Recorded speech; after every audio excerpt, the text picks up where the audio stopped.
How's it going, everybody?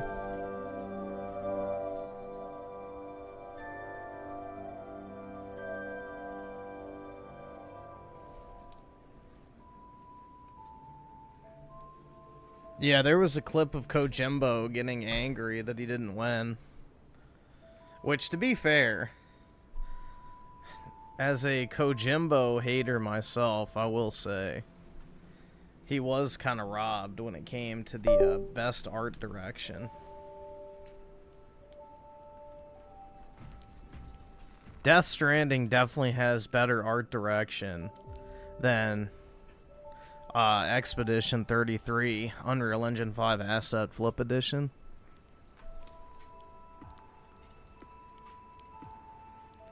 But yeah, I don't know. I don't like Kojima at all. I think he represents everything wrong with the video game industry, both design-wise and politics-wise, so get bent.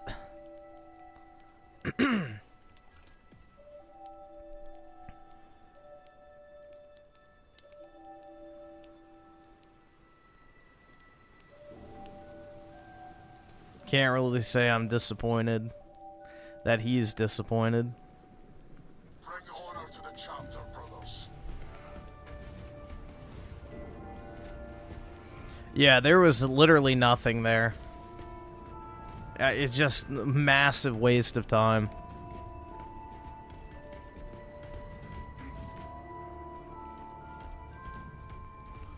Just a bunch of shitty Chinese mobile game ads and... yeah, the most predictable outcome you could have ever imagined for the awards, so...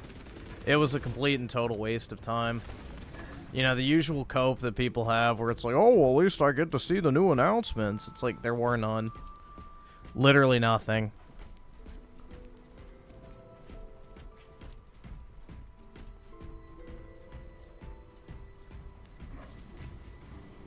The tide of battle has turned in our favor.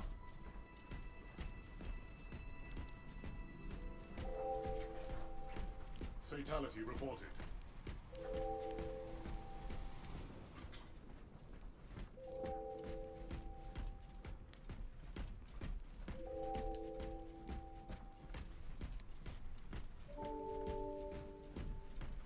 The thing is like, the number of awards is pitiful, bro. Like, there's more fucking shitty-ass content creator type categories than actual genre-specific awards. Like, it's really fucking weird. Like, there's not even a best shooter category. They bundle them in with action games, which action games are not first-person shooters. I mean, fuck, they had one for VR, but they didn't have one for, like, FPS games. Arguably the most popular genre of video games ever.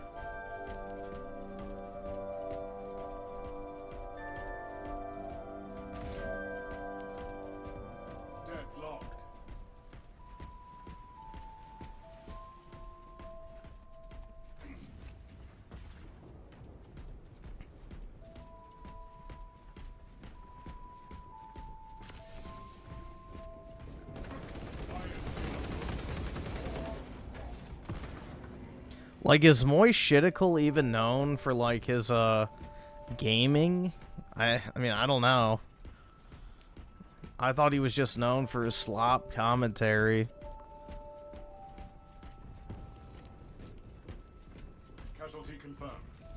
Like, I can think of a lot of people who actually play video games that, you know, probably are a lot more deserving. But, hey, whatever.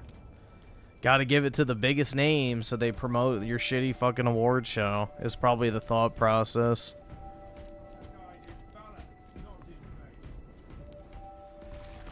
I don't know, man. I just, like, I don't understand why people give a fuck about the Game Awards. I really just don't even want to watch it, like...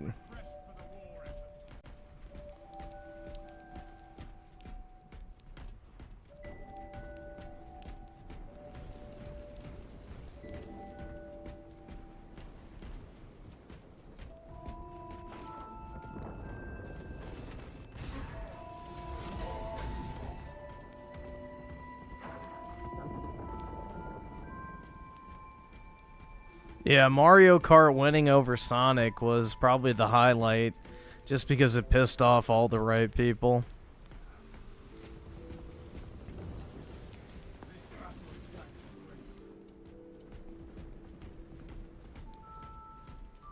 The funny thing is more people cheered for Sonic last night than actually bought the fucking game, which is the ironic part. You know, all the fucking Sonic Racing retards love to say how much better of a game it is, but nobody fucking bought it. It barely sold 1 million copies on every single platform combined. Like, that's terrible. This was the game that was supposed to kill Mario Kart, dude. Rally point updated. They released their game on Switch, PS4, PS5, Xbox One, Xbox Series X, and on PC, and that bitch barely sold 1 million copies. Alright, awesome. Thanks, nigga. Alright. That shit's pitiful, man. Like, you know? Mogged by Mario Kart to, Alright, awesome. know, Thanks, nigga. Alright. an unlimited degree.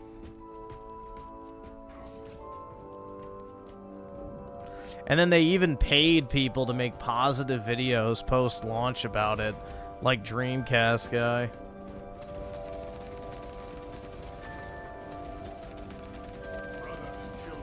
That shit's brutal, dude.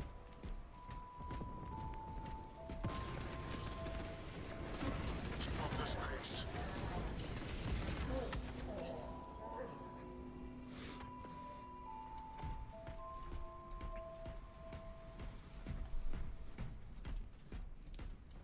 Let's see. Raging Boar with the 5. The only positive of the Game Awards was I slept very well last.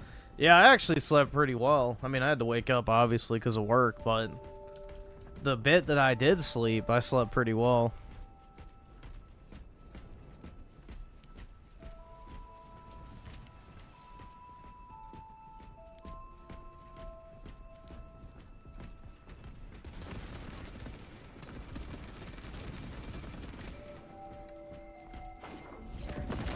Oh, shit.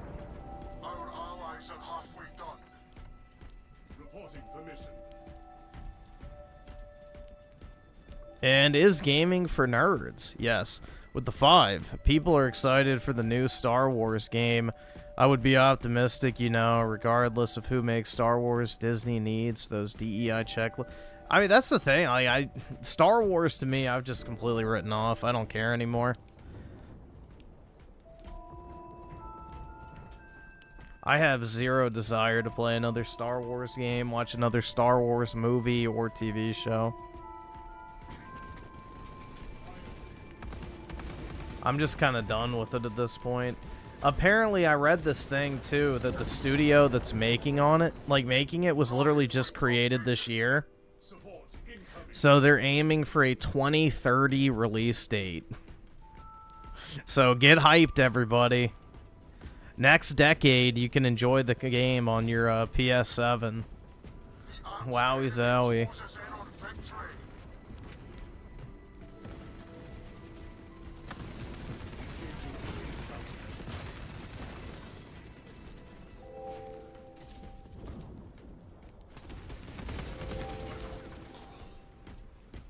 Get hyped, everyone.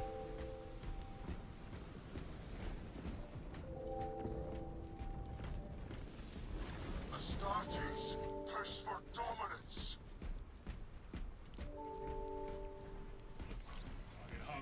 Yep, Star Wars is dead. I'm done with it.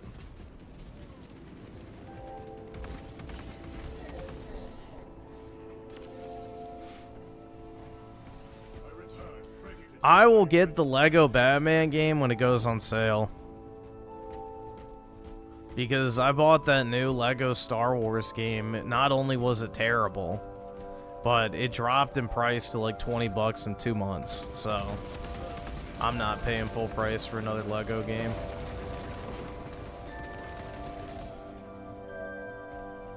Maintain this focus, brother.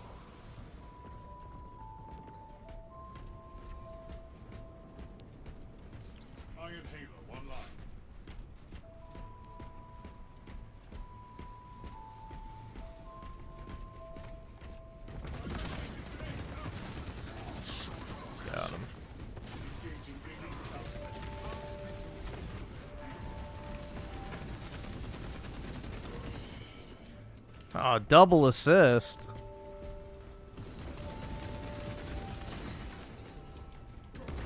Shit. Restored to combat readiness. I love how they like hyped up that shitty ass live service game as the one last thing announcement. Like, oh, we got this amazing game from the creators of Titanfall, blah blah blah, and it's like literally fucking what was that one game that was like the Overwatch ripoff? Paladins. That's what I'm thinking. Paladins, bro. It's literally just DEI Paladins. It's like, bro, really? This is your super fucking exciting game?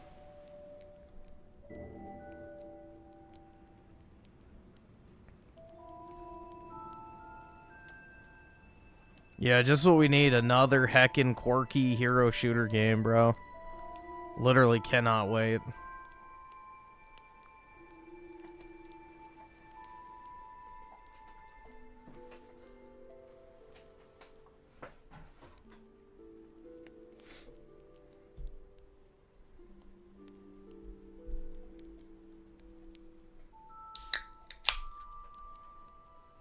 Honestly, I'd rather PlayStation have nothing to show, because nothing they've released in recent years has even been worth coming out. So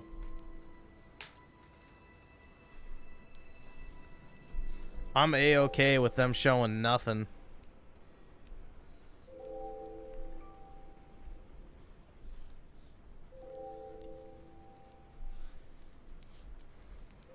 Cracking a Pepsi, yup. You already know. Either subscribe, donate, or get the fuck out.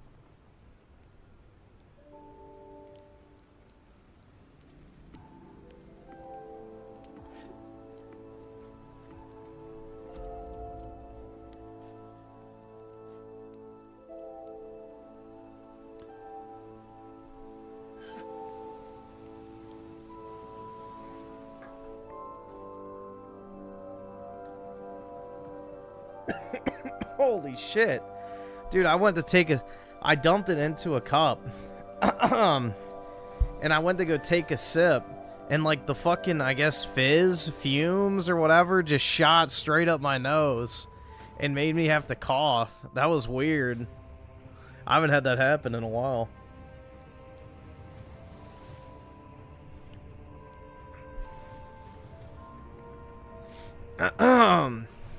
Damn, man.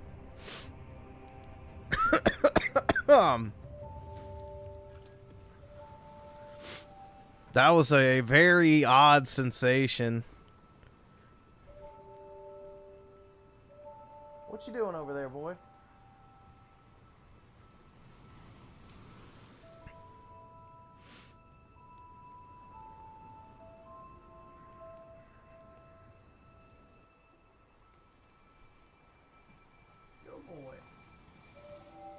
Bring honor to the chapter, brothers.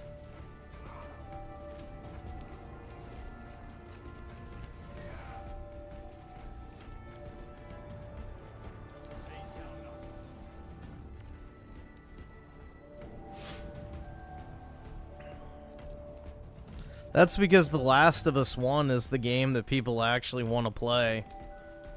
So, they have to entice you to buy The Last of Us 2. Turned in our favor.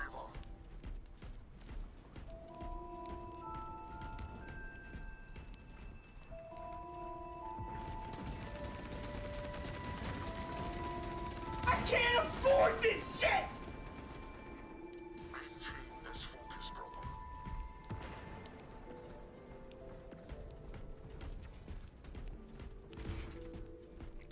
Raging Boar with the 2. Let's fucking go. My dad bought me Mexican Coke. Nah, you want the Colombian kind. But very nice, yeah. I don't know when it's gonna come out, but apparently we're supposed to be getting like a cane sugar version of Coke in the US at some point. So you won't have to buy Mexican Coke anymore.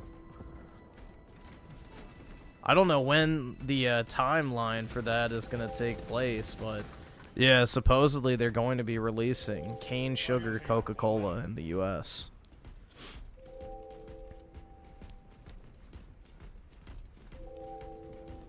The real game. Did they actually do another one of those? Please tell me they didn't. Keep up this pace.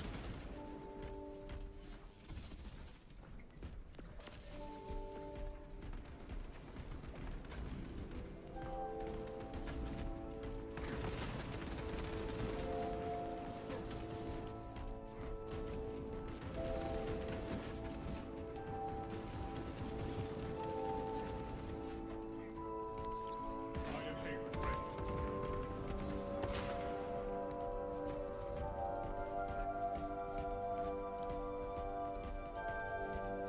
Rally point updated. Let's see. Man in Black with the 3 months. So, Griffin, I'm so ready for the Crusades Uprising. Updated. I'm done with this liberal globalist bullshit. The monkey fatigue is hitting hard. I mean, I would just say fatigue in general. I have a degeneracy fatigue first and foremost. Updated.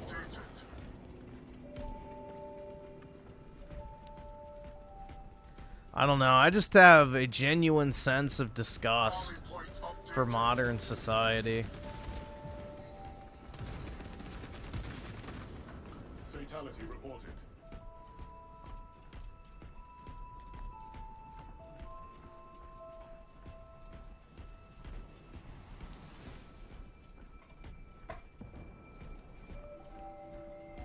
Need an RPG Space Marine game? There's a shitload of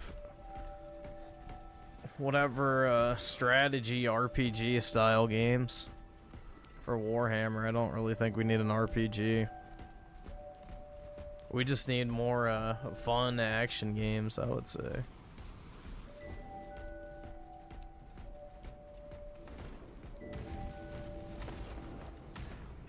Now, I would say disgust accurately sums up the feeling I have on a daily basis. Alright, what the fuck is happening with this game? Holy shit!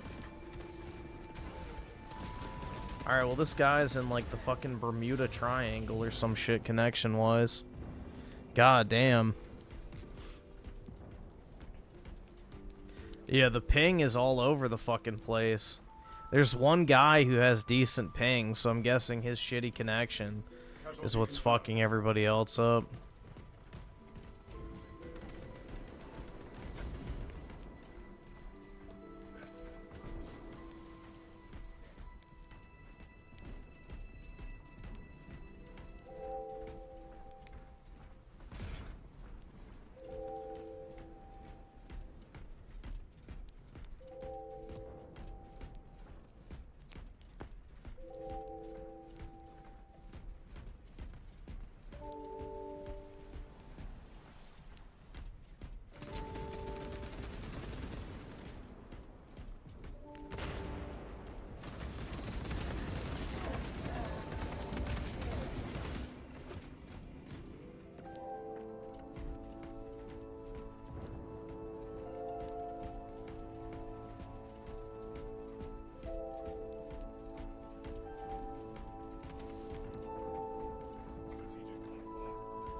Yeah, I actually do feel bad for the people who like simp for Melonie Mac. Like, you have to be, I don't know, a special type of loser. I feel like Is within our grasp. it's like, bro, she's almost 40. She's covered in tattoos and is divorced. Brother killed in action. Like, if you're simping over that, like, God help you.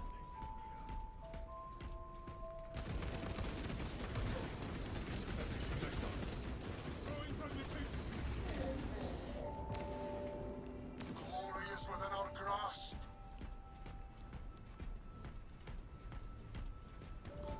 Yeah, Ghost of Yote didn't deserve to win any awards, in my opinion. nobody cared about that game. Like, genuinely, that game came and went like a fart in the wind, bro. It lingered for a little while, it was shitty, and then it was gone.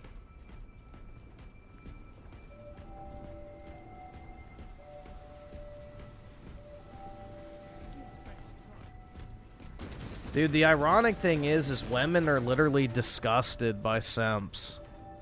That's the ironic thing. It's like, you know, the type of guy that would, you know, shower a woman that he doesn't know in affection and money and shit like that, that he can't even talk to outside of her reading his name in chat. Like, the type of guy that just does that type of behavior is repulsive to women. Because if you're doing it with her, you're going to be doing it with a bunch of other chicks as well. So they don't trust you. And on top of that, it's just revolting to see you completely, you know, go spineless.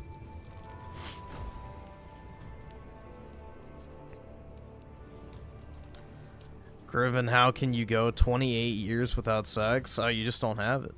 I don't know. How do you go 28 years without smoking crack? You just don't smoke crack. How do you go 50 years without shooting heroin? You just don't shoot heroin. Doesn't really take any effort to not do something.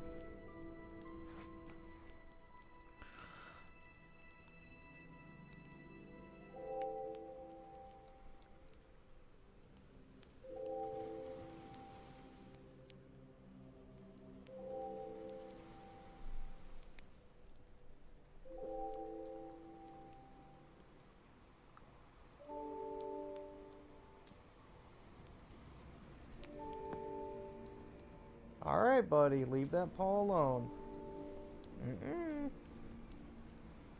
Leave the paw alone.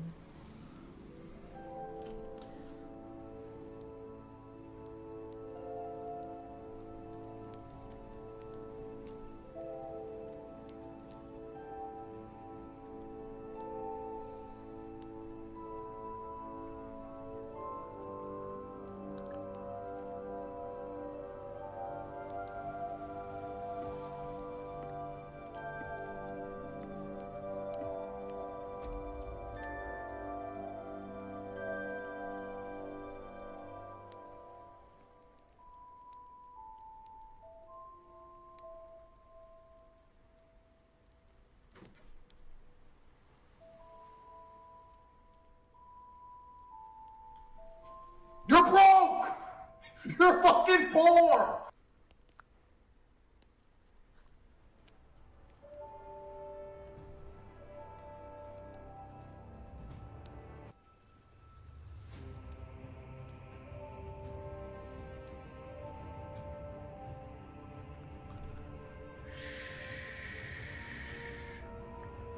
Relax, Apollo dog.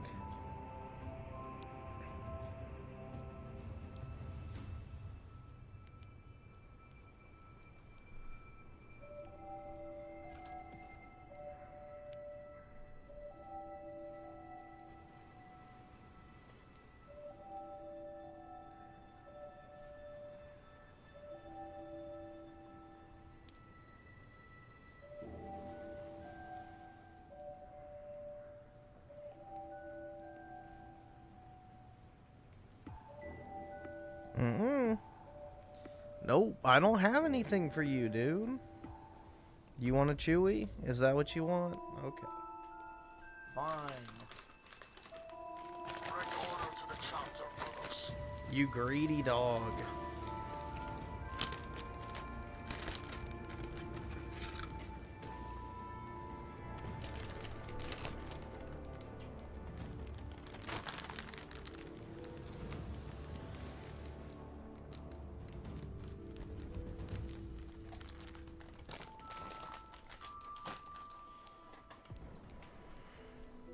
The tide of battle has turned in our favor.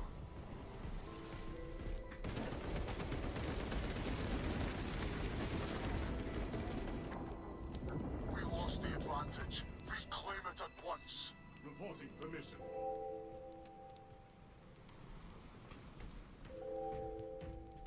Schizo Garcia with a 2. Can you watch my PK found footage video on my short, I guess. Yeah.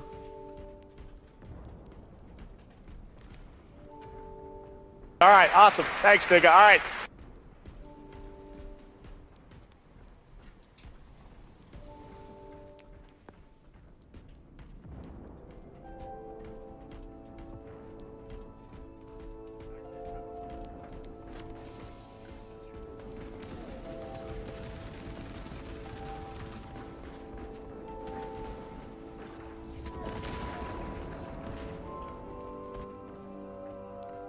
Restores to combat readiness.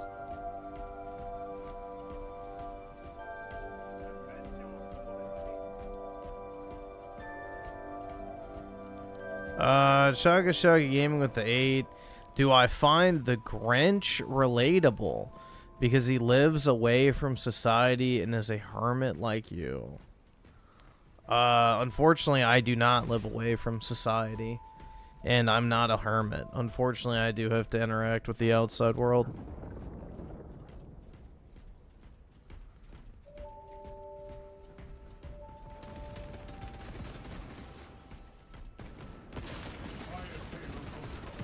But no, not really. I don't really relate to the Grinch.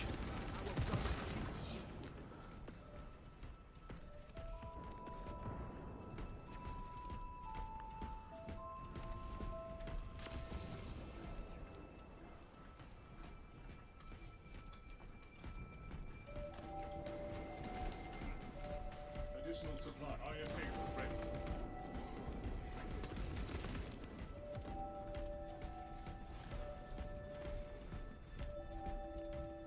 Astartes is dead. Line cloak ready. Rally point updated.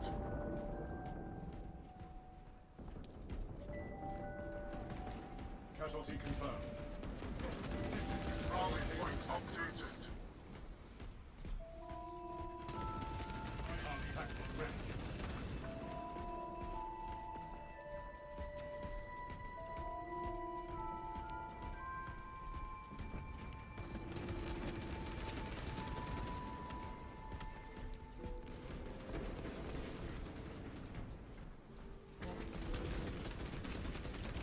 Enhanced tactic ready.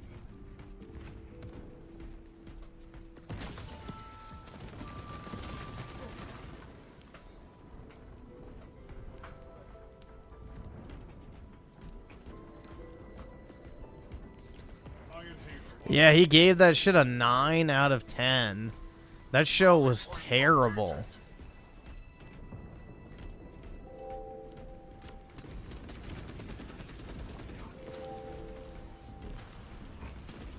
Keep up this pace. The standards just keep getting lower and lower and lower, man.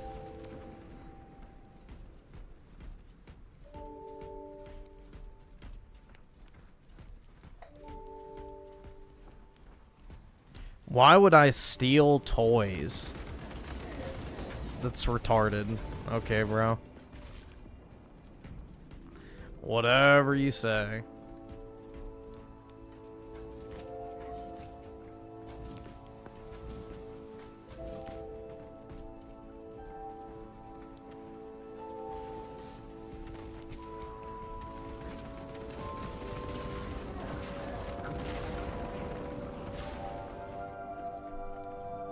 Reporting for mission.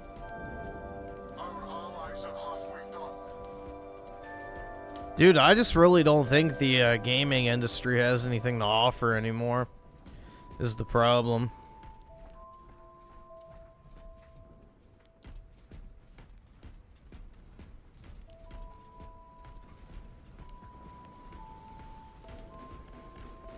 There's no more talent left in the industry. It's all just in managed decline, basically, now.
readiness.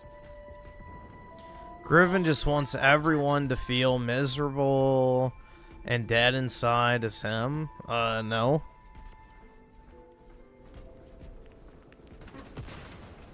I've already accepted the fact that I'll probably never be a happy person. It's not my personality type.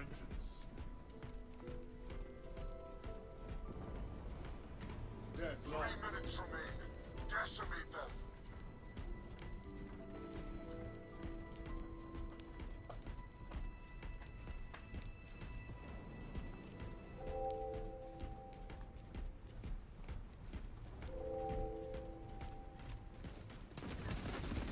I will never be one of those types of people that just gets excited over nothing.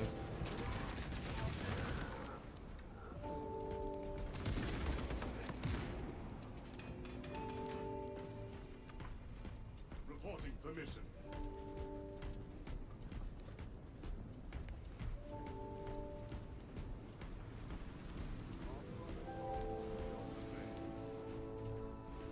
Enhanced tactic ready.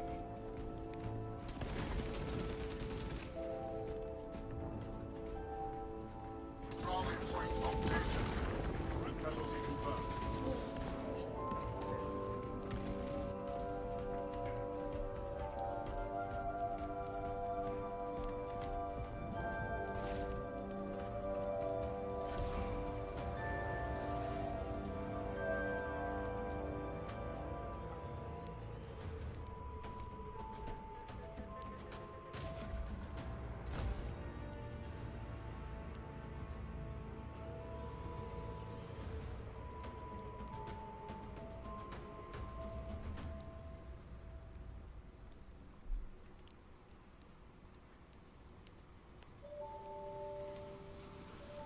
Sakurai said that the Kirby Air Riders team is disbanding soon. I guess Nintendo really wants to work on Smash. Yeah, for sure.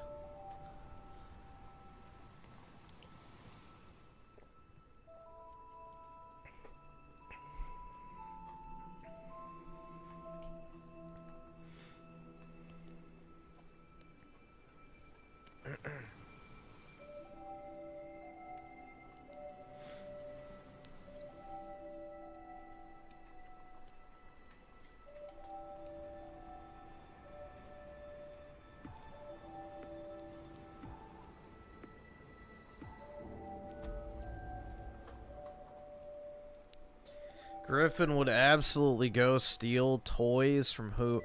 Why are you even talking about Communist Slop the Grinch in the first place? Like, that movie is literally, the book and movie are literally communist propaganda from Dr. Seuss, or should I say Dr. Israel, you know, #1 Jew shill in children's media. But, you know, anyway. Second of all, why would I want people to be miserable? That's retarded.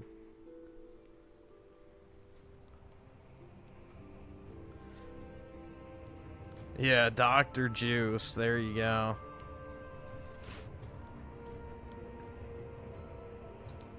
Yeah, Dr. Seuss is literally hailed by the communist Jewish community as a literary icon. Look it up if you don't believe me. That's why his books are pushed so hard. Because, you know, who controls the media. But, yeah, his books are literally communist propaganda. So...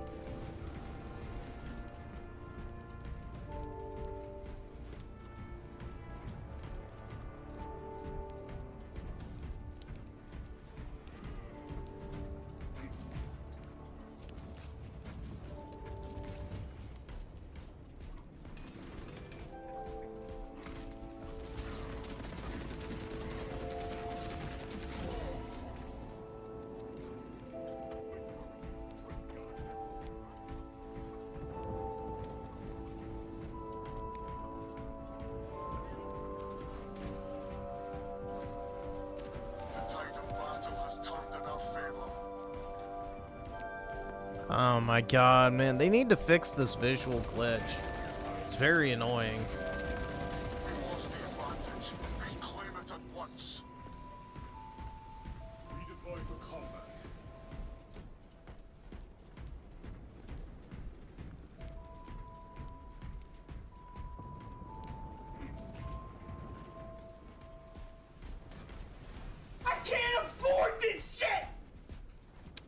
Daryl Zone of the 2, I don't care about Smash anymore thanks to pedos.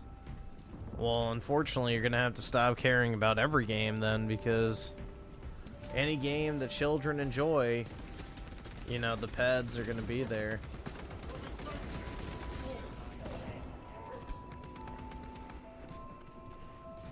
Restores to combat readiness.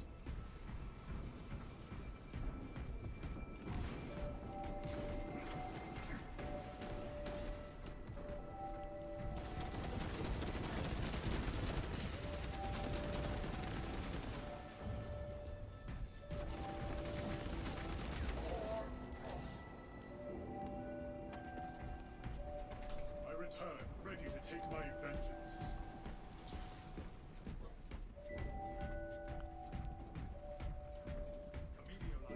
I am Halo, ready.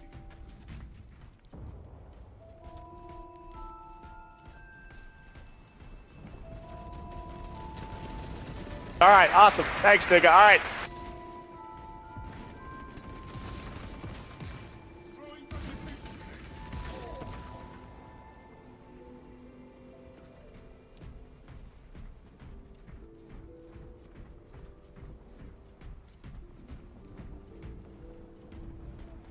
Fresh magazine in.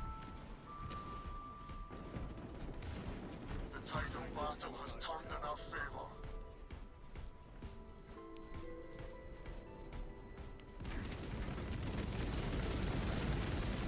Rally point updated.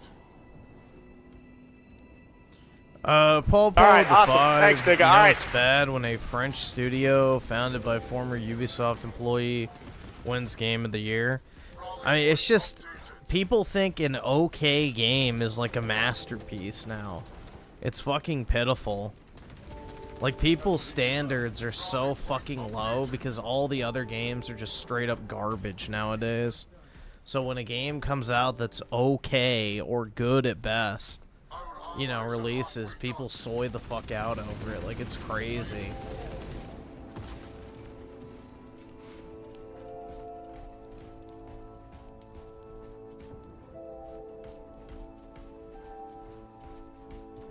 $33 is peak, dude. I know, man. It's so good.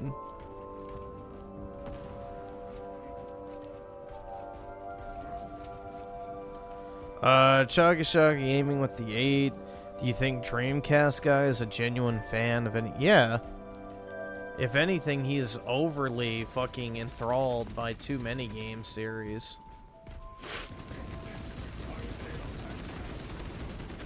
DreamCastGuy is literally obsessed with gaming. To a fault. Also, I don't think the 30-year-old weed addict likes any games either. He just likes the normie slop that's, like, you know, social media approved. That's it. That or anything that comes out from Xbox. Anastasius is dead. Frag grenade deployed.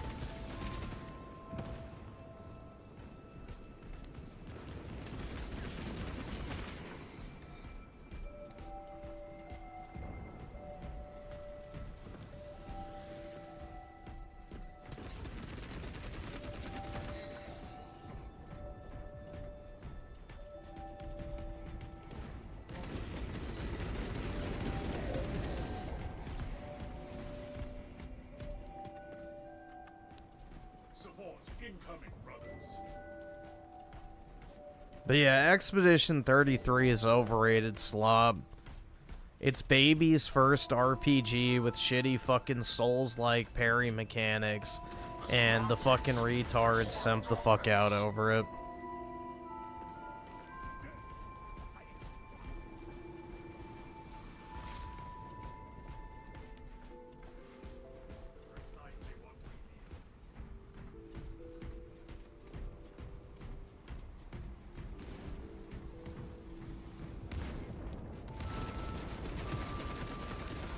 Like, when you have a Alright, awesome. turn-based Thanks, game, nigga. Alright.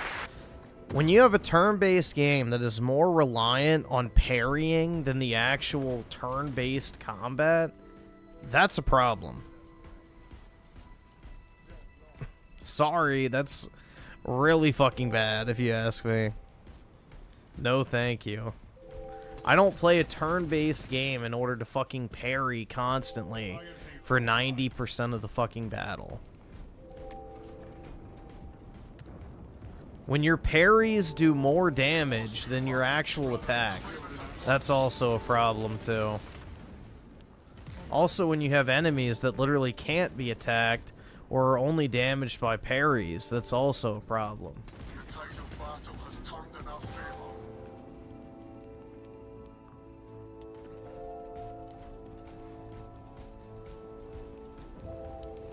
Minutes remain. Decimate them.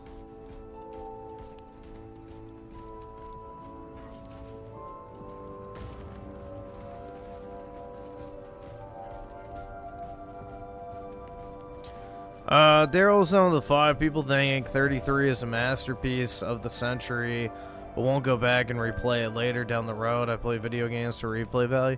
Yeah, it'll be one of those games that in 3 years people will forget even exists. It's not gonna have any real staying power.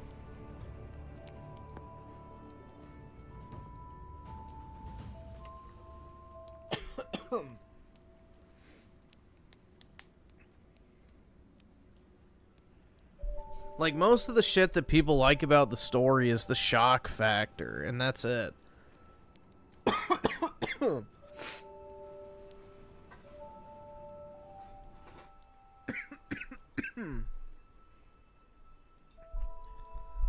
Oh, man.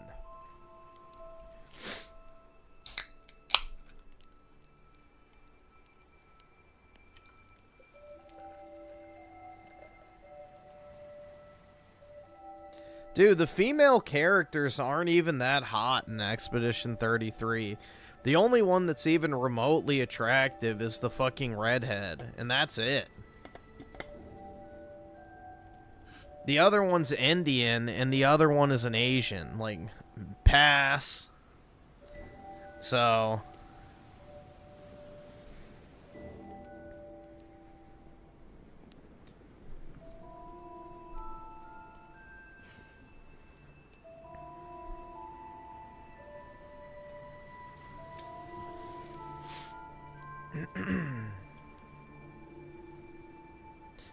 Yeah, the voice actress of the redhead was ugly, bro. Like, yikes. She looked very British, and not in a good way.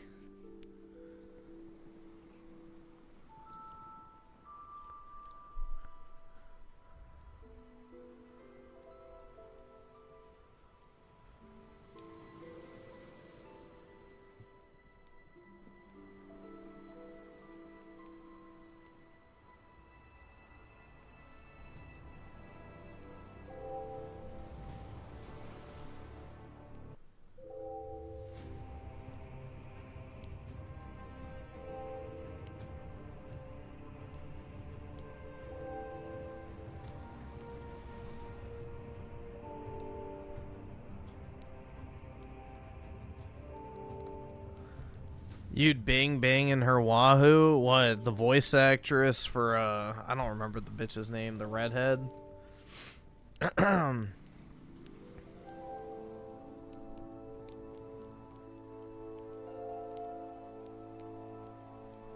Are Asian armpits my favorite? Oh, of course, dude. Because East Asian women have a special genetic trait to where their body does not produce body odor.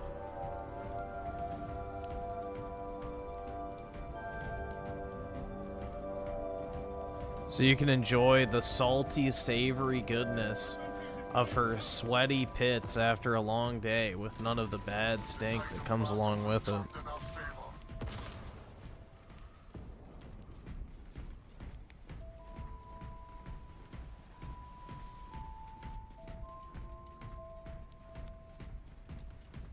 Rally point updated.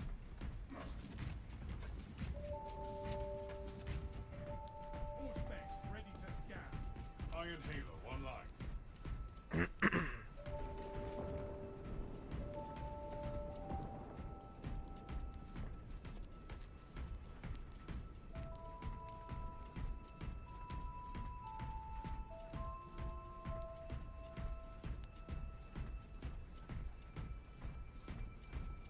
Stop exposing your true gooner self? No.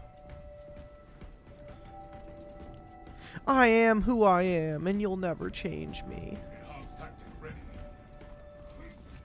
But nah, the whole armpit thing is pretty nasty to me.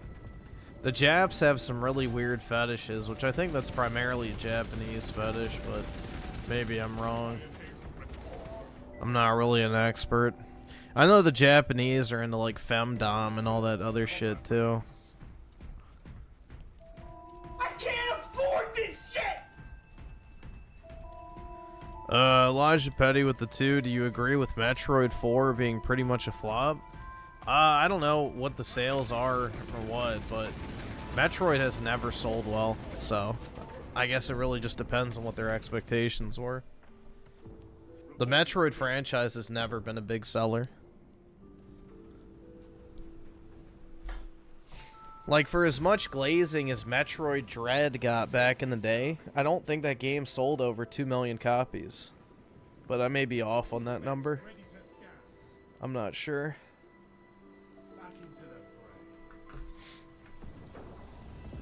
But yeah, I don't think Metroid's very popular in general, especially not in Japan, which means, you know, that's the primary market for those Switch 2 games.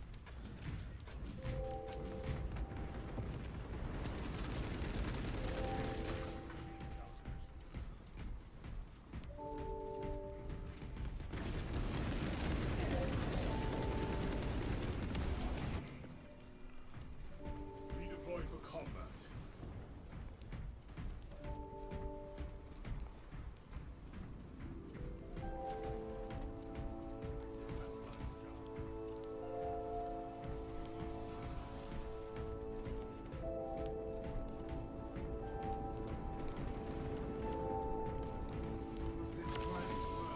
Dread is the best-selling Metroid game at over 3 million. Okay.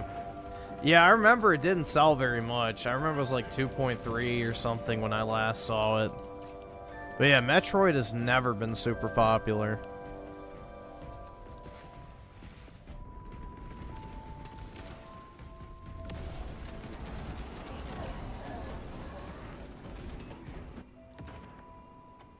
Support incoming, Our brothers. allies are halfway done. All right, awesome. Thanks, nigga. All right.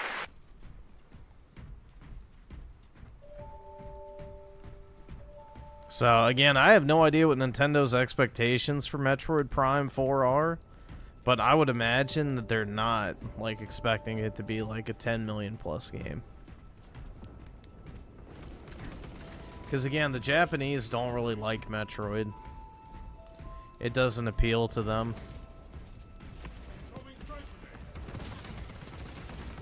And that's the primary audience for Switch 2 games right now. Let's see. Chaga Shaka Gaming with the 8. Why do Nintendo fans glaze Metroid and act like it's one of Nintendo's biggest, but hate on Fire Emblem and other series that have sold more? Because they have AUT, ISM, autism.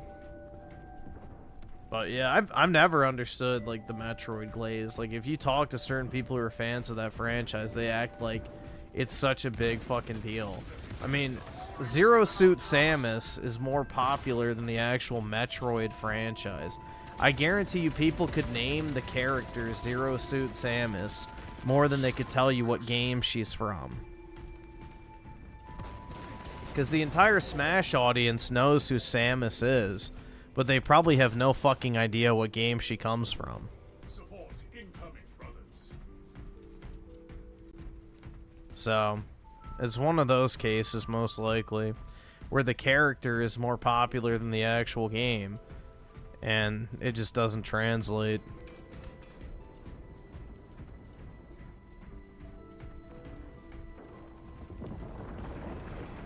But not every game needs to be ultra fucking popular, so I think it's fine that they're making different types of games for different portions of their audience, which is something Nintendo has always been good at doing. So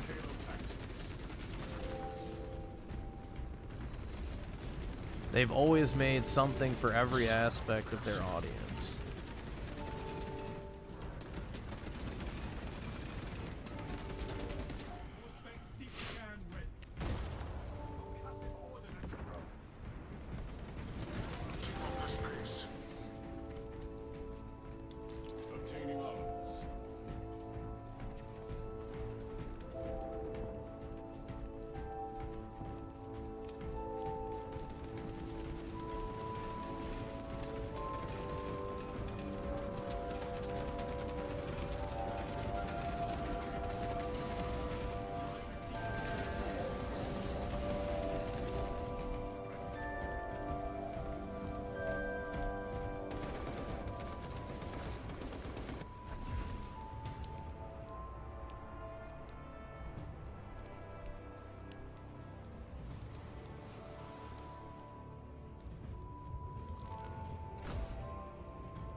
Do I think Prime 4 will outsell Dread? Yeah, probably.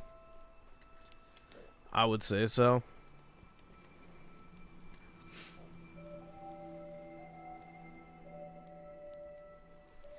If I was a betting man, I would say that Prime 4 will probably become the best-selling Metroid game, given enough time.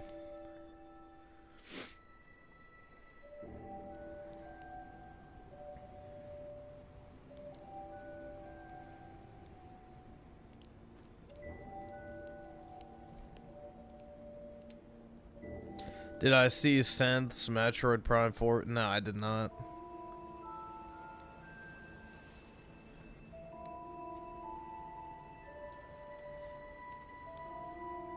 Yeah, I don't know. Metroid Prime 4 to me just felt okay. Like, it's like a 5 out of 10 game, just like average as fuck. There's not really anything super special about it, and, you know, it's a video game. There's not really anything good or necessarily bad about it. It's just, it's there. It exists.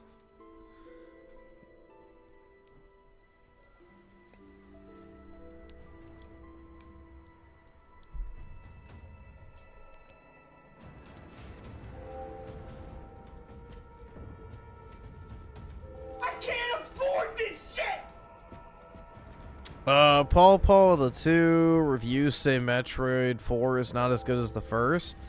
I like 4 better than the first one, but that's because there's way less backtracking.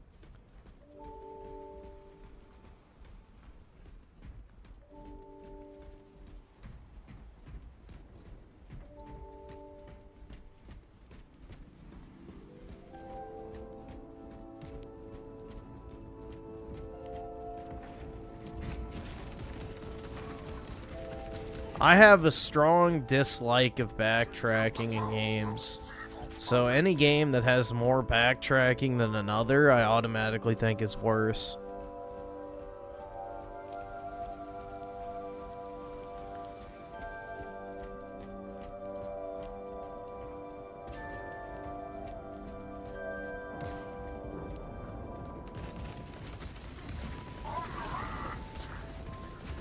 Oh shit. Damn it, I got an eyelash in my eye. Hold on, I'll be back. Just quit real quick.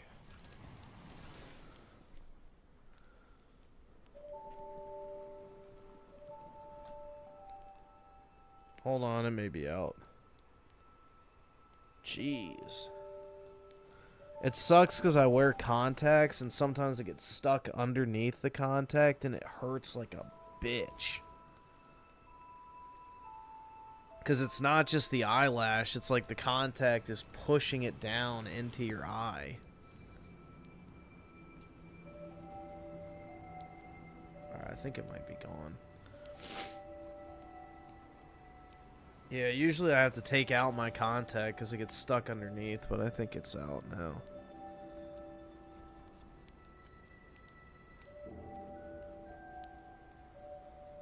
Alright, I think I'm good.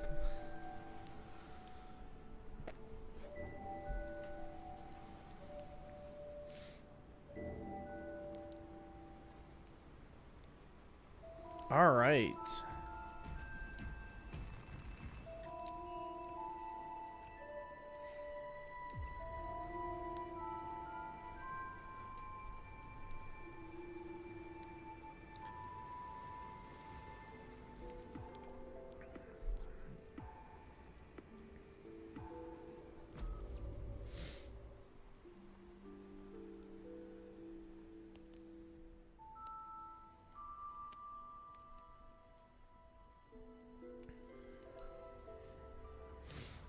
I would get a life-size awesome. figurine Thanks, of nigga. Eric in my gaming room, but not the white room. The white room has to be empty.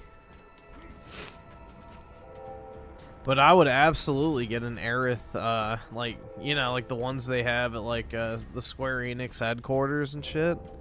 I would buy one of those for my gaming room. That'd be kind of cool. Brother,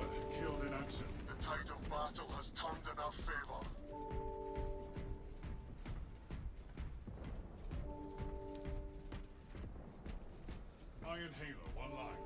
We lost the advantage. Reclaim it at once.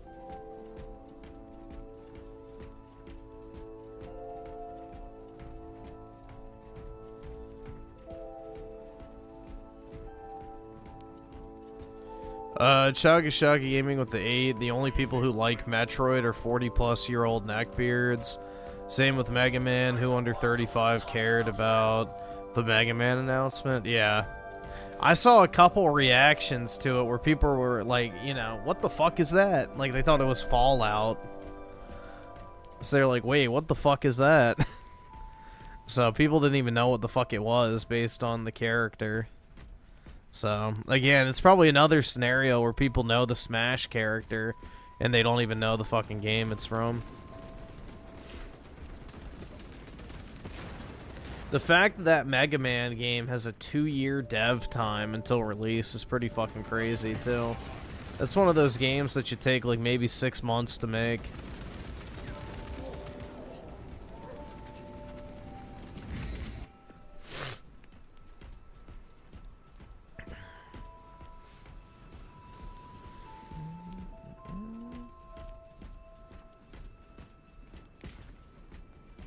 Enhanced tactic ready.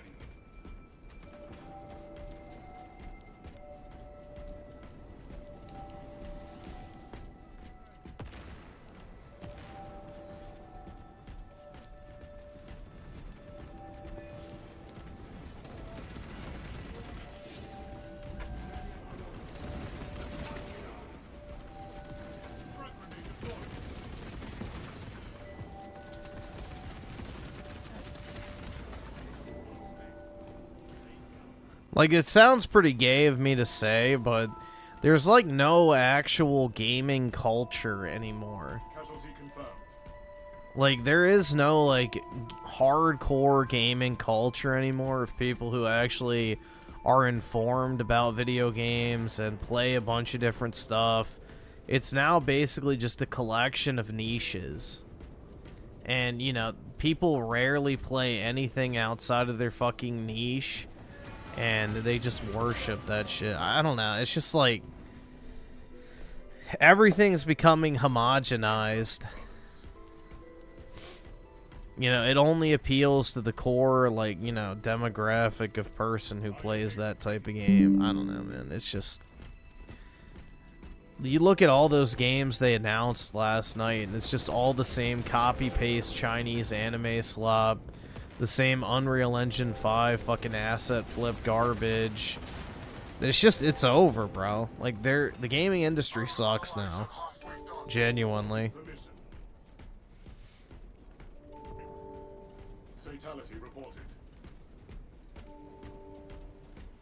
Iron Halo online. Like, we're just getting more gacha slop from, you know, Chinese and Japanese and Korean studios to try and get horny autists to spend their money rolling for their favorite waifus. And the same copy-paste, you know, Genshin Impact like. I return, ready to take my vengeance. And then on the Western front, it's just the gayest, wokest slop you can imagine that you genuinely would have to chop your balls off to enjoy playing.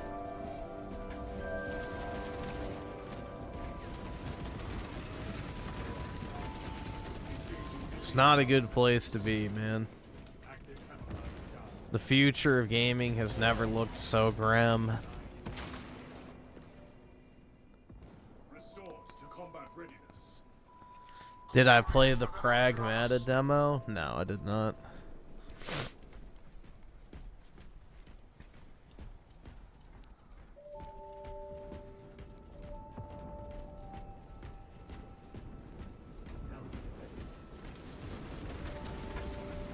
Enhanced tactic ready.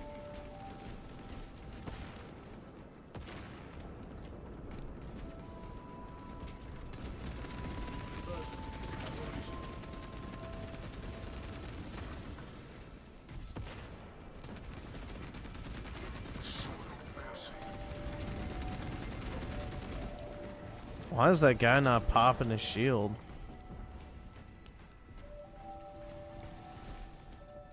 Enhanced tactic ready.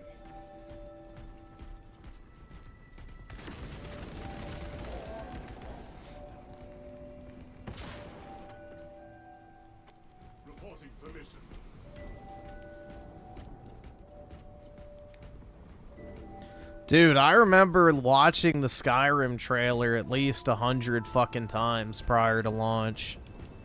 Like, I was hyped. That feeling is gone now.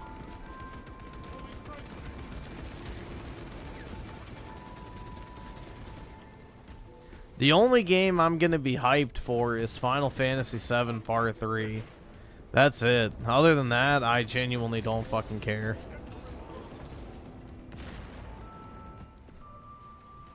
Redeploy for combat. 3 minutes remain. Decimate them.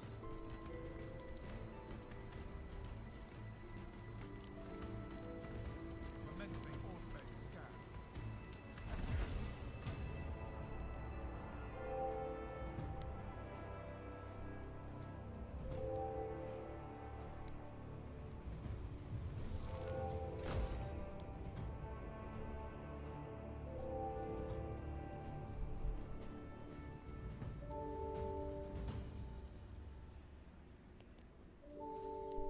Yeah, say what you will, man, but the last time I've experienced, like, genuine, true immersion with the game was Rebirth. So, Rebirth was that N-word.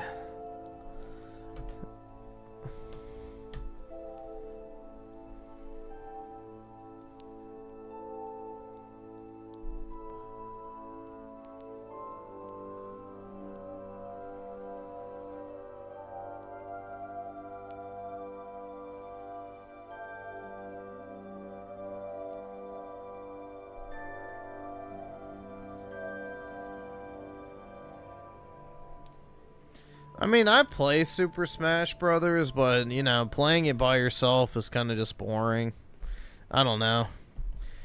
The appeal to Smash Brothers to me was always, like, playing it with your friends, like, in person. That's what I always looked forward to. But when you're just playing by yourself or you're playing online, it doesn't have the same, you know, impact. I just don't care. The whole point of a Smash Bros. Game, in my opinion, is like the couch co-op experience.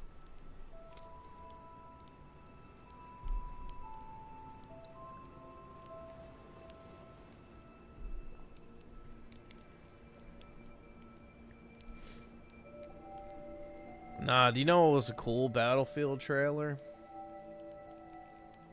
Oh, wait, let me do this. Let me see if I can find it.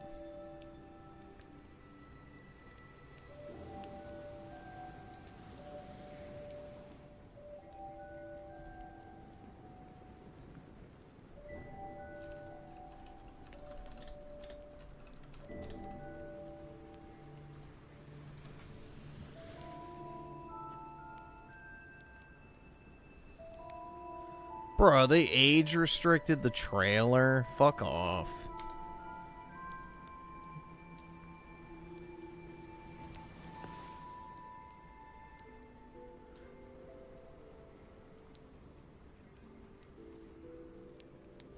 God, the internet's so fucking gay nowadays. I can't afford this shit! This was a cool trailer. The quality is probably gonna be shit. It's only 720p.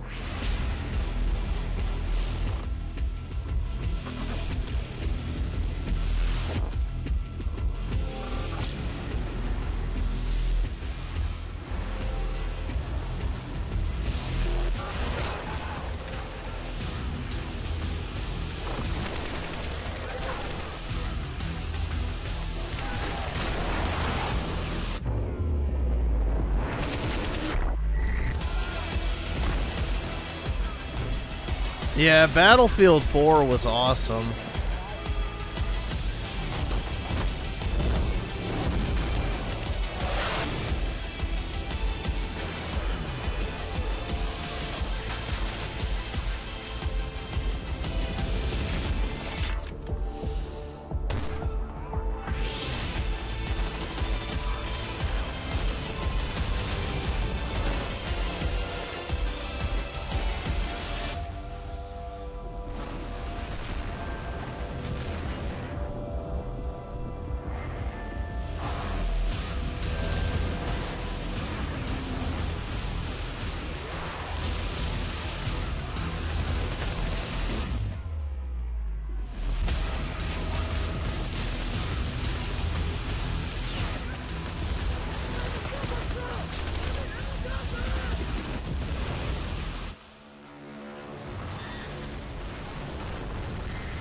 All right, awesome. Thanks, nigga. All right.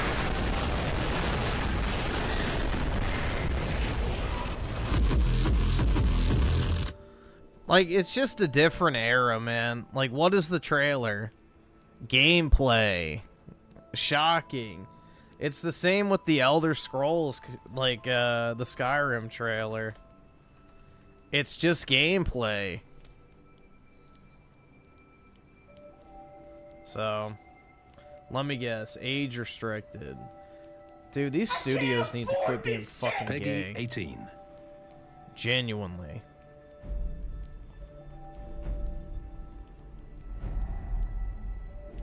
You should have acted. This is such a great trailer. The Elder Scrolls told of their return. God, I fucking loved playing this game. Their defeat was merely a delay. To the time after Oblivion opened. When the sons of Skyrim would spill their own blood.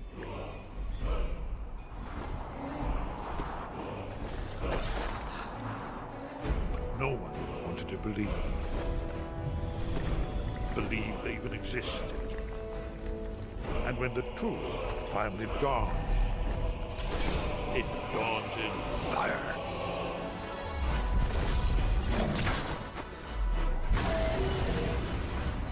But there's one they fear. In their tongue, he's Dovahkiin, Dragonborn. It really bothers me that that is not in the actual soundtrack. Like, they should have put the actual shout in the fucking soundtrack version of the theme. Because it's, like, so iconic because of the trailer. He's Dovahkiin, Dragonborn.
I love the release. Like, look at that. Beautiful. The release date transition for this screen is like, this is a work of art, bro.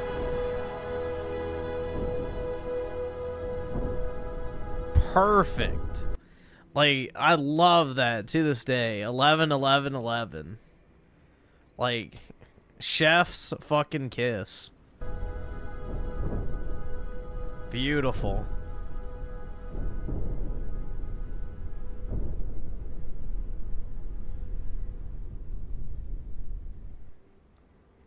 Damn, man.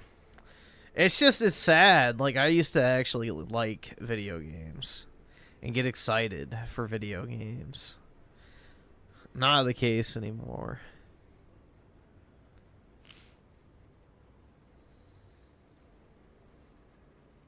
Let's see. Genocide King Revive with the 2. Yeah, I can play those. That's fine. And Chaka Chaka Gaming with the 8. The only people who like Final Fantasy VII remakes are 40-plus-year-old neckbeards. Well, I'm not even 30-plus years old, and I definitely don't have a neckbeard. Who play the original and Kingdom Hearts fans. The Final Fantasy VII remakes do nothing for newbies. I disagree with that, but the primary audience for remake is the actual fans of the original. It's a fan service game. That's the wonderful thing about it, is it's literally Final Fantasy VII, but more. So, Final Fantasy VII Remake is literally the definition of a fan service project. If you're a fan of the original game, it's just that, but way fucking more. So, that's the entire intention, is to basically just be a fan service project.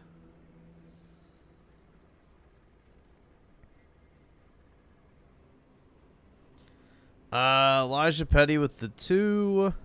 Excited for KOTOR remake. Nope. Don't care. I didn't like the actual KOTOR games in the first place, so I don't have nostalgia for it. I played one of them recently. Absolutely fucking hated the gameplay. And yeah, I don't have any interest. Apparently that game's not coming out until at least 2030, so get excited, guys. It'll be next decade. You can play it when you're old and gray. Apparently the studio that's working on it was literally just created earlier this year, so they haven't even started on it. So 2030 is apparently the date they're aiming for. But yeah, I genuinely don't care about KOTOR at all. I don't care about anything modern Star Wars anymore. It's just like, you know, after The Force Awakens, I knew where it was going, and it was just downhill. So anything Disney, Star Wars, I just ignore.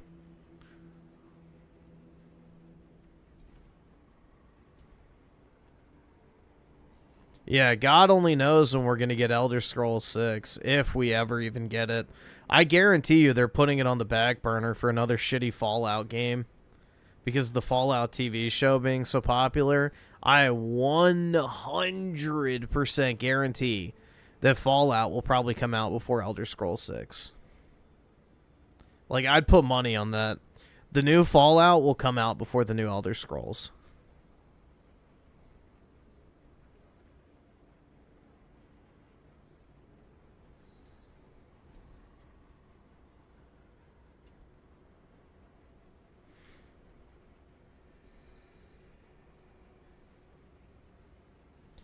If you hate Kingdom Hearts and love Final Fantasy VII remakes, you're a fucking hypocrite? No. You realize that you can like one thing and dislike another, right? That is a possibility. Jay, just enjoy with the 2. Okay, yeah, we can watch this one. I never really cared too much for Bad Company. I don't know. I thought the campaigns were okay. I wasn't the biggest fan of the multiplayer. And, of course, it's age restricted. Oh, look. Okay, there we go.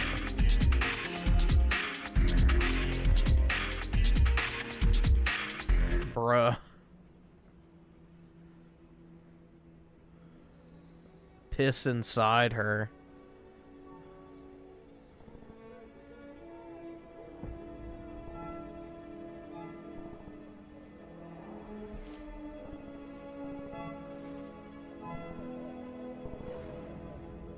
I can't afford this shit!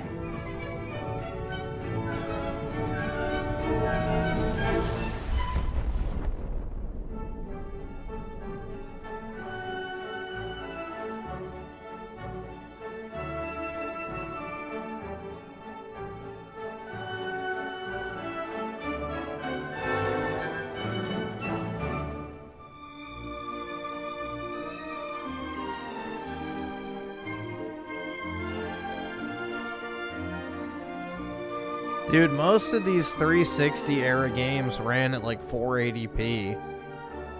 So...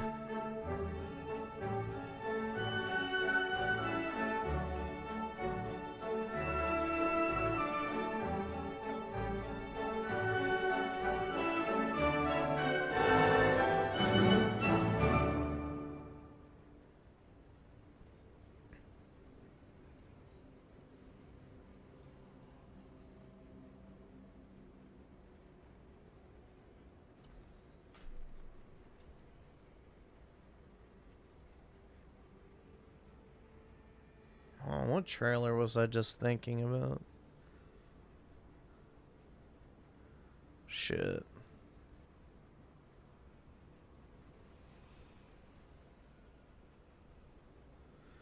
Fuck, why? It just vanished. Damn it. I had it in my head, and now it's gone.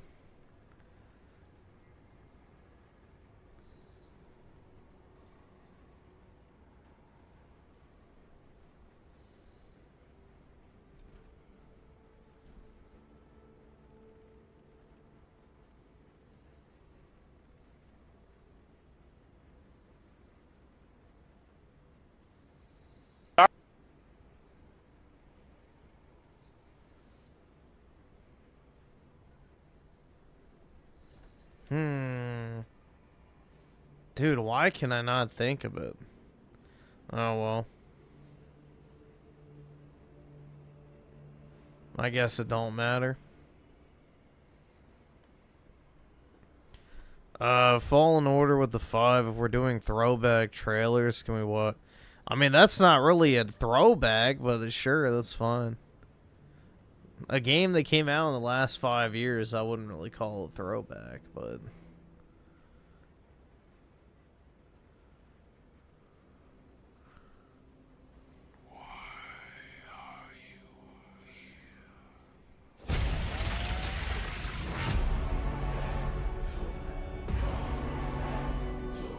What you interfere with now is bigger I don't think than Nintendo you wants can Rare. Rare hasn't put out a game in almost a If you decade, man. continue, you will bring down the heavens' wrath. It is written. It is their time to give penance. You are but one man.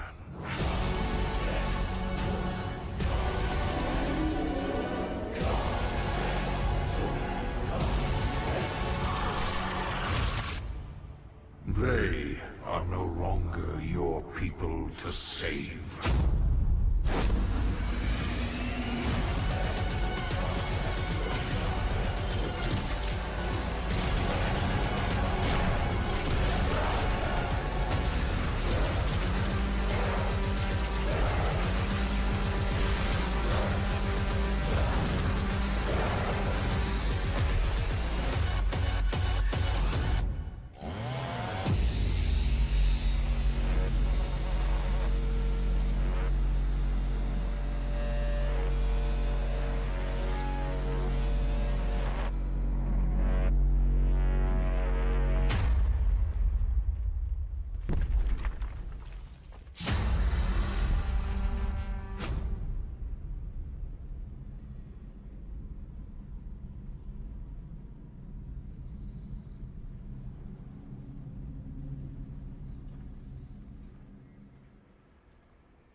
Dude, I cannot remember the trailer that I'm thinking of.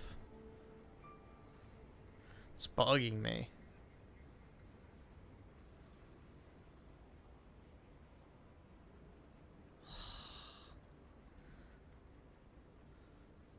I can't afford this shit!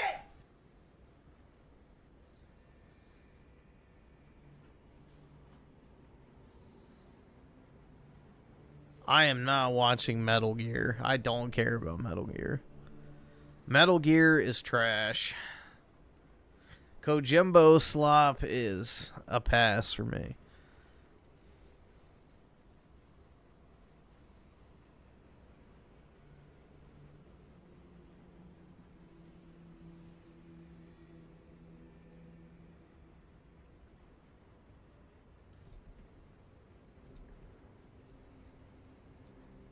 I haven't liked the past 3 Call of Duty games.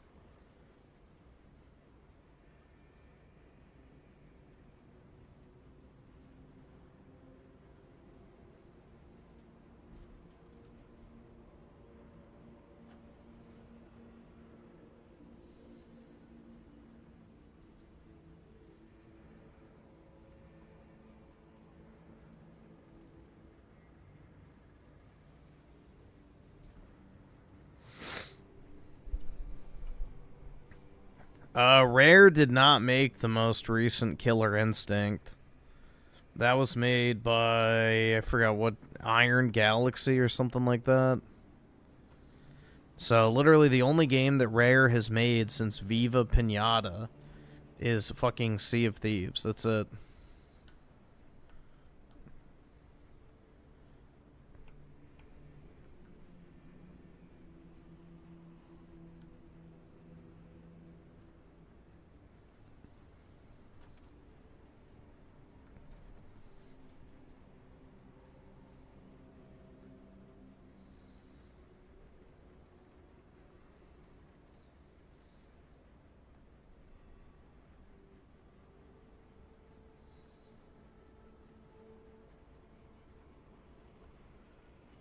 Yeah, Everwild they canceled. Which, honestly, that could have been pretty good. I don't know. It kind of looked intriguing, I guess. But I guess we'll never know. Shit.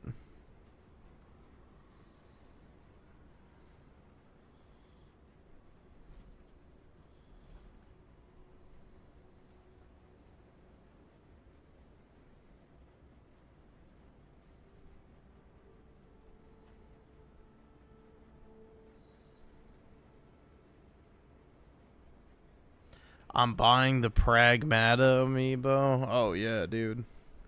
I'm an avid amiibo collector.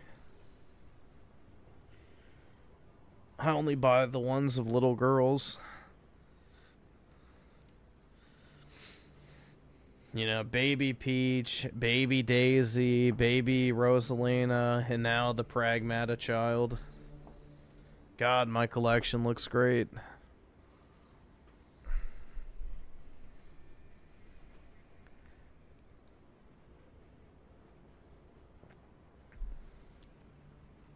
No, the only amiibos I own are the Solaire of Astora amiibos, which are super expensive. They were GameStop exclusive, and they only did a one print run of it ever. And because of that, they're worth like over $100 each. But they're pretty based. I have like 10 of them boxed. I've never opened them. But yeah, that's what they look like.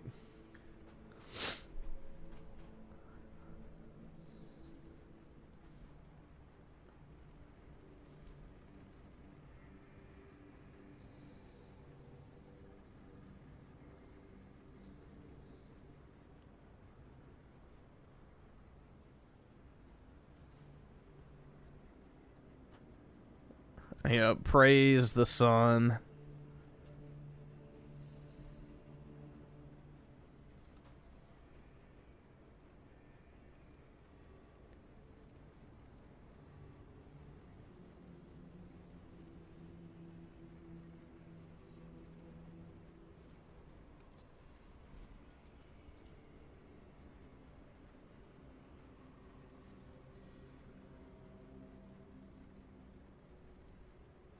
Todd Howard haters just coping hard. Bro, Todd Howard does not have a good track record. In the 7 years post Fallout 4, he released Starfield, which was his quote-unquote magnum opus, which has basically been completely abandoned by Bethesda. The modding community abandoned it, and people generally agree the game was fucking dog shit. On top of that, it flopped. Like, it did very poorly compared to other Bethesda games. So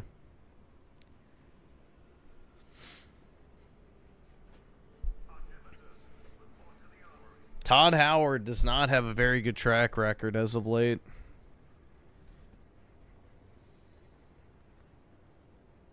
No, Oblivion and Skyrim are the best things that Todd worked on.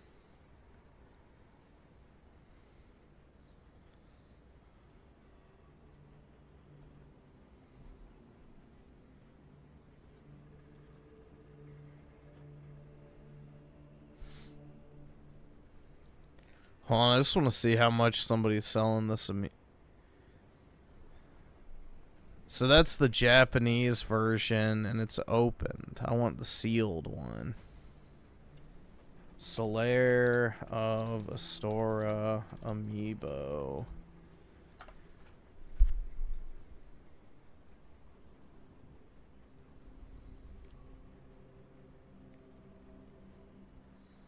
Yeah, so it sells for over $100. Not bad for $13.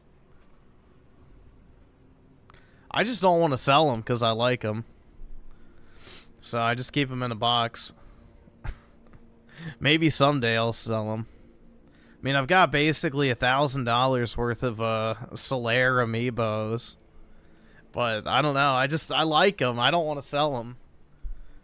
I think it'd be kind of badass to just line them all up on a shelf and put like a graded copy of Dark Souls in the middle.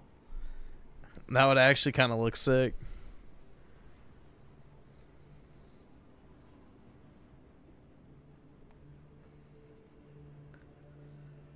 Yeah, Solaire is a cool character.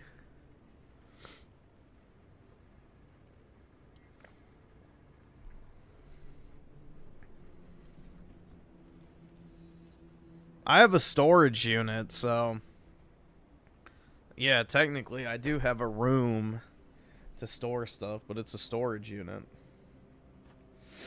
I have all my stuff boxed up in like big Home Depot moving boxes, so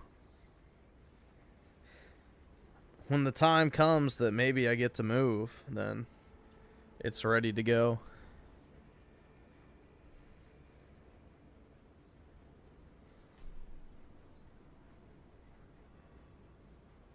No, I just leave my storage unit wide open for the homeless people to come and raid it.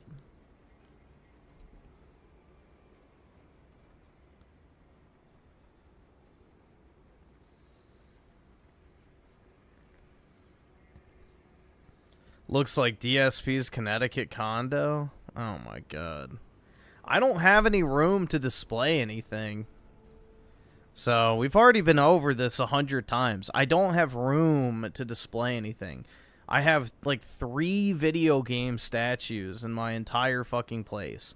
I have a little fucking BioShock Big Daddy, which is, like, no taller than maybe 5 or 6 inches. I then have the Songbird statue from BioShock Infinite, and I have the Marcus Phoenix statue from Gears 3. That's it. That is like the sum of my gaming statues that I have on hand. So I don't have like collectibles and figurines and statues and that type of shit. I only have cards, which I keep in binders and boxes, so not really a huge amount of shit to put out. The thing that I would put out would be graded video games. But I would line those up like books on a bookshelf, so then you could just like slot them out and look at them.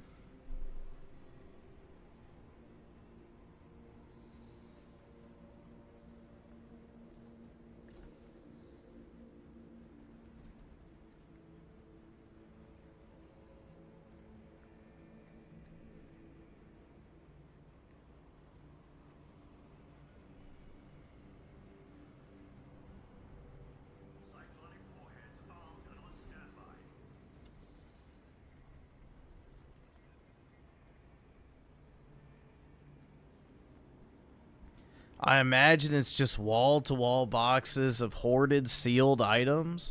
Doesn't even flip them. No, I definitely flip shit. So...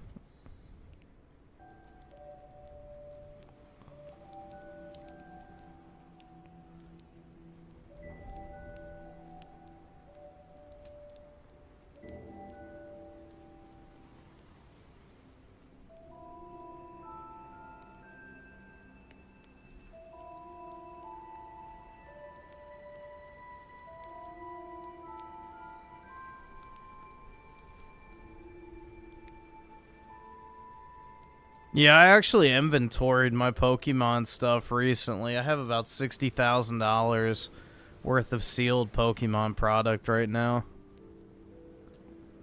So, I sold a huge chunk of it. I sold like $30,000 worth of Evolving Skies ETBs. So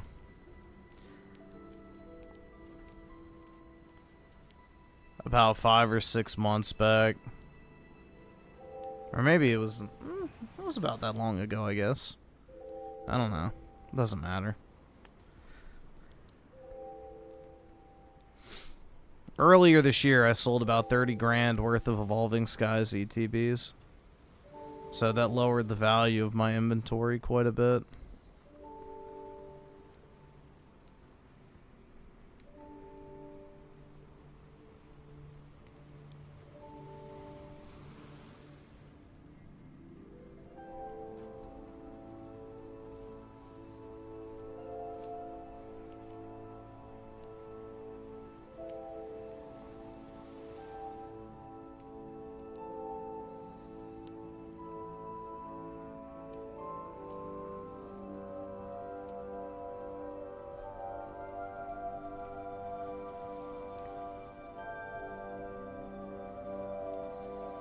Memorabilia? What do you mean? I only really collect cards and graded video games. That's about it. Graded cards and graded video games.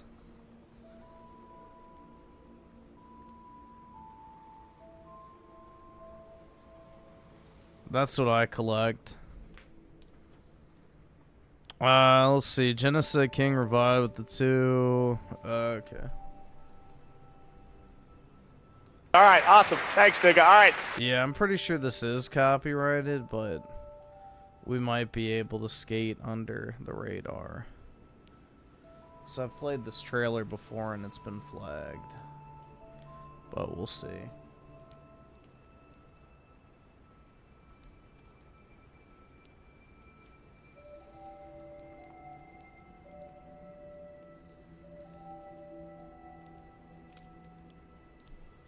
Holy fuck, why would people age restrict their fucking trailers?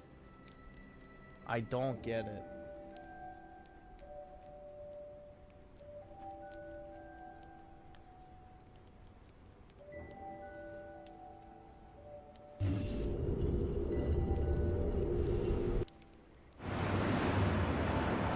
Is this it?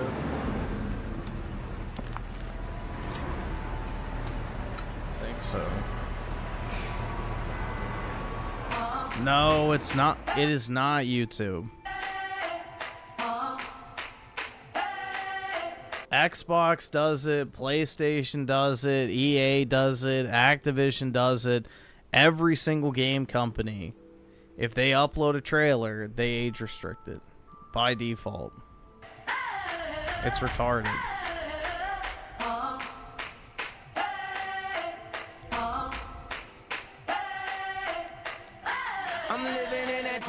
Century, doing something mean to it, do it better than anybody you ever seen do it. Screams from the haters, got a nice ring to it. I guess every superhero need his theme music. No one man should have all that power. The clock's ticking, I just count the hours. Stop tripping, I'm tripping off the powder. Till then, fuck that, the world's ours.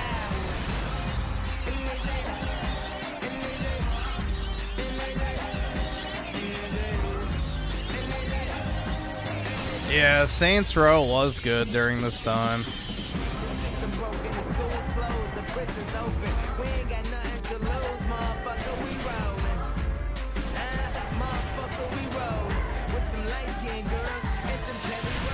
The first 3 were really good. After that, it went downhill.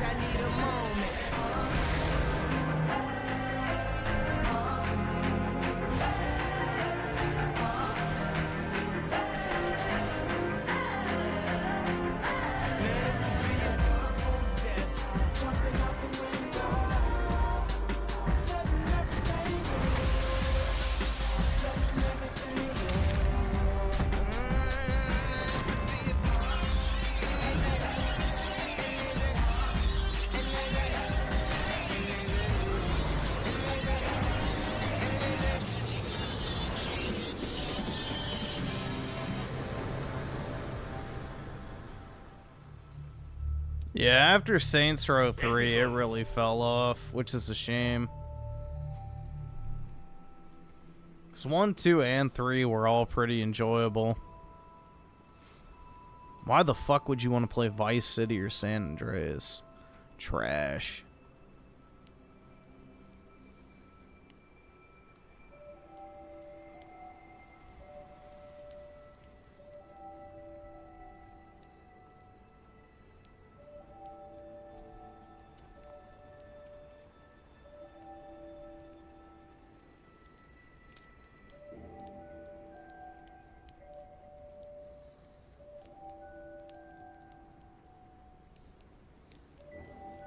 Let's just hope GTA 6 gets canceled, honestly.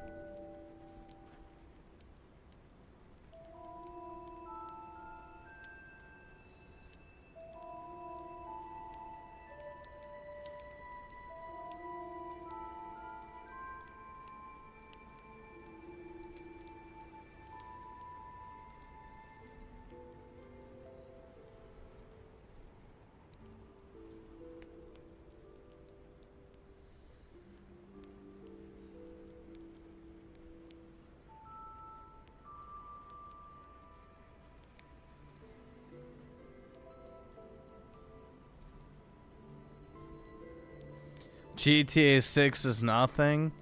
Yeah, honestly, I hope it just never releases. I don't even want it to release. If it does release and I'm still like streaming and shit, I might take that week off. I really don't want to fucking hear anything about it. I literally have it muted on Twitter. Like, I have the term Grand Theft Auto, GTA 6, and like all the variations of that muted, so I don't see anything related to it.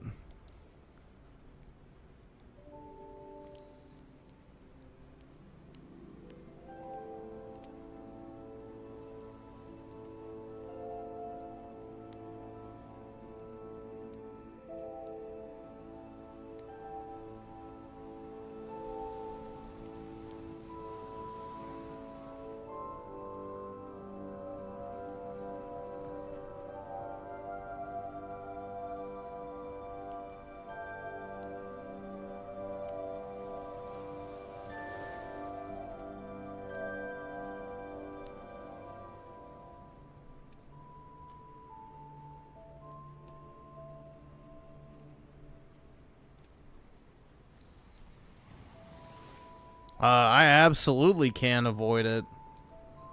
I'm not gonna play it. Period. So, let's see. Anabolic plays of the two. Oh. Watch the Wolfen Slop 2. Is that the actual name of it?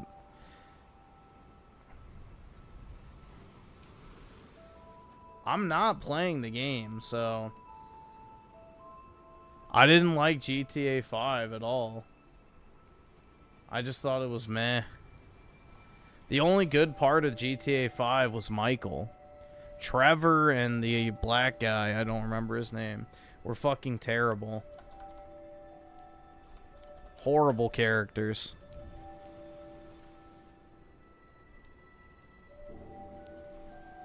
What's it called?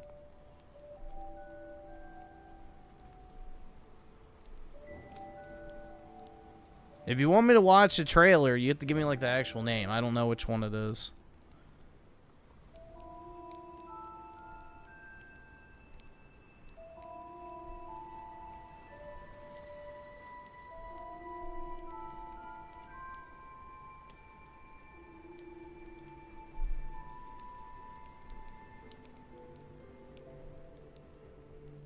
German or else? Okay.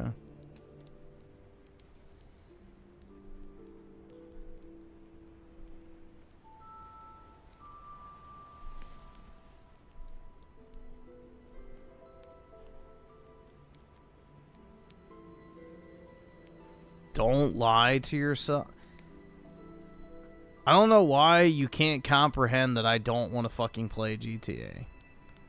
I don't care.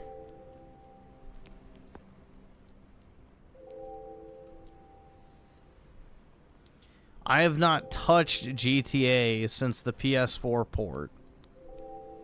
That is the last time I have willingly played a GTA game, is when the PS4 version first came out. That was it, because I wanted to try the online mode again, because when I bought it on PS3, it didn't fucking work. So, I was like, oh, I'll give the online another chance. Hated it. Never touched it again.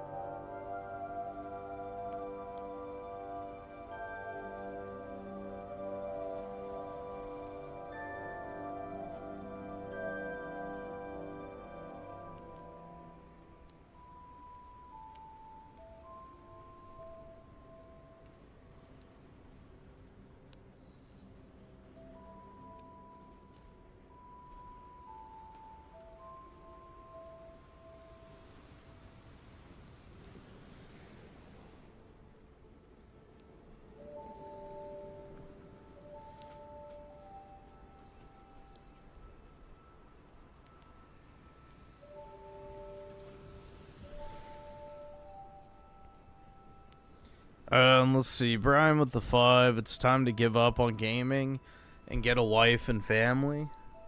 Well, I gotta move first, so that's not gonna happen. Unfortunately, gaming's all I've got still.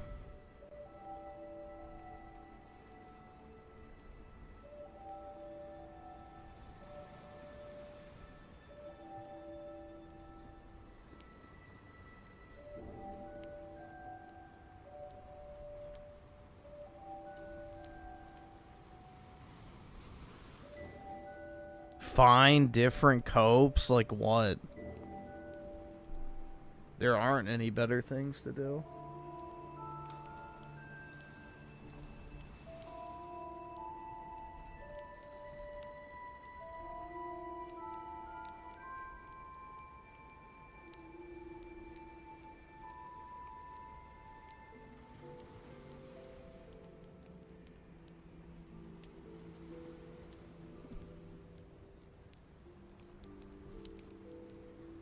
Try jujitsu? No, I'm not a... Skip it up, fucking loser faggot. Martial arts is for fucking queers, I'm sorry. Use your jujitsu when I pull out my fucking gun.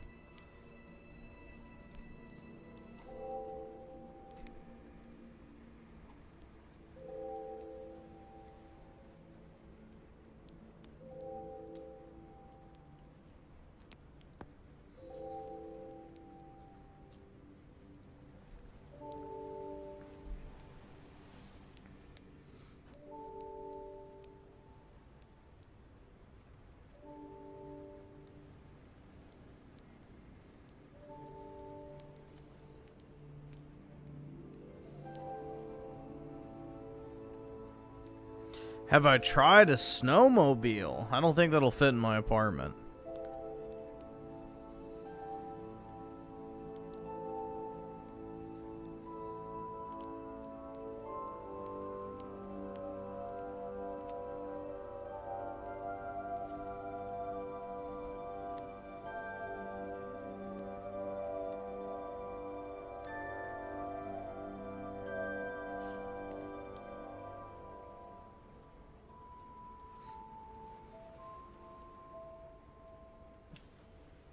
What are you doing, buddy?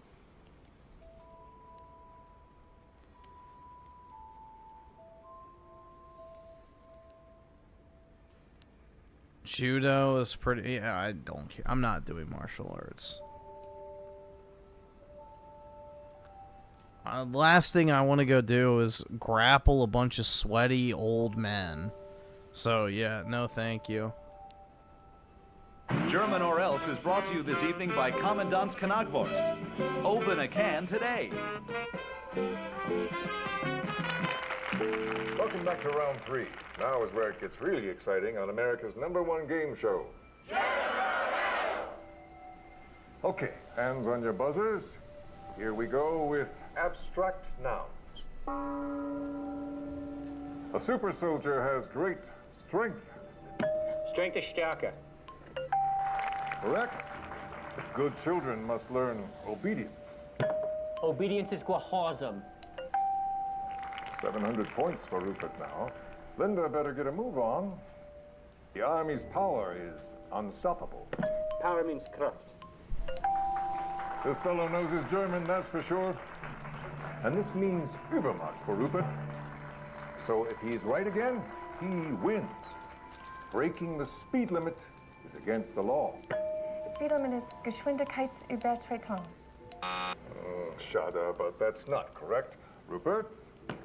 Speed limit is Geschwindigkeitsbegrenzung. Amazing. And that's the end of the round and the end of our game. Congratulations, Rupert. Another 1,000 marks for you. I'm sorry, Linda, but you lost. Which means you go for 4 weeks to... Remember, only 173 days left of English. Make sure you're prepared.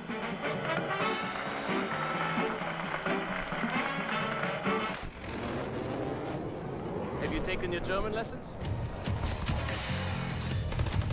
There you come, dann. Oh, vielen Dank.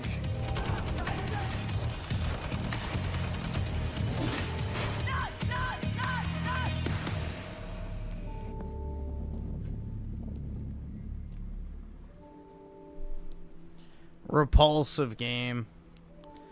I literally, like, removed it from my Steam library. It's so bad.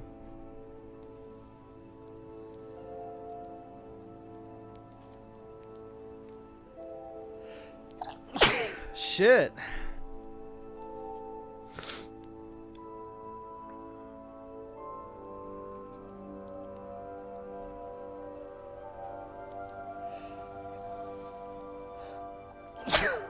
Damn.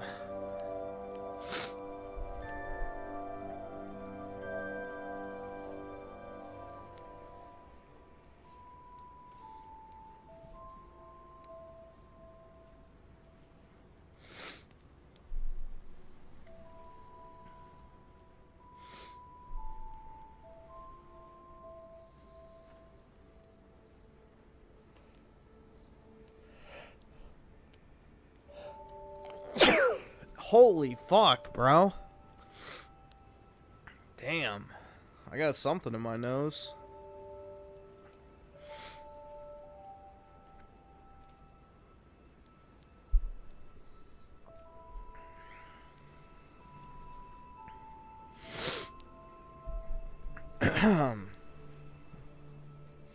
Now my head hurts, bro. That shit's fucking gay. Now I have a headache. Damn it.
Alright, I forgot to play that.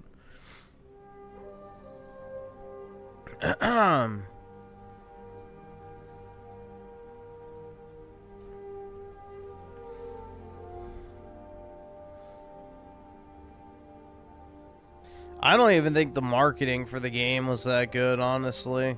I don't know, dude. Wolfenstein 2, I never played it when it came out because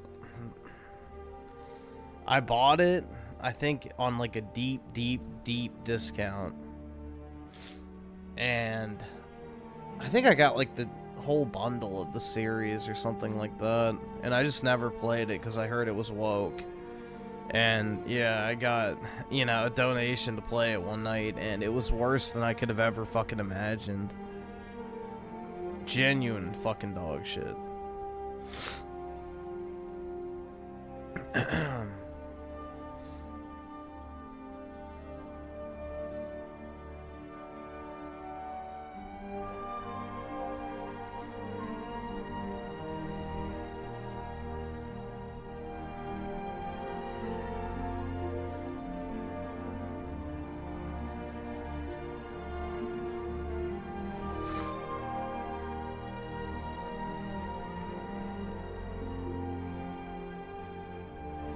I don't have Expedition 33 in my Steam library.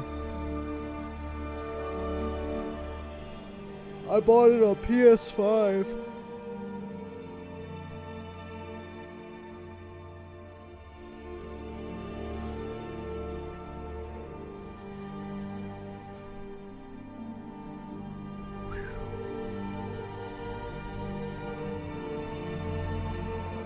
I bought that game on PS5.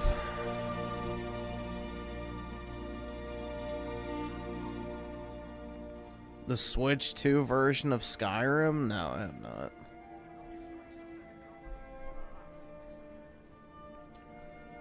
Do you have to buy a separate version, or does the Switch 1 version auto upgrade? Because I have the Switch 1 version.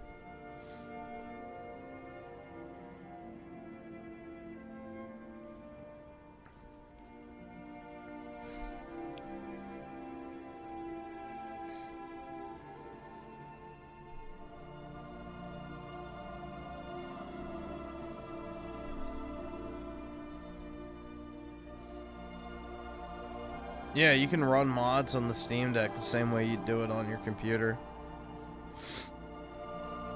You gotta buy a $20 DLC. Bruh. Jesus Christ. Isn't that nice?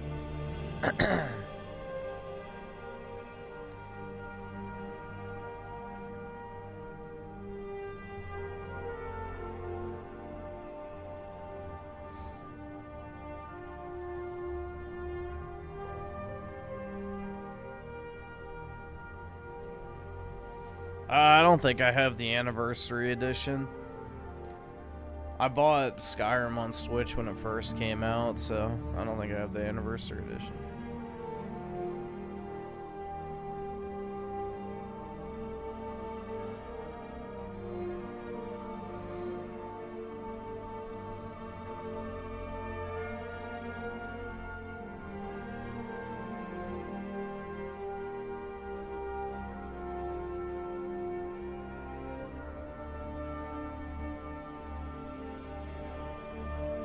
What's the point of playing it on the Switch? You have a portable.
Stream Skyrim. I don't really know if I want to get invested into Skyrim.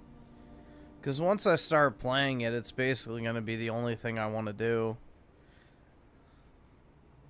for a while.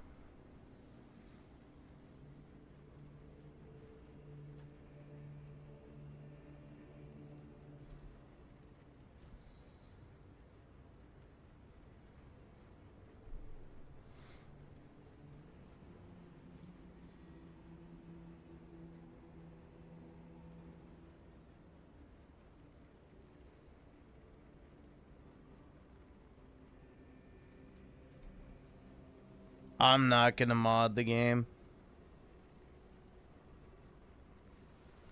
No mods.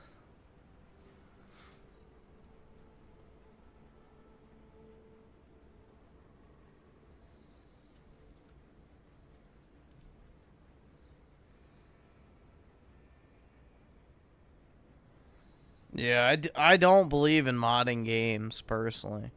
Unless the game's just absolute fucking dog shit and you just want to get through it, then that'd be about the only case I would do it.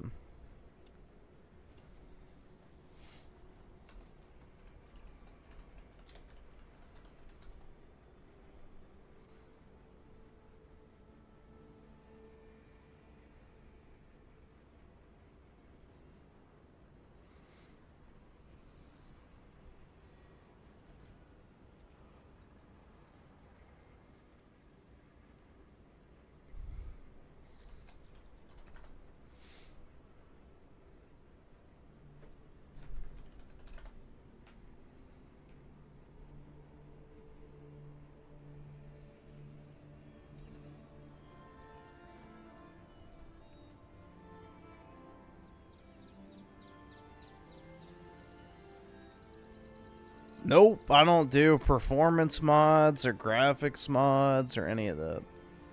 None of it. Don't have any interest.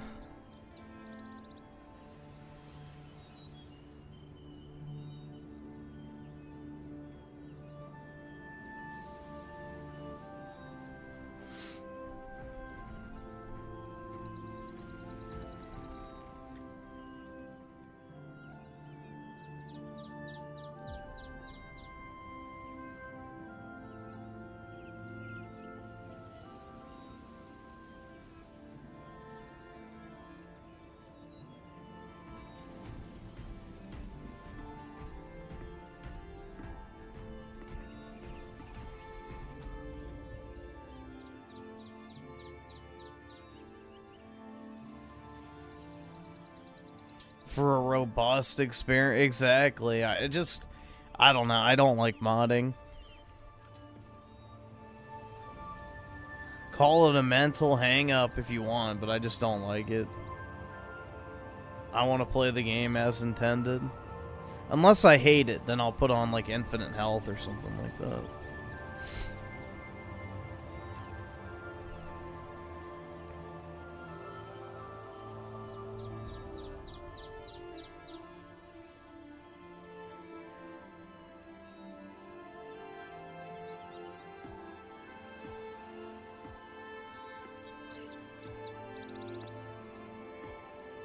Dude, my head is fucking killing me now. Ever since I had that sneeze attack, now I have like a massive headache. This shit sucks, bro.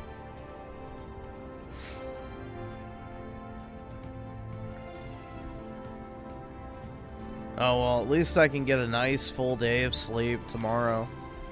I think it's supposed to snow where I am. Which, fun stuff, man. I hate snow.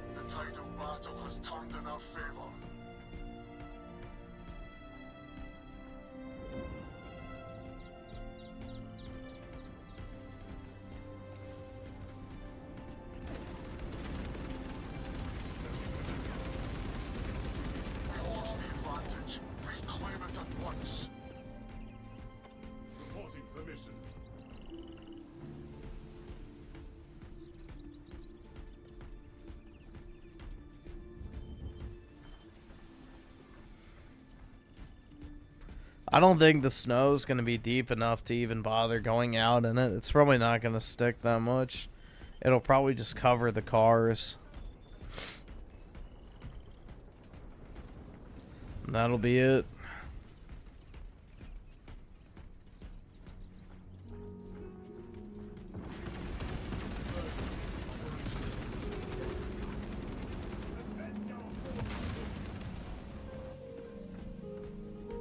Support incoming, brothers.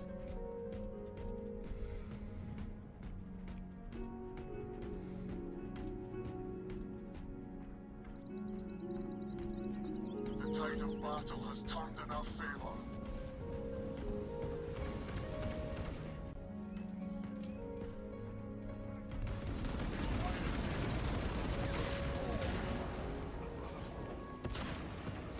Snow around you still hasn't melted in 2 weeks. Yeah, that does suck.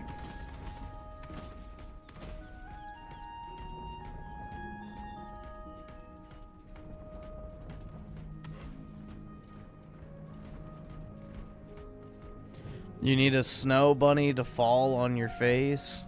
Yeah, I hate when that happens, but I'm sorry. I wish you luck.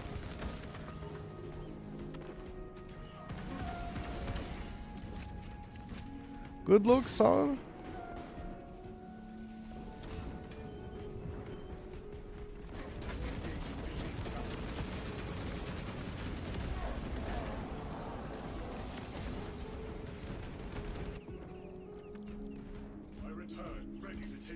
You'll do anything for me? Give me a $500 super chat right now.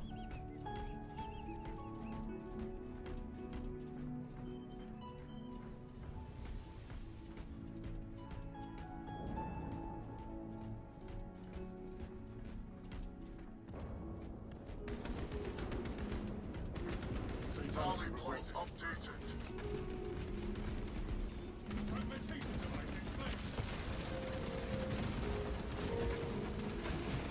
Rally point updated.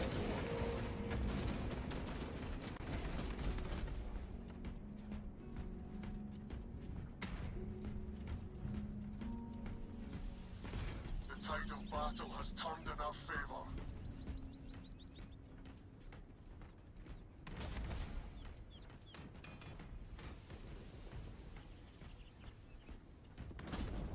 Rally point updated.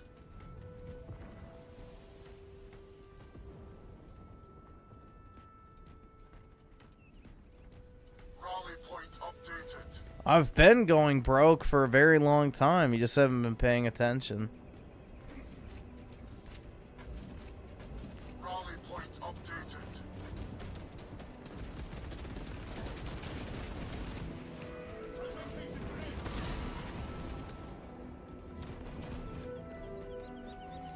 Restore combat readiness.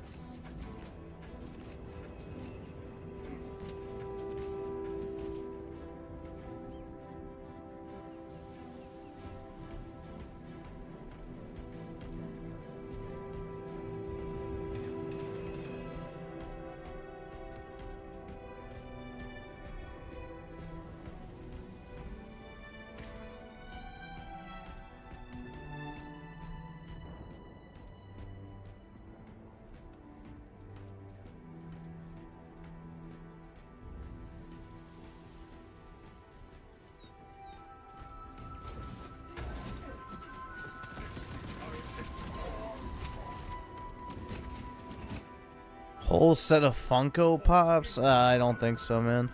We lost the advantage. Reclaim it at once. I don't think so. You just spent 900 on a new auger. The last big purchase I made is I bought my dad a Ovechkin hockey card. But that's a Christmas gift. It wasn't for me. Astartes, push for dominance. Killed in action.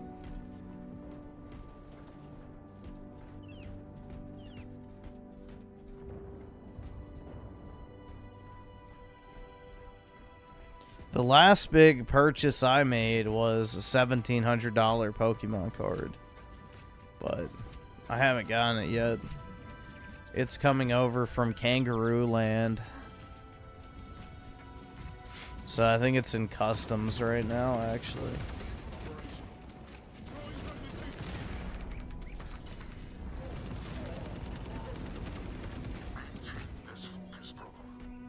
Reporting for mission.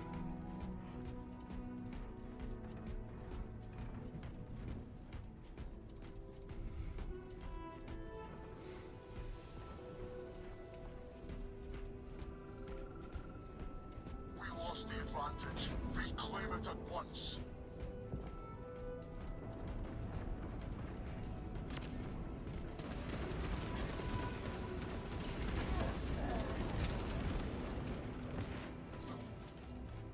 Restored to combat readiness.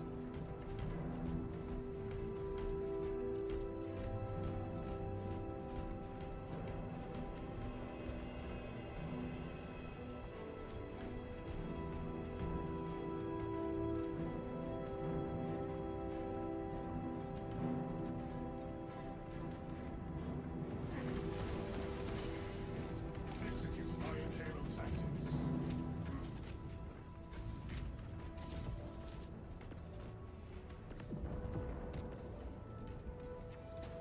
The tide of battle has turned in our favor.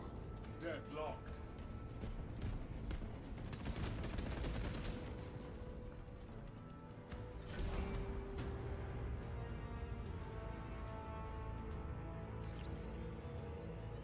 Dude, the new Star Wars game I couldn't care less about, honestly. I genuinely could not care less about the new Star Wars game. It's gonna be bad. I don't know why anyone's excited. And it's not even gonna be ready until 2030, apparently, because the studio that's making it was literally formed earlier this year, which means they probably haven't even started the game yet.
Am I crying? No.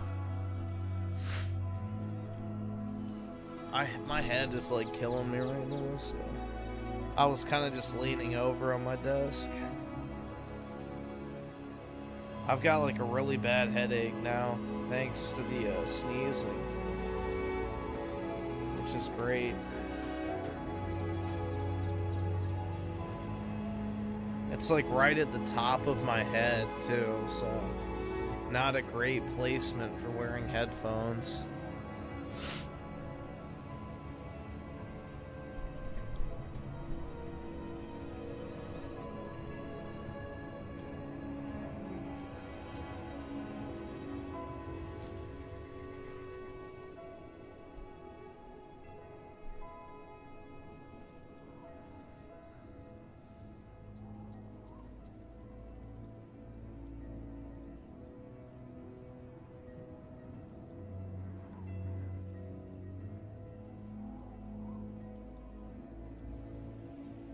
Bring honor to the chapter, brothers.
It's gonna be -10 where you live? That sucks, man. I hate the cold, personally.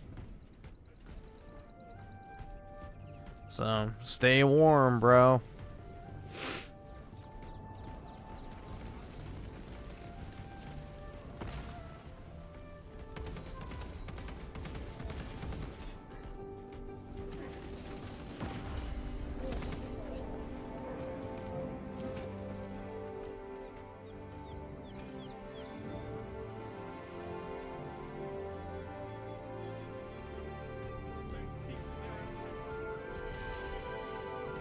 Brother killed in action.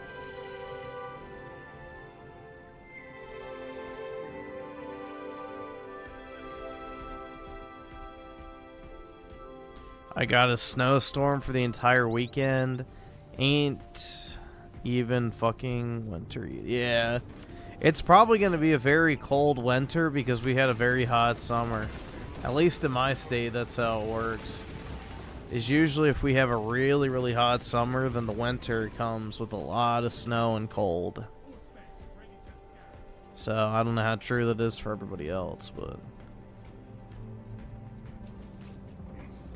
Astartes is dead.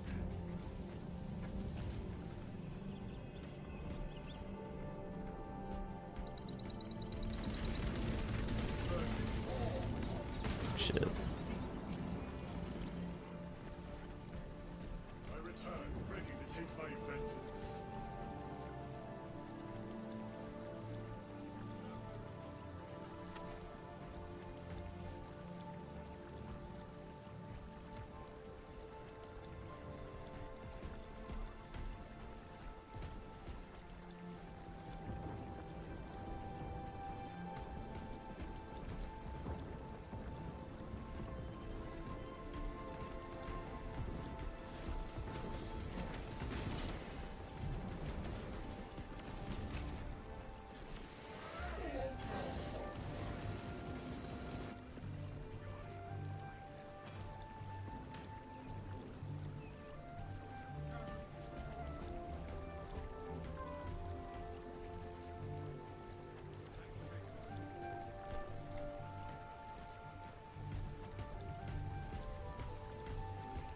Ah, Griff, the cold months offer the most clean air? I don't know about that one. That's actually probably false because of all the coal burning. And no, not that kind, but yeah, all the coal burning and, you know, heaters and everything like that. It's probably actually worse for you.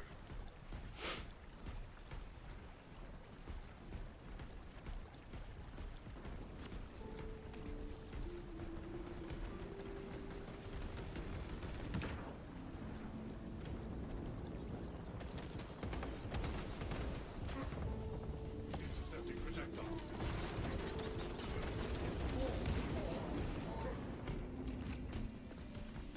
By the Emperor's grace, I fight again.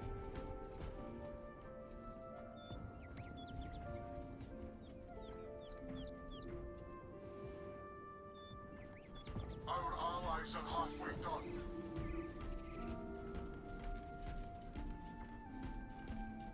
Active camouflage charge.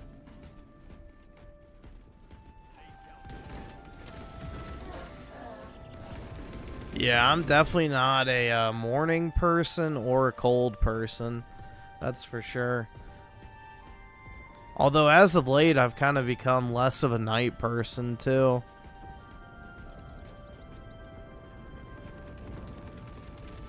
Maybe I'm just not a person anymore.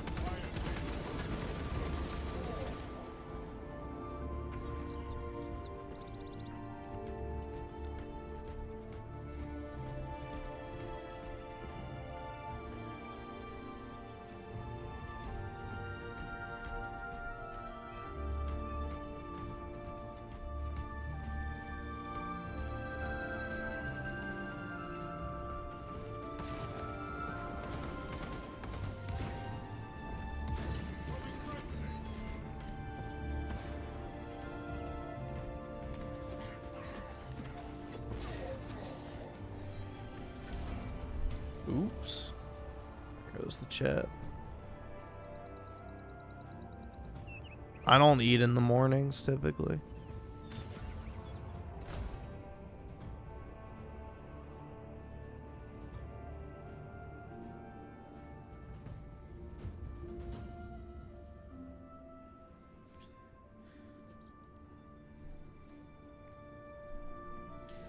No, honestly, I'm getting to the point now where it's like my ideal day is one where I can basically just sleep all the way through it.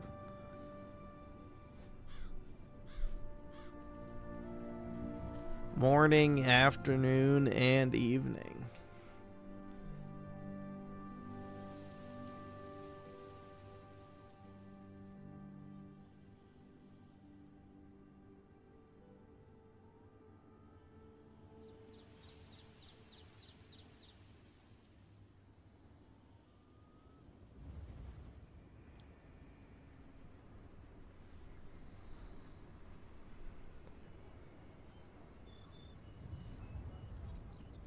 Griffin's a cat, confirmed. Yeah.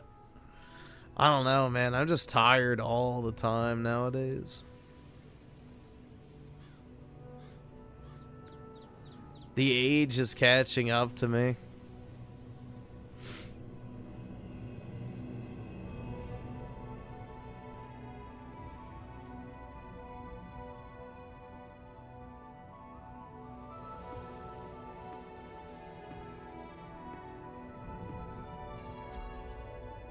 Oncomaxed, yeah.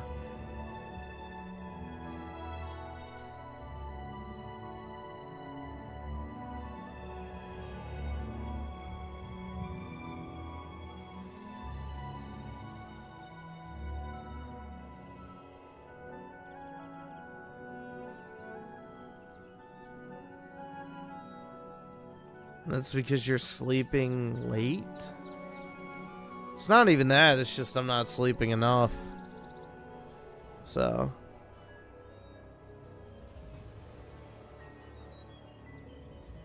Like this morning, I only slept from like, I think 5 until, what, 8? So I got 3 hours of sleep. Which isn't great, but, yeah.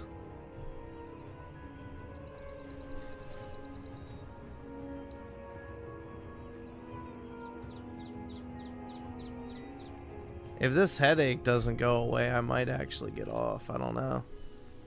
This thing's irritating.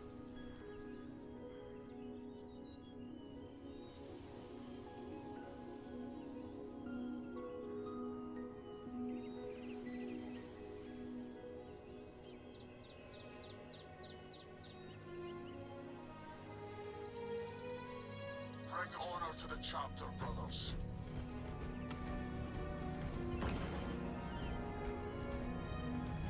I have never bought Tylenol in my life.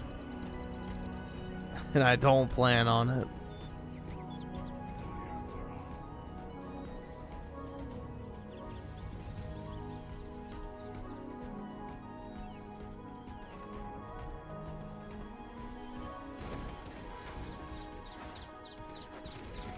The tide of battle has turned in our favor.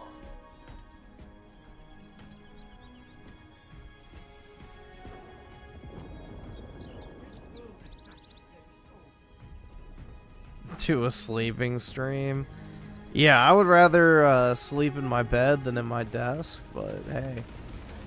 You know, my desk chair is pretty comfortable, but not really to sleep in. Support incoming, brothers.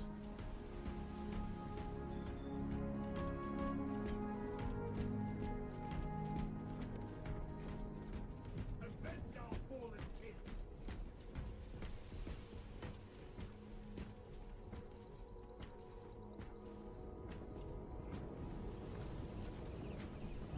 Gathering supplies.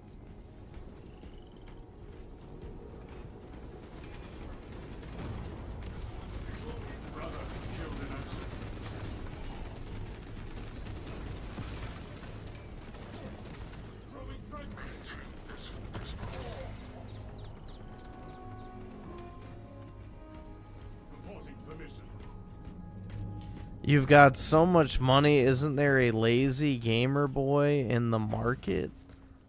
What? A lazy gamer boy. What the fuck is that?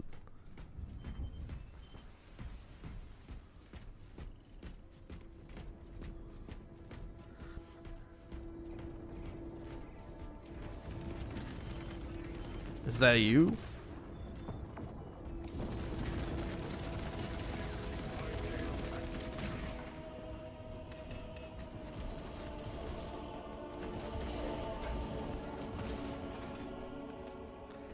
The lazy boy. Oh, like the recliner. Okay. Yeah, I don't. That wouldn't work in here.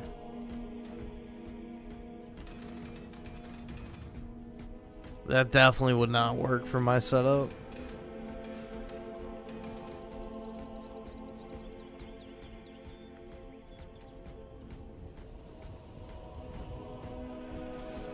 Oh, seriously? Shit.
Arch enemy closes in on victory.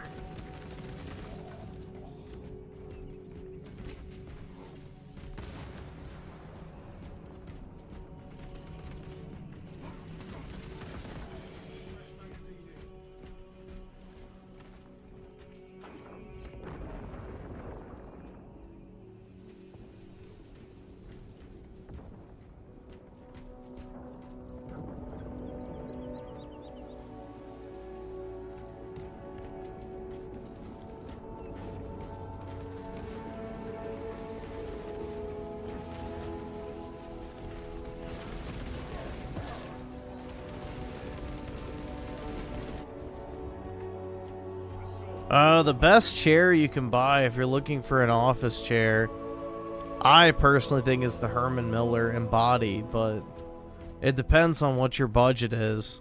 It's extremely expensive, but if you're going to be sitting in it every day for multiple hours or most of the day, it's a worthy purchase.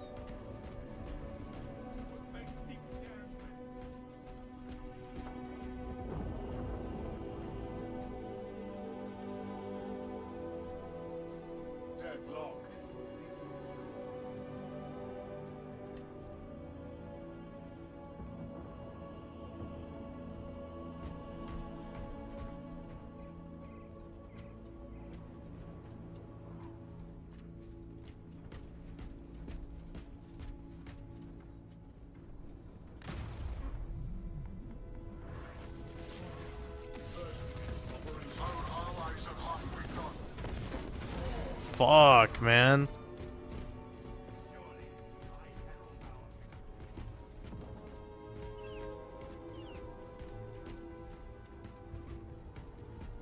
Did you guys see the thing on Twitter that Ian Carroll guy is like demanding to know where Charlie Kirk's body is because he doesn't believe that he's actually dead or some shit? So he wants to go like find the grave site that he's buried at to see if he's actually even buried. Like, it's fucking weird, bro. Like, he wants to go, I guess, exhume the corpse. He's, like, all pissed off because they won't tell, you know, the public where the grave site is. It's like, dude, you know some fucking psycho who watches either him or Candace Owens is going to go try and dig it up. 100%.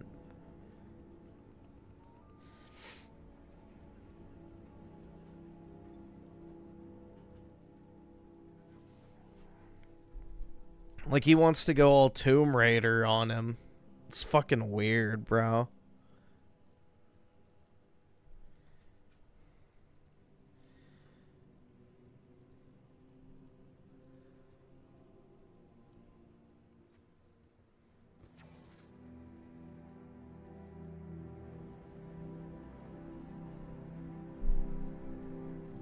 Yeah, exactly. We just saw a catch-up packet that they implanted inside of his throat. Did you see Groms did a 180 on Tomb Raider today? Shocker. That guy's a fucking clown. It's all about engagement farming. That's it. It's the only thing he cares about.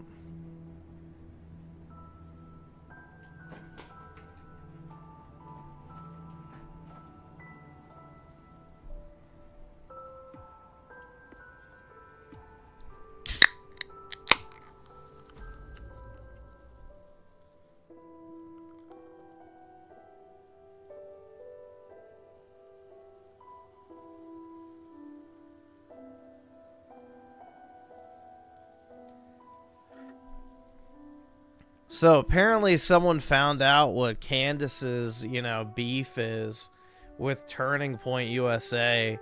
Apparently her husband, who she married after meeting 7 days prior. Which, that's not weird at all.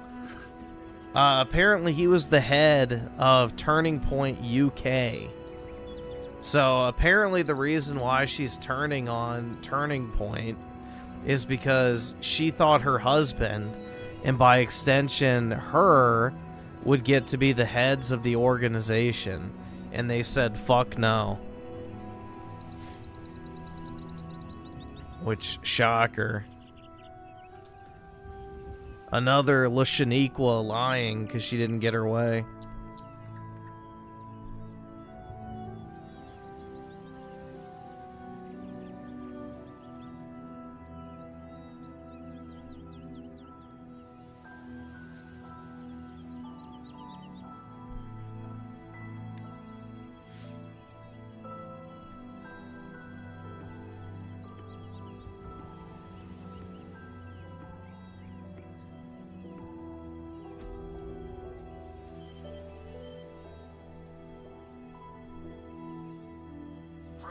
To the chapter, brothers.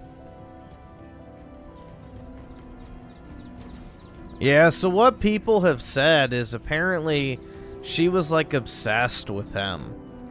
Like, I think she wanted to marry him at first or something like that, and he didn't want to. And yeah, ever since that she's like resented him.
Oh, I got assist cucked.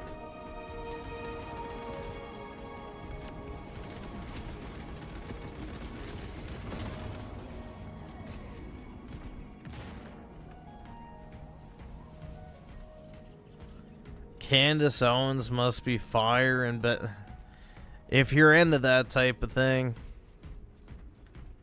If you got the jungle fever, I guess. We lost the advantage. Reclaim it at once. I don't know, dude. I think it's wise words to live by that you don't stick your dick in crazy. Because that bitch has definitely fucking lost it. The title battle has turned in our favor.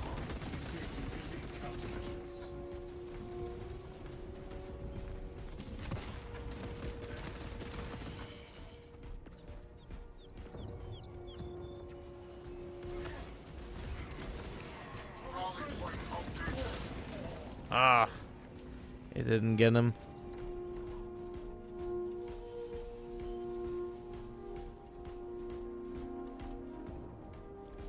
I don't think sex would even exist, to be honest.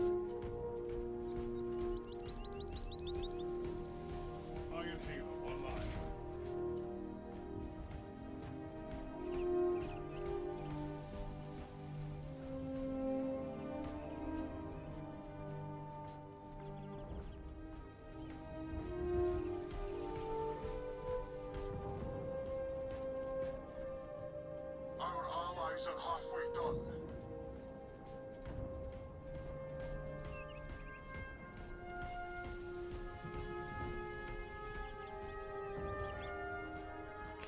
The fact that she worked for Ben Shapiro means everything. That's what I mean. I think Candace Owens is an agent set out to, I guess what's the word I'm looking for? Delegitimize the anti-Israel right. By, you know, having this woman as like the face of the anti-Israel shit on the right. And just how fucking retarded she is. It discredits the entire concept by extension.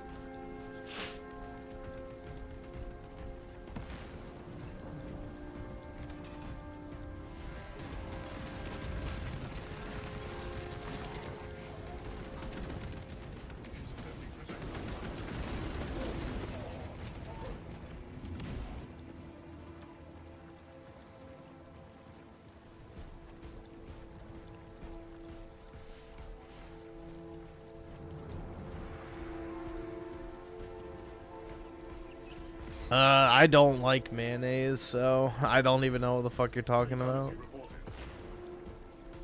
I do not use mayo.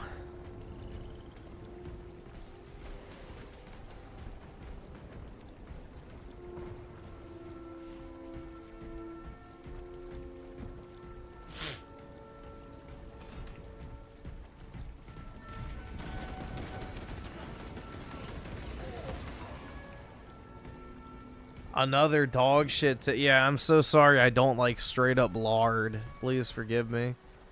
I don't want to smear lard all over my sandwich.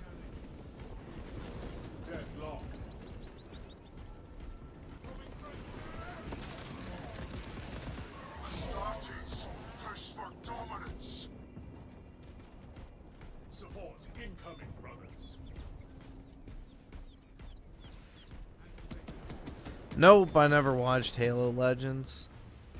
I don't really have that deep of an investment into the Halo story. I've always been more of a multiplayer guy.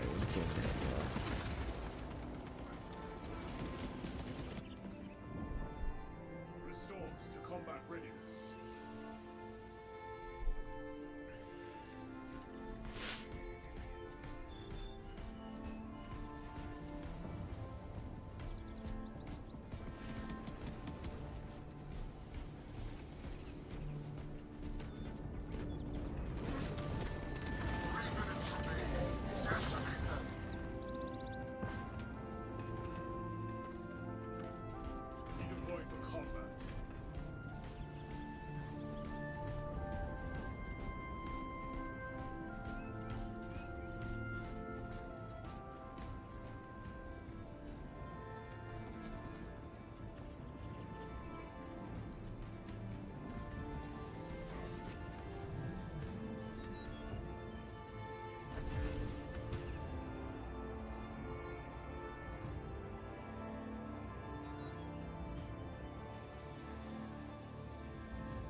Well, the mayo in America is probably fatty. Yeah, it's literally oil and eggs, which like forms like a lard-like substance.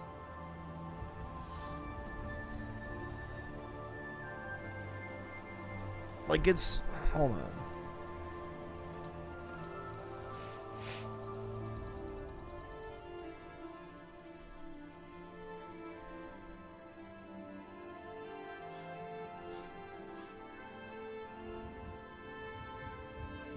$7-11, dude, hell yeah.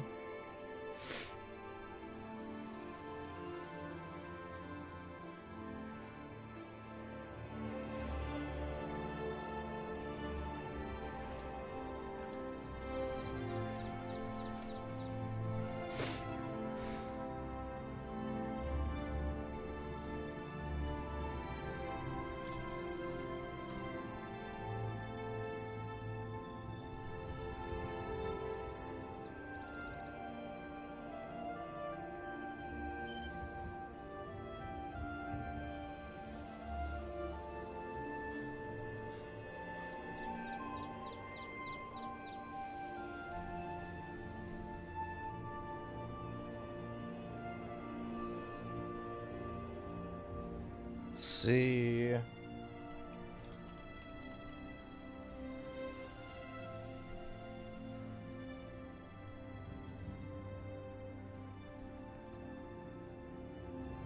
Making may.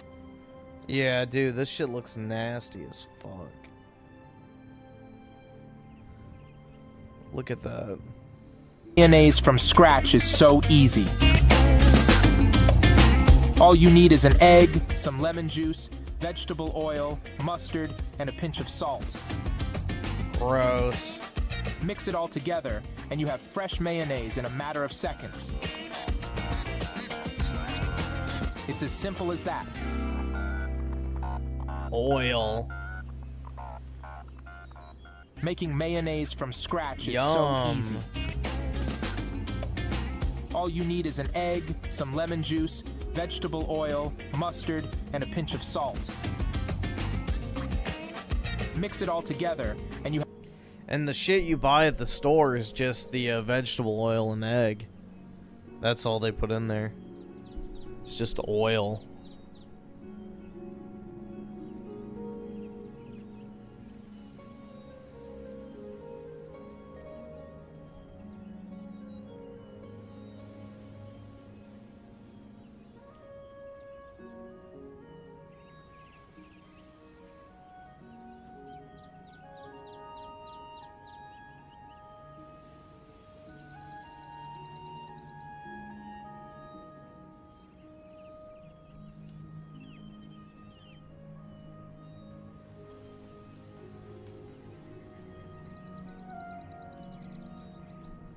I don't like homemade mayo.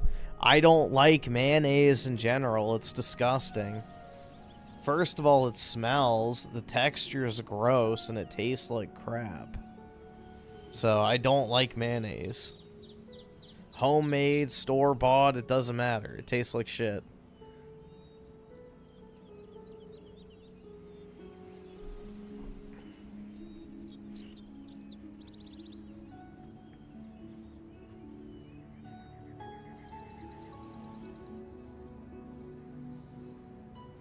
I don't like,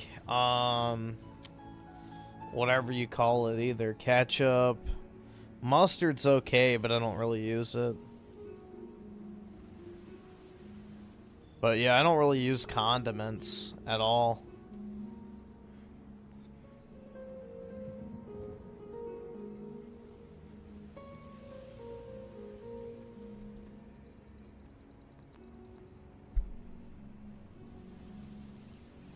No condiments for me.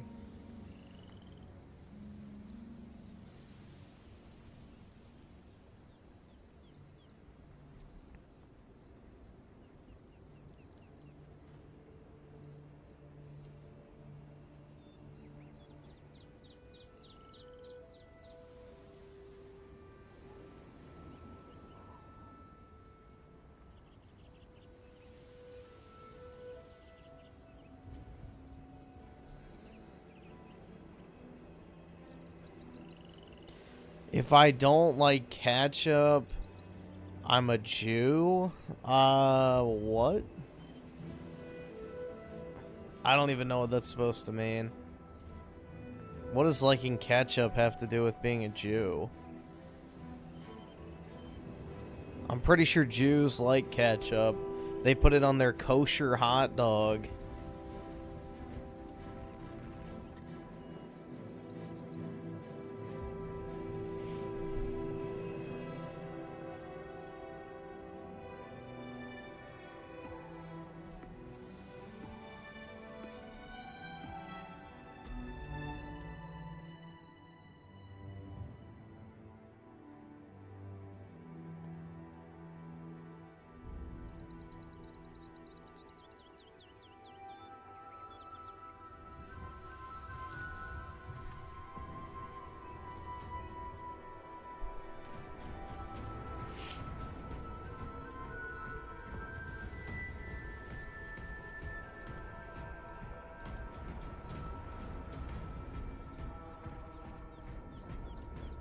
Casualty confirmed.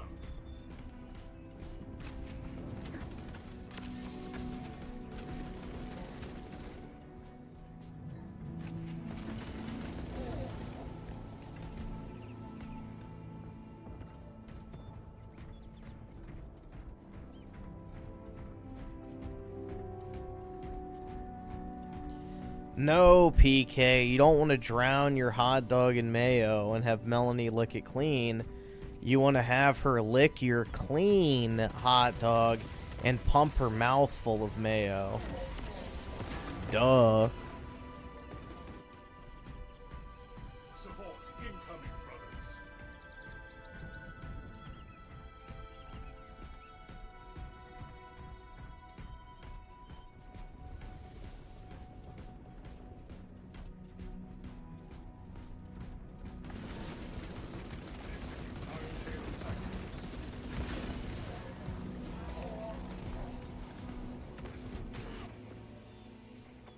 I return, ready to take my vengeance. Whoa, buddy, indeed. Our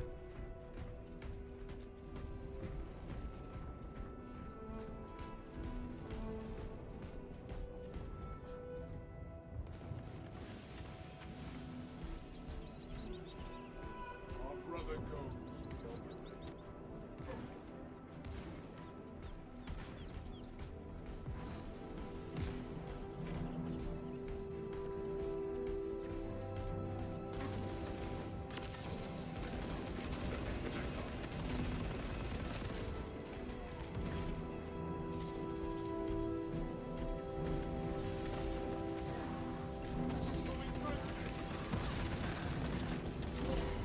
Shit. Reporting for mission. Nah, I like blue cheese. Blue cheese is good. Killed in action.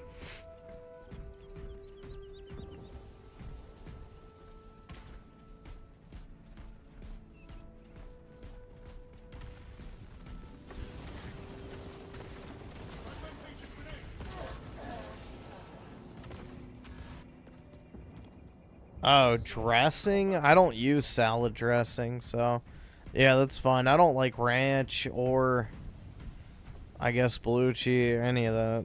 I'm not a salad dressing fan either.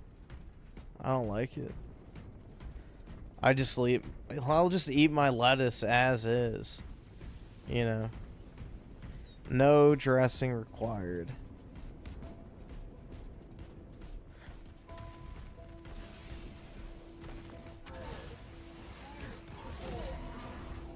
Rally point updated. Redeploy for combat.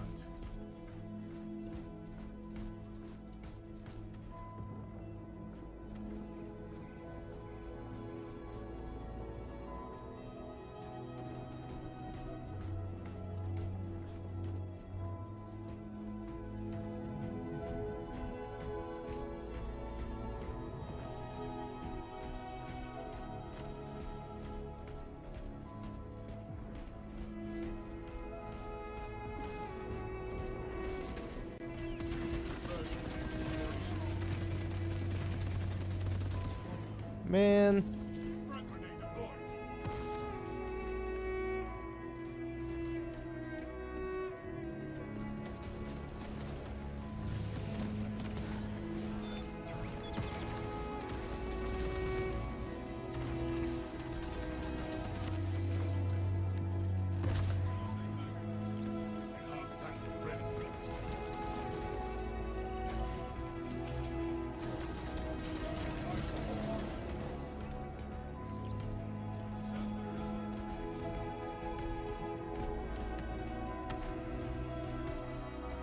Do I eat beans? Not very frequently, but I don't mind beans. If I make chili, I'll put beans in there.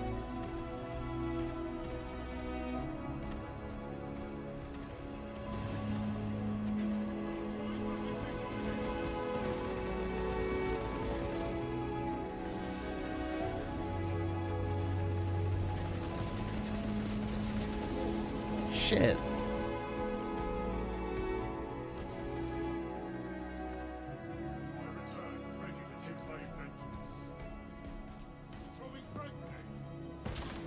Yeah, what you mean you ain't rolled that chicken in Cheeto dust? Shit, I can't even taste none. Pass me that Tony Sacheries and the Lowrys. Shit, I'ma have to wash this down with a 40.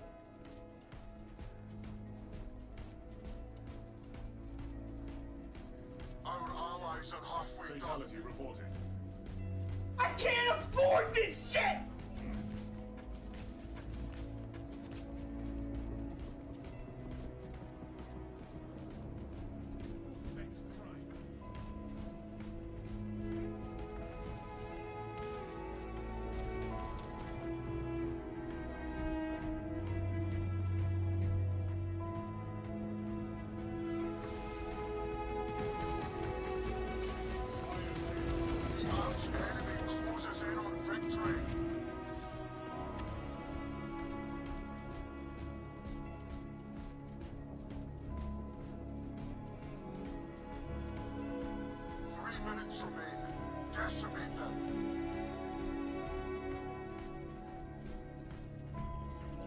Maybe PK's black? I don't know. He drives DoorDash, so that's why I'm leaning more towards Hispanic. I would say Indian, but I don't necessarily agree with that. Doesn't strike me as Indian.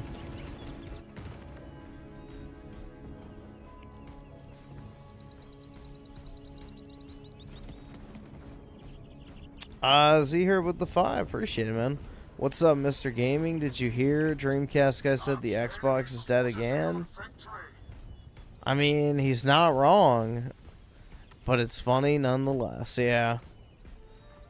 Dreamcast guy just, you know, old habits die hard, I guess. When all else fails, declare Xbox is dead.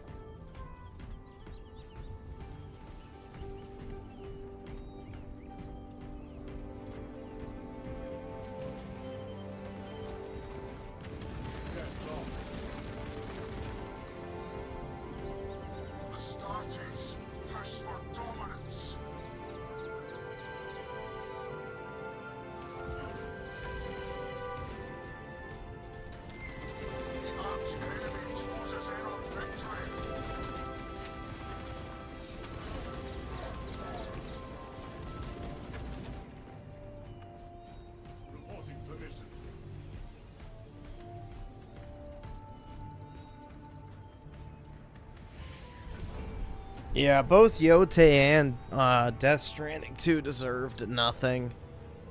So that's the great part. They deserve to win nothing. Zero with the 10. There's an animated adaptation of Animal Farm from Angel Studios. It seems to have gotten people mad because it looks to be capitalism bad. But, like, I thought George Orwell was a socialist anyway. Well, technically Animal Farm is about communism bad, but yeah, if they're twisting the actual meaning of the story, then That's a possibility.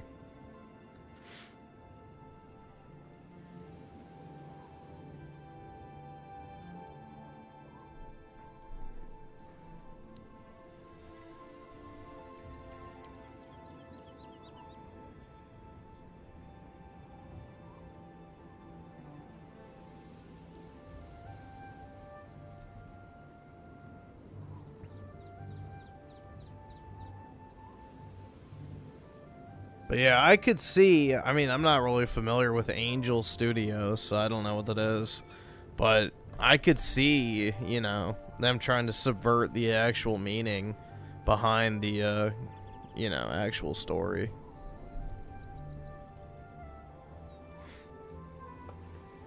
But yeah, Animal Farm is like an anti-communist book.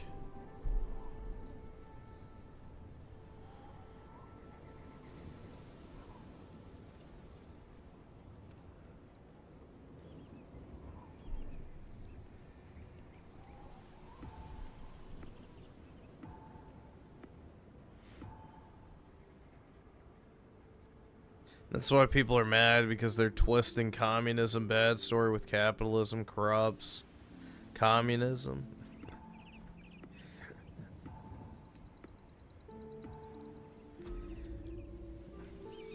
Choose your character, right wing or left wing, Hebrew. But yeah, I mean, you could make a case that unchecked capitalism is just as bad as communism. So, I don't know.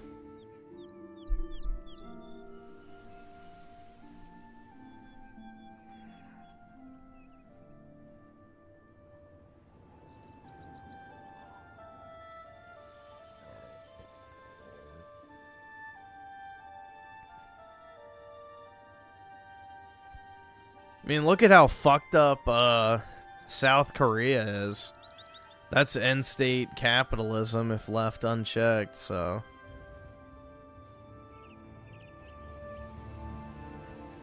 Seth Rogen voices? Okay, so it's Jewish subversion, gotcha. That's all you need to know. If Seth Rogen's in it, it's Jewish subversion. Spooky Cerberus with the 2. There are no rules, Griffin. We're lost. Wait. Oh, wait. We're lost? The fuck? There are rules. And if you break them, you're gonna go to jail.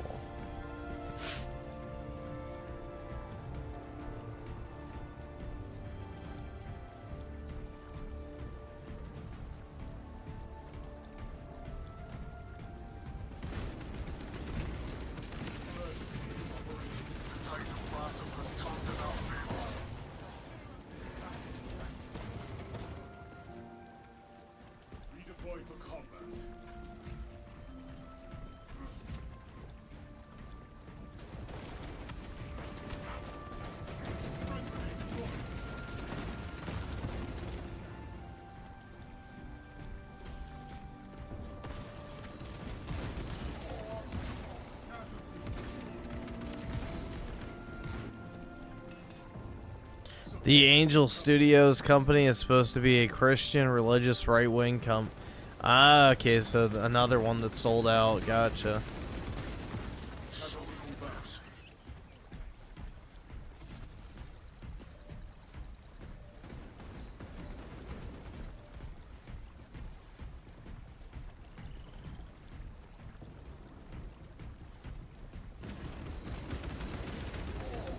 Shit.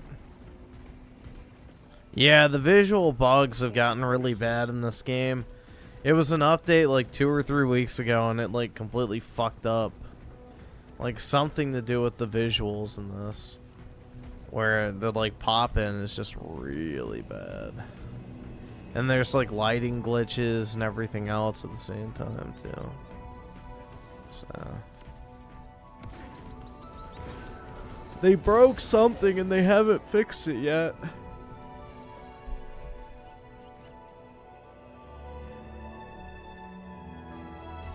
Why does my character look so short?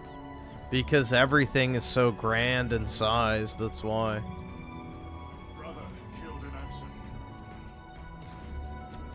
It's just everything is so large that he looks small in comparison.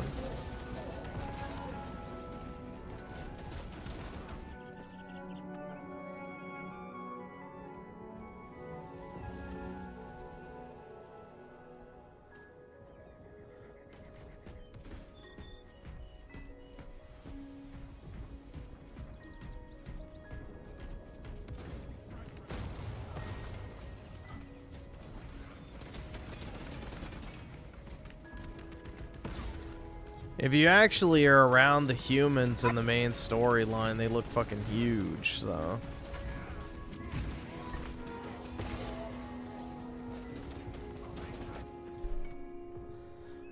Tim Marco, the 279, Angel Studios is Mormon. So go figure. Okay, yeah, there you go. Yup. Makes sense.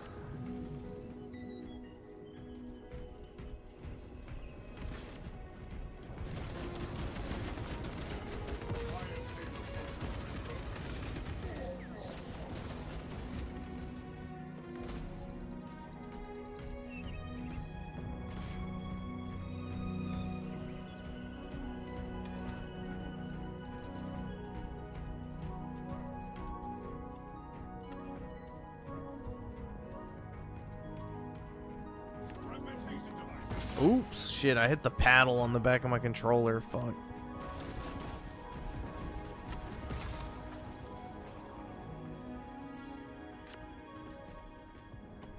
return, ready to take my vengeance.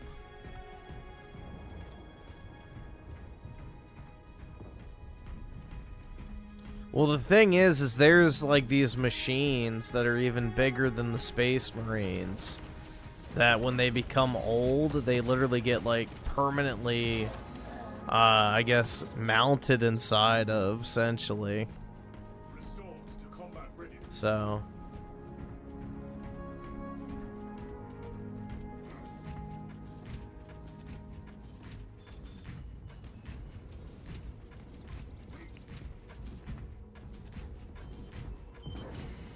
Yeah, the dreadnoughts or whatever they're called.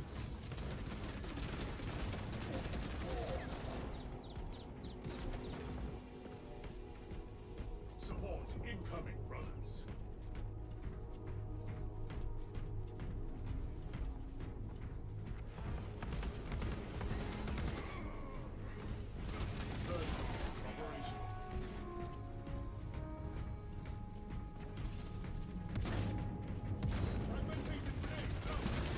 Our allies are halfway done.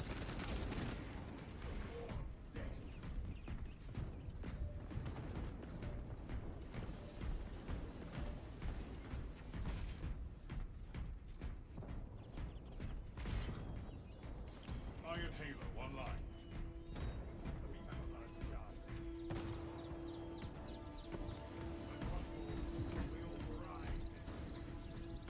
And Z here with the 5. Griffin, do you like George Orwell? I've never read it, but considering it's the normie and Redditor choice of saying dictatorship bad, I'm hesitant. It's fine. I mean, it's just basically a, I don't know, pretty milquetoast anti-communist writer, but I don't really think there's anything super revolutionary in his books. It's more so just a what-if scenario, like, you know, what if communism fully evolved to its most degenerate form, which is like, you know, basically your entire life is controlled down to the second. But yeah, I think his books are okay. They're very easy to read, so they're not overly long and drawn out, and they're just kind of straight to the point.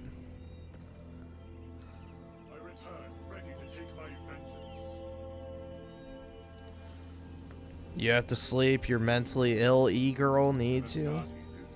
Let me guess, it only exists in your dreams.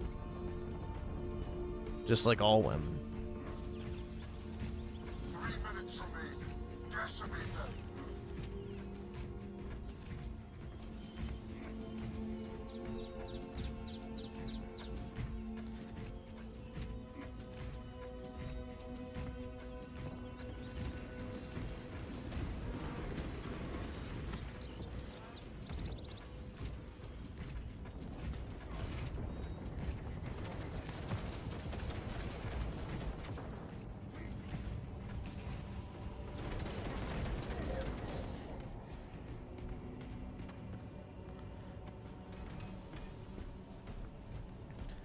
Let's see. So Griffin hot with the 1 month.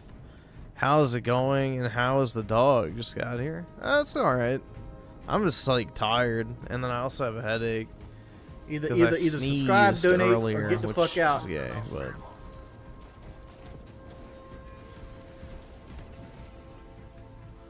all's well.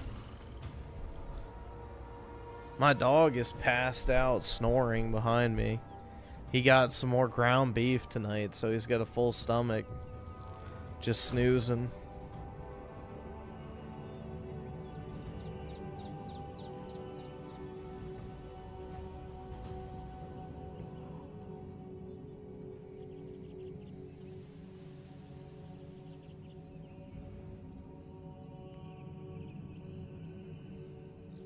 Yeah, I honestly could definitely lay down and fall asleep if I tried. My nice, cool sheets.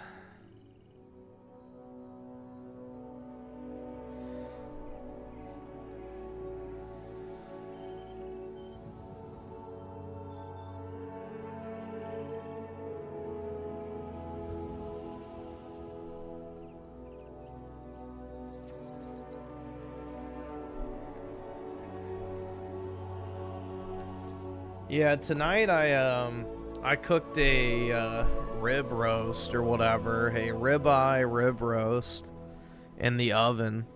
It was like, I think 12 pounds. They had them at my grocery store for $8 a pound, so it was like $100. But you know, after you take the bones and cut all the, you know, large amounts of fat off, it's like 9 pounds of just meat. So I had that tonight, which was pretty good.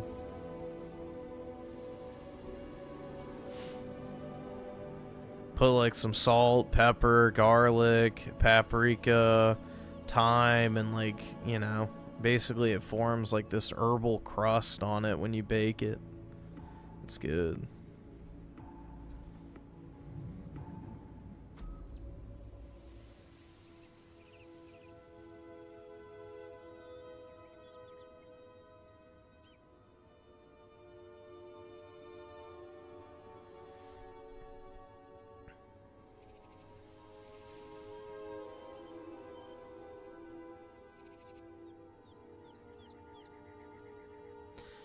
You really need to fix your sleep schedule because you actually contribute to yeah, I mean, you know, it would be a nice situation if all I had to do was wake up, do my job, and then I could just chill and go to sleep. But, you know, I got to grind out YouTube, dude. But, yeah, no. I'm alright for the most part. It's the life I chose.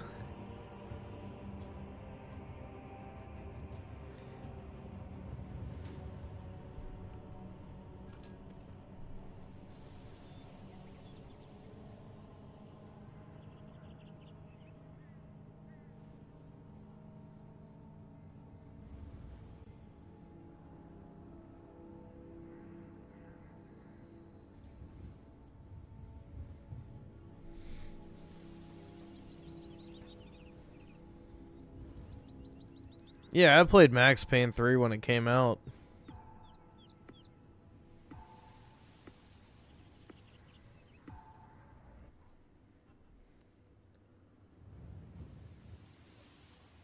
Bring order to the chapter, brothers.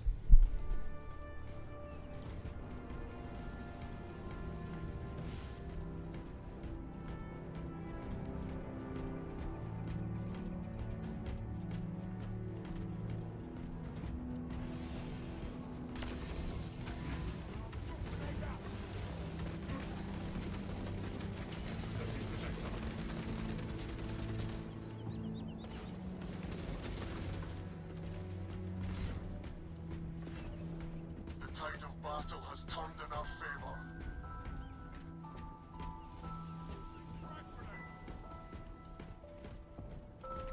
I was chosen to be the chud. I guess so, man. An unlovable, unfuckable chud.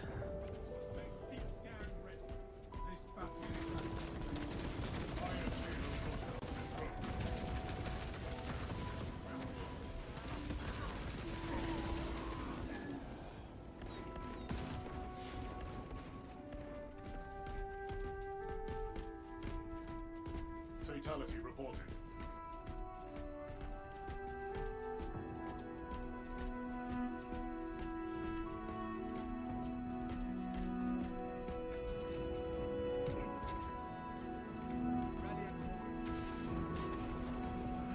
We lost the advantage. Reclaim it at once. Oops. Yeah, I mean, the only way I would stop, like, doing streaming and stuff is if I started making a lot more money at work and my schedule got a lot more demanding.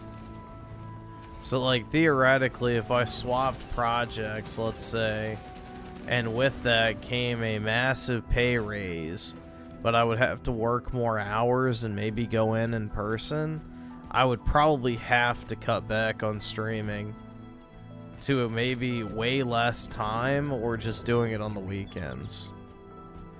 Because, you know, realistically, if I had to wake up and commute every single morning and then sit at an office for 10 to 12 hours a day, I would actually need to be pretty decently well rested because, you know, working from home, if I need to just, you know, lay down for a while, even if I don't go to sleep, I can do that.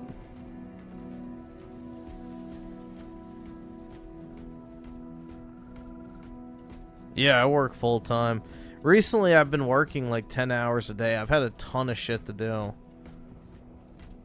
So the other day, I actually worked 12 hours straight. So it really just depends. But recently, I've had a lot of volume of work come through. So I've been pretty busy.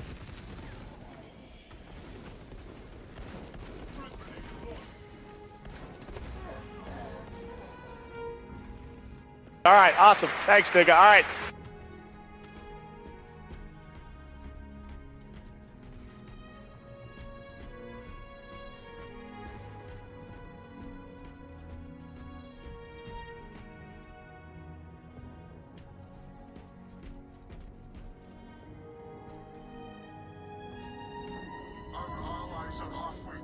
See, Brandino with D5. Picked up Shadow of Mordor and War because of the Nemesis system. I'm excited to play it. Yeah, they're really good games, honestly.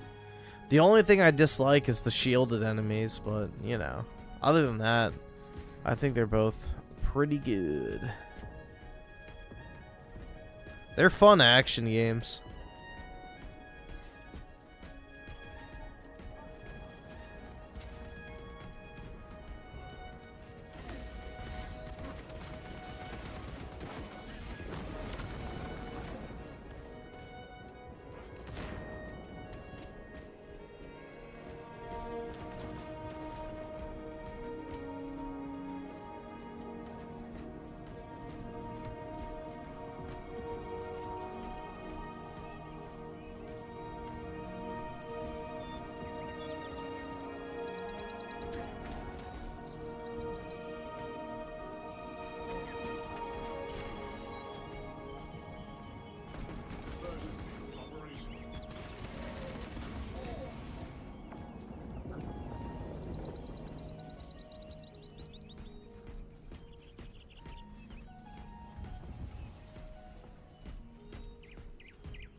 Am I going to play Code Violet?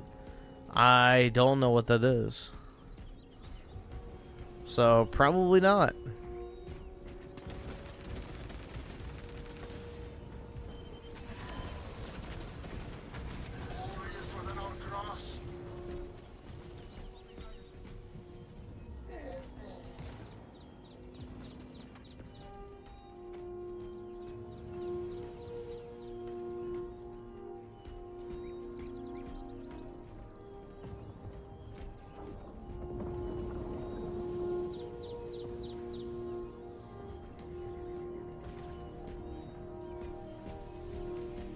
Dang, bro, you real sleepy?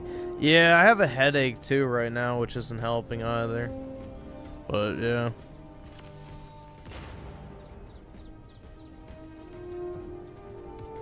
It's making it very easy for me to kind of just doze. Casualty confirmed. Execute IKO tactics.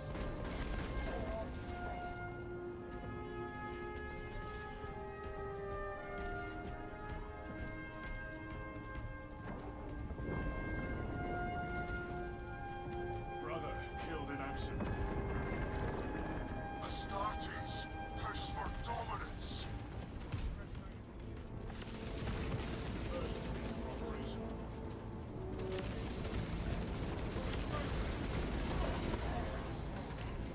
Damn, man. 3 minutes remain.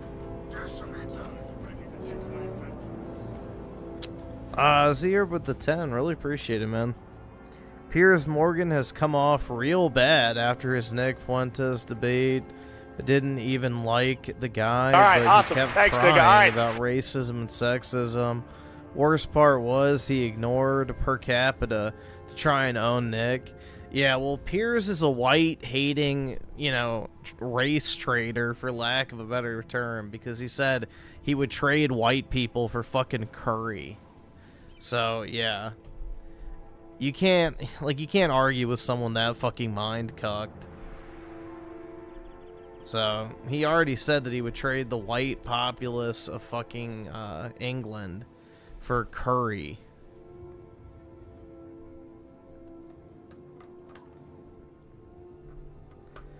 The dude's a bad faith actor, by definition.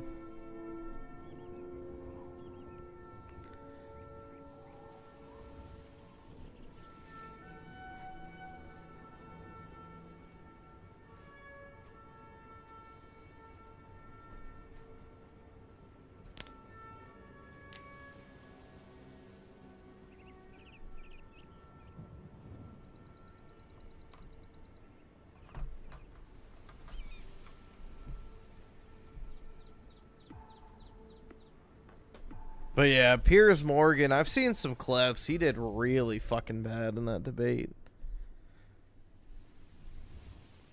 He looked like just a whiny old boomer, yet again, that worships at the altar of World War II.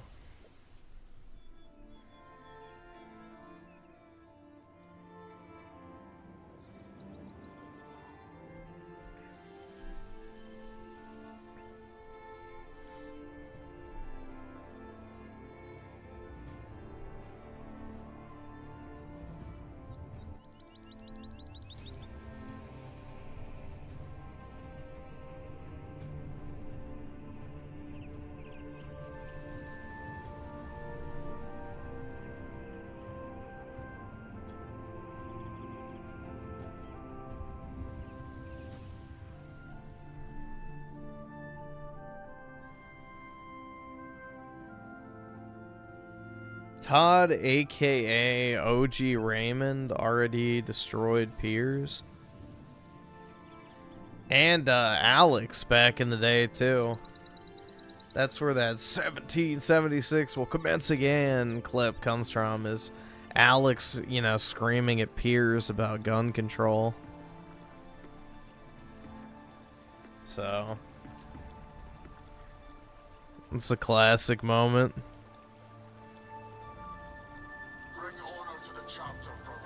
He went on a 6-week break with his wife, so basically they were just fucking other people.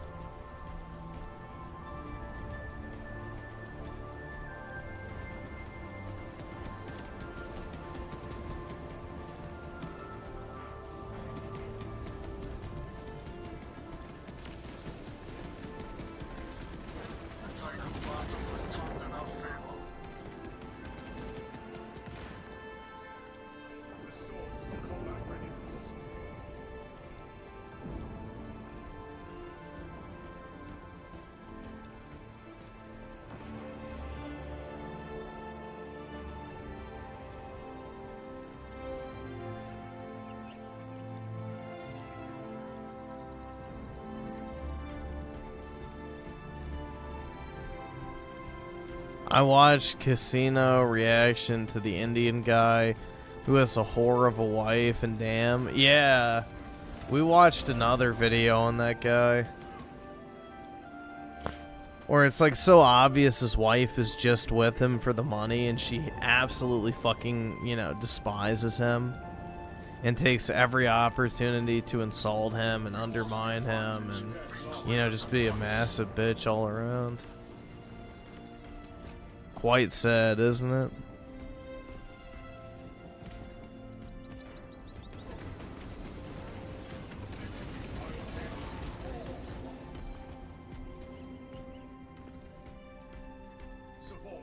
Would I vote for Alex Jones for president? Absolutely. The tide of battle has turned in our favor. Brother killed in action.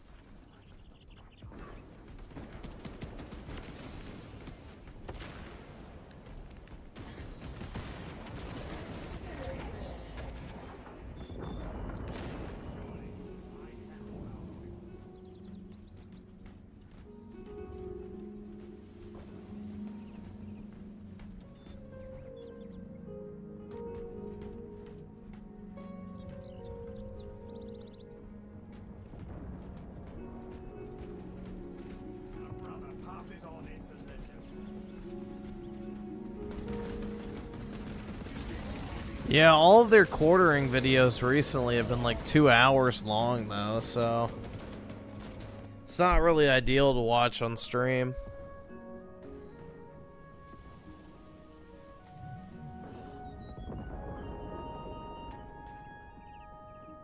Oh, man.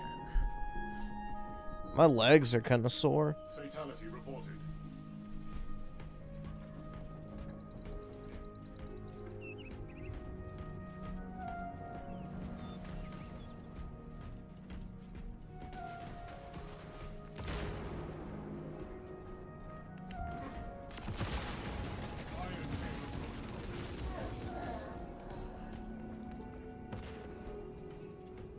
Redeploy for combat. We lost the advantage. Reclaim it at once.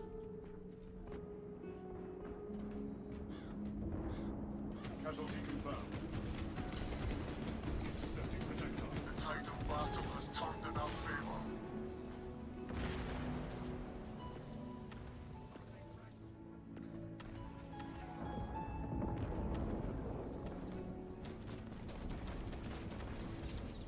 We lost the advantage. Reclaim it at once.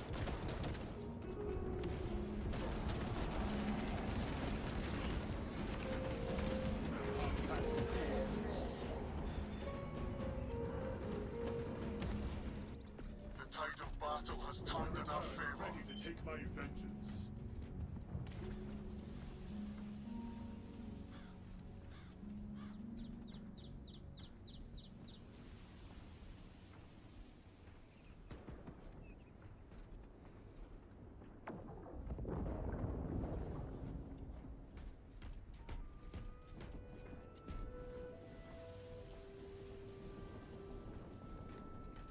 Fatality reported. Recovery complete, brothers.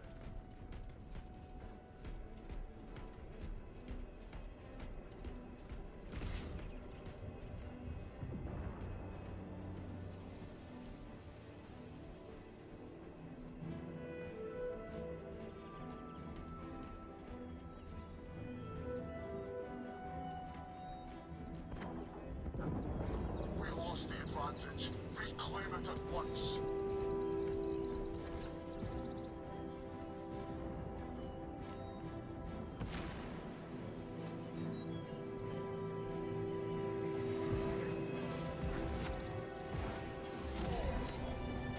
We lost the advantage. Reclaim it at once. No, I'm not really falling. I'm kind of just like doom scrolling in real time with the chat. I'm just reading it. It's like a real-time doom scroll of sorts. I'm just sitting there reading the chat as it's coming through and not really paying attention to the game.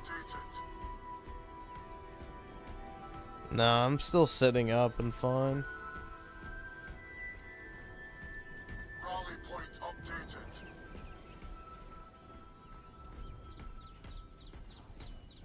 Piers talking as if a virgin can't have any valid opinions on women, but if you fuck one, then you're a woman expert like him. Yeah, I think not, you know, not wanting to have sex with women in their current state is a commentary on women in and of itself, in all honesty. You know, the modern woman a lot of times is a cancer that once it finds its way into your life, it doesn't stop until it leaves you for dead. Emaciated, sickly, and worse off, beyond the point of repair.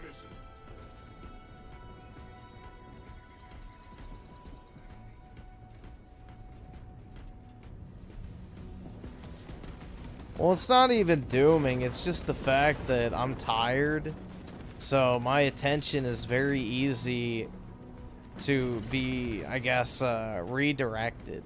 Like, I'm not really able to focus on two things at once, so when I start reading the chat, my brain just kind of locks into that one activity since it's tired. So...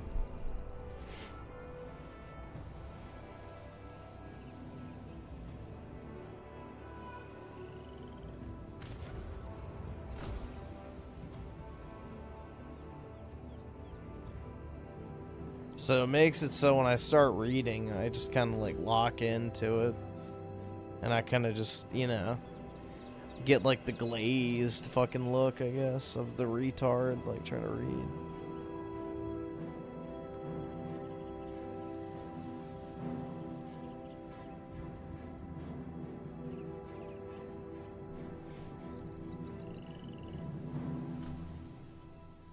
Well, as long as Piers gets his curry, I guess it doesn't matter, right? That's all that matters in life, is if you got that tasty, yummy India slop curry to shovel down your gullet.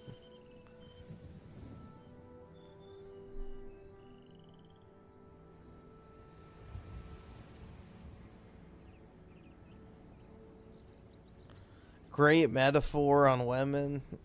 Yeah, dude, these bitches are crazy nowadays, so you gotta be careful. You gotta be very careful.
If you ever... Wait, if you even say hello to a woman, she'll slap you with a restraining order.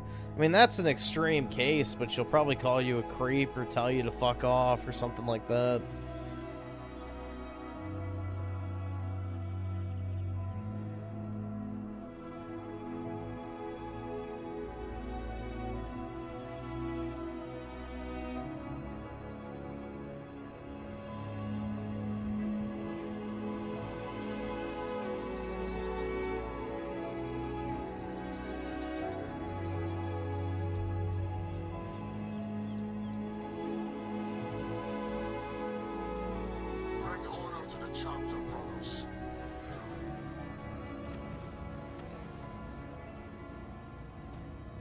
But Beb Piers doesn't even know they shave it bald. What the oh my god.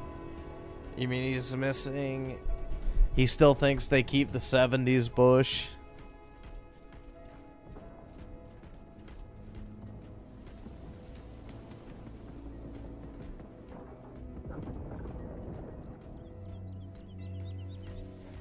Yeah, the whole foreign cuisine cope is quite interesting, where leftist boomers will say it's okay to have unlimited immigration because Mexican taco trucks, but it's like, you do realize you don't need, like, actual Mexicans in your country in order to make fucking tacos.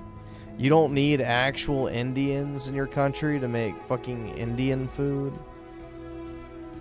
Like, culinary, you know, recipes and shit like that are not really racially exclusive. You could very easily have a, you know, an existing citizen of a Western nation make all of that shit. Recipes exist for a reason.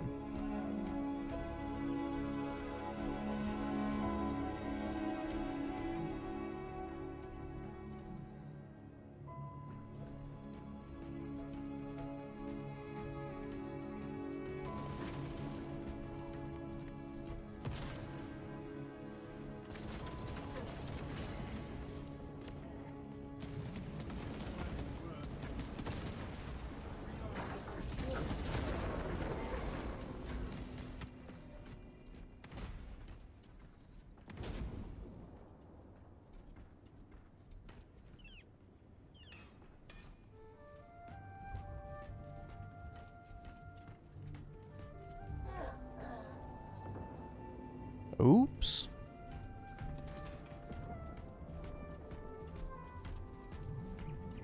Griffin, dude, that video of the guy, the mayor, eating the Somali food is fucking hilarious. He's shoveling down that fucking slop, like nodding his head like it's so good. He's afraid to chew or swallow it, so he just kind of leaves it in his mouth and he's just stirring it up constantly. It's the perfect representation of multiculturalism. You have to pretend to like it and basically pinch your nose and try and swallow it. Because deep down you know it's fucking terrible no matter how much you pretend it's great.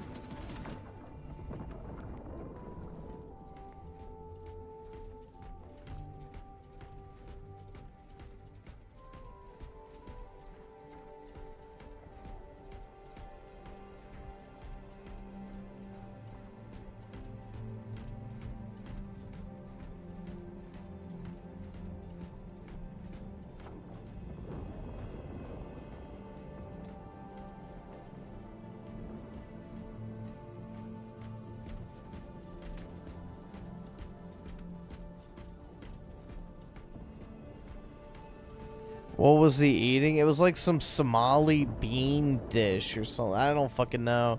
It was like Somali beans or something. I'm not sure. It looked disgusting though.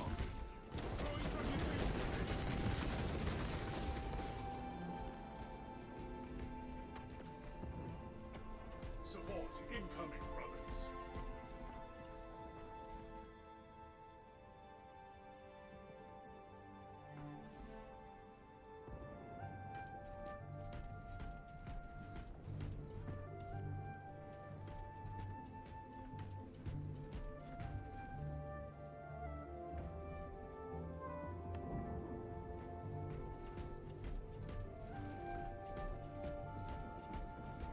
He was eating poop? He was acting like it.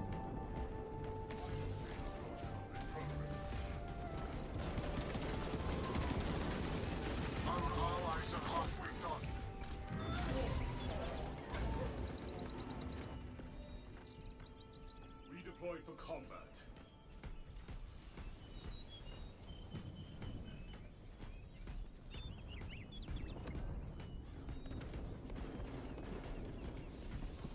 Iron Tamer online.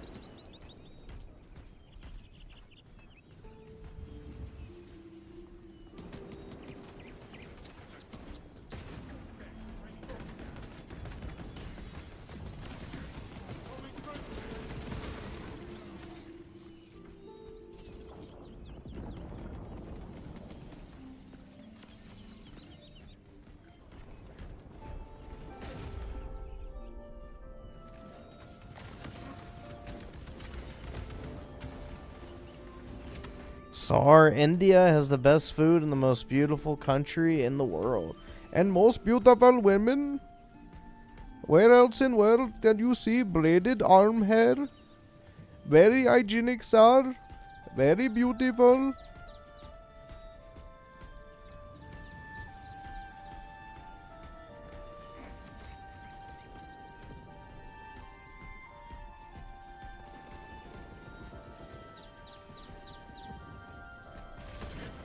Glory is within our grasp.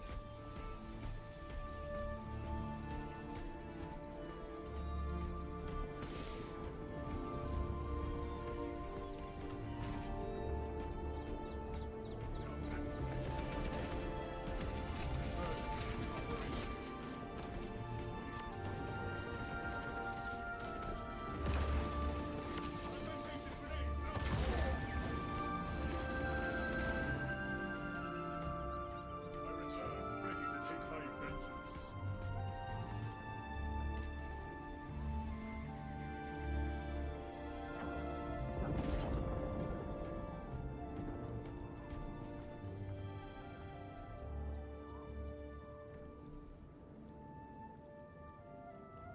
Minutes remain. Decimate them.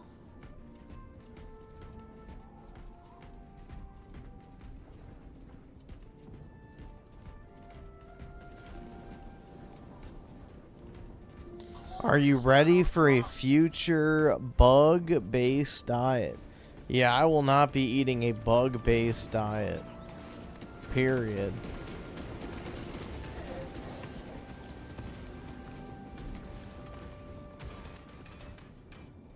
Reporting for mission.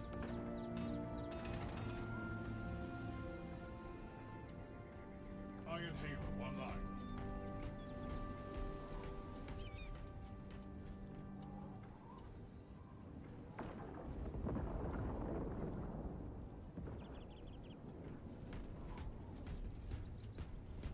Astartes is dead.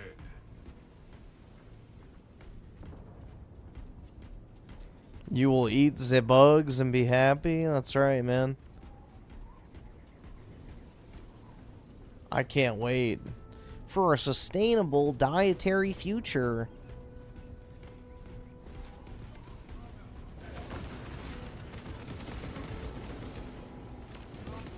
Not liking Expedition 33 is brown coded? Then why are two of the main characters non-whites?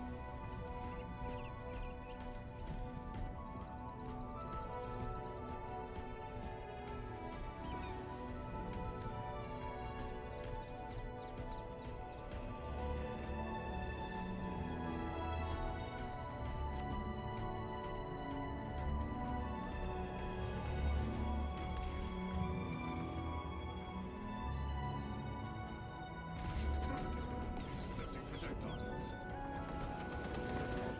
1 minute until mission end.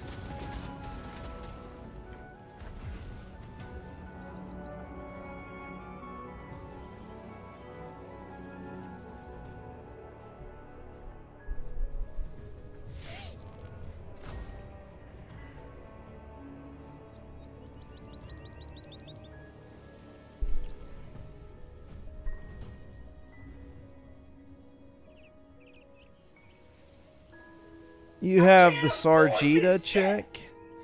You have the Asian chick. And then the redhead girl who's white.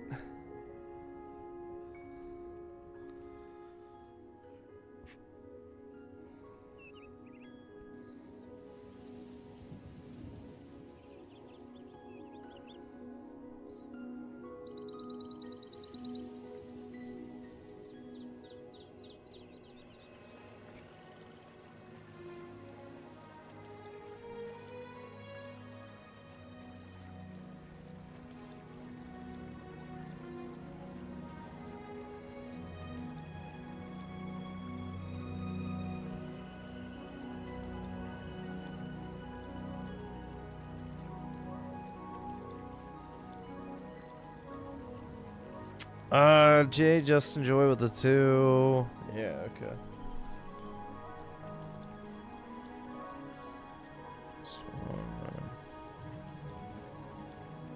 Yeah, exactly. Light a cow patty on fire inside of your house and inhale the fumes from God's shit in order to remove the headache.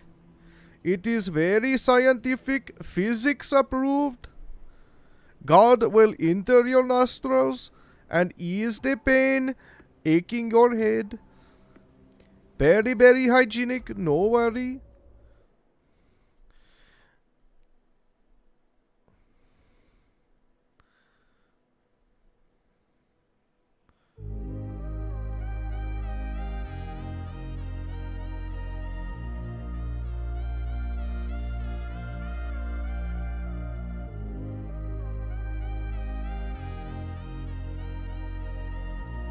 Yeah, I remember this song.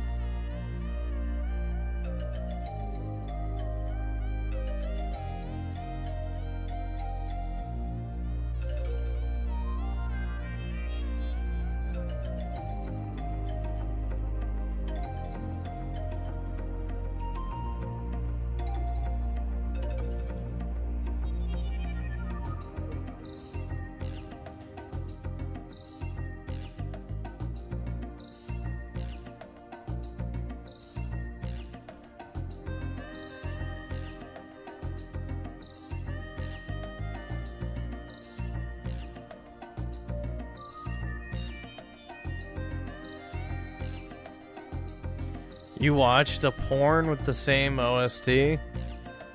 Was it Ebony?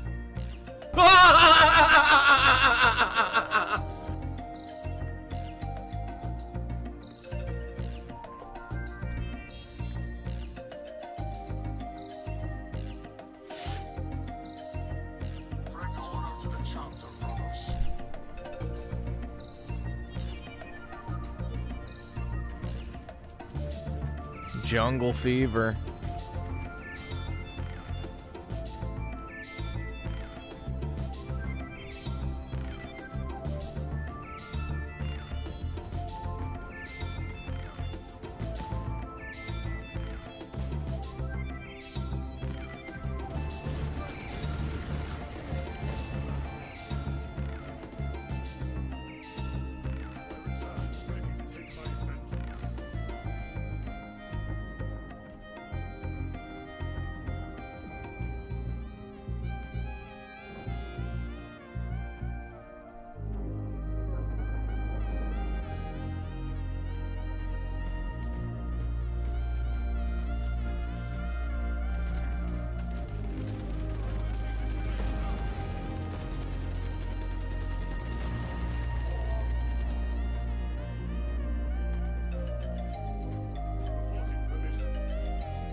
Would I sleep with an ebony babe from North Sentinel Island? I don't know what North Sentinel Island is, but no. Probably not. If it ain't white, it ain't right, brother. But yeah, no, probably not.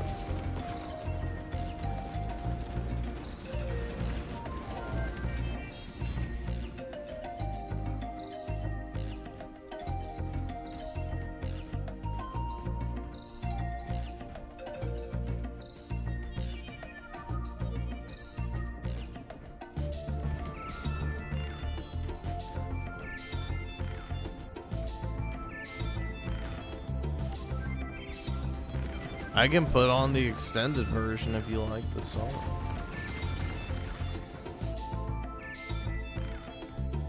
The old Donkey Kong soundtracks have really good background capacity for, you know, streams or videos or whatever.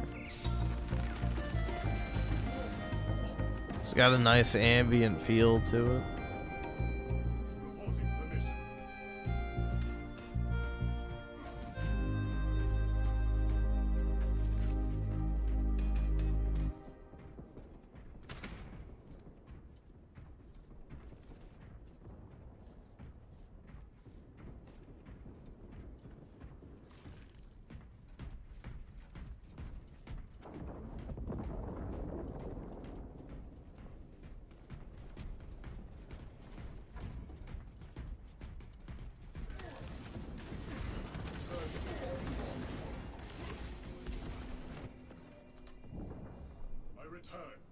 take my vengeance. Let's see.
It's the island with black dudes that have been completely cut off from civilization. Oh, hell yeah, dude.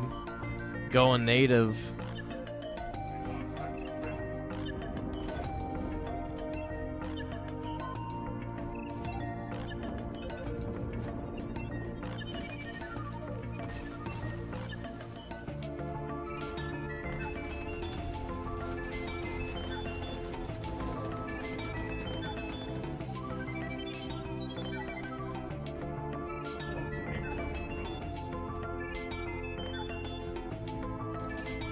I can't afford this shit!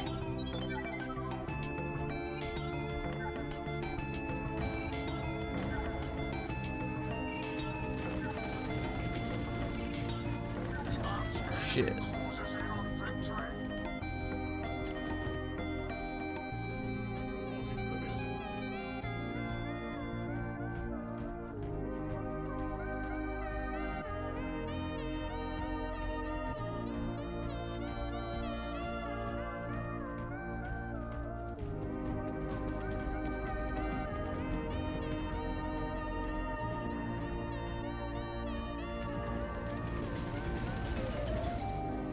Damn.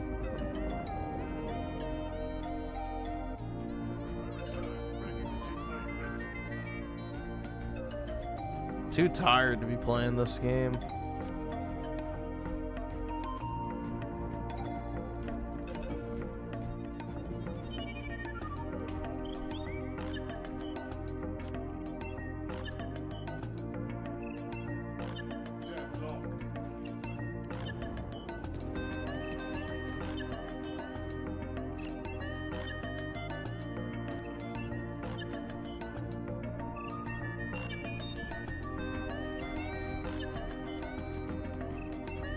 Keep the donos coming, everyone. Griffin has taxes to pay and a dog to feed. Exactly. And that's not begging, it's business.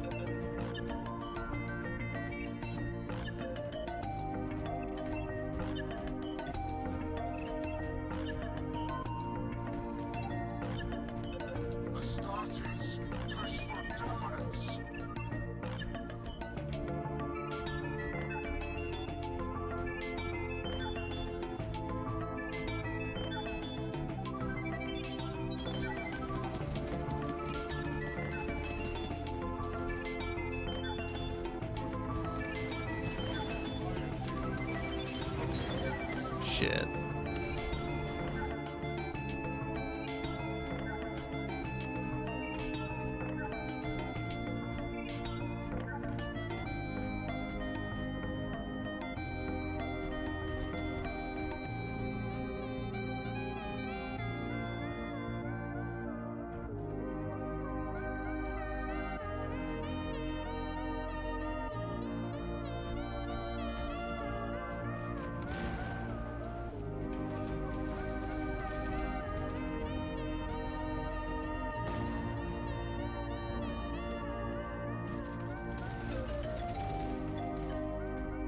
Oh, shit.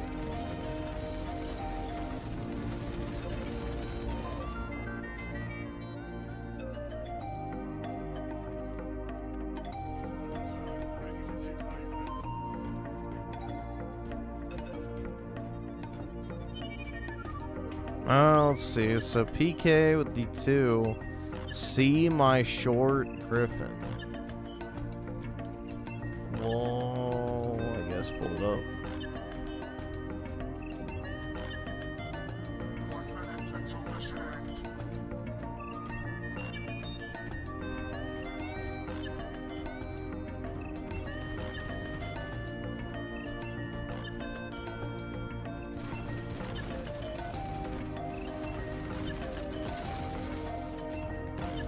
Fuck, I'm gonna be final kill. Damn it.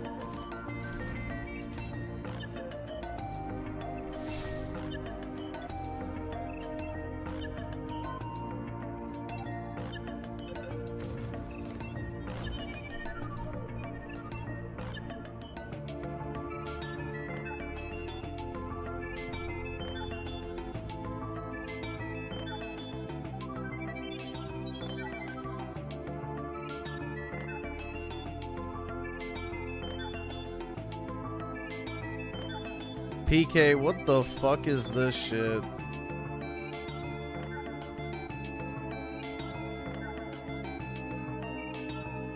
Alright, well this is his short he wanted everyone to see. It's just a still image.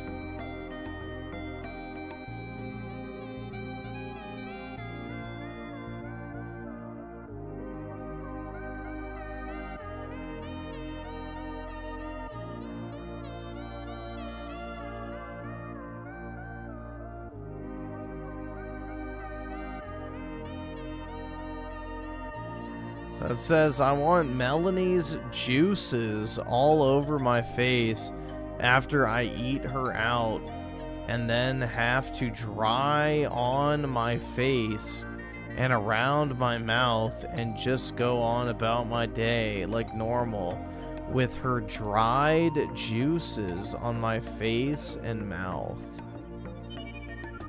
Okay. Well, good for you, PK, but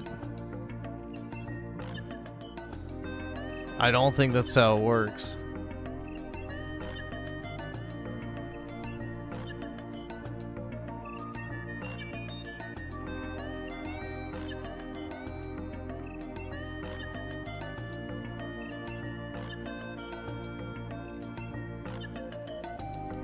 Yeah, I think you gotta go back to the drawing board with your erotica there, PK.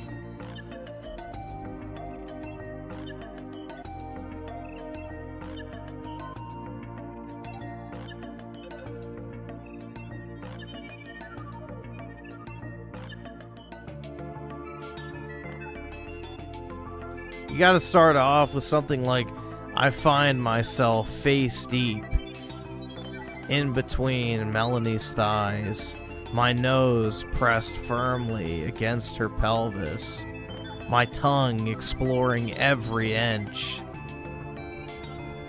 You know, you gotta sell it, bro. You gotta sell it.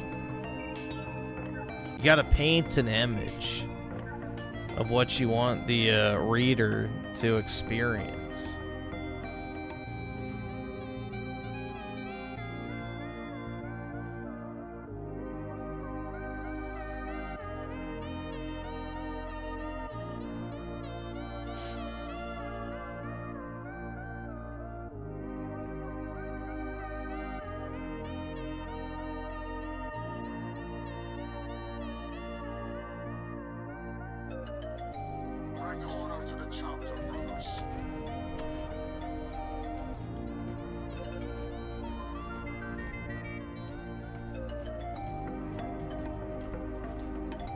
Yeah, honestly, I'd probably be pretty good at writing those women's romance novels. I probably could do a pretty decent job. Maybe I could make some money on the side.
Oh shit.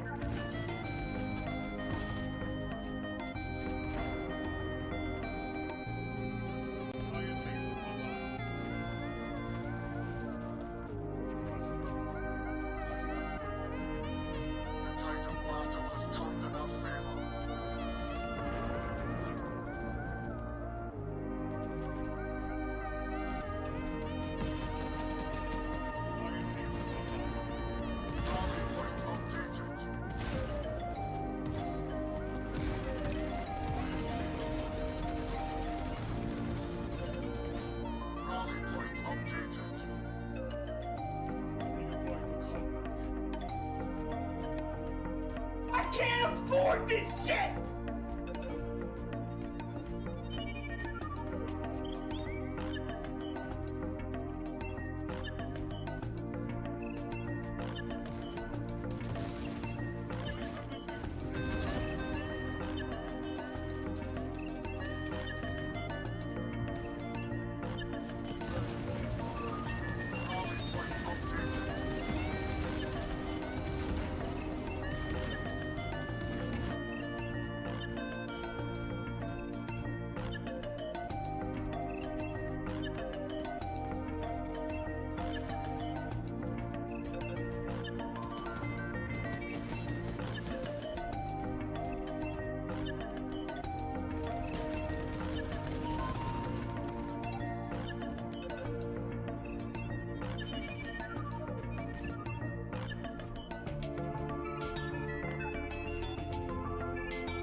Got him.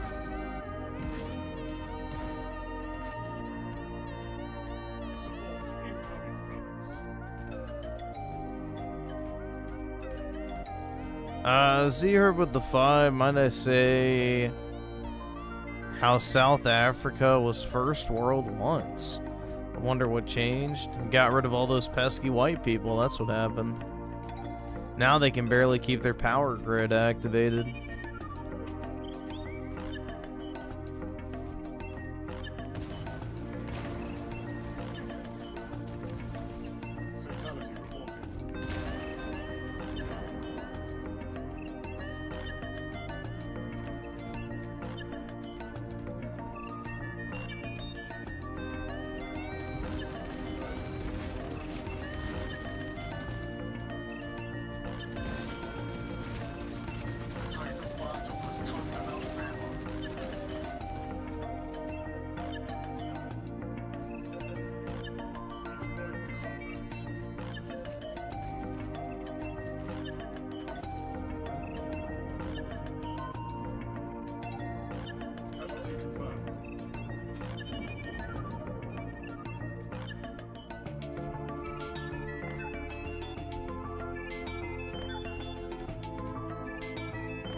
Musashi with the 2, the future of gaming is bright. Vote Lambright. Yeah, I'm just so ultra positive about, you know, where this industry can go next. I really can't get over just how, like, pitiful that award show was last night. Like, there genuinely was nothing. Literally nothing.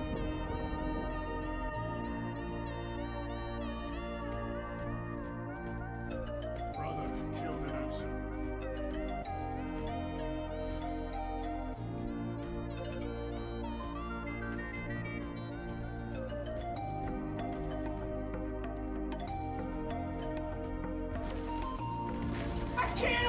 afford this shit! Musashi with the 2, there was only 2 games, Pragmata and Resident Evil 9. And those were already pre-announced. Like, Pragmata's been a known thing for years at this point. I mean, everybody knew Resident Evil 9 was coming, but yeah, it's already been shown off and everything multiple times beforehand. So, of the announcements, air quotes, I guess the Tomb Raider, you know, Atlantis game looked good, but other than that, I really struggle to think of anything that I actually wanted to play that they showed off.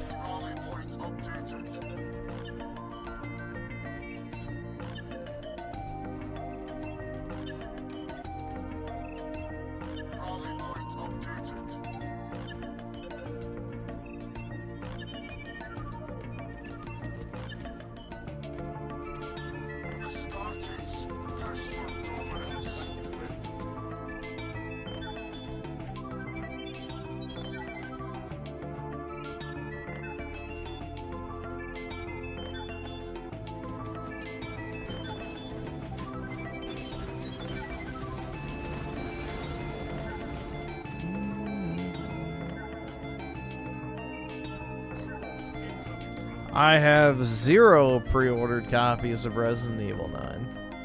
I'm not buying it.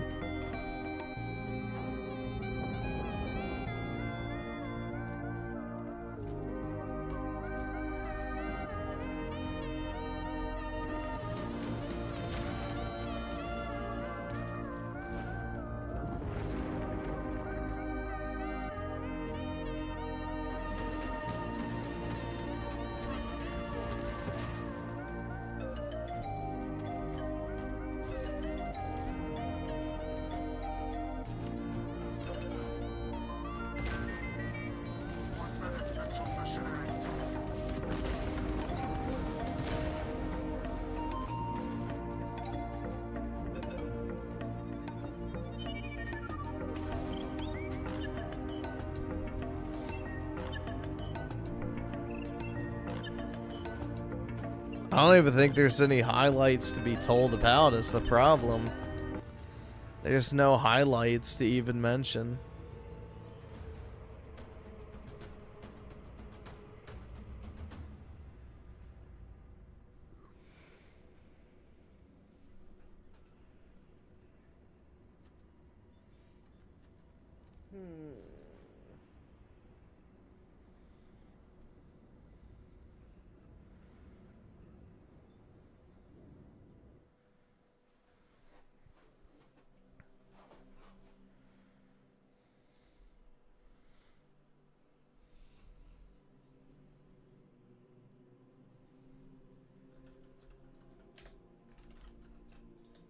I can't afford this shit!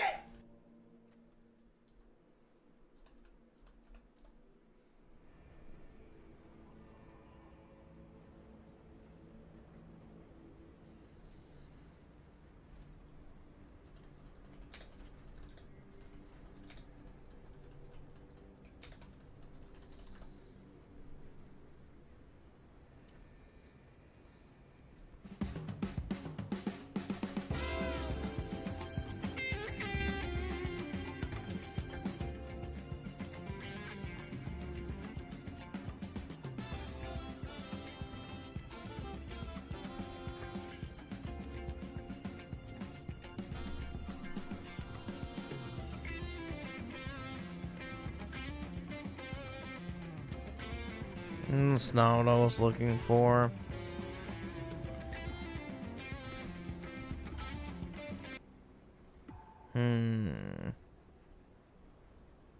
They not have a non-Mario Kart one?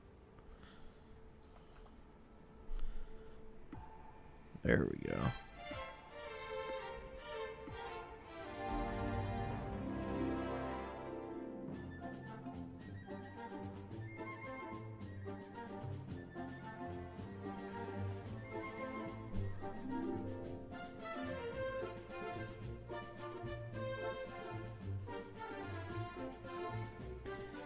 Z-Her with the 5, we got a female lead KOTOR spin-off type game of fucking course, and it's coming in 2030, man, so get excited.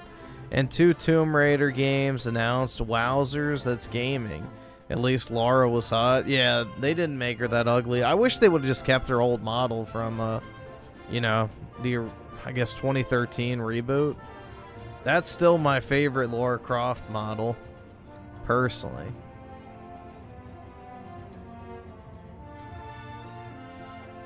Like, Lara Croft from 2013's Tomb Raider reboot, I think is like probably the ideal body proportions of a woman, in my opinion. But hey. Bring order to the chapter, brothers.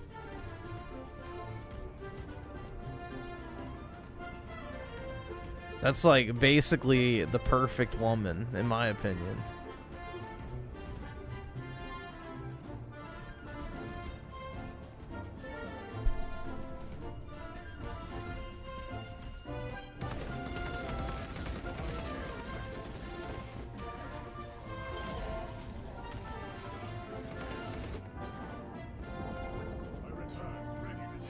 Aerith is the well, they have a similar build, so, and hair color.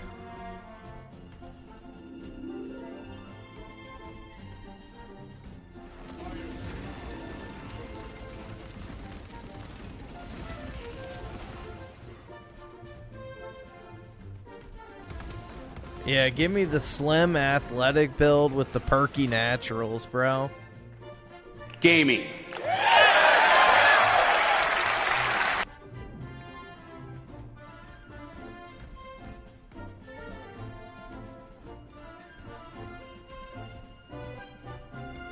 With the perfect peach ass, indeed. Yeah, Aerith's original design had the perky naturals too, but they nerfed her in the remake trilogy. Yeah, God.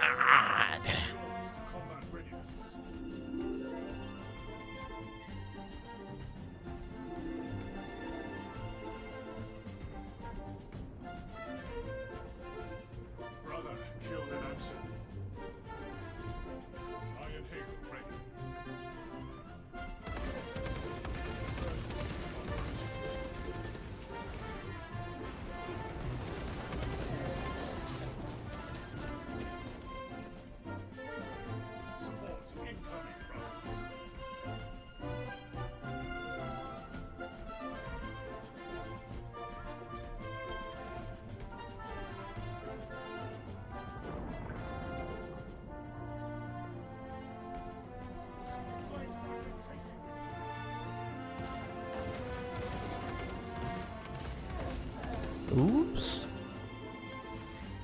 Raymond is so depressing to watch now. I just want positivity like DSP. Yeah, exactly.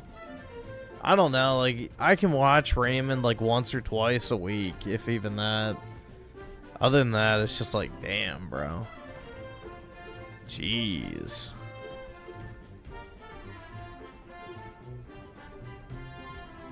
It's just like pitiful. I don't know.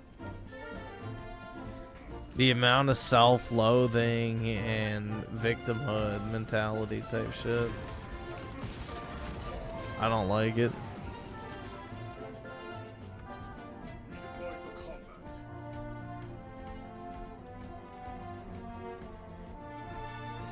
Raymond got doxxed? How did he get doxxed?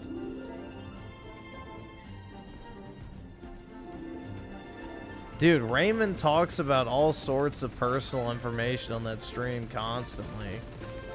He's probably already doxed himself a million times.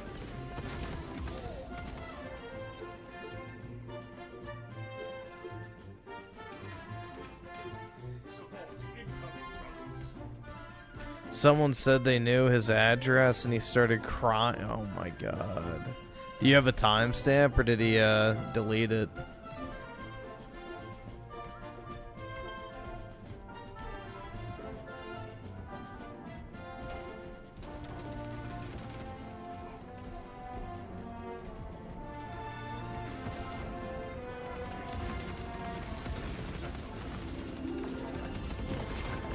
Gee, I wonder what that's like.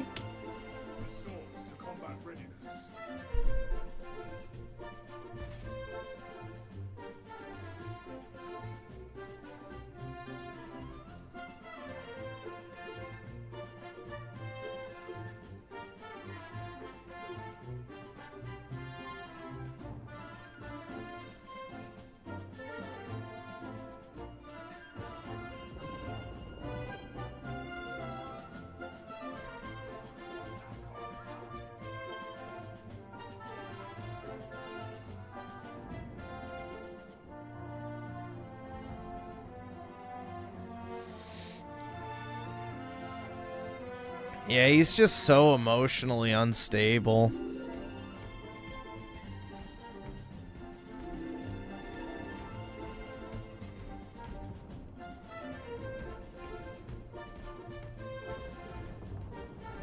The arch enemy closes in on victory.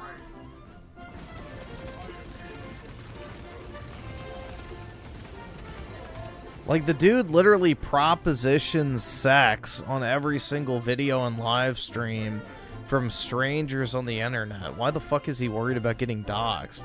He's already fucking done that shit. He's already shown his name, like, full name, and he talks about where he lives all the fucking time. He shows his face. Like, it's not hard to figure that shit out. Like, you literally just look up the name and then the town and then, you know, or look at the pictures of the houses he keeps showing over and over and over again. It's like, dude. It'd be like if I went out front of my apartment building and took a picture of it and it's like, bro, why are you posting my address? It's like, well, yeah, if you show the fucking building that you live in, yeah, people can find that shit. Shocking.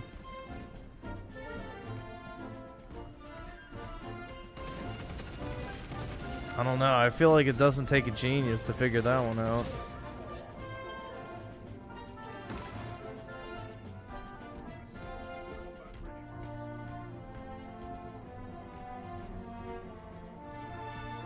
Astartes, push for dominance. I don't know the timestamp, and he streams for like 12 hours now, so it's not like a 2-hour stream you can just sift through. I can't afford this shit!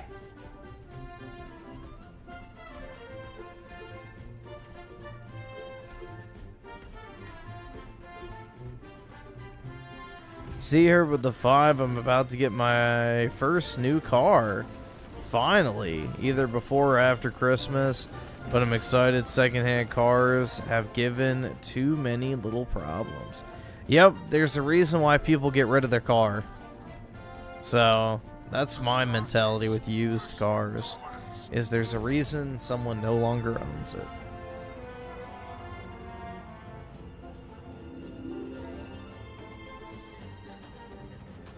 But congratulations, man.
Let's see.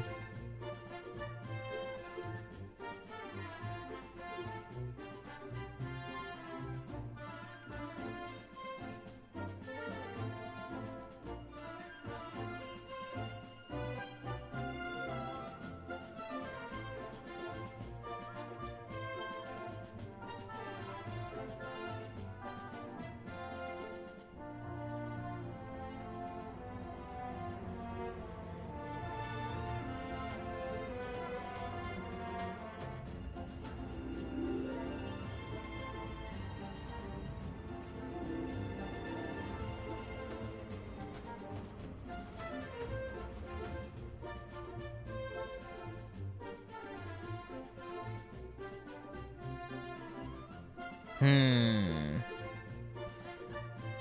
was scrolling through that stream. I don't see anything. I was clicking through random intervals.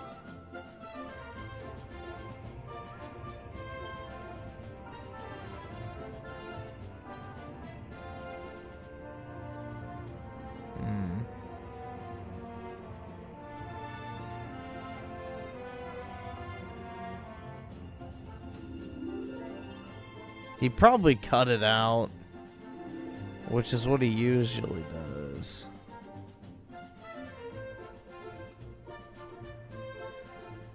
Either subscribe, donate, or get the fuck out. I don't know. I'm not gonna go through a whole 7-hour stream. Someone has the timestamp. I'll pull it up, but.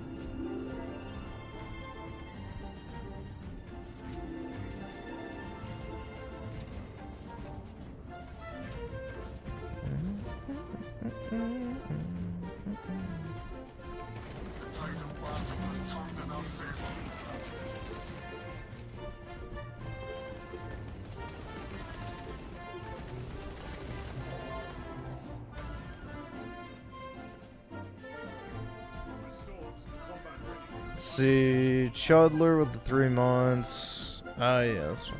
I can pull it up.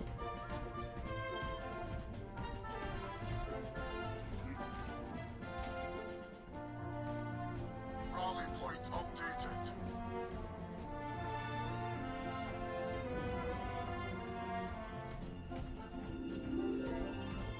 Rally point updated.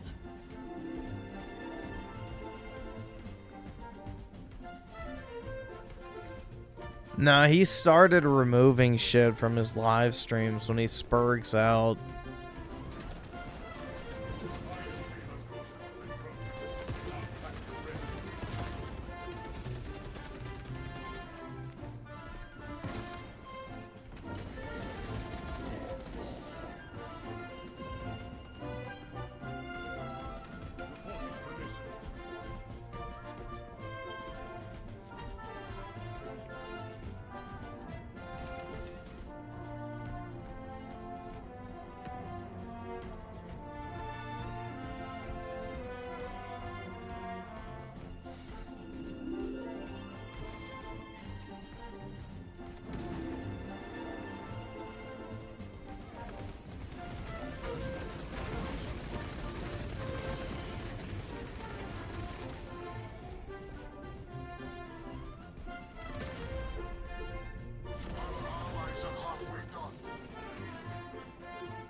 updated.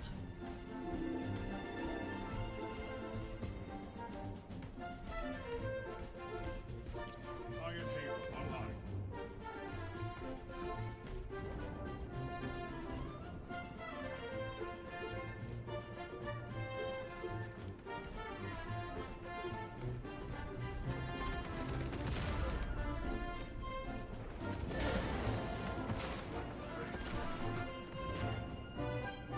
Holy fuck.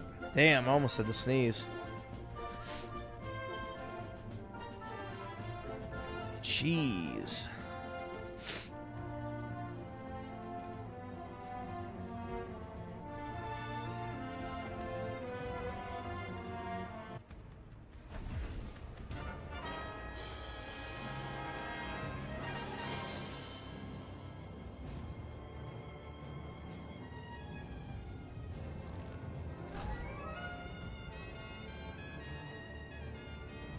Because Raymond is self-aware enough to realize that him melting down on the internet and looking like a massive crybaby is a terrible idea, but he's not in control enough to just prevent it from happening in the first place. So...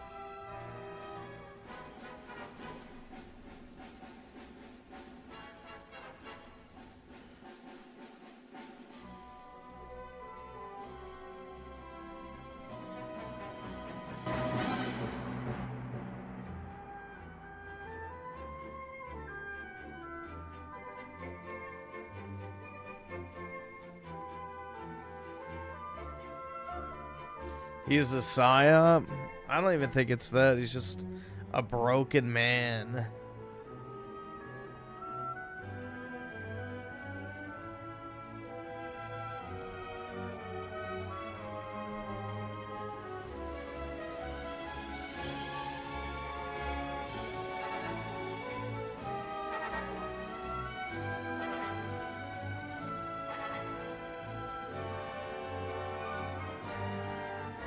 Like me? I don't think I'm a broken man, personally. Do I have emotional meltdowns all the time?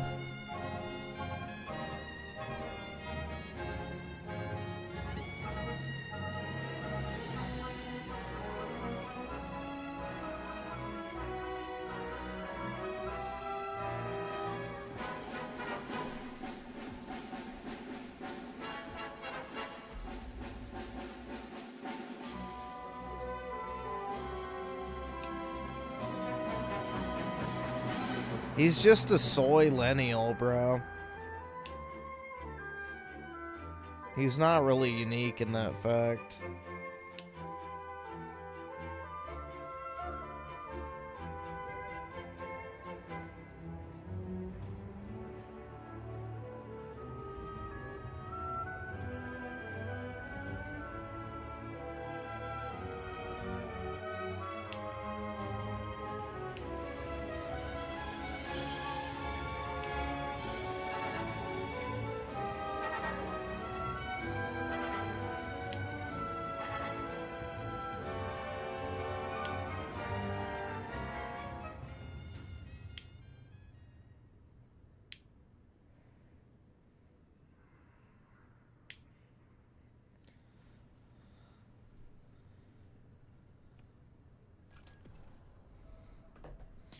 Dude, what's that one song from...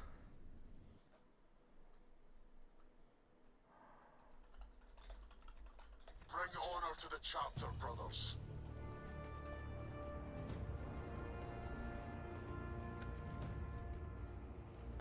Is it this one? No.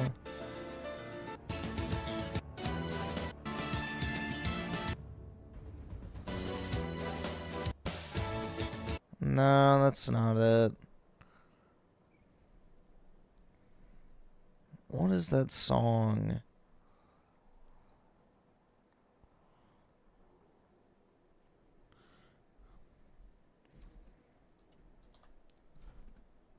Rally point updated.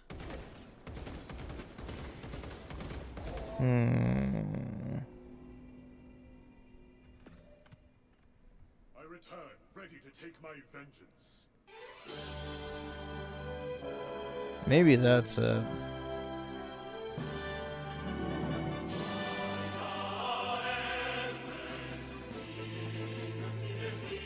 Maybe that's it.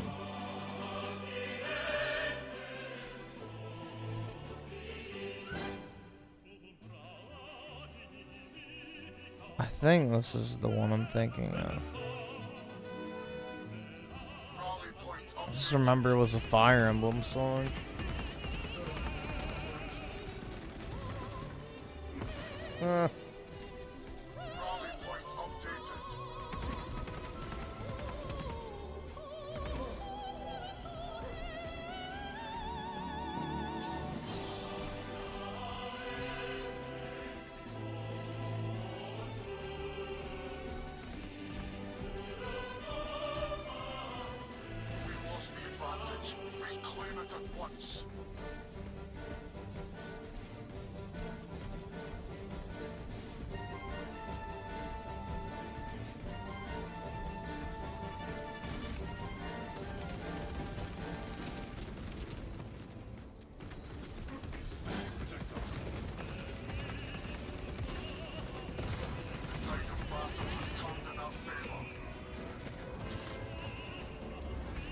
Shit.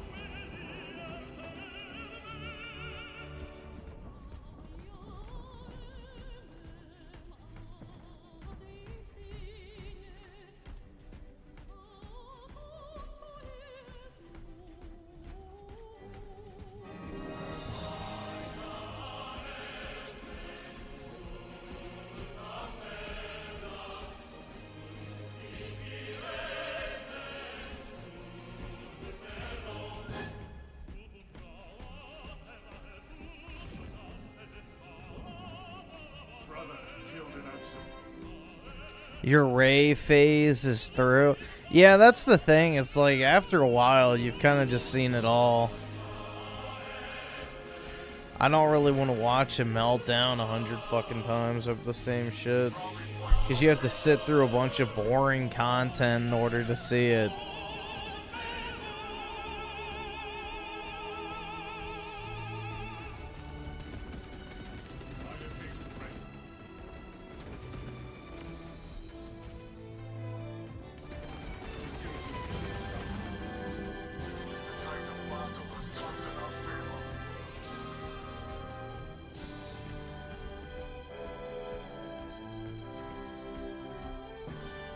He's looking into jobs. Brutal.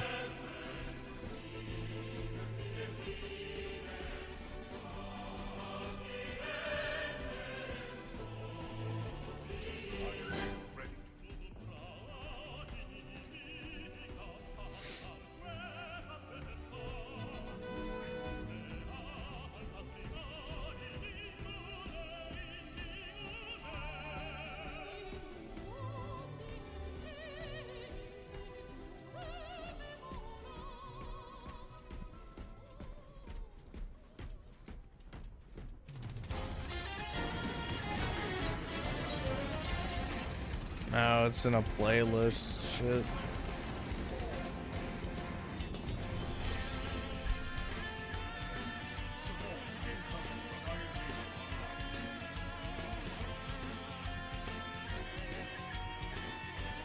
Whatever, I'll just leave it. I don't really feel like finding something else this segment.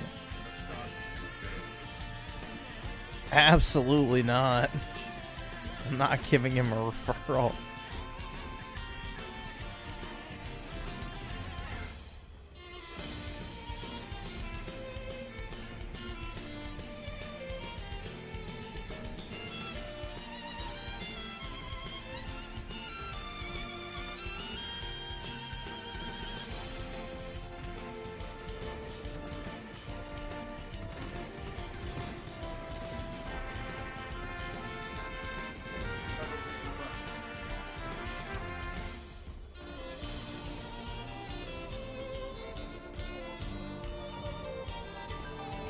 How much money for you to play the entirety of GTA 6?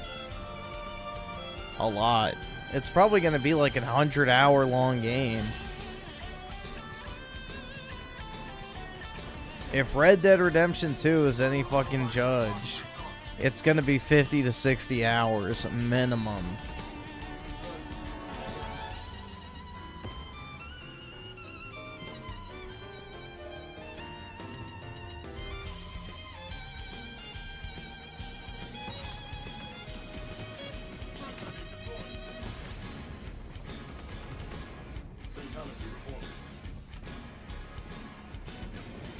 It's really irritating how you can't throw a grenade up there.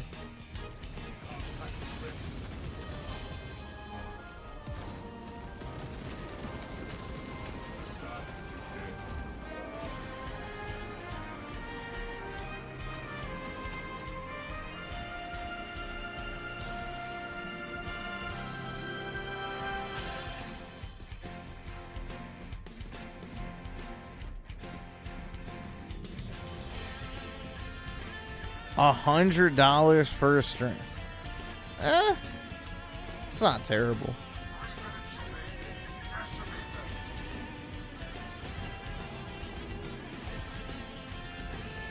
Because I would be playing it for like 6 to 8 hours probably when it first comes out.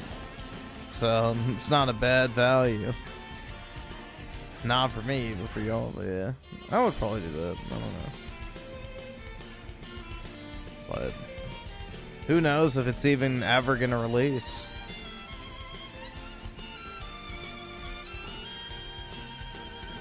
I already played Harvester.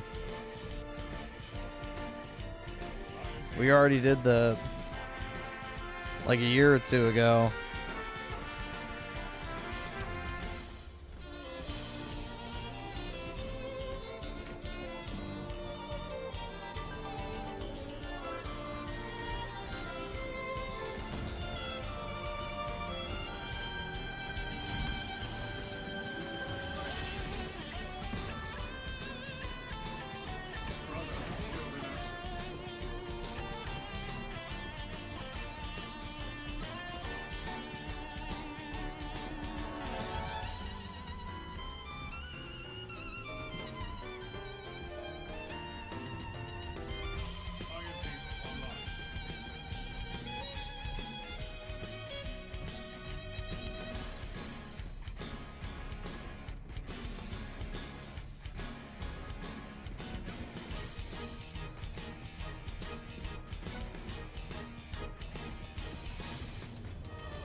I am not the person to ask about Total War, personally.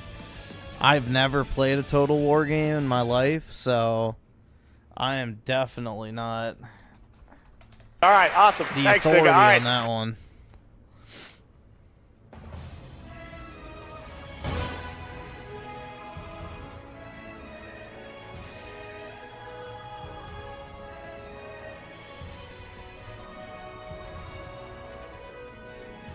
Musashi with the 5. Melonie cakes her face under layers over layers of makeup, then buries all of her face details with a front light to hide everything. That's right. But regardless, PK wants to bury his face in between her thighs as they press harder and harder against his temples. Her feet find themselves pressed against his back, pulling him in closer. He gasps for air, but at the same time revels in the fact that, like St. Floyd of Fentanyl, he can't breathe.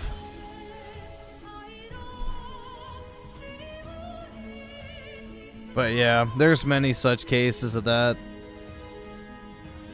Most of these chicks would look absolutely fucking busted without makeup and the lighting and the filters and all the other shit that goes into it. Because all these webcam softwares literally have filters built in. So like face slimming, feature smoothing, you know, wrinkle removing, all that shit. So, yeah.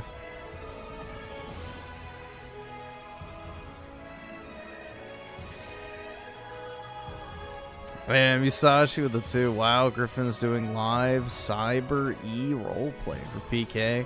I'm just trying to help him out, you know. His mom didn't let him have any dino nuggies for dinner tonight, so, you know, I'm just trying to help him out. He's going through some real shit right now, bro.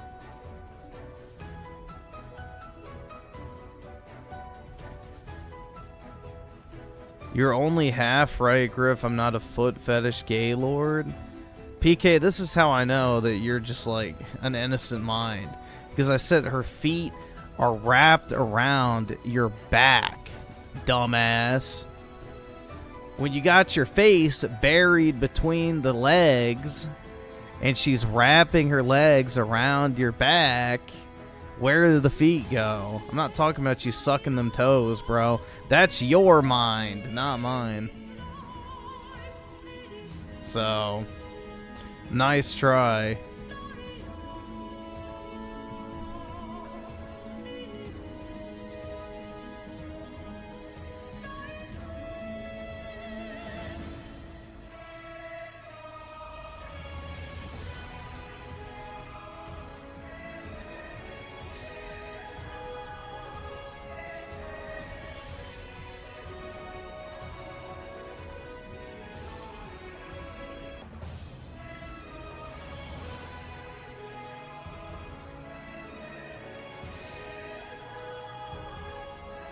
I don't use a webcam for work meetings. Nobody does. It's probably because nobody's actually, like, dressed or anything for work anymore. Like, everybody's probably just chilling in their pajamas and shit. Or, who knows, butt-ass naked. So...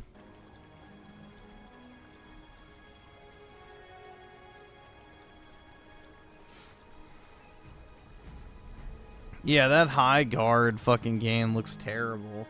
That should have been like one of those intermediate announcements, like, but they paid big fucking bucks to be like the one last thing announcement, I guarantee you. They probably spent $5 to $10 million for that. Like, I'm not even exaggerating. It's $1 million for a normal ad placement. So if you want to be the final reveal of the show and the concurrent viewer count's the highest, because the only thing people care about is what actually wins Game of the Year. You know, they wasted a shitload of money just to get dislike bombed. Brutal. I mean, I really don't think game developers understand the audience for that type of event. The type of people who are watching that type of event are people who are like hardcore gamers. Your normie gamers are not going to be fucking watching that shit. Like the guy who plays Fortnite, Rocket League, Call of Duty, Madden, that type of shit, they're not watching that type of stuff. The type of people who are watching the Goyim Awards are literally like the hardcore single-player gamer types. They don't fucking give a shit about hero shooter sloppa. I mean, it literally looked like first-person paladins with DEI-approved characters. Looked like absolute fucking Chinese slob, so I don't know how the fuck they thought that was a good idea to have. It's just, again, the gaming industry is so fucking out of touch with the actual user base. It's incredible.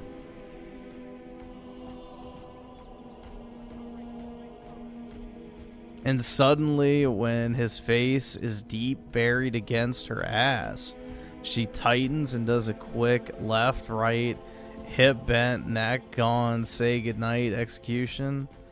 Well, at least PK died doing what he loved.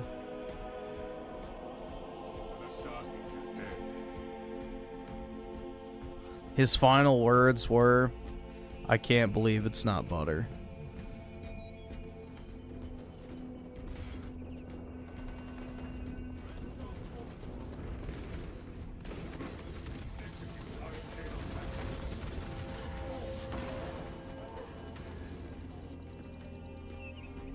Restores to combat readiness.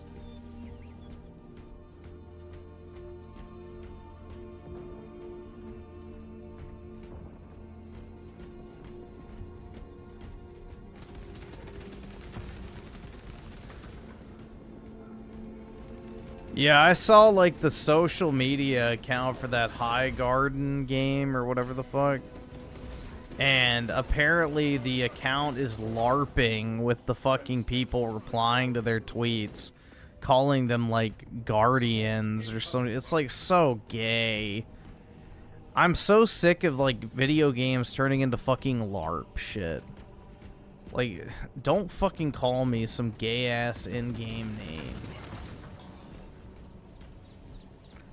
I don't even think it'll be alive for a week. I think it's gonna hit like maybe 1,000, 2,000 concurrent, and then just fizzle out.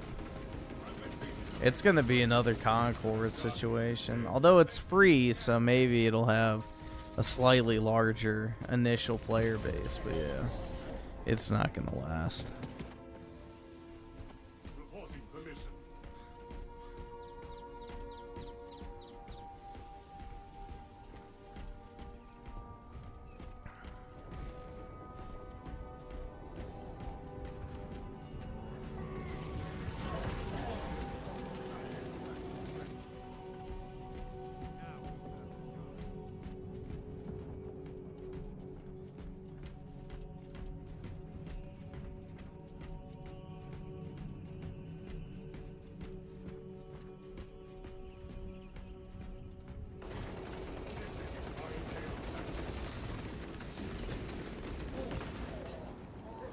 I can't afford this shit!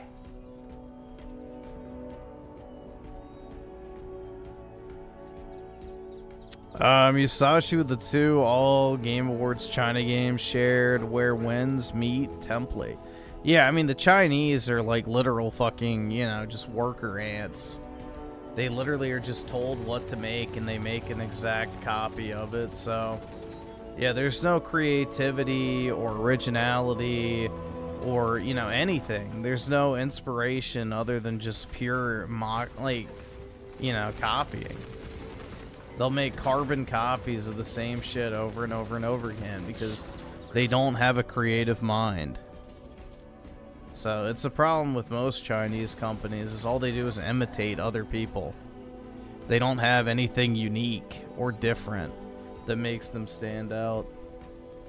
It's just cheap imitation products. And they just use the same template over and over and over again, slightly changing shit, which, you know, to be fair, it works. Like with those fucking Genshin Impact games. People fucking love them. So, if Western game devs were actually fucking smart, they would start making games like that too. But instead they put a bunch of black women and trannies in it. Instead of attractive anime bitches. Reporting for mission.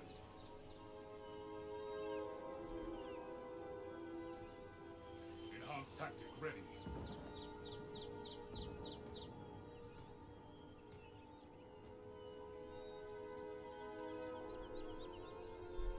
Oh, damn. 500 gigabyte SD card for the Switch 2 for $20? That's gotta be messed up.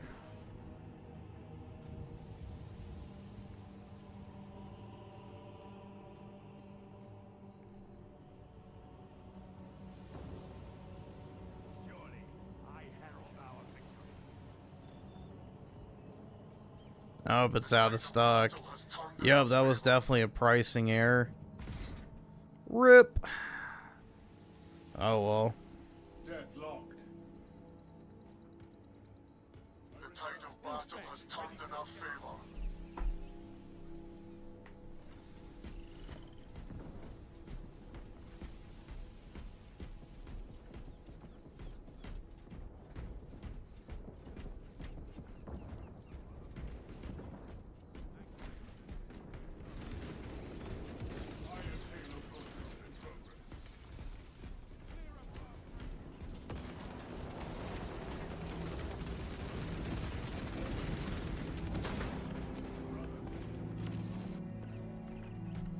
Restored to combat readiness.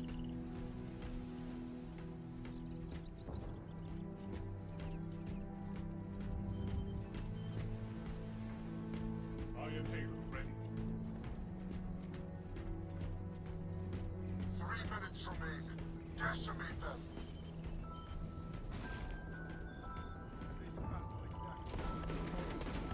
Engaging elite countermeasures.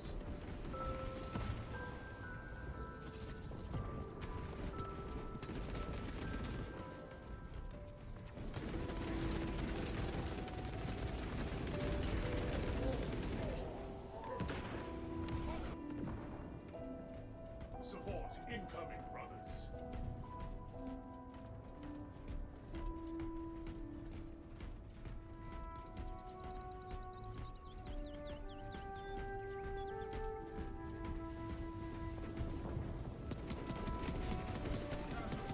Iron Halo online.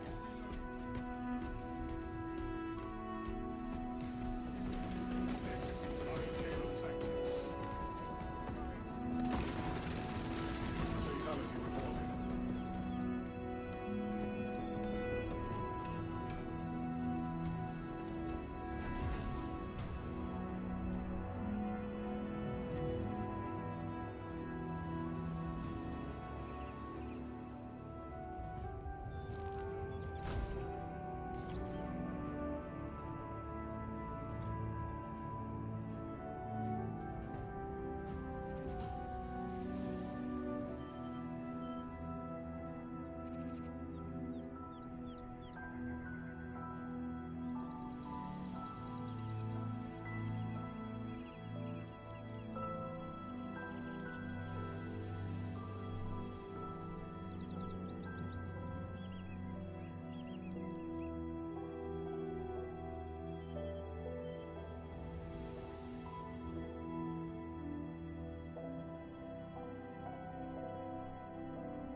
Griffin's living the same day.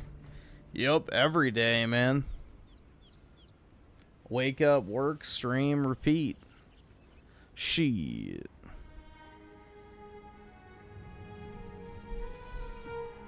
What would you rather me be doing? Other than your mom. What else should I be doing with my time?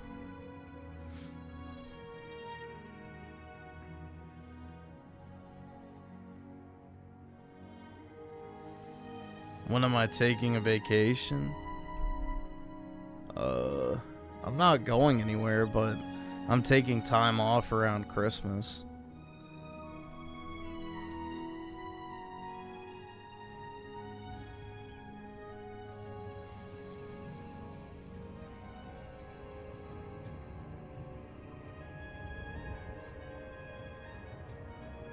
No, I'm not finishing Expedition 33.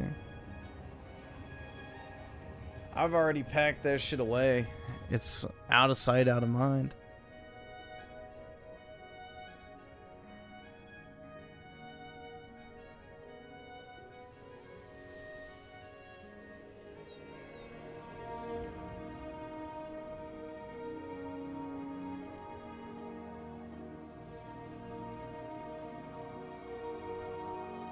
Bring order to the chapter, brothers.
Enhanced tactic ready.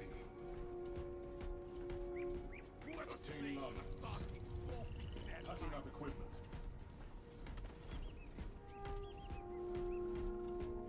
Enhanced tactic ready. Did I ever drink the soda? No, I never did. It's still sitting in my fridge.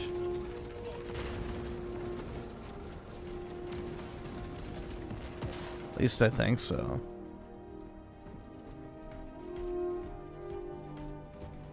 I ate the Pringles though. Deadlocked.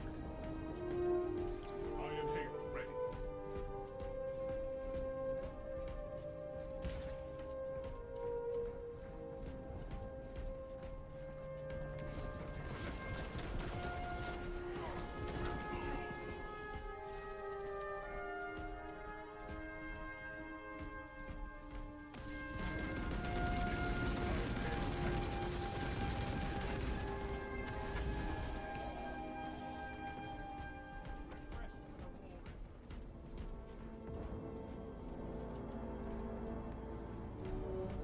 Iron Halo ready.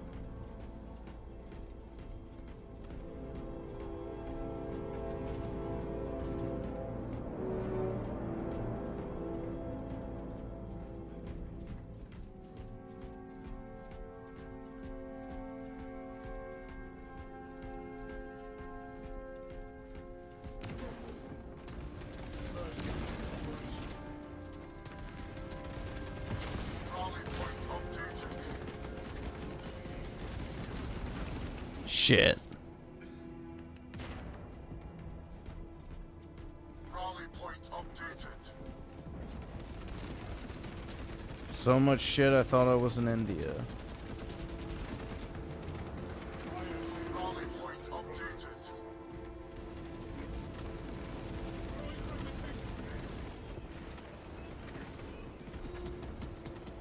Rally point updated. Iron Halo online.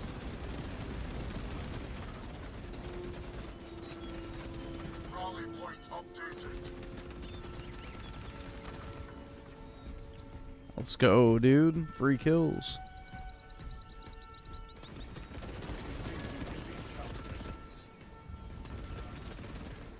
Rally point updated. Enhanced tactic ready. Rally point updated.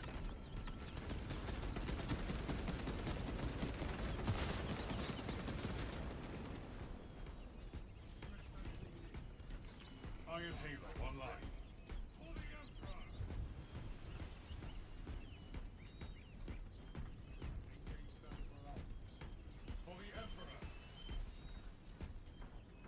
For the Emperor.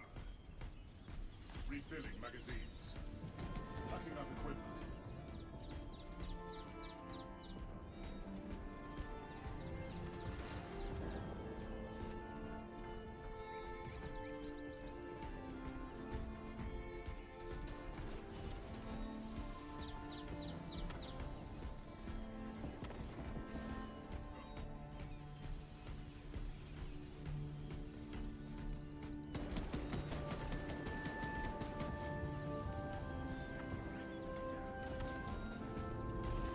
Rally point updated.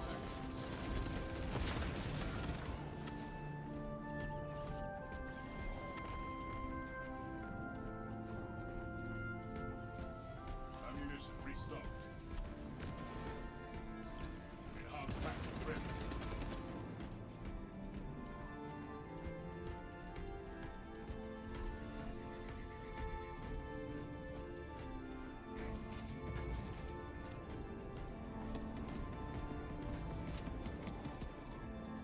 Rally point updated.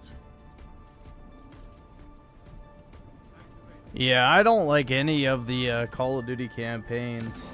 Iron Halo Modern Warfare 2019 onwards, the more serious tone is not really welcome in my opinion.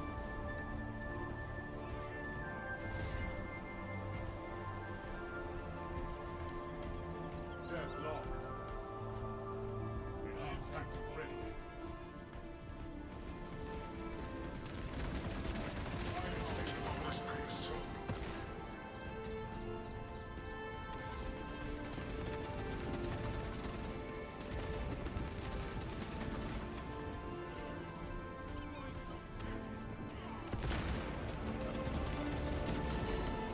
Damn. Brutal.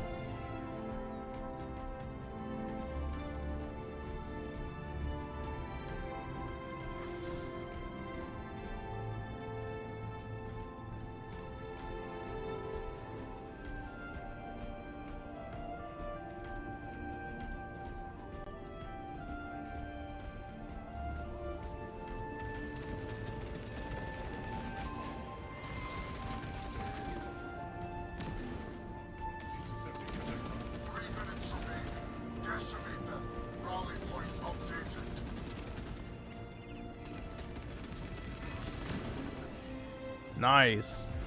I saved myself by getting the kill.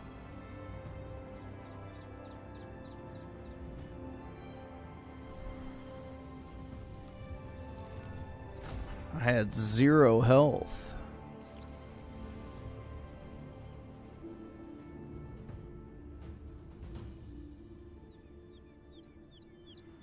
Yeah, I'm not really a fan of how they've changed the streaming dashboard. They took away like all the stream stat summaries. I'm like, I don't know, it's irritating.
Wow.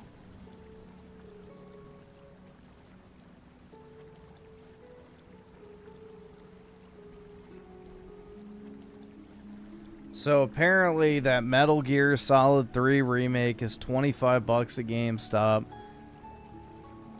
Silent Hill F is $35. And Monster Hunter Wilds is $25. Jeez. That's some pretty dramatic drops on all of those games. I mean, Monster Hunter is almost a year old, so not as dramatic, but yeah, Snake Eater and Silent Hill F already dramatically discounted.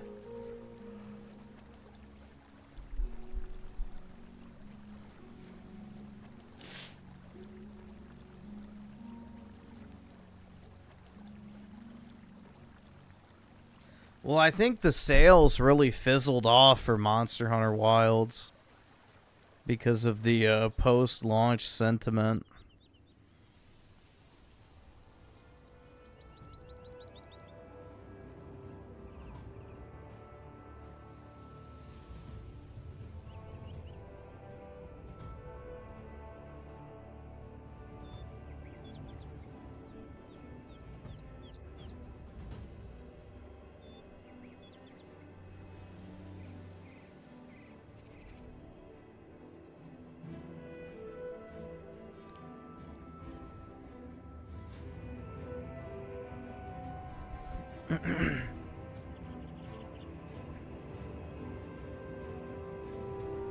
Capitalism won, Reddit lost. That's right, dude.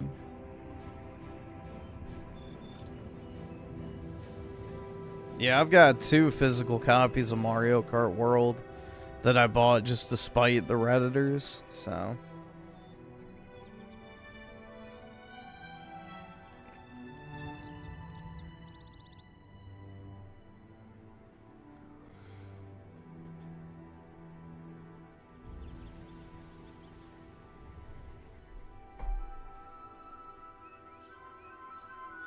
Bring honor to the chapter, brothers.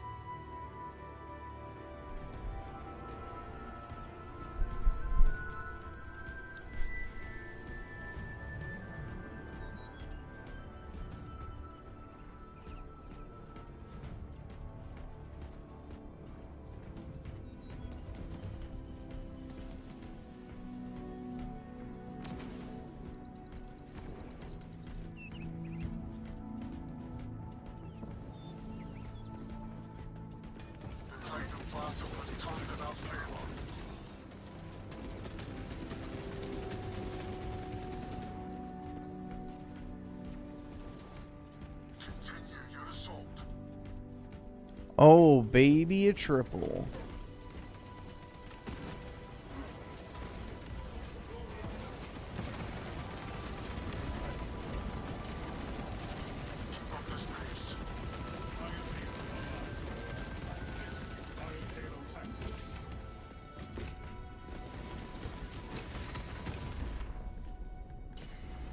Damn. 6 kills. That's pretty good.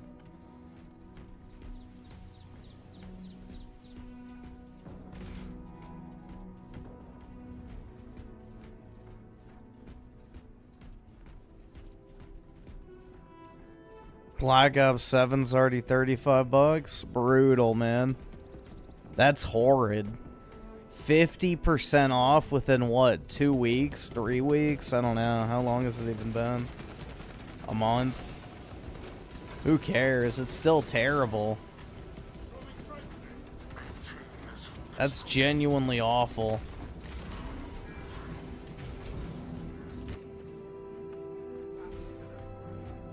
It only sold 400k copies on Steam. Yeah, that's god awful.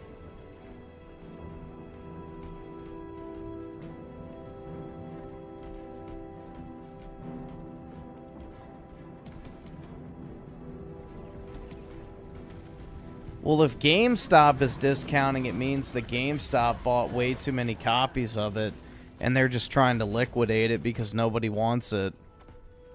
So...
Indie games really aren't wiping their ass with AAA, man. There's very few indie games that even come close to the numbers of the majority of AAA games. And you have to remember too, if an indie game is 20 to 30 bucks, they have to sell 3 times as many copies as a AAA game in order to even come close to the total revenue, so... Yes and no.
Well, yeah, obviously, if you're an indie dev, 100k copies is good, but if you're gonna say that they're wiping, you know, their ass with AAA, then that's just not accurate.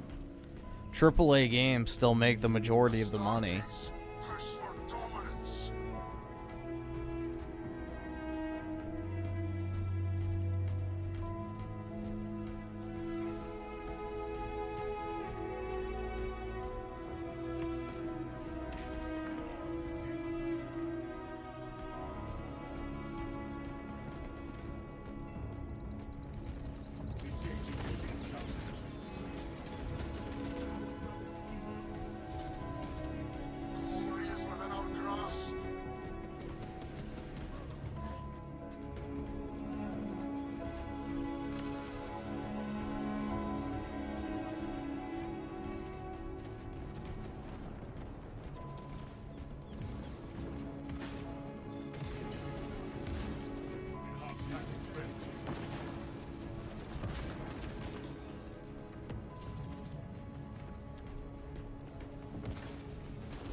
There we go.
The music makes you want to play go for it. Oblivion's a great game.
Just got Metal Gear for 22. Nice, man. It's a good price. Not bad.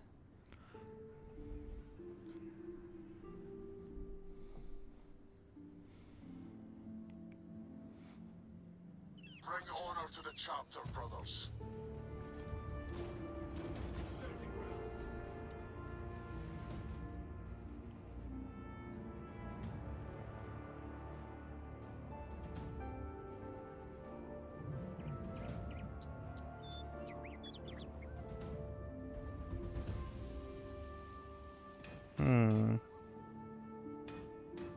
Nah, nothing I want.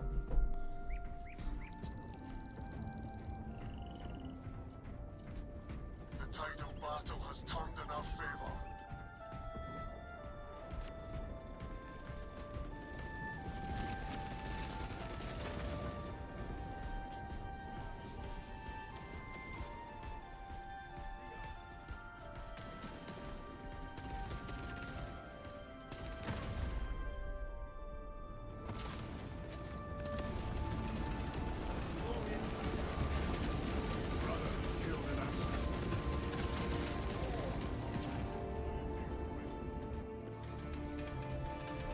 Yeah, there's very few good game sales nowadays.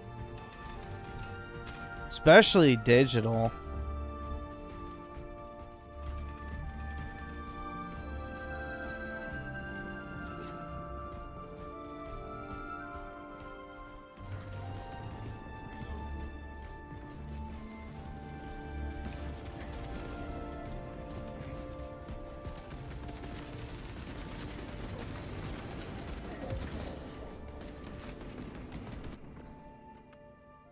Restored to combat readiness.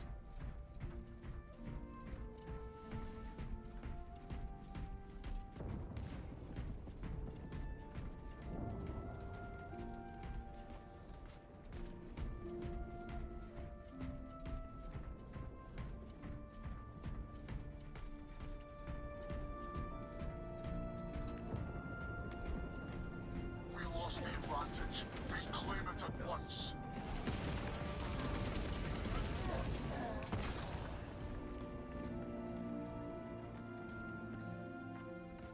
Reporting for mission.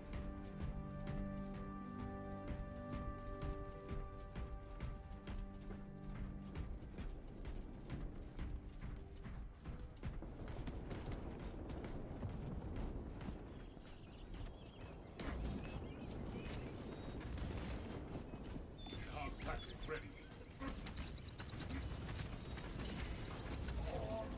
Do you know what game I kind of miss? I kind of miss that Exo Primal game. That shit was pretty fun.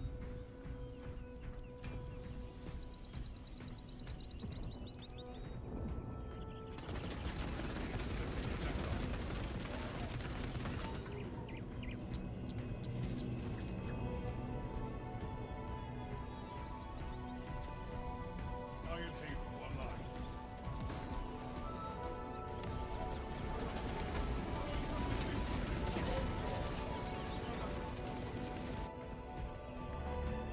Support incoming rounds.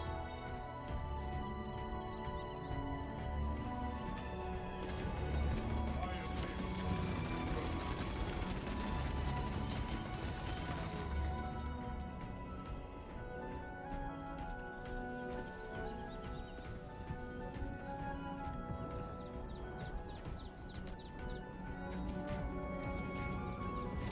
Yeah, it's a shame because Exo Primal was actually good. The problem is the way they set up the, you know, content drip. It made people think that it was just 2 missions for the entire game, when in reality there was a shit ton of other activities. It's just they didn't unlock until, you know, you progress through the story. So...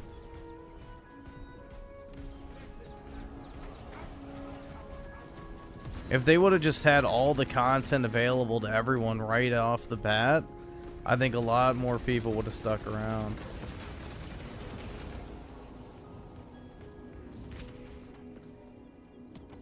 Our allies are halfway done. Enhanced tactic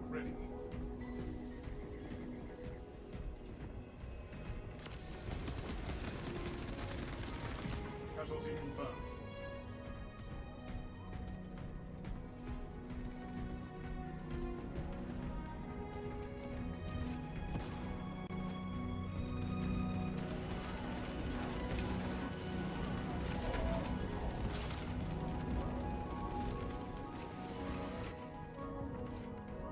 Redeploying for combat.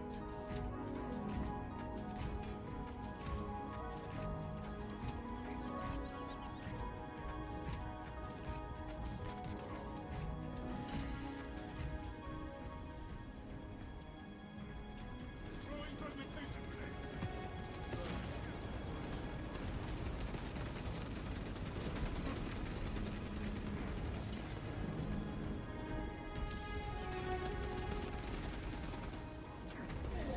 Ah, shit. I return, ready to take my vengeance.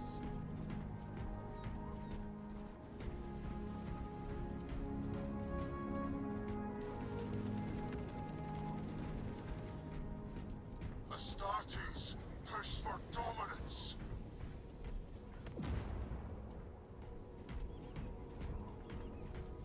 All plagues ready to scan.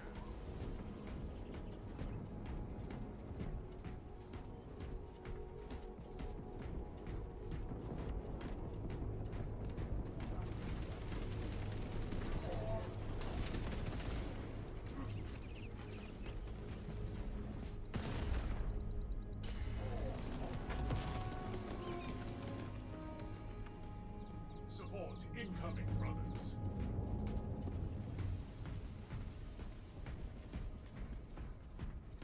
Fatality reported.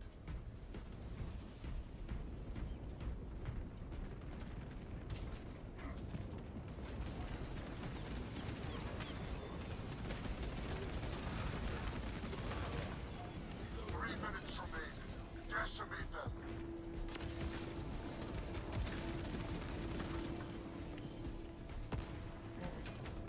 Execute Iron Halo tactics.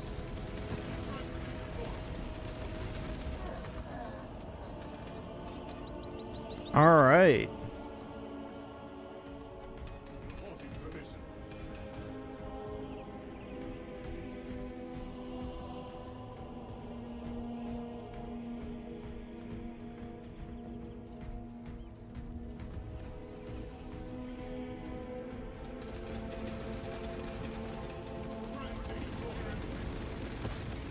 Elite countermeasures. Brutal.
All right. Let's quit that.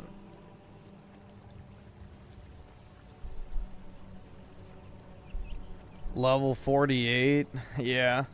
Well, if I had my PS5 levels, then I would have been 48 a lot earlier, but yeah. I do have a lot of time in the game. I think I've almost caught up. I think I had like 160 or 180 and PS5, so I'm at 140 pretty much on Steam.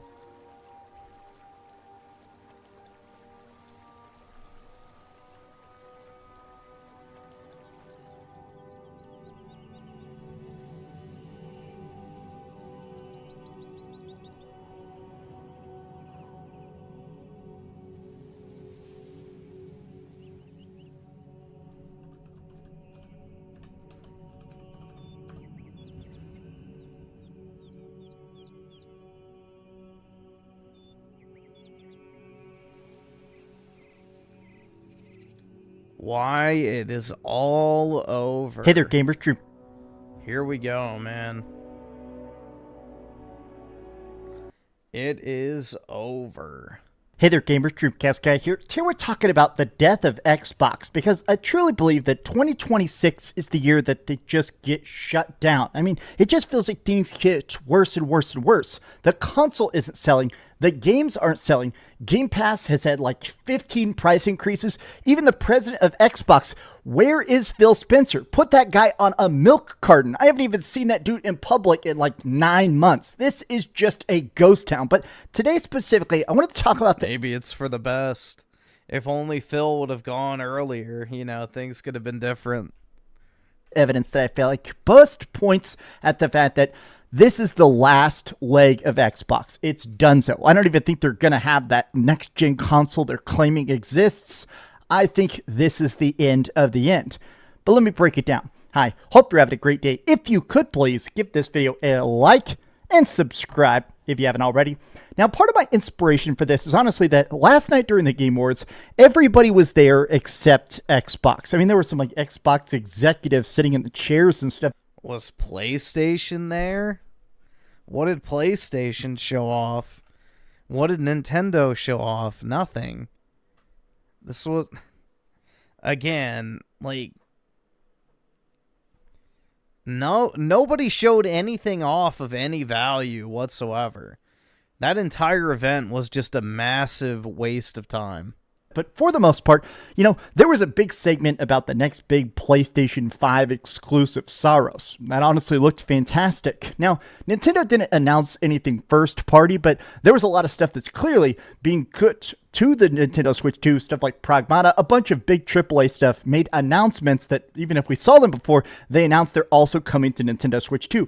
It's funny that the one award that Xbox won was Games for Impact for South of Midnight, and they came on stage and said, please buy the game on PlayStation. How bizarre was that? That is not what they said. They said it was coming to PlayStation and Switch. That's not begging you to buy it on Play. Again, he just over-embellishes everything. It hurts the fucking argument he's trying to make. But that's not it, right? That's not everything. What was strange is that they didn't really bother actually showing their games. They tweeted stuff out during E3 last night, or sorry, during the Game Awards last night. They tweeted out stuff like, hey, get Gears of War E-Day 2026. There was also this strange thing where they in line, while there was actually the pre-show of it, some Xbox executives were talking about what their plans are for next gen, what they're doing in 2026. And they said, oh yeah, don't worry, we're going to be talking about Fable and Forza Horizon 6. We got a lot of stuff shipping next year. I'll tell you that Playground Games will be at our next Developer Direct, and we got more stuff next year to show, and we can't just put it in one show, right? Okay, sounds good, sounds fluffy, but a lot of Xbox fans feel a lot of doubt. Xbox, don't worry, good times are coming. They say this every single year of every single generation. We could probably expect more redundancies, more studio closures, and everything else instead. More announcements of games going to other platforms. You know, it is wild to consider the fact that even if you're the biggest Xbox fan, what do you actually have as a reason to stay on Xbox? Almost everybody I know that actually cares about Xbox at this point has just gone to PC. You can play the games better, more customized, and a lot of times cheaper on there because it's better to just buy it on Steam than it is to get the expensive $30 a month Xbox Game Pass. But I think there is a trickle down to this. This is the fact that at this point, nobody is buying any Xbox games. That green stink ain't coming off. I saw this report that apparently Microsoft is pretty much freaking out about Black Ops 7. They spent almost Yeah, I wonder why. Dude, that shit already half off at GameStop. Not a good sign at all. If retailers are already dumping it, then yeah, it's not moving at all. $70 billion to get Activision. This is the first game that was fully developed by Microsoft. This is their Call of Duty, and it is the lowest selling one ever. The sales fell off a cliff. And apparently, internally, they're saying, look, anything. We may merge studios. We may do mass layoffs. We need to completely rethink the monetization models within the franchise. Now, I'm taking this as two separate things. They raised the price of Xbox Game Pass specifically because they wanted to put Call of Duty in it. They said straight up, hey, we're going to boost the price of Game Pass, but you're going to get Call of Duty day one. It seems like that didn't work. That did not boost the sales. That didn't boost the player numbers. Straight up, it just seems like nobody got Black Ops 7. And it seems like nobody's interacting with those crappy AI slap microtransactions. Very much so. They've publicly talked about it. Microsoft is all in on AI. They want AI to make all their games. They've even said they're trying to work on like special engines where essentially it will even backport their games. It'll take old Xbox games and literally just auto put them on new systems for them. Microsoft's big idea is that instead of hiring good developers or actually making good games, just have AI slop fill up your entire storefront. Make boring derivative dribble and hope people accidentally buy it. Maybe if there's zero developer costs, none of our games will bomb, even if they don't sell. This is such an ignorant, obviously stupid methodology. I mean, it is just so absolutely archaically dumb. Only a company could come up with it, right? Here's the other part of it, though. I wanted to talk about the fact that Black Friday happened recently and everything sold like crazy. There was actually a bunch of reports that essentially PlayStation 5, Nintendo Switch sold out pretty much everywhere. Nintendo Switch did all sorts of deep discounted sales for a lot of their games and some of their controllers, whereas PlayStation 5 did deep discounts all over the place. They took like, I think, $80 or $100 off some of the systems. PS5 Pro had a huge price cut and stuff like that. Obviously, Black Friday is kind of that big financial blowout. That's when you really sort of say, hey, everybody buy stuff. Get all your Christmas presents now for, 50% off, whatever the hell, right? What's funny is that Xbox did zero discounts. They did not mark down the games. They didn't make a special cheaper version of Game Pass. Hey, buy a year of Game Pass for half price. They did nothing. Nothing. And you know what happened? Nobody. In fact, they preemptively raised the price. Bought an Xbox at all on Black Friday. The Xbox consoles sales numbers are so just, it's a bloodbath. There's no other way to say it. This is literally like walking in and there's just a crime scene and you're just like, what happened? What happened to Xbox? They got outsold by a toy. Xbox hardware was outsold by a little known family video game console called Next Playground. They got outsold by a toy. Like, we're at a point where Xbox can't even compete against toys. They're competing against unknown brands. What is a Next Playground? Literally never heard about this in my life. And apparently that has more market appeal than Xbox. Now, for a long time, the argument has been that Xbox doesn't need to be as big as PlayStation. Xbox doesn't need to be this mega juggernaut. A lot of people kept saying that as long as Xbox hovered around 20 million players, that's profitable enough, right? Xbox kept claiming, we're in the green, everything's profitable, everything's fine. But with the massive studio closures, the constant layoffs, and going into the red quarter by quarter by quarter by quarter, I mean, logic and basic math determines these games probably aren't going to sell on Xbox. And I think Microsoft is going to start to think, why are we making consoles? Why are we making hardware? Why are we spending these microchips and hardware and factories and stuff to make something that makes absolutely zero money? We can just put this stuff. Did you guys hear about the thing with Samsung? Apparently, where the Samsung's, I guess, RAM production side of the business was refusing to sell the RAM chips to Samsung Mobile.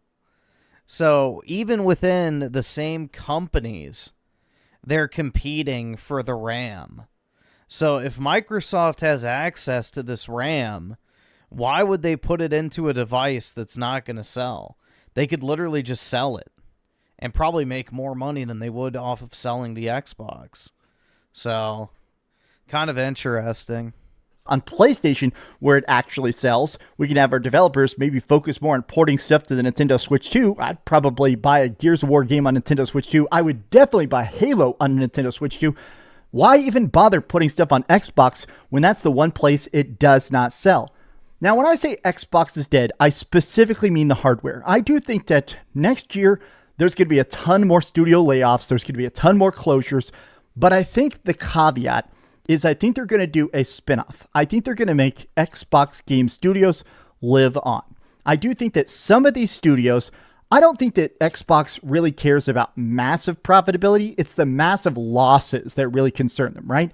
I think that if they can make this stuff even at a slight loss, but hey, we're in the video game sector, I think it'll stay around. You know, this stuff is unprofitable if they're also trying to make controllers and shipping consoles to Japan that literally just sit there for years and years and years unused. But if this is going to PlayStation and selling a couple million copies, it's going to PC and selling a couple million copies, maybe that's closer to breaking even, right?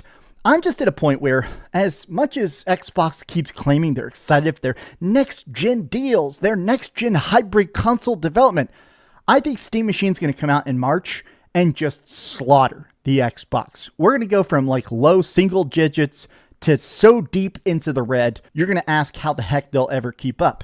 This is just some off-the-cuff thoughts, though. How do you feel about the current state of Xbox, and are you as pessimistic as I am? Tell me your thoughts in the comments down below, and if you enjoyed this video, be sure to give it a like, subscribe if you haven't already, and please keep dreaming. Thanks so much for watching that video. If you want to see something else, you can always click this link to see what I put up last, or, you know, subscribe and see what's coming up next. Also, I promise that whatever I do, it'll try not to suck.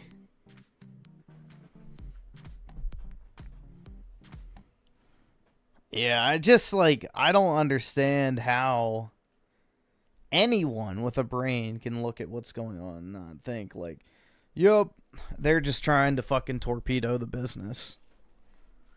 Everything they're doing right now just screams, we're trying to fail on purpose. Personally, I don't know. That's the way I look at it. I don't really know how else you could interpret it. It just seems like they're deliberately trying to make their sales so terrible that they can just justify getting out of, you know, the hardware business entirely. Like, oh, look, you know, nobody's buying it. Anyway, you know, you can use your old console to play your old Xbox games, but from now on, we're only PC, PlayStation, and Switch 2.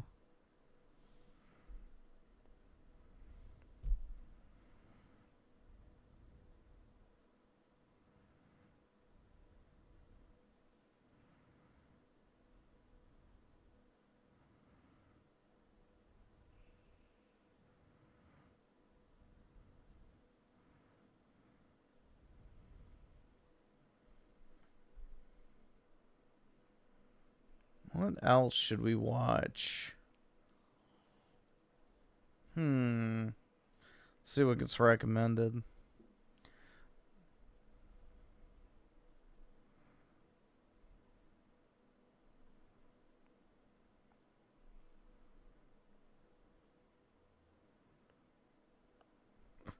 Dude, they made the exact same video.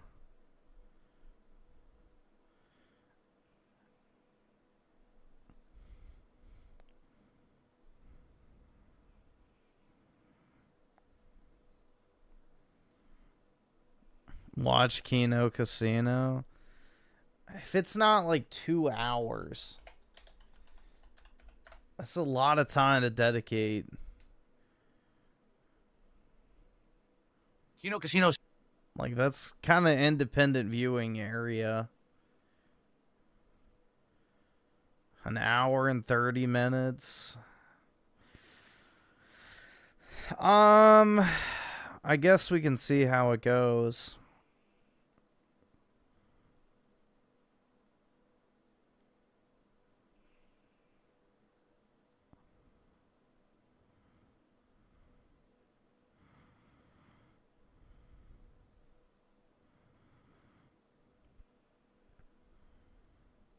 I can't afford this shit! Let's see. Raymond with the 2. What the fuck is it? Let me see what it is.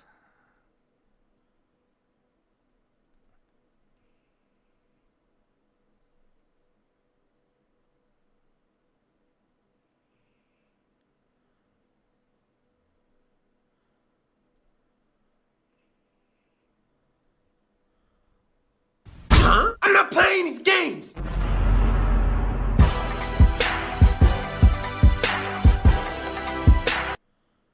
What in the fuck is this shit?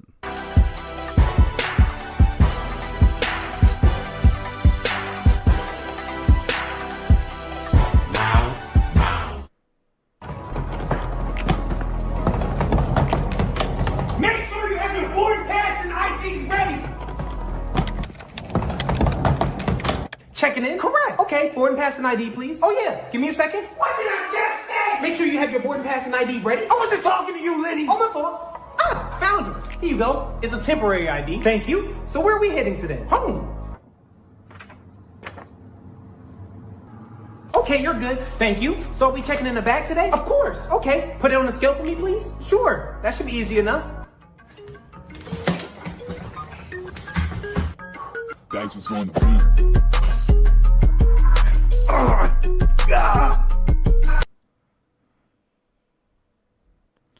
Why are we watching this?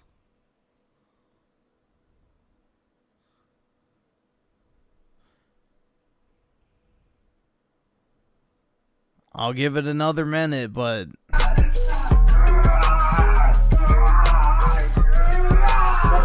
This is like literal fucking TikTok retard humor.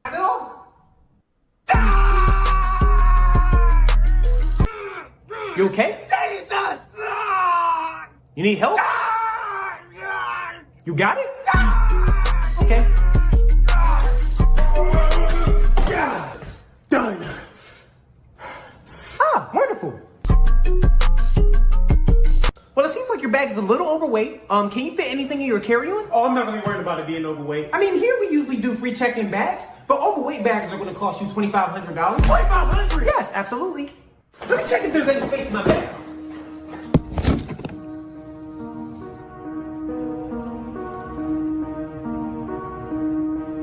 You can look away if you want to. I'm fine. I got nothing else to do. Huh. Dice is on the beat. Yeah, I think I'll just pay the fee. All right, cash card. Card, of course. Gotcha. All right, here's your receipt. You can head on out. Have a safe flight. Thank you. All right. Yeah, no. Watch that? No. That is independent viewing. Literal fucking TikTok slop. All right. Anyway. Listen to... So Jeremy's... Oh, there you go, PK. She's back.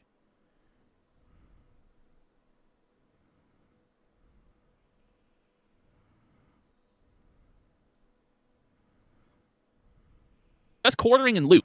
Prior to this, I always just wrote it off as it's going to be boring, it's going to be really dry and lame, the show with Luke. And to be honest, I kind of like Luke, you know? Yeah, sure, Luke kind of is very socially awkward, very autistic and cringy. And but he's kind actually of serious about his work, though. Yeah, I mean, he went to Epstein Island and he snuck around on it and filmed everything. And I think that's pretty cool. Ash, you have to explain that more thoroughly. You can't so, just say, I can't just say he went to Epstein Island. Yeah, actually, that doesn't sound very good. No, so after all of this stuff came out about Jeffrey Epstein, Luke commandeered a craft in the Pacific Ocean and snuck on Epstein Island illegally and recorded like a half-hour footage of him running around the island and exploring everything. Oh, that's who that guy was. I didn't know that. I didn't know that was him. Okay. That makes sense, I guess, why Quartering sought him out. Because I had never fucking heard of him before. And that's pretty cool. You're like, I love this guy. He went to yeah, he was really cool. He went to Epstein. Self-wearing hair. Oh, buddy. Anyway, I decided I'm like, Quartering's in such a bad place these days. Let's see what's going on with him in the Luke show. And I'll say this. I really think that he should just do the show with Luke. Yeah. When he did the show with Luke, I'm not going to say it was a good show by any means, that it was entertaining or informative, but it actually resembled a news show. Okay. It actually talked about news stories and things like this. The problem was, every news story they talked about, they somehow managed to circle back to how their lives were terrible, they were going broke, they're black-pilled, everything's crumbling, the ship is sinking. So let's have a look here. It's in reverse order, but we're going with Quartering and Luke black-pilled. Oh, fuck. You killed me with that, bro. I'm fucking...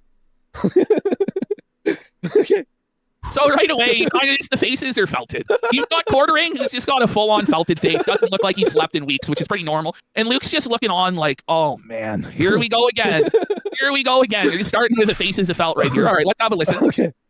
Wait. Powered by Meta PCs on the top right. Meta PCs doesn't even pay him anymore. No. They gave him one PC like 9 years ago, and he still acts like he's sponsored. Yeah. Didn't they ignore his last email about They did. heading He was trying to get them to pay for the trip and all that. We're going to get a resolution, by the way, to the Amfest scam today. Ooh. So when Hannah Claire returns, Jeremy will explain how he managed to pay for the trip and why the fundraiser is no longer going on. And it definitely doesn't have anything to do with us calling out the scam or Jer not actually being able to sell the Christmas cards or having the willingness to fulfill. Yeah, I wonder if they're like, I don't know, bro. Like, I'd probably have to take fucking Adderall or some shit to have this much energy. Sell the Christmas cards by actually signing them. It definitely is his version of the events, for sure. I would definitely have to be on some sort of stimulant, I feel like, at this point. Oh, someone actually has a reason why it still has that. He fired the OBS guy last year, so no one's changed the layout. Okay, here we go. Yeah, well, you know, Heather's thing is Friday. So, like, I'm trying to make so sure he that starts off, first of all, he calls his wife Heather and then says that Heather's surgery is on Friday. Like, we don't need to know about this. Yeah. Like, seriously, we don't need to know about you and your wife's personal issues. Even But Luke, he's his gonna friend, make, he's is like, what? What are you talking about? Why would you say this? I don't know. Oh, yeah, she's got surgery. So she's okay. So yeah, just getting some quadruple H implants. Like I've been waiting. Fucking that's home run alert! Home run! It's so awkward though, and like still, and Luke doesn't know what to say. Like he's socially awkward enough at the best of times and kind of stiff, and he just gets this bombshell dropped according his wife's having surgery. She then immediately gets tried to turn into this dry joke that just doesn't work about the breast implant. And Luke doesn't even fake laugh or go, you know, just lets it rot. Just lets it rot in silence on the vine, you know. For my whole life. So give a little smile. Give a little smile. It's like a sneer, isn't it? Yeah, it's like I don't know. Yeah, so she's been living in a lot of pain for like the last 4 or 5 months. I'm just like, do we need to know that your wife is living in pain every day for the last 4 or 5 months? Is this really necessary? Does she really want you to tell people this or refer to her as Heather? Also, almost every corner and side of his fucking layout is an ad. Yes. Like, oh my God. The entire screen is just covered in ads. It's just text. we can't get sick. You know, I don't know if they would just do the surgery anyway, but I didn't want to like give any, you know, I didn't want to give any possibility for them to say, oh, well, now we got to push this back and it's got to be a different day. Great. So we stayed home for Thanksgiving and don't check those vitamin D levels this time of the year. Hey, I'll tell you what, though. Hits him, and I swear to God, it was the most autistic spiel for about 10 minutes about vitamin D and vitamin D maxing and how you have to take it with vitamin K and you have to take it with fat or else you won't absorb the vitamin D and that you also need the magnesium stuff. And he just started like techno-babble dumping about the biomechanics of vitamin D absorption in the most autistic fashion for, you got to trust me, about 10 straight minutes while Quartering was just like smiled and nodded along to his...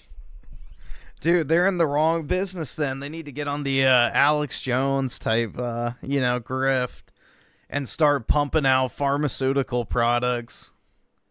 You know, forget the coffee brand coffee. Start pumping the, you know, supplements and shit. That's like literally the #1 moneymaker in the right-wing sphere because there's a ton of boomers and shit that listen to, you know, right-wing commentators. And they love taking fucking vitamins and supplements. So Alex, I think, made, what was it, like $150 million selling supplements over the years. So, yeah. Very fucking profitable business. Rant? Yeah. It's like, yeah, I do that, Luke. No, you fucking for 10 minutes for real? I'm not kidding. It was crazy. Was it was boring? Crazy. Yeah, that's why it's not in here. There's nothing you can really say. Bob Fishman for a pack it up 1,000 kicks saying Luke from We Need Change didn't want comments that his boss's wife needed a tit job, you know? Not all the new followers, tons of new followers today. Holy shit. Those crypto ads are starting to look better. Okay, he's not joking. So now he's not joking. Not so joking. We're about to hear some crying about the business. So Jeremy is saying that all other forms of sponsors and advertisers aside from crypto and gambling have dried up. And so now he's going to sell out to crypto coins, crypto shit coins, and gambling shitcoin casinos. Not true. As his, no, this is what he's saying. No, I'm saying this is not true what he thinks. Listen to what they're saying. Listen to this. I've always had a policy of like, no crypto, no gambling. And I'm like, but now you're broke and you've lost everything. He's broke. The other ads are gone. What about Meta? Powered by Meta PCs? Take your ad off. Like, what about Manscaped? What about Raid Shadow Legends? Apparently all of these other sponsors are ghosting Jer because the campaigns weren't successful, if you can believe it. No one bought the junk Quartering was selling. By the way, he's open to casinos and gambling. What a time to be alive. Sponsored by Kino Casino, the Quartercast. Like, all that's left is crypto and gambling. And I'm like, shit. Like, I can't. Where are all the mobile games? Where are all the mobile games? So I just love, right, that Jeremy draws a moral line at gambling and crypto because people lose all of their money to the predatory practices of it, but has no... Dude, I will never understand gambling. Like, the people who blow fucking thousands of dollars gambling and shit, like, I can't fucking comprehend it. There's like a literal mental block in my head that prevents me from spending money on something where you literally can just get nothing. Like, no fucking thanks. Like, at least if you're opening card packs or something, you get something. Like, it may not be great, but it's something. But just throwing money into the fucking abyss and maybe walking away with more than what you came in with, like, it just doesn't seem appealing to me at all. Problem shilling mobile games that are equally as predatory with microtransactions and grind mechanics and taking whales for every last penny they're worth like they did to Darkside Phil. Like, genuinely, like, what is the difference between... No, a card pack is not the same as gambling, because if you open a pack of cards, you still get the cards. Like, yeah, you might have lost, like, $3 or something, but it's not the same thing. Like, people will go and play, like, $50 hands of blackjack, get, like, $2,000 worth of chips, and walk out with nothing. With nothing to show for it other than a wasted hour. So, it's like, if you spent $2,000 on fucking Pokemon card packs, you'd probably walk away with a pretty decent amount of your value preserved, even if you did lose some money overall. So that's the difference. You're not walking away with nothing. But I don't even like opening packs. That's the thing. I don't even open packs, which, you know, speaks more to the fact that I don't like gambling. Like, I don't even enjoy opening the cards anymore. I just want to buy the card I want. In a mobile game and a casino. The casino, you might actually get lucky and win money. Exactly. The mobile game, you're guaranteed to lose everything you put into it and get no return whatsoever. But King Ethics Jeremy has drawn the line at online gambling. Okay. Yeah, I'm gonna link it. Our video is up on YouTube, the movie. We'll have everyone just hit like and spread it around. But he's lying, by the way, here, Ash, because I saw many YouTubers yesterday. World of Tanks. Yes. He's like sponsoring every new fucking video. I see those and I see Raycons constantly. Yeah, Raycons, MeUndies. I see that. Like, it's too much ads, to be honest. Where are all the... He's the only one not getting ads now, by the way. Like, he's the only one. You know, the sunglasses and the, you know, all this stuff is gone. It's like... Sunglasses? What the fuck is he talking sunglasses about? Sponsor? The sunglasses, Griff? I think there were those, like, what, the tactical sunglasses that people used to shill in the right... Dude, who the fuck is buying sunglasses in the middle of fucking winter? No wonder why you're not getting the fucking sponsorship. Right wing, do you remember what I'm talking about? It was like tack proof or whatever they're called? No, I actually don't. No, it's all right. They're fucking junk, buddy. Now it's just like the tariffs had an effect on it. It had to, Here, yeah. the tariffs, they're having to blame Trump for why they're not getting sponsors anymore. It's those dastardly Trump. The tariffs, bro.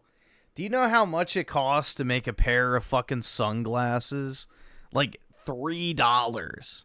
Sunglasses have the highest upcharge of any fucking accessory probably out there. Because they're the only accessory that are literally just fucking casted plastic. And what? You sell them for $100, $200, $300 sometimes? Like, the fucking upcharge on them is insane. Absolutely fucking insane upcharge on glasses. So, I guarantee you the tariffs are not the problem. Tariffs that we as Trump supporters advocated for, like, they keep attacking Trump over and over and over again on this show. It's wild. It really is. Like, the whole career is sucking Trump's dong. Like with my coffee company, I can see it. Here we go. You know, like, Here we go. Yeah. You can Let's see the actually get recession in his coffee company. Let's get into it, guys. Let's break down Jeremy's coffee numbers year over year. That's definitely what his audience tuned into this news show with Luke Rutkowski for, is to hear Jer cry about how he can't sell as many boxes of coffee this year as he did last year. All right, take it away, Jer. Because that's one of the topics I want to Really? We're talking about the coffee again? Can we talk about Epstein or something? talk about. And I say to my coffee business, like, dude, we did these advent calendars, okay? CoffeeBrainCoffee.com. You can still get them. I only made 500 this year. And okay, so we got the numbers. Ring the bell. Total. Whoa, buddy! In the year? Well, this is for Christmas, right? So I'll just what I was about to say. So for Christmas last year, he produced and sold, allegedly, according to him, 3,500 boxes of the advent calendar. This year, he made a grand total of 500 and hasn't even sold that many so far. Oh my God. So we're looking at a 7 of his run from last year at best. This is like an over 80% decline on his coffee business. Jeez. Year over year, which means I don't think he's making a profit. I'm pretty sure he's in the fucking red on the coffee business at this point, and it's just a complete vanity project that makes no sense. I thought he bought the roasters though, and K-cup makers or whatever. Such a cult, and that was last year, by the way. All those boxes he sold was after desperation of begging everybody to buy it because he was going to go broke. Why are we getting a business meeting on how the coffee company is doing? We're trying to watch the fucking news here, be read to us by Luke and Jer, but instead we get the business meeting about the decline of the coffee brand. That's what I just don't get, man, is the LARPing of being a businessman. It's like, where's the fucking, like, oh yeah, dude, I'm so legitimate. No, I have employees, and I'm not just a YouTuber. I have a coffee. It's like, who fucking cares, man? Like, all these guys on YouTube are obsessed with acting like there's some sort of fucking, you know, mob boss Don that's got, like, you know, a bunch of underlings working for them. They're just throwing away, or like throwing around like tens of thousands of dollars a day. Like it's nothing, you know, they got employees, they've got facilities, they've got equipment, logistics networks. It's like, bro, you are not that guy. Make your fucking slop tent, upload it to YouTube, and profit. If you want to take your extra money and invest it in starting a business, that's fine. But the business should not be in any way, shape, or form reliant on your initial earning method. So if you have to use your YouTube channel to promote your secondary business in order to make it a success, it's already a failure. So no, it wasn't a Magic the Gathering event. It was a like tabletop game event, apparently. So it was like for board games. Gen Con. And coffee. Bro, it's even worse. Because we'll say this, we'll post the video on YouTube, and then he'll be like, actually, it's doing incredible. And it's like, then why did you cry about being poor for fucking 2 hours? We sold over 3,500 last year. Wow. I don't even think we're going to sell the 500. Ooh, they're not even going to sell the full 500 boxes, buddy. Why are you telling people this? Ooh, that's brutal. Suffer, Jeremy. Suffer quarter pounder. He's not even going to sell 500 boxes of coffee. By the way, at $100 a pop, like, it's not even that great, Jer. Like, what are you doing here, buddy? This is a disaster. What are profit margins, you think? I don't think they're that great because Amazon takes half, I'm pretty sure, of all the money for fulfillment. He's going to make $2,100? Jack shit, bro. Are you kidding me? Quartering here. By the way, daily views on YouTube, 300,000. Can't even sell 500 copies. Daily views. Monthly, After 9 all million. the ads he does and all the begging he does for it and all. 9 million views in a month is fantastic. Like, I want to stress that if you're getting 9,000 or 9 million views in a month, you're basically getting 9,000 times 2 to 5, depending on the ad rate. Let's just say 2, or let's say 3 to be conservative. $3 every, 1,000 views. So 27 grand. Quartering's making 27 grand per month in ad revenue. Uploading fucking article reading slop tent. This dude is clearing over 300K a year. Like, he should be just printing money. But for whatever reason, he just wants to blow it all. The brand awareness he's raised for it over the years, he can't even sell 500 boxes of coffee. If we had that many views and we sold coffee, we'd be like the next Tim Hortons. Right. Yeah, the Amazon fulfillment's 30%, not 50%, but still, that's fucking, it's terrible, man. Like, and it's not because suddenly people don't like... 30%'s not that bad, honestly. It's really not. For fulfillment, it's pretty low. My coffee. No, it is! It is, bro! Nobody likes your coffee. Everybody who might have bought it has already bought it, tried it, and been like, it's okay, but it's not worth paying way premium pricing over and above top shelf coffee prices for a coffee that's just okay. And nobody else is going to fucking buy it, man. Like $99 for 10 cups of coffee? That's what's charging. It's 8 cups of coffee, 2 hot chocolates, and if... It's a novelty purchase. The Quartering's coffee is a novelty. You buy it once, and that's it. You never buy it again. So, it's not priced effectively enough for it to be like a daily drinker type coffee. It's a coffee that maybe you're watching a quarter pounder video for whatever reason, and you hear him shill it, and you're like, oh yeah, I'll support his coffee company. You buy a bag or two, and then you never do it again. I guarantee you the amount of returning customers is very fucking low. I don't drink coffee, so no, I have not tried his coffee. I'm not a fan of coffee at all. I think it tastes like shit, personally. I don't know if his coffee is good or not. Do you... Well, the Mystic Monk tea I already reordered, yeah. I got the, hold on, what's it called? This shit's so good. Hold on. I'll shill it because, you know, help the monks build their cathedral. But, yeah. Let me see if I can find it real quick. Tea. I think it's herbal tea. Yeah, this one. The wellness blend. Yeah, this one's fire. I love this one.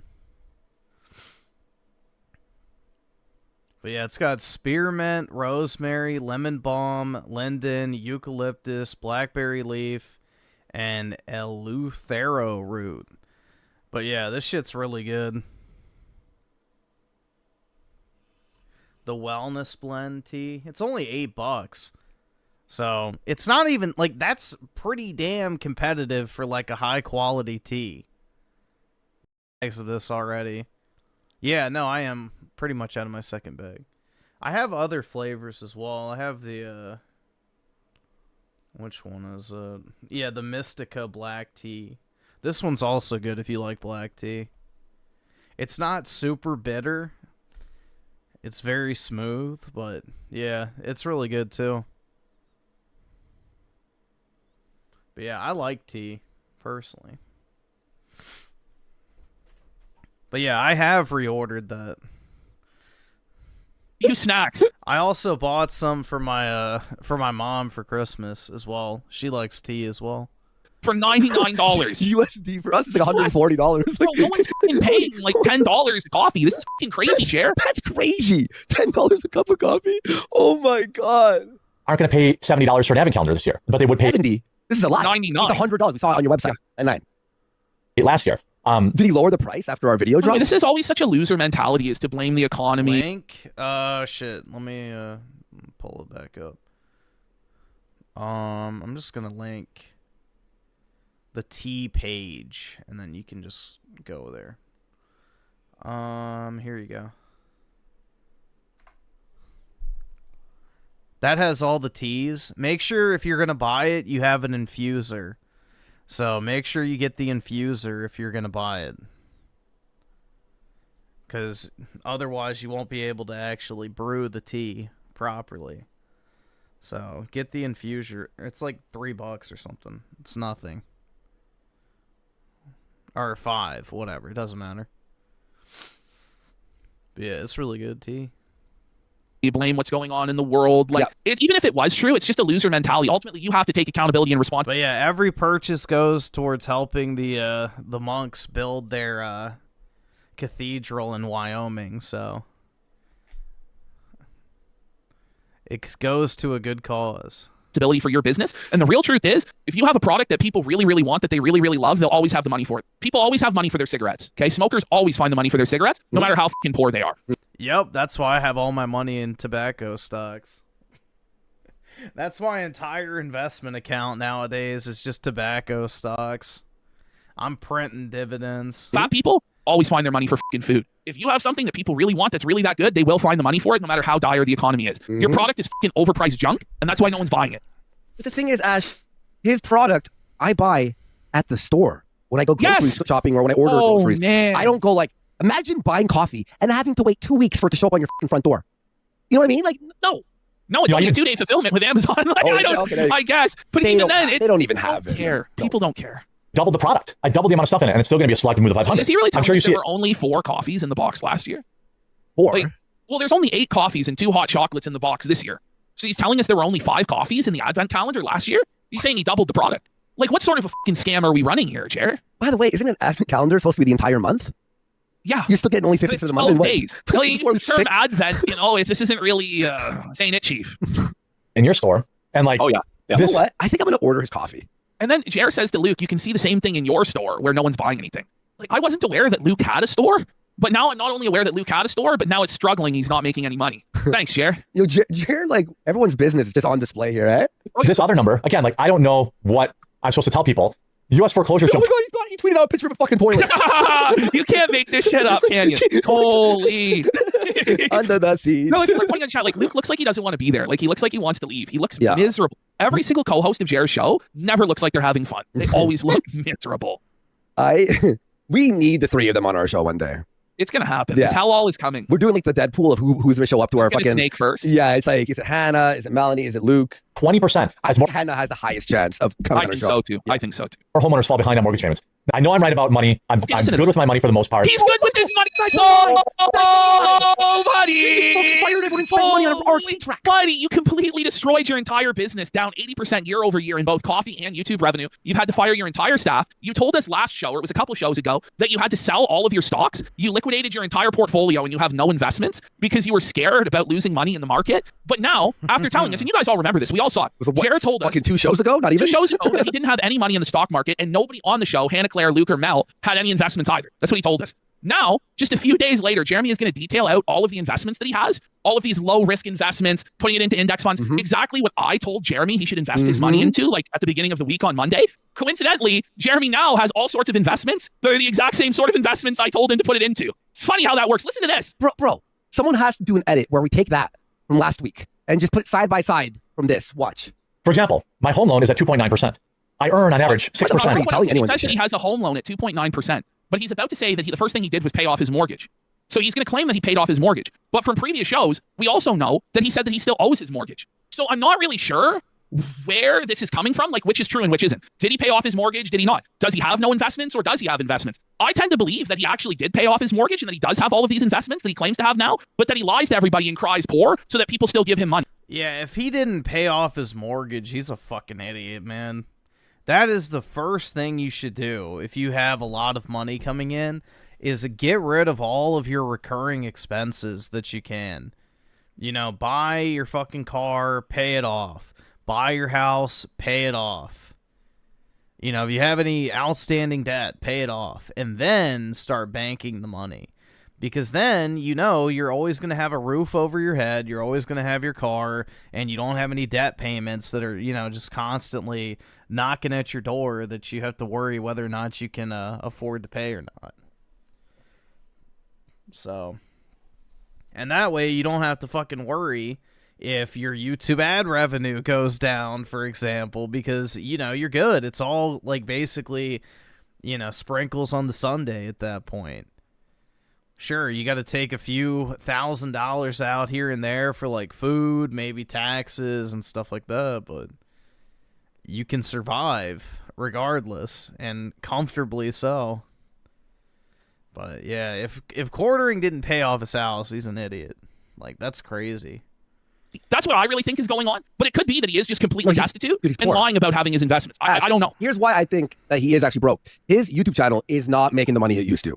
He spent all his money on vanity projects. He is again, I think he's a 400,000-aire. And this is a genuine offer to Jeremy and Hannah and Melonie and Luke. If Jeremy will go on Caleb Hammer Financial Audit and provide all of the documentation necessary to Caleb Hammer to assess the health of Jeremy's finances and business, once we get all those results, we will not talk about it anymore. Ever again. We will finally have got to the truth of the matter. And that's just what I want to know. I just want to know how rich this guy is. This all started back in the day when he told Coach Red Pill that he was far wealthier than he could ever dream of, and that he was a multimillionaire king. And now he's apparently even wealthier since then, but also broke as a joke. These two things can't be true. Let's find out the truth so that the Quartering audience, when they donate to the next scam, know exactly where it all lies. Because the Dark Side Phil people, at least they know. Yeah. Now that Phil is a scammer, there was the bank leaks, there was the WWE Champions expose and all that stuff. They know that they're getting scammed. Whereas Jeremy is continuing this House of Cards lie, and it has to come to an end at some point. Well, here's the thing. Why bring this up? Whether it's positive or negative, do your show and don't bring up your percentage of your home loan mortgage. But you know what I'm saying? Like, why do we need to know this? No one needs to know any of that shit. But listen to, like, he breaks down, like, exactly what stocks he's in. Like, listen to this. On my relatively safe investments, you would actually be stupid to pay off your mortgage early. Because I'm making 3% free money. What? Oh my. Yeah, but you got to make sure you have that money. Oh, God, bro. This is a guy who doesn't have investments, by the way.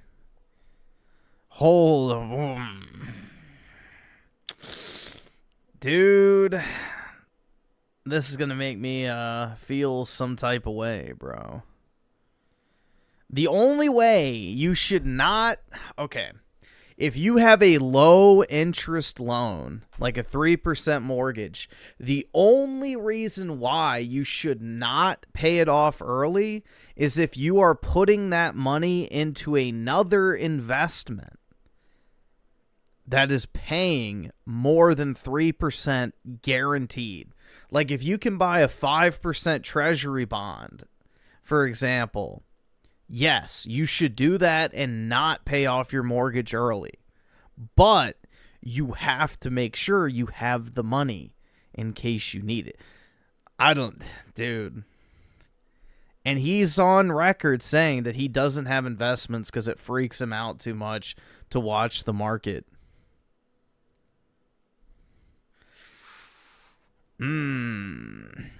This is where it gets... He's not technically wrong, but there's a huge caveat. You got to put the money aside into something that actually earns more money than the interest rate on your loan. And you have to make sure the money is there at all times. It's free money, bro. It's free money. Is he okay? Now, I mean, listen, this is a take that you could have potentially. If you're making money. If your investment portfolio is good enough and you have a low enough interest rate on your mortgage, then yeah, it might make sense not to fucking pay it off early. But most people genuinely just want to remove the burden of that monthly payment from their life and have the security of knowing that they own that home, that they don't owe anything to the bank or whatever. This is not really worth debating either way, but Jared's going to tell us how brilliant he is. He's insane. Actually, like, I'm better off putting that money in the bank. Investments that do 6%. Are you doing like CDs? Are you doing a combination of CDs, online savings accounts? But you lied last week. You're a liar. So he lied when he told us that he had no investments whatsoever. It was for the pity donos. But maybe you're right, actually. It was for the pity donos for the AmFest. And now, all of a sudden, he has money. Yes, it should be because illegal. we called him out on being broke, and now suddenly it all gets laid out what his financial positions are. Yeah. Like Discover and Ally Bank pay 4%. Yeah, CDs, you should buy vinyl. He's using Ally Bank for 4%. Okay. I like how Ashton just ignored that joke. So there's Ally Bank, Discover. They pay year, not monthly. No, they pay monthly. They pay monthly. So, you know, you put that money in there. Then I invest in the indexes. So not individual stocks, but the indexes. And then I have like some 401k stuff. No. This guy literally just took what you said. Isn't this crazy, though? It's literally what I said. It's literally what I said he should do on Monday. And now this is magically what he's been doing the whole time. Maybe it is, maybe it isn't. I don't know, but I'd like to find out. This guy is broke. I think. Like, honestly, Schrodinger's brokey. Like, you know, but it's like he has the most basic investments possible, but he's going to talk about like what a financial wizard and guru he is. It's not like he's seeing 15, 20% annual returns. He's beating the market or whatever. He's literally just doing the most brain dead, normal strategy you could possibly do to minimize risk, which again, isn't necessarily a bad thing. Good idea. It actually is a good idea to have your money in indexes and stuff like that. It's less risk, and over time in the market, you'll do well. But for Jeremy to pretend like this is some like high level financial alchemy and he's brilliant for doing this is bullshit. But like, I always used to pay off, like, it's simple. Like, when I first made real YouTube money, the first thing I did was pay off my house. My house was at Now being told that he paid off his house, right? But just earlier, he said he would have been foolish to pay off his house. But before that, we've heard that he still has a mortgage. So there's conflicting accounts here. There's streams that I've seen this year where he talks about how he still has his mortgage to pay off. And now it's that now it might be that he did pay off the house, and then he what's the word? I'm blanking. He refinanced the home, and he has a new mortgage at a low rate, and he's investing instead of paying down that mortgage. I just don't know. I actually just don't know, and I don't know if even he knows. The lies are just so thick with this guy. I don't even he's investing in the third plane. Like, what? 0.65%. And my neighbor like clowned me for years. He's like, his neighbors are even A-logging him? He gets A-logged by his neighbors for paying off his mortgage, buddy. What are you, stupid? Yeah. Why'd you pay off your house? I'm like, well, I didn't want to have this mortgage every month. He's like, dude, you could have just set auto pay and then put your money in like, you know, a CD and like a 401k and a SEP IRA, and you would have netted out 50 grand over 5 years instead of. Luke is going to jump off a bridge. Look at him. Yeah, Luke looks super interested and enthused about this conversation. No, Luke looks super happy. Luke looks like he wants to darkness, my old friend. I've come to talk with you again. Is this new? Yeah, this is from Wednesday. Didn't we see this last year? So well, it's a never-ending loop of this, right? I swear to God, I think he did talk about his neighbor yelling at him for paying off his mortgage. I'm pretty sure the story. Yeah, no, he did say that. Yes, okay. Yeah, he did. Yeah, okay, cool. There it is. Paying it off. Yeah. The fact that I made half this year than I did last year or the year before or the year before. Like, he's making half of what he was making before. That's tough. Luke looks depressed too, man. Luke's like, I'm getting fired, aren't I? And Luke will tell us he's struggling to pay his bills. Really? Yeah, it gets sad, bro. It gets sad. That's bad. I actually feel bad for Luke. Luke's like, I'm getting fired. I'm going to lose my job. This is the most stable gig that I have that brings in the most money. My hours already got cut by Jer from 2 shows a week to 1 show a week. And I'll say this is the best show that Jer puts out, the show with Luke. Because you don't have to listen to Melonie Max screeching, you know, and Luke is like quasi-competent and knowledgeable about shit. So it's actually, and Jer like tries, like he really does try. You can tell he puts in a lot more effort to in these episodes with Luke than he does with the women. Because the women shows are literally just like some vanity project for him to ogle and harass these women. Whereas with Luke, he actually does try and do a political show. It's not very good, but it is technically a news show. Except this one was just about their finances and blackpilling and crying. I made half for the same views this year. Exactly, and this is the boom year. This is the boom time of year. Buddy, I gotta pull Oh my god, man. How long has Quartering been doing this shit, bro? Like, he should already be at a point in his content creation, like, cycle that, you know, all of this money that's coming in should just be nice. It's like, okay, yeah, I've already made my millions, paid off my house, I've got my cars, you know, I have my investments and savings, and, you know, I'm not making as much money as I used to, but it's still money that I don't technically need, and therefore, who cares? But he blew all his money on employees, which is what we found out, so pathetic. Horrible business sense. Honestly, on like... Which is kind of ironic because he has great business sense when it comes to making the money. But when it comes to spending it, no, no, no. The loop about the same thing where it's a boom time of year, the advertiser money is supposed to be up. Every show is the same with these guys. He is not making the same views as he did last year. Okay, look at it. Look at it. It's way down. It's way down. It's like 80% down. There it is. 20 subscribers. Look at this. That's okay. Is that the views? Go down. There's the views. He had a big boost here. In July of last year, he was doing about 70 million views, or June rather, 71 million views. Okay. All throughout that year, he didn't have a month lower than 40 million views. Yeah. Maybe December, November, 39. November and December, it started to go down post-election. But look at that. 8.9. He's down. He started from January of this year, had 20 million views, to 8 million views. So he has less than half the views. So he's making more money, technically. Yes, than he should be getting. Yeah. So it's total nonsense to try and say that his views didn't go down 50%. They went down at least 50% year over year, if not more. Wait, and how was December his best month? I know CPM or whatever. It's not. Right? It's not. December of last year was terrible. Yeah, this is a fucking... The election boom. There you go, bang. He did really well during the summer, and then his winter was shit. So I don't know. We can link... There's the graph, a live graph. I can refresh it. Anyone can fact check it. But he relies on that the audience is ignorant, and then he's going to play the victim in order to scam and milk them to sell this coffee, which no one's going to buy. So it's all moot. This is where ad rates, the money, the sales are supposed to go up. I did my numbers for all of February. I've lost money. I'm like, I'm working my butt off 60 plus hours a week, right? And what do I have to show for it? I have to pay to work. To pay my staff. I lost money. Luke is working 60 hours a week trying to be a journalist, working for Quartering, debasing himself to the circus. He has his own staff to take care of that do actual investigative journalism, and he's actually losing money every month. He's actually having to pay to work. This is the state of Luke. It's like, by the way, we don't want to hear this shit. You know, the audience doesn't want to hear about how you're miserable and you're broke and everything's failing. Like, this is not what people want. Well, it's terrible. We do want to hear it. Yeah, like haters want to hear it. You know?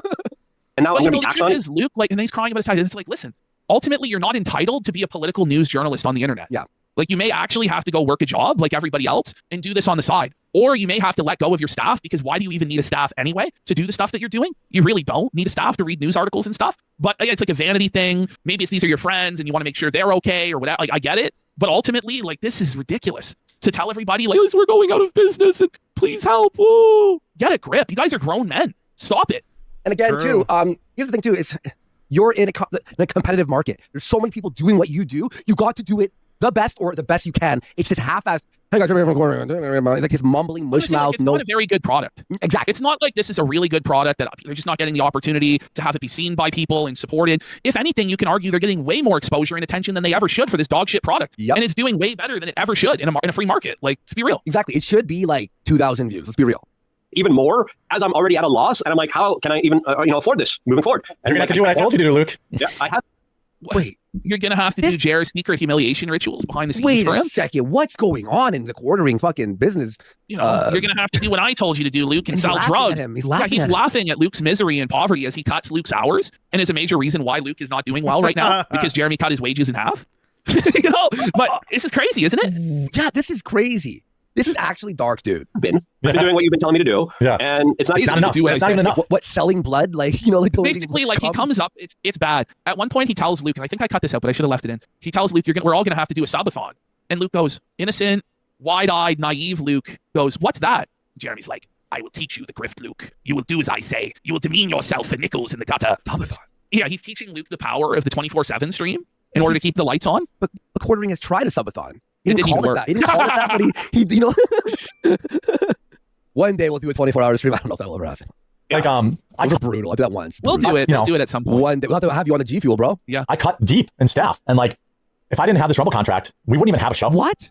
So look at Luke there, bro. Look at how depressed he is when Jer hits him with, look, we're not going to have this contract renewed, and there's not even going to be a show. And it's, bro. Okay. But I'm supposed to believe you have 50,000 watching? Dude, who's going to buy his coffee assets, though? That's the thing. It's like, who is he going to sell coffee brewing equipment to? That's the question. Or I guess not brewing, fucking roasting equipment. Like, is there an actual second-hand market for that type of shit? You can't really liquidate, you know, specialty machinery like that very easily. It's very, very hard, not to mention the transport cost is probably astronomical. So, I don't know. His whole grift is only sustained by boomers. Yeah, they're the only ones with the expendable income to dump into, you know, vanity projects like this. You know, rather than helping their own children and grandchildren get started in life, they'd rather buy the Quartering's Blueberry Cobbler coffee as they tell their family to pull themselves up by the bootstraps. If we had 50,000 watching, I would be lighting money on fire in the backyard. I'd be like, you know, crashing cars on purpose. And yeah, if you had, bro, if I had 50,000 people watching, I wouldn't even give a fuck about money. Like, are you kidding me? Like, every time you run an ad, that's like $100. Like, fuck. Dude, that's like, literally, you're done at that point. Run 10 ads during each of your fucking streams. $1,000. Holy shit, man. Like, that's so fucking much money. You could make 300 grand just going live every day, basically. And that's not even super chats, memberships, and any of that other shit, too. So, Rumble is such a fucking scam, bro. It's beyond. It really is. It's all smoke and mirrors over there. Like, nothing is authentic at all. It's crazy. I'd relapse. Like, that's just that. Why am I whispering like Pokey? Because I'm trying to manifest her. God's honest truth. Like, He's polishing brass on the Titanic. I had a different experience with that arena. Yeah, right. Griffin thinking like a Jew? Bro, the Quartering is the one with 50,000 people watching him, allegedly. This dude should not be hurting for cash. If you actually had 50,000 real viewers, you would be making probably hundreds of thousands of dollars a month in stream revenue. But he's not.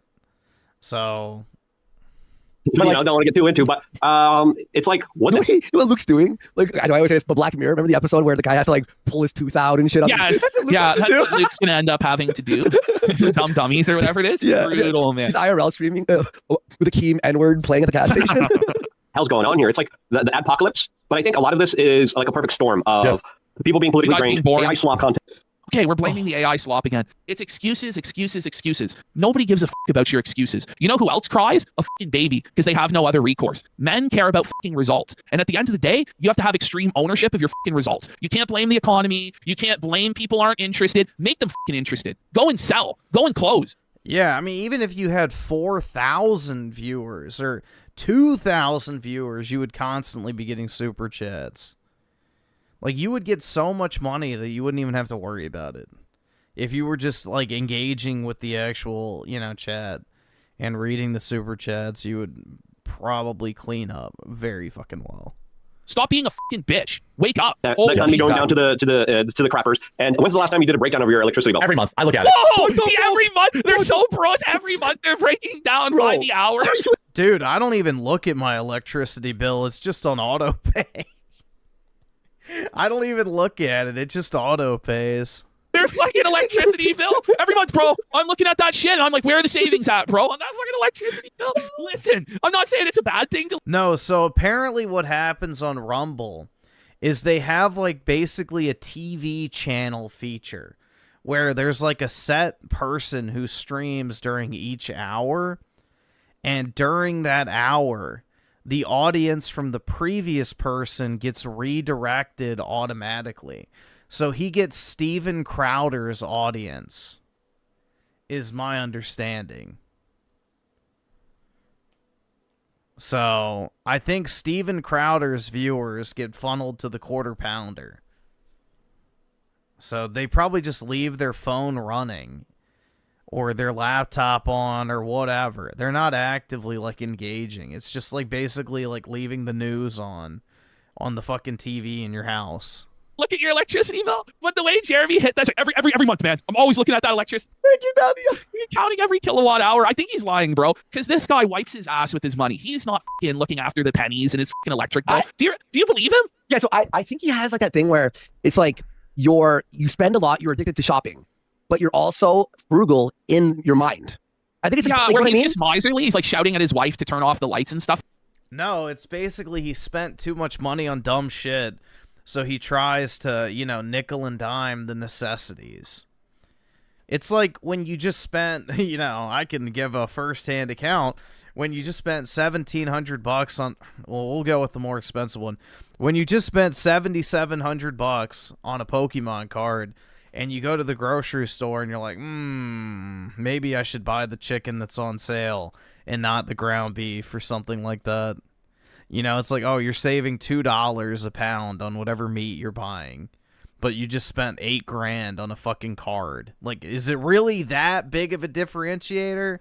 It's like you're kind of picking the wrong battle in terms of cutting costs.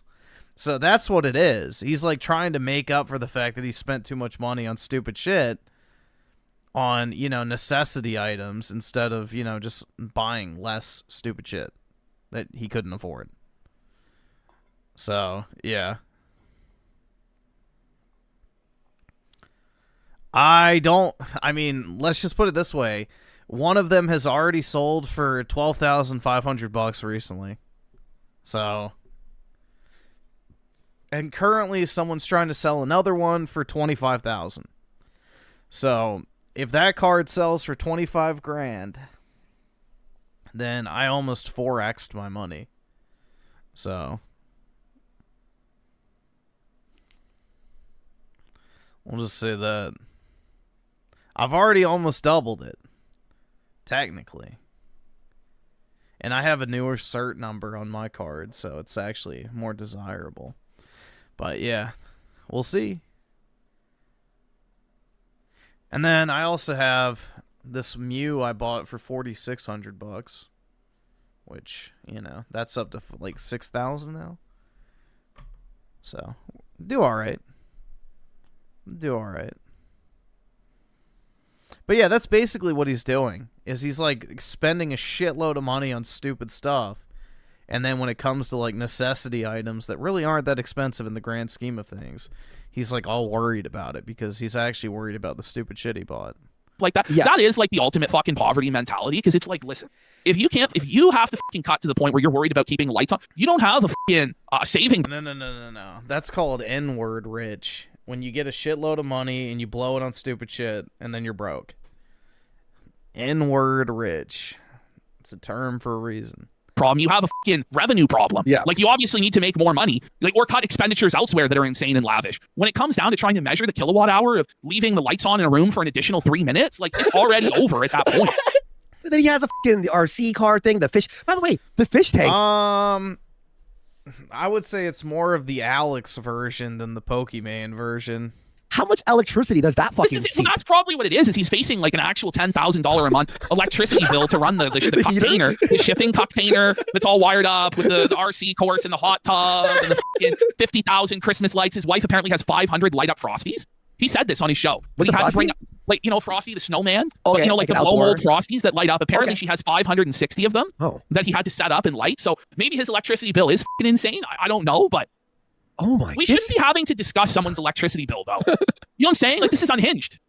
I'm gonna actually like lose my mind. Yeah. My healthcare went up 30% this year. Yeah, I've made zero claims. I lower my coverage. I have to lower my coverage. That's what I had to do. That's what we did. Pause. I believe that Luke lowered his coverage. Yeah, probably. I don't believe for 1 second that Jeremy actually lowered his coverage over $300 a month. No. So Jeremy says his coverage went up $300 a month, which is $3,000 a year. Jeremy and his wife both have a lot of health problems, okay? His wife is going through a ton of health problems. There's no way he wouldn't just pay the $3,000 more a year if he's a multimillionaire and keep the same coverage. Like, I guarantee you, though, Luke actually did have to drop his coverage. Yeah, probably.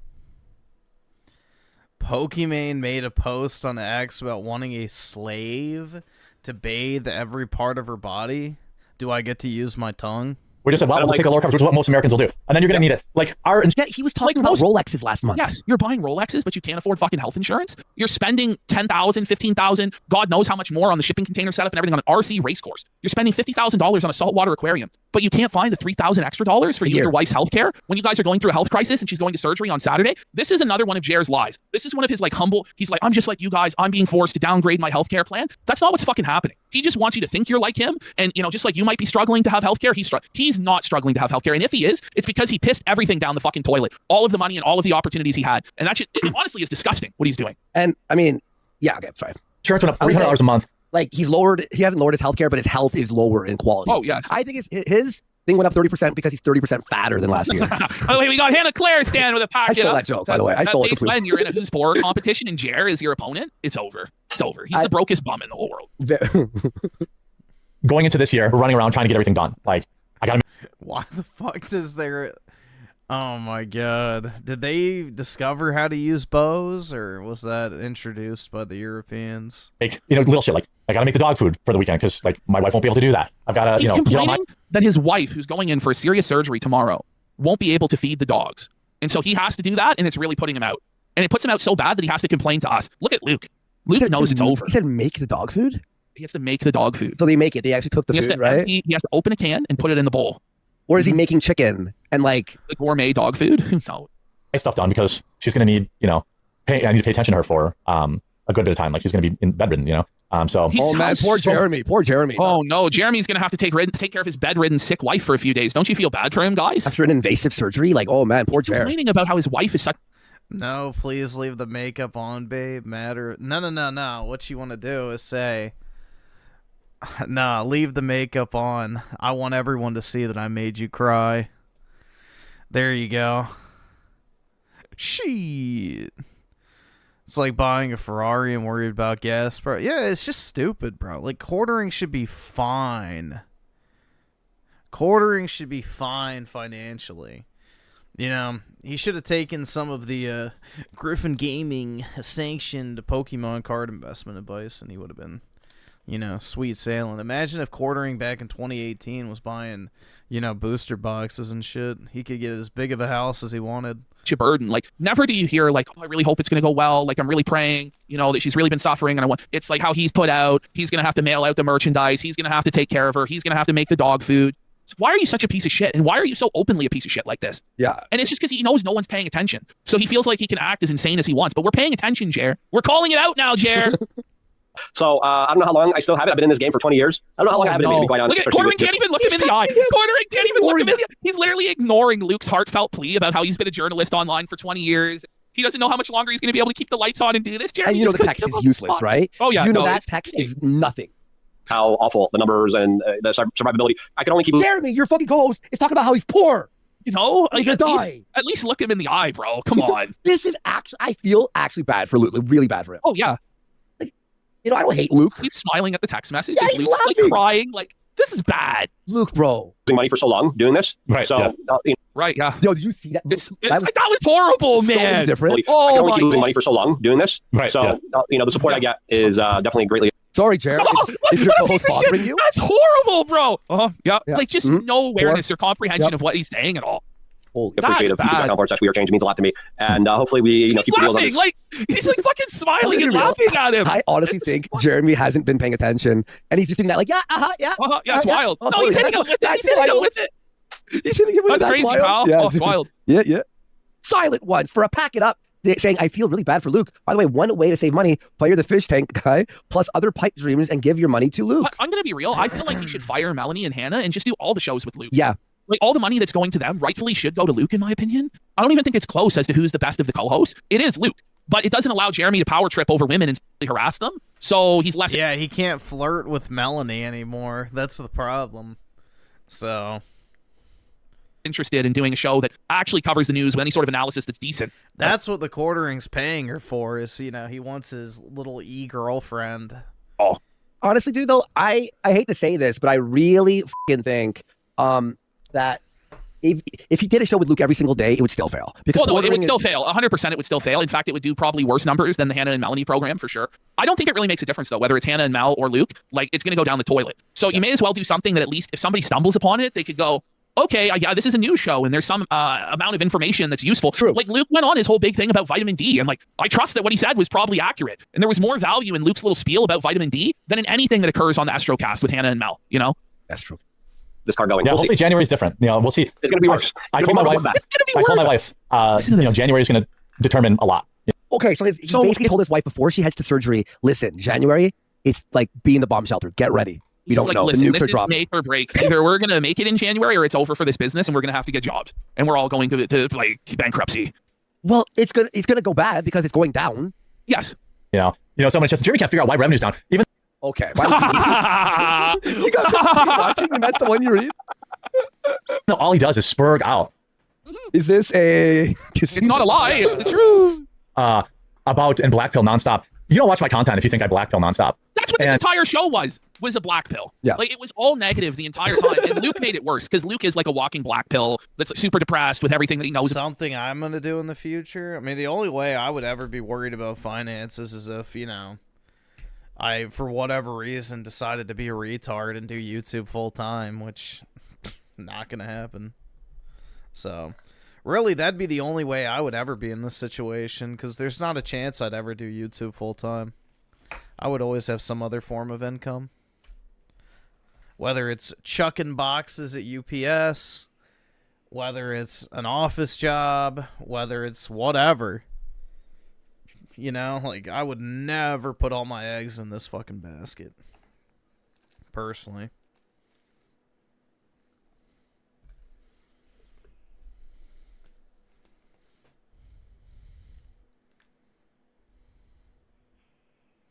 No, by that I meant you would pay women just to be around me. Yeah, because as you know, PK, every single day I take all the steps necessary to surround myself with as many women as possible. Absolutely. About the world and focuses on all the negative things in the world. If I made $250K a year from you, no, it's not enough. Dude, you lose probably about 35% of that. So let me just put... This is the problem. Like, if it was in perpetuity... If I had a guarantee, like an absolute guarantee that I would make $250,000 a year, no risk of being banned, no risk of seasonality, just go live every day and I would walk away with $250K, yes. But how long is that $250K a year going to last? 1 year? 2 years? 10 years? Okay, well, what happens after 10 years? Now I've been out of the workforce for 10 years. Nobody's going to want to hire me. So the blackpilling during this episode was on like a supercharge. You know, Luke's sitting here talking about he doesn't know how much longer he's going to be able to go on. He's losing money every month. Jeremy's talking about the ship is sinking. This was a super blackpilling episode, like straight up. The ship is... By the way, that's what he's objecting to, is that he is blackpilling and not the other stuff that Buddy said about how you spurg out and you don't know why you're losing revenue. I don't know what you mean. Like, the advertisers, I'm not talking about super chats being down. I'm talking about advertiser revenue. I don't think advertisers give a shit. Subathon for Christmas. Yeah, that's probably what I'm going to have to do. You have to, on Christmas Day? On Christmas Day. He plans on making Luke and all the others do a subathon with him on Christmas Day to recoup the losses. Come on. This is out of control. I have to. I imagine we were like, we have to stream on Christmas Day or it's over. Like, even if we were fucking destitute, just out of dignity, I would. Even I'm not gonna stream on Christmas Day. I'm taking Christmas Eve and Christmas off from streaming.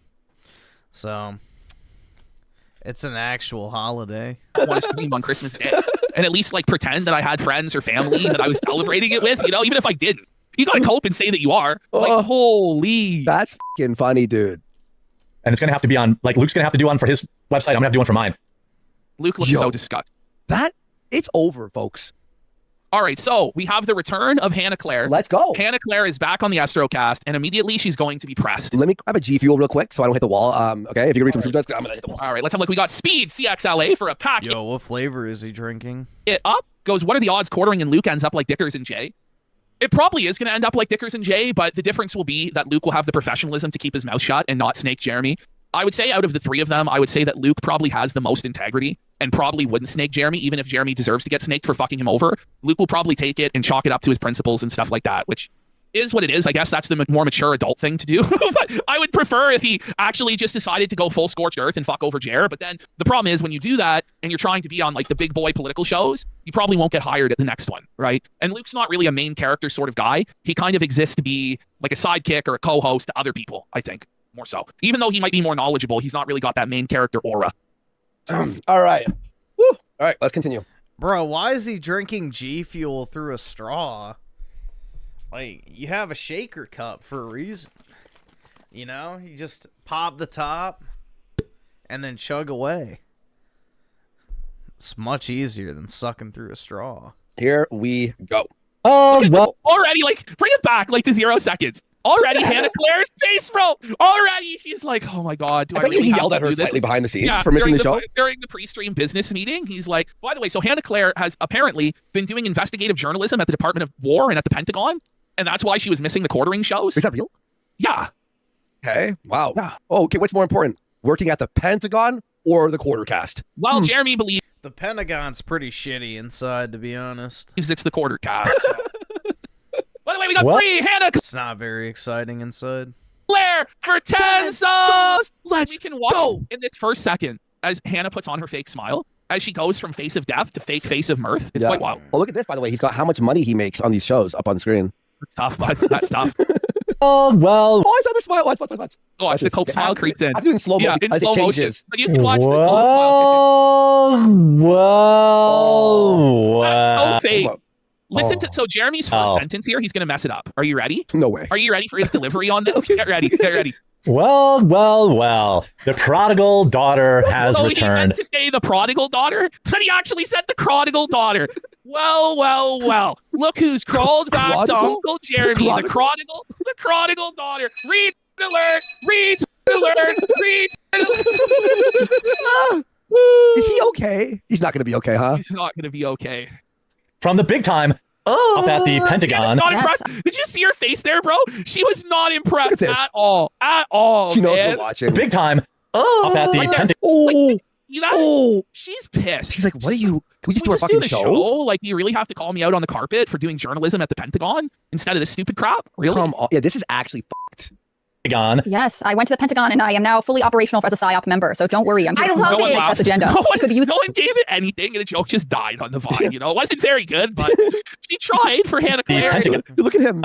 Yes, I went to the Pentagon and I am now fully operational as a PSYOP member. Is so he okay? Buddy, he's The obviously bobblehead. on drugs or something messed up. Don't worry, I'm giving no agenda. It could be useful. No, I really miss you guys. It's so funny. Yeah, like all these like business professional and like. Listen to this. She's like, oh, I really miss you guys. You know, during this whole week, I was wearing business professional. I was a boss ass bitch doing real journalism that I always wanted to do, and I was being treated seriously and as a professional. And I just really miss being with you clowns and being part of the circus. That's actually what I say. In this like corporate fluorescent room, whatever, and like I really do miss Astrocast a lot when I don't get to do it. But it was a cool experience. I was looking for you. It's kind of a big deal. Melanie and I spent Tuesday memeing for an hour. We did. It's kind of a big deal that you were gone because we didn't have any show prep on Tuesday. Thanks, Hannah. So we just had to clown around for 2 hours. Care to explain? We got I am Piers. Do you think they're gonna clown around in the hotel room during AmFest or whatever the fuck? It's for 5 subs. Let's go. Big support. I think so. Thank you so much for the support. Nothing, because Mom wasn't here. Do you want to know what I? Oh, that's so creepy. Mom wasn't here. Bring it back. Let's see Hannah's. That's accomplished nothing. Calling her mom. We accomplished nothing. I wonder why the views and money is down 50%. Creep alert! Creep alert! Creep alert! Like it's he your doesn't want business. you. Yeah, PK, are you gonna go to AmFest? You know where she's gonna be, bro. It's your chance. Dust off that ring, little man. You got one shot. She obviously doesn't want you to refer to her as mom or mommy, like that twisted chair. Get a grip. Well, bro, you're the captain of the fucking ship, and you can't steer it when your employees are. It's like a Walmart employee takes a week off and the Walmart's shutting down because it fucking. It's like what happened? The stock shelf, the shelf stalker took a week off and now it's over. Like no one else knew how to do. Yeah, the quartering's been e-begging basically to pay for Melonie Mac, Hannah Claire, and Luke to fly out to AmFest and do like live shows there. So yeah, they're gonna be there. That really? Mom wasn't here. Do you want to know what I? So that's a complaint. I think I have a complaint too, and it's that both of you have continued to defy my very clear orders. No, they're defying Jeremy's orders. Okay. Like, this is crazy, bro. God. Like, twisted Twice. lunatic alert, lunatic, narcissist, petty dictator, despot alert. Jeremy's mad with power and lost his mind. Bro. Like, you are disobeying my clear commands and orders. I wonder why Melonie Mac got rid of the Tomb Raider figure in the background. Maybe the paint really was peeling off the thigh. To wear bikinis on stream for me. It's like, whoa. He needs to be Cringe. put in Now jail. You've defied me. Imagine actually saying that to someone that they've defied your orders. You have defied my orders, wench. Fetcheth me my beer and gooning slippers. Now. Does he say what they defied? Yes. Okay. So they've defied his order to decorate for Christmas. Oh, shit, yes. How dare they? Meanwhile, Jer's setup looks like shit anyway. But I mean, technically, she has this. That's she's going to cope with that. She's oh, gonna cope really? with that. Oh, Yeah, shit. that's why she has to finger it like that. He's like, you defied my orders, Hannah. She's like, I was at the Pentagon, idiot. You know what I mean? I just flew in from the Pentagon. Christmas tree. That's There's bullshit. a Christmas tree. I'm so sorry. That was me. Yeah, I did. I hope you. Look at Tree I could buy for $7. Oh my god, dude. Oh my god. Look at the lights! Ugh. Ugh. Yuck. Yeah, screeching old crone. This is so Amazon. Like the women at the beginning of Dark Souls 2. awkward though. Like, this doesn't have to happen publicly. Like, these weird struggle sessions, humiliation rituals, power plays that he does on stream. Like, all of this could happen off stream in a Discord call where he's like, hey guys, you know, I'm paying you guys $2,000 a week each. Can you guys please set up a Christmas tree? Like, I'll pay for it, please. Yeah. You know? And by the way, this tree, $30 on Amazon, right? Pre-lit, by the way. You just plug it in. This thing, $2 on Amazon or a Dollarama. And what, $5? He spent less than $110. $100. Yeah, We've got raw sauce, bro, for $5. Big support. Let's go. This, Thank you for the support, guys. Really appreciate it. Quartering colored ornaments. I got quartering colored ornaments. What are the quartering colors? The brown? Blue. For his underwear? What's blue and white? But we all know that's Israel's color. Like, let's not steal from the Jews. Well, Jeremy loves doing that. He's based his whole personality around that. And it's funny you mentioned the Jews because they're gonna play a role later on in the stream. I gotta break out my big tree. I'll have my big tree up. Red mic cope. Melanie, chat said they're not going to go to your Wednesday super chats and give you all those red super chats anymore until you decorate. Oh, did you hear that? Did you hear that? How sassy? Yes. Dude, he's so fucking tilted. She does her own show on Wednesdays, and Jerry's upset, that she gets red super chats, but Jeremy's stream gets no red super chats or any super chats. God. She's like, they're gonna cut off the super chats unless you decorate for me, Mel. He's so jealous, bro. He's so petty. And by the way, red super chats is over $100. When you donate $100, it's the red super chat. I'm sure people knew that. Hey, for Christmas, good to know. Yeah. Good to know. It was actually hard to find like I got like quartering colored, like black, blue. Black and blue are the quartering colors because he's getting beaten senseless. He likes it black and brown, but he's look at his face, how melted he looks there. You know how hard this was to find? Give me 1 minute on Amazon and I'll find these exact balls. What do you mean? And white. Your brand colors are black, gray, and blue. Andy Worski, expert in finding black balls. You find black Christmas ornaments. Sure. Amazon, black Christmas ornaments. There we go. I'm sure anyone can find that. It's not really that crazy. I literally found 7 on just the top bar. Here it is. $12.59. Jeremy. Like, I can't show it on screen because my address and shit on Amazon, but it's actually hard to not. Guys, type it in on your own Amazon right now. I'm not lying. Oh no, I think that's cool. But if you're just standing out, I can understand. You're like, just letting it a little bit. Yeah, well, that and they didn't come with any hooks. They only came with like the ribbon, and it was like I tried to. Your political live stream, sir. Yeah, you know. By the way, that is the hookless ornaments. I get mad. They're hookless. I fucking just throw them out immediately. I go, well, I'll reorder more. He is tweaking though, isn't he? He's just like losing his mind. But he's like fucking put the ribbon through, and it was just like unbraiding in my hands. It was the cheapest garbage imaginable. So I have to. Wait, he buys the cheapest garbage imaginable. Self-felt alert! Self-felt alert! Chronicle daughter alert! He buys the cheapest. He's a cheapskate. Because do you know how hard it was to find these cheap hookless ornaments? Like, real good stuff. That's great content. I have to get some hooks, and you can't really see them anyway. They didn't come with hooks. He's hookless. He paid $4 for these ornaments. This is the way my focus is, but the house is fully Christmas. I brought 21 tubs of Christmas decorations, and they're Do all we really up. need to know the exact amount of tubs? Look at Hannah Claire. 21 tubs. Holy, how much money has he spent on Christmas ornaments? No, they're both. They're both. They're both like, what the fuck? Like, it's uncomfortable. Okay. It's so awkward and strange. He's a sad fat man. Sad fat man. I swear it feels like he's paid them as sugar babies. Yes. And they have to listen to his like, oh, I play guitar. They are sugar babies. for like 10, and you're like, yeah, one cool. tub per roll of fat in his gut. Like, they absolutely are sugar babies. Oh. All 3 floors of the house have Christmas decorations on them. Love It's- it. Did you see Hannah's face? Did you see? She's like, "Do you want a gold star?" You One tub. like, watch this shit. She just can't even believe he's saying this. She's like, "Okay." Can Do we you get know to how the hard my absolute- wife had to work?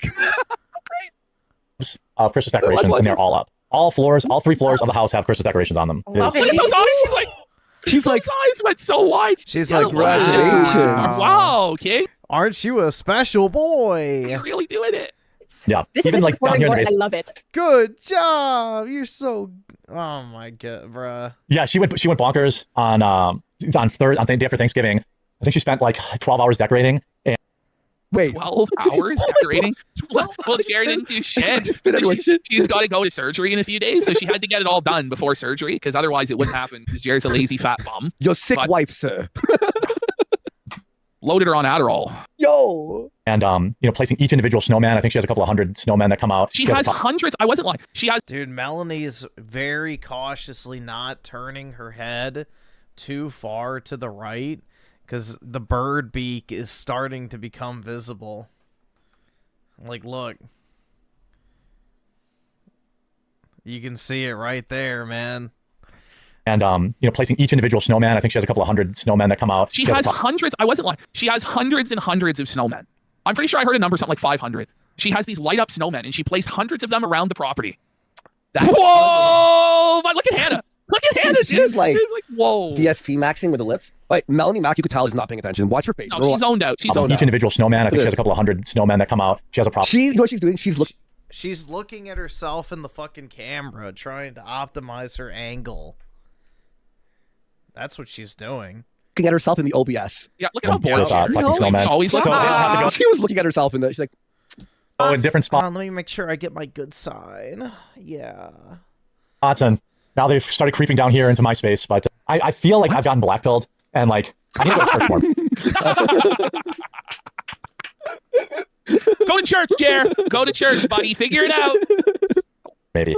Rumble's preempting us on the homepage for, Trump Jr. with Cash Patel. So Jer got kicked off the homepage of Rumble for Don Jr. and Cash Patel's live stream. So now Jeremy's going to seethe at them and bury their show and Rumble as a company because he's bitter about it. Amazing. So Cash is doing his victory lap. He's podcasting? Well, no, he's on Trump Jr.'s show. I guess, yeah, this isn't a podcast, it's a show. By the way, no big deal. We're not on the homepage, but we have more people watching than Don Jr. does. Rumble felt alert. That's so embarrassing, bro. Like, how petty. How petty to do that, Jer. And it's like, maybe there's just nobody watching on this whole site. Have you considered that? Yeah. Like, it's just a ghost town of bots? Also, you're Jeremy from the Quartering. He's Trump Jr. In no world are you even worthy to shine his shoes. You fucking retard. Like, I wonder why the director of the FBI and Donald Trump's son are streaming. It's a little bit more important than whatever this is. I'm sure Jeremy from the Quartering has more viewers than fucking Donald Trump's son. Oh. Yeah, no big deal. Buddy, you have no chat. His chat, guys. It never moves. It's never dead. It's like holy. Is he dense? His chat moves By the as way, fast as ours does when we're not. He has over 1 million subscribers on YouTube, allegedly does 40, 50,000 live viewers a day. Of course he should have more live viewers than Trump Jr. and the FBI director, who never do live streams, who don't have a built-in audience. But it is newsworthy, obviously more so than you guys, and that's why Rumble put it on the front page. Yeah. You get it? Get it? No, but his chat moves as fast as ours does when we're not live. That's Isn't that fucking crazy. Yeah, like our chat moves when There's we're two not randoms in here chatting Yeah, you're talking about all chat, day, yeah. every day. And Jer's chat never moves, even when he is live. with 77K watching. Like, that's 77,000. And he's worried about money. Said in chat. And Hannah Claire, your presence on Quartercast is the highlight of my week. It kicks a crap ton of ash, and it pulverizes powerless progressives. There's the PPP. Wait, Pulverizes powerless progressives. Listen. It kicks a crap ton of ash, and it pulverizes powerless progressives. PPP. That's so nice. Uh-oh, wait. Oh, no, wait. Jared's not happy. Jared's going to audit the donation. Ash PPP. Yeah. So Jared's going to audit the donation. And then Melonie's going to gaslight him into that it was an organic supporter. Okay. Oh, wait. They're going to refund the super chat. I know what it's going to be. Wait, he left one yesterday and became a member, though. Oh, yeah, that's right. Or no, it was yeah. the day before yesterday. Yeah, all right. So I'll Did he refund it? I think he's for real. You're really sus of this guy. Look at Melonie's like telling him he's paranoid and a lunatic. Bro, if it's for $5, don't refund it. Like, let him. He's gaslighting him to believe it's a real dono. Kick Ash PPP. It's not even subtle, to be honest. Like, it's pretty. So now we're at the show and tell portion of the program. Where German Shepherd Advent. Oh my god, dude, this is peak consumerism, bro. This is just peak consumerism. German Shepherd Advent Calendar. My god. Jeremy is going to show all of the Christmas presents his wife bought him with his money and flex that Santa gave him this stuff. Well, okay. We got the German Shepherd Advent Calendar. Looks like it was made with AI, doesn't it? It was. Advent calendar for 2025, and today we are going to open the first spot. Let's see what's in here. This is so cute. Now I don't know how he can't figure Saint out. Nick knew. He can't open. He can't open. Also, Saint Nick. We gave up. Oh wait, did you skip it? Okay. Yeah, I missed the cut. I'm like, did he give up? Brought me. What was in it? A chocolate? It was an ornament of a German Shepherd to put on a Christmas tree. Okay. Wow. So here he is flexing his Lego. Lego Advent calendar, which I get every year. Hannah's like, oh my god. He chose not to have kids so that he could buy himself Legos. My god. God, my boss is a... Like, this dude is married, and he's choosing not to have children so that he can be the man-child. Man-child. But you notice that Jared said he gets it every year. Every year he gets a Lego Advent calendar. Okay. Dental He should be buying it for his son. alert! Dental alert! That's a grown-ass man. But hold on, it gets worse. Okay. His wife is threatening to cut off the Lego supply. Let's have a listen. Okay. So that's always looks like there's an RC car. By the way, can I ask you, the German Shepherd Advent calendar, did it have only 12 days? No, that one had a full 24, actually. Okay. Like Jared Shafty 12-day Advent calendar. Are in there. Someone in chat with us. Is it like different things, or do they add up to one like display? They're different things that all you can kind of then all put all in. Okay. That's what she fucking said, kind of. Yeah. This This like, is a no, guy you have to in build it his separately, and then you can combine it. mid-40s who's excited about a Lego set. Buddy. You know, in like a little Christmas display. She's been buying these for me for years, and I've been collecting them. And she's like, I'm going to stop. I mean, St. Nick said he was going to stop if I don't play with them. Oh, the cringe! Cringe alert! Cringe alert! Cringe If he doesn't play with them. alert, bro! That's unhinged. That's unhinged. His wife is going to cut off his Lego supply unless he actually starts playing with the Legos. Like, even Melonie, look at her. Her vagina has dried up like the Sahara Desert at this point. I'm gonna be real. Like, These this two is women, their vaginas have never been wet on the show. Let's be f***ing real. This Like, is so embarrassing, this is- Cher. So you had to make a promise to your wife to actually play with your toys instead of just letting your toys collect dust on the shelf? You're a grown man. Well, that's because his wife always plays with her toys. Holy. If I don't use them, she's like, St. Nick doesn't. She said that St. Nick told her she's not buying for me to collect. I'm actually losing my mind. This is so crazy. This is the worst. Like, Jeremy, this is horrible. So they're all we're gonna be there. They don't want Did you see Hannah shake her head? So they're all. Look at that! She can't believe what she has to deal with on a daily basis on this show. The shame and indignity of it all. Her boss soy facing over Legos. Holy, man. holy. Be there. They don't want. Oh, did you guys know this? Oh, I told you already privately. Get ready But, for this. We hit our funding goal because of. We Listen to this. So they've now hit the AmFest funding goal. Now zoom into Hannah Claire's eyes. Hannah Claire is concerned. She's like, but we didn't hit the goal. We didn't sell any Christmas cards. We stalled out at $1,100 of the 14,000. So how did we hit this goal? Listen to this from Jerry. You ready? Yeah, this is okay. Here we go. Here we go. Here we go. Here we go. Had a couple of really generous donors. Two very wealthy benefactors came through with more than $15,000 in support each in order to enable Jared to go on the trip and have everything paid for. This did not happen. Look at Hannah. Hannah's rattled. This is actually buddy. a fucking lie. It's nonsense. What actually happened is he got called out on the grift. He knew it was a scam. He knew he was getting called out for the scam. He shamefully pulled the plug, and he already paid for all of it, and is now claiming that it was paid for by donors, which he's then going to clarify are Canadian donors and not. It's like, what's going on here? Is this a dog whistle to us? I don't know. How do you mention that? That's so weird. They weren't, but like one of them is Canadian, and the other one is wants to be anonymous, but I know it's in fact not. So People will- anonymous, he swears they're not, and a Canadian backer that's definitely not came through with $20,000 or more of funding. This is what we're being told. But neither of them are co-hosting the show, which This would never have $5,000. This did not happen. He already had everything paid for. He's trying to like not embarrass himself any further than he already has. And he knows that he was never going to deliver on the Christmas cards. Those Christmas cards, I don't think anyone's getting them. The 11 people who ordered the Christmas cards, canceled. It's going in the fucking dumpster. I don't believe this at all. At all. No, me either. No, this is bullshit. Obviously fake. Say like they will say, you know, like we had one person cover enough for the whole thing. One person. Yeah. So one of these guys put in at least 15,000. It was quartering, wasn't it? Yep. Yeah, like literally. That's crazy. Amazing. That's so generous. Yeah. So amazing. And then like their only ask is that everything we raise above and beyond that we would donate. And so we're going to donate it to Toys for Tots. Maybe he is, but I think that all comes down to, if it does happen, that he was caught doing a scam and he wants to wash his hands of it and whitewash the whole thing in charity and say it's for kids at Christmas to get toys. How dare you criticize any of this because I'm such a good person that I did charity for children at Christmas. That's what this is. Straight up. Well, then you know what? We need to fucking see the I need to see the receipt. Like, it's all going to get swept under the rug unless people hold him accountable. The kids will never see that money. But now, how much money is it? Watch how before we used to get a firm figure. We've made $1,100 in donations. Now it's like it's a few thousand. Well, how many thousand is it, Jerry? You don't know how much money you've raised for your own fundraiser that's going to charity? So we'll have to see. Not a single penny has been transacted between 1,100. That's it. We'll see. We'll see. Charity run by the Marines, I believe, or the Navy. The Marines, I think the Marines. And I've often donated to them. So we have like, wait, you often donate, but you don't know if it's the Marines or the Navy. Like what? He doesn't know. But listen to this. He doesn't know the amount that he's raised, so he can be squirrely now on the details. We have many thousands of dollars to donate to them before they leave. We need many thousands of dollars? I thought we had $1,100, but now it's many thousands of dollars. How many thousands? How do you not know how many thousands have been raised for Toys for Tots? And how come you're not actively now fundraising for Toys for Tots? And instead, it's just whatever we raise. Exactly, like your actual co-hosts are going to starve and go broke, and instead it's going to go to Toys for Tots. It's interesting how that works. And Maggie couldn't be paid. It had to go. By the way, the reason this is happening is so Jeremy can write it off on his tax. Oh. So it's another layer of grift. It really is. Yeah. That's so cool. Yeah, so they didn't want any credit. They didn't want anything. So I thank you. Don't want credit. Yeah. Oh, Ash, hey, someone just sent me $7 million right now. They don't want to know, so we're millionaires. You know, we're millionaires now, guys. We just say things now. I just thought this all coincidentally happened as soon as we called out the scam. Right. Like, the links got pulled down. He stopped fundraising for it and shilling it. Then he got these donations behind the scenes. Now he's doing a charitable donation. Why wasn't there just a donation drive for Toys for Tots to begin with if Jeremy wanted to be so charitable? You know, if they're doing so well and they give to charity, right? Why didn't they just do that and direct viewers' contributions that way? It just doesn't add up. It just doesn't add up. Why do a grift to go to AmFest then? It doesn't make sense. Doesn't at all.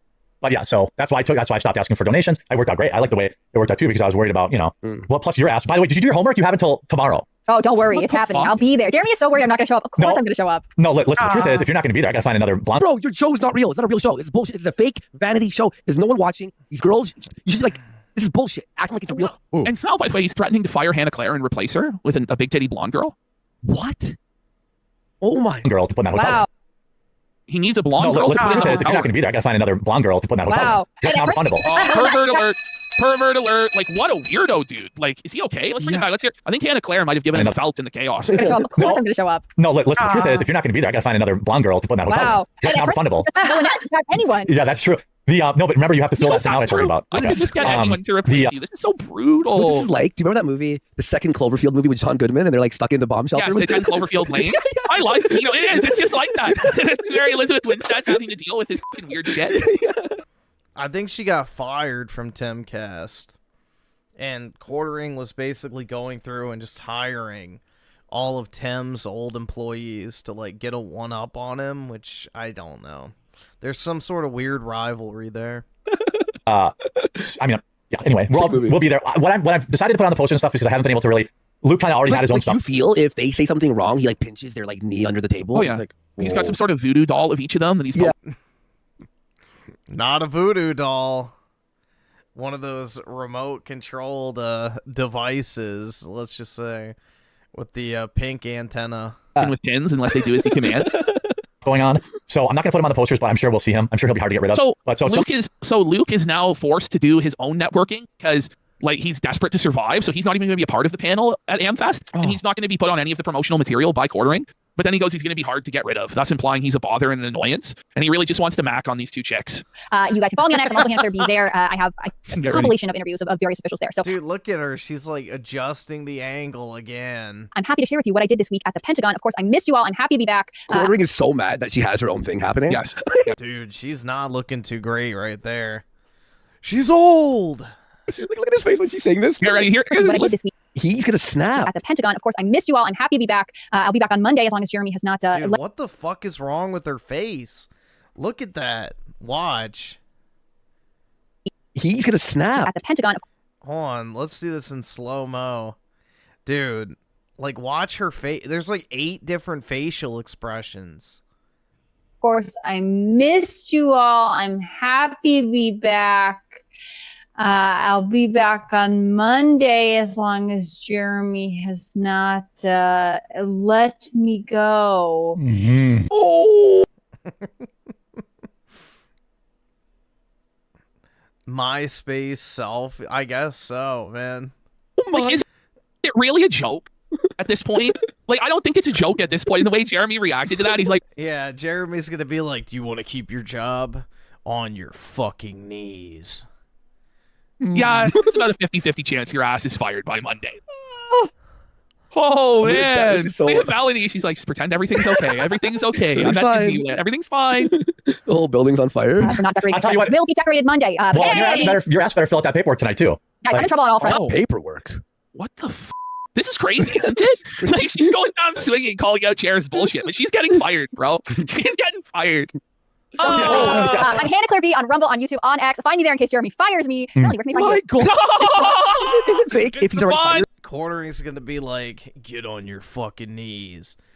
Do you know why they call me the Quartering? Because this dick's gonna split you apart. No shout out. He just fired Meg. Everyone's fired, and there might be next.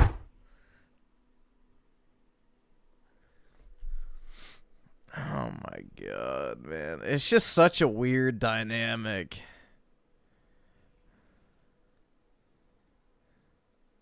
It really is, bro. I don't, like, maybe the boomers love it, but I just doubt it. Let's see. Ascendant Seal with the 5. She's old. She's washed. She's an empty All right, awesome. egg card. Thanks, nigga. All right. Suffa PK. Yeah.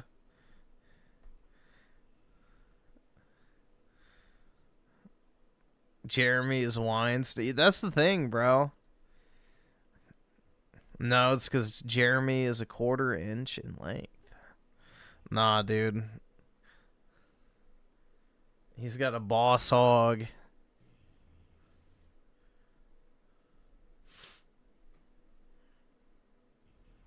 Should we watch this? I guess this is the follow-up to that other video we watched. Because, remember, he's going on the podcast or whatever. Should we see? Should we watch some Indian cuckoldry?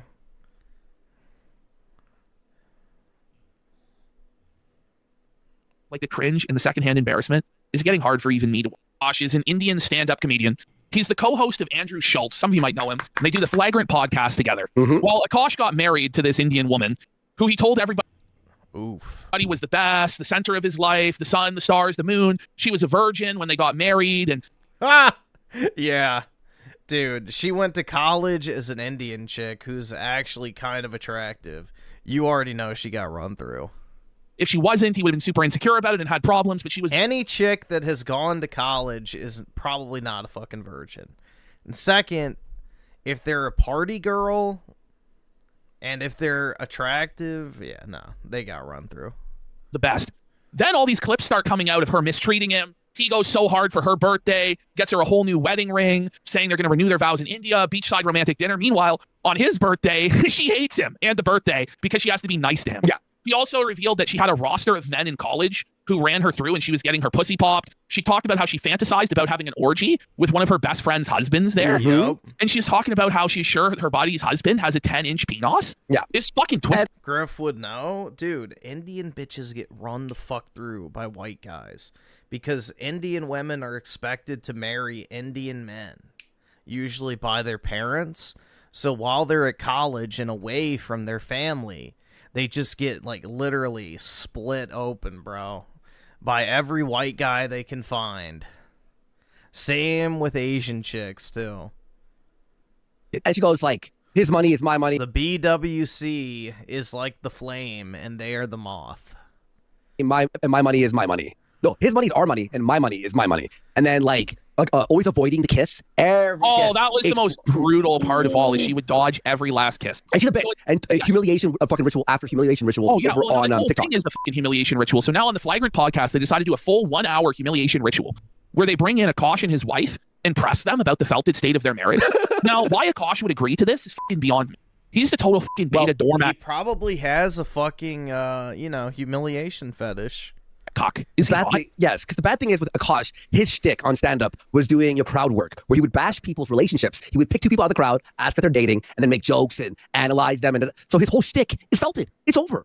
And yeah, so this whole situation is just Andrew Schultz and his buddies just embarrassing Akash and his wife over and over and over again. And even though Akash's wife is a total bitch and treats him like shit or whatever, bringing her out into public to get felted in front of you when this is your wife is not really a W move either. In my opinion, it's a massive L. Now, they do try and like engage sweep overdrive during this. Not only does nobody in the audience, anyone watching, buy this sweeping, even the people on the panel doing the sweeping don't even seem to buy into the sweeping as they're fucking doing it. They're like, okay, I don't know. I've edited this down from the full hour to about 12 minutes of just the best felt and the best cringe from this whole situation. By the way, we got Ryan is now online for 5 subs. Let's go. Big support. And by the way, with Akash and these guys, right? You know, I watch like podcast cringe and all these dudes, but they're never really like our type of person to A-log, you know? Yes. So when this happened, I'm like, this has a lot of crossover with the Mr. Jama situation. They're basically like spirit brothers or something, really. They're like Eskimo cocks. Okay, by the way, our can't hype the DSP movie because we didn't monetize it for very obvious reasons. So just hit like on it and share it to your friends. We didn't monetize it for very obvious reasons. Okay, here it is, guys. Tonight. Oh, by the way, I knew this bullshit. Andrew put out this fucking straight up bullshit promotion the day before. Tomorrow we're going to destroy Akash. It's like all this like it cuts to them going all the for this whole thing sweet at job. this point. So this whole thing, like keep in mind, this full 1 minute intro that they do here, where they make it into WWE, is their attempt to try and cope that it's all kayfabe from Akash and that he's winning, but in fact it's not kayfabe and he's just getting felted brutally. Yes, exactly. All right, here we go. On Flagrant, the truth will be revealed. Yeah, Marriages will be shattered. Friendships destroyed. Nothing will be the same again. Our guest, once a beloved comedian, has spent the last couple weeks being destroyed, disrespected. He's been dragged through the mud, and he couldn't even take out that tiny little of his and stuff it inside for his own pleasure. He's saying this like jokingly, but it's true. Has been fucking spread. His asshole has been spread so He's far. lost like all of his fans and support. Everyone lost respect for him. Everybody's been clowning him, dragging him constantly for weeks and weeks now. And this has been an ongoing issue really for months, where it was slowly bubbling up. People were talking about it, and then finally it just exploded over the last week and just became a massive story to the point where remember too, guys, 70% of Indian women cheat on their husbands out of boredom. Do you guys think that he's going to be in the same boat? There was no sweeping it up, so now they have to directly address it to try and sweep it, but the sweeping is not very successful. Well, you know what's funny too is with all these guys in that sphere of like bashing Andrew and Rogan or whoever, right? Andrew has like avoided that drama for like 2 years now, right? Everyone's trying to hate Andrew for being so stuck up and his other reasons, right? But this one was so unavoidable. You know, he's like dodged every criticism ever for years. But this one was so powerful that even he was like, Akash, bro, when you're back from vacation, we got to figure this out. Everyone hates us. You got to do a struggle session, Akash. You got to do some serious humiliation rituals here, buddy. All right, here we go. Give it up for our friend. Yeah, Schultz definitely this guy's wife, no? Oh, yeah. 100%. Allegedly, but, you know, in our opinion, yeah. Yes. Here to tell his side of the story, Akash Singh. Okay.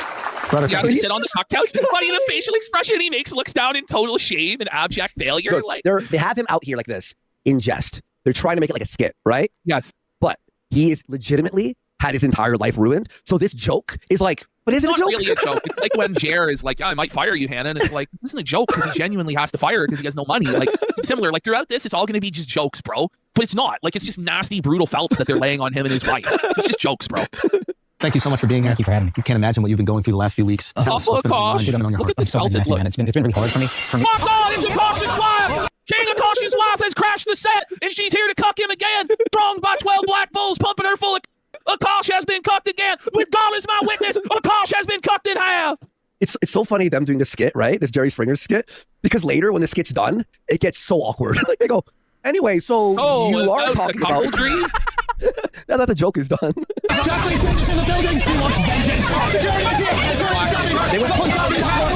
Yo, there she is. Those were her partners prior to her entry. And anything they can to introduce into the audience's mind a seed of doubt. Yeah. To make the audience believe that the whole thing is kayfabe. Yeah. And that Akash's wife definitely doesn't want to f other men. But we all know that it's a shoot, that she wants to be with other men and treats Akash like trash. But they're doing their best to make it kayfabe and gay. But it's not. Yeah. He's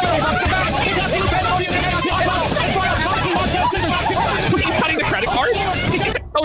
They brought out the midgets. They brought out the jokes, the props, the gags. Let's just get right into it. By the way, every comment is like, no, we're not buying that. Dude, that is like the gayest fucking shot.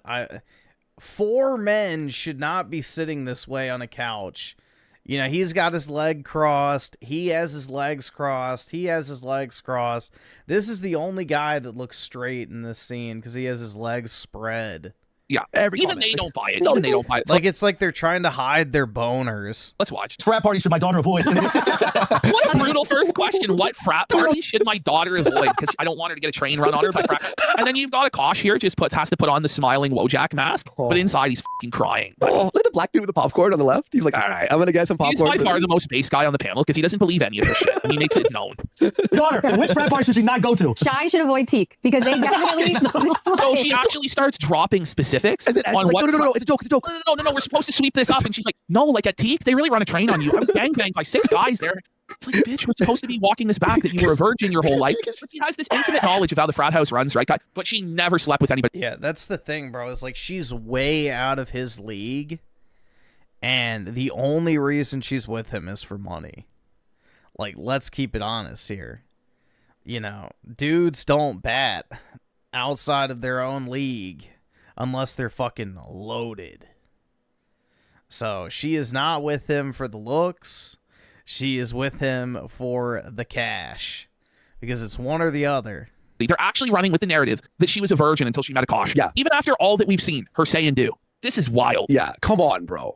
Oh my lord. Yeah. Poppin' pussy. Yeah. Let's just get some definitions. Okay. We're gonna any terms. Get ready for the call. It's so crazy. She used the term poppin' pussy. About getting your pussy popped by a roster of men. Care to explain? Yeah. Might need to know the actual meaning of. Alex is here To to break be it fair, down. I thought it was just like dancing, getting dressed up. And Cope alert! Wait. I thought it was dress. Popping your pussy is dancing and getting dressed up. All right, awesome. Thanks, nigga. All right. Yeah, I guess busting fat loads just means that, you know, I put on my best fucking clothing and went out to the club or something. Like, what the fuck? Yeah, I was just popping my pussy. Oh, wait, I just meant getting dressed up. Cope alert! Cope alert! Holy lie. And Akash is actually believing this. Akash really genuinely believes that when she said she was getting her pussy popped, it meant that she was just going out and dancing with her girls. And maybe Bullshit. that was my mistake. Yeah. There's not a single woman that has ever talked about popping her pussy in any context other than trying to get fucked. I acknowledge look that. at this. Big one. Yeah, the act of getting dressed up, looking fly. So we're now Oh my god, bro. Urban Dictionary. How far down did they have to scroll for that one? doing the Urban Dictionary. I could make that and then go like, they probably made that. This and is then scream. Hold on, let's see. Popping pussy definition.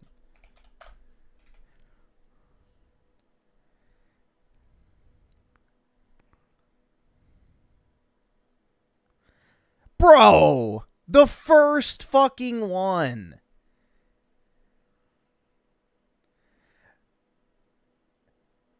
A term used breaking the hymen during sexual intercourse. Sex when a male puts pop rocks in the pussy. Like, dude.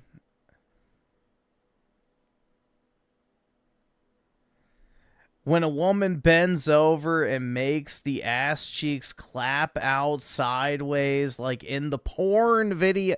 Like, bro, come on, bruh.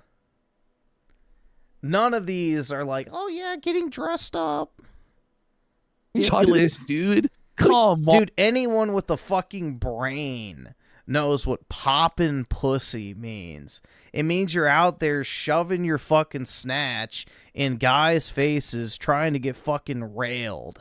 Oh, come on. Wearing a minimum of 3-inch heels, preferably higher, and dancing your ass off Urban into the Dictionary wee hours of the morning. That was what I was doing. Yeah, this is white people's definition of it. This is what guys, what do you think popping They're not pussy is? buying it. You know, like, what do you think that means, midget security guards? Like, no one is buying this. Like, they're half-heartedly sweeping it to try and save Akash's dignity. But, like, look at Akash, bro. His face right now is Suffa. It's a Suffa stash for Akash, no? What I found so far about the word poppin' pussy, or the term poppin' pussy, so there's a bunch of people, none of it is about dressing or dancing. Right. But here's the top, like, what everyone's liking, like all the fucking likes on this. Black male in his 20s here to help out all the white people. The act of popping that pussy is referred to in two ways. One is twerking so hard that the person being twerked on can feel the pussy.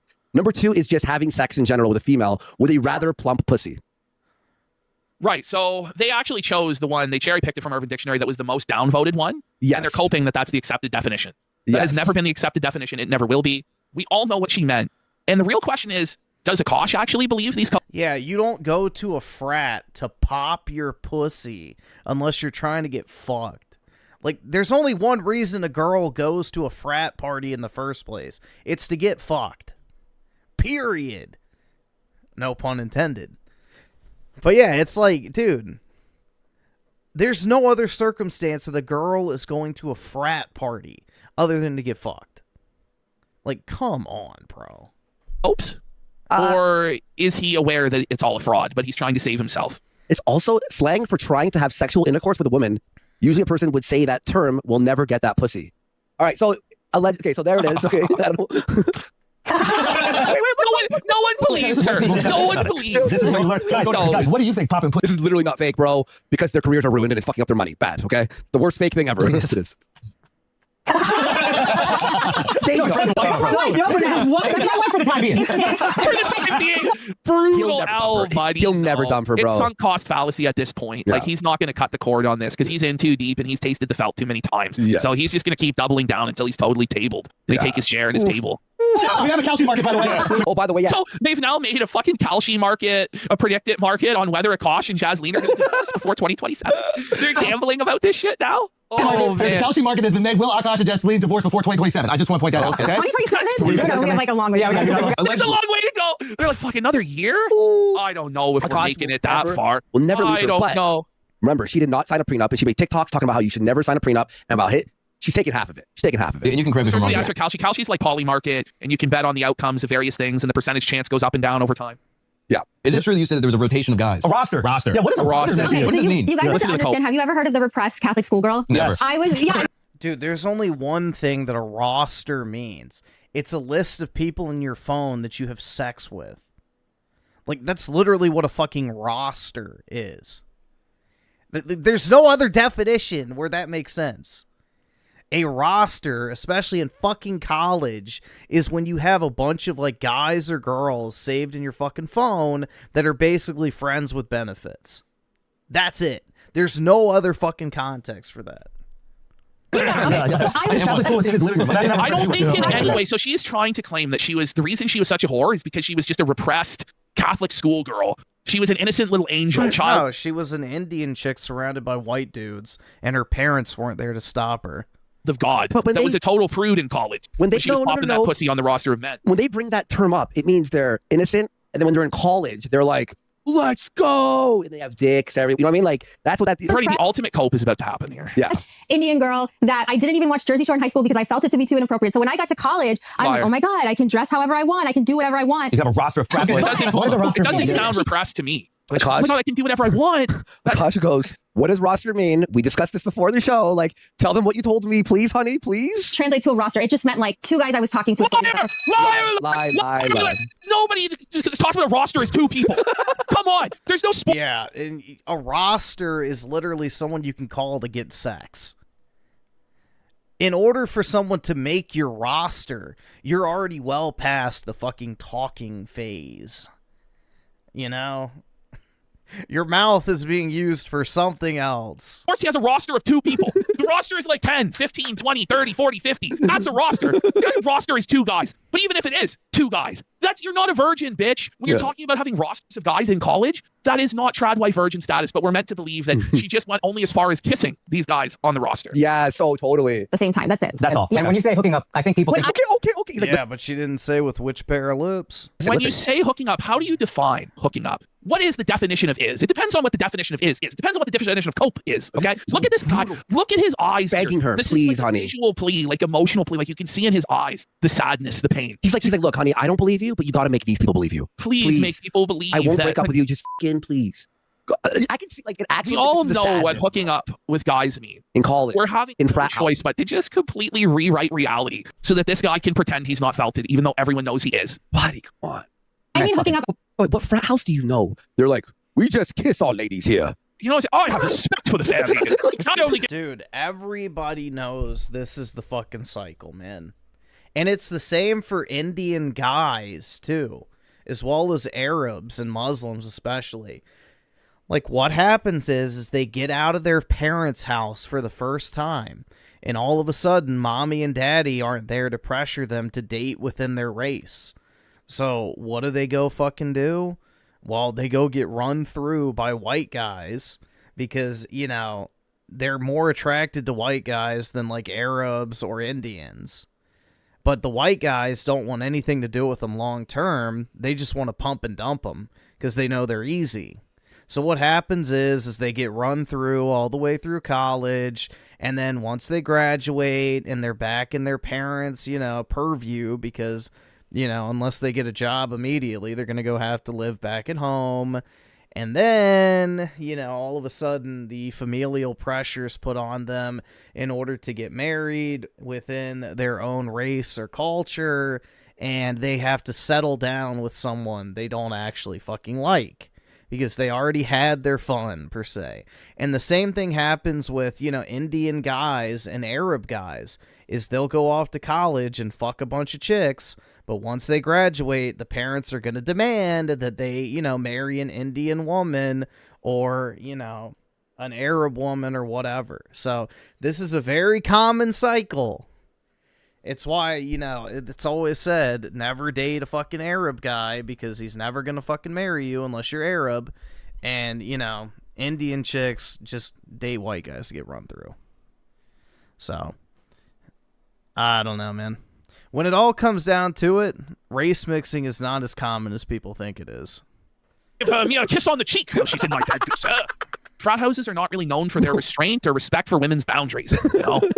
I just meant making out again. Bro, I totally Stop! Yes, Bro, come Like, on. everything you say is Yeah, so you kiss their amplified. cock. It's so Is what actually happened. Kiss You'd their say asshole. you'd say making out. You wouldn't say hooking up. Exactly. Hyperbolic because it's so like Yeah, hooking up is literally sex. incongruous to who I actually am as a person. Right. So you're saying Right. you're Like, go right. Right. Andrew, You're saying read her. You're a prude, right? Like you're a prude, right? Yeah, she's a prude using words like roster and pop in that pussy. Okay, yeah. You're definitely a prude. Bring that up, please. Yeah, literally. Now, I will be honest, as much as I was heartbroken by what was going on with you guys and definitely with, you know, Akash, my brother, there was a little part of me that was like, it would be hilarious to come in here and find out you had a huge roster. I know what she was, but she was, you know, and it is hilarious, and it's just what's going on. Gosh, it'd be hilarious. That's exactly what happened. For you, it's like, listen, it is. Like, let's be honest here. She is definitely on the higher tier of attractiveness for Indian women. She definitely was getting white guys to fuck her. Is hilarious. Akash is seething, bro. Look at He's him. melting He's down. actually rattled here, man. The way he's looking at Andrew, but there's nothing he can do because he's just Andrew's little bitch, you know. This is crazy. But some frat house, a white dude. He's getting cussed by with his oh no! Over Akash? Oh, humiliation alert! Humiliation alert! No. Oh, Akash getting cocked by the big white. Akash fears the BWC. All 20 of them that plowed his wife that night in the frat house. And now she's high-fiving his boss about it? Ooh. He's in his cock chair just watching, bro. Just watching it. That's more what I was talking about. Now everybody thinks you're a gold digging whore. Look how stressed, bro, bring it back. Look how stressed he is, bro. Look at that, man. That's like a guy who's about to lose it all. Like, that's the exact face of a guy who's at the blackjack table or the poker table, and he's like $30,000, $40,000, $50,000 in the hole. Like, he's lost his children's college tuition fund, and he's just fucking knuckling into his, like, stress headache. That's the situation he's in. And then he's so stressed out about all this that he calls his wife a gold-digging whore. Oh. Like, ring it up, Akash L. Calling his own wife that everyone, it's not just trolls like iDubbbz will say. Everyone thinks you're a gold-digging whore, honey. Fuck. Thinks you're a gold digging whore. Yeah. Yes, that is, She goes, yeah. She's made TikToks being like, I use all his money for everything. Well, yeah, obviously. I spend it all. I don't care. You know what I mean? In terms of the gold digging. Yeah. Like, serious. Do you consider yourself a good gold digger? Yeah. Okay. Oh, Felton alert! Felton alert! Whoa, buddy! Look at Akash. This bitch couldn't just stay off the internet and let her husband be a millionaire. She had to had to get the attention. This is the new Anissa, bro. Nightmare mode. Nightmare. Ah! She's gonna lean into it now and be even more of a horrid, dastardly bitch. Now that she's been unleashed and unchained, but she couldn't even lie and be like, I don't think I'm a gold digger. She's like, yeah, I'm a really good gold digger. I took all his money. I took it all. And the other thing that we saw these videos of was the look at him look to Daddy. Look at him look to Daddy Schultz for attention and approval. He's like, please don't fuck me. Please, like, can we just make this pass, please? Please, is there any way you can sweep this up for me, Daddy Andrew? It's like, no, son. Even I can't let Andrew. this felt pass through you. Yeah, Andrew's like, listen, it's either we both go down or you go down, and I try to still be there. You know, it's not even. Listen, these ones piss me off. That I'm guilty of. I'm These guilty ones of piss me that. off, and I didn't like it one bit. And I need you to explain yourself to me. Yeah. Okay. Yeah. We have to know. So they're talking Honestly, about that she won't kiss him. And they're like, look, this pissed me off that you wouldn't kiss your husband. Explain. Yeah, here's the cope. So can I just say that I would watch the videos and I would die laughing. I would die laughing. Oh, you strapped. Look, did you see Akash's face? Did you see Akash's face? As a friend who loves him, I would die. Oh my God. He's like, please God, I want to be anywhere else but here right now. He wants to be anywhere else. He's getting so emasculated and so cocked right now, bro. If this was anyone else who, like a normal guy, I feel bad, but Akash just talks so much shit about Will Smith and Jada and other relationships and acts like he's a guru. This is like his 9/11. But you see there, he's covering his penis. He has penis shame right now. He's got his head in his hands, just totally defeated. Oh, I laugh at because do you always duck his kisses when there are not people around? No, not when there aren't people around, just when there are people around. And I never even knew. No! Dude, any woman that is repulsed by intimate touch, like a kiss or a hug, or you reaching to like hold their hand, if a woman physically pulls away from you routinely when you do that type of shit, she doesn't fucking like you. Oh no! So she can't stand other people seeing her kiss Akash. It embarrasses her. Ew. Yeah, she's embarrassed. Oh my God! Oh, he goes, that's worse. And then the cope laugh, bring it back to his face when he goes, that's worse. And by the way, too, like devastating. She'll use the cope. I hate PDA, right? It's not make out, touch. It's just like, yeah, she hates PDA, but she's out there popping her fucking pussy at frat parties. Okay, bitch. Even if you use your definition, that is a complete fucking lie. It's like a peck he on the gave her lips. a fucking massive engagement ring again, and she couldn't even peck on the lips. Just when there are people around, and I never even knew. I might have to be a stick. And he's gonna laugh here, he's devastated. Like he's like biting his lower lip, just devastated in agony over this, bro. Like look at his eyes; they're just glazed over. Like you can see the suffering. You can see the tear forming. I also get overstimulated because Akash does it a lot. He looks like he wants to kill her there. Oh, she gets overstimulated. Oh my God, dude, these are all the fucking gaslighting 101 women terms. Man, he's needy. He's desperate. He's trying to kiss me all the time because he's got mischief eyes. He does. He looks so angry there, and he should be. This is crazy. Yeah, clingy. He seems very clingy, probably. He's trying to gesture back to him. Yeah. Is that really a W? Like to dap him up for that? That he's what? constantly, Well, that he's like- constantly trying to kiss his wife, and she's constantly turning him down. 30 seconds. That's not so. It's not a dub. Like it's an L that you're like needy and clingy to your wife, and she doesn't reciprocate it at all. Yeah. It's a sign of insecurity because she's not reciprocating. So you're trying to basically, make up for that fact. You know, you're basically trying to cover her affection that she's not providing by... Dude, it's just... This is pathetic. He needs to dump this bitch. That's bad. Very relate. You know, take the hit on the finances, and long term, you will spare yourself a lot of fucking pain. The relatable thing is not wanting to make out with your partner in front of your entire family. Yeah. But most people just do it because they're like, oh, I don't want my partner. Not make out. We're talking about peck. We're Listen to this. They're to feel embarrassed in this moment, even though they're like, ugh. And you're just like, you just feel the ugh.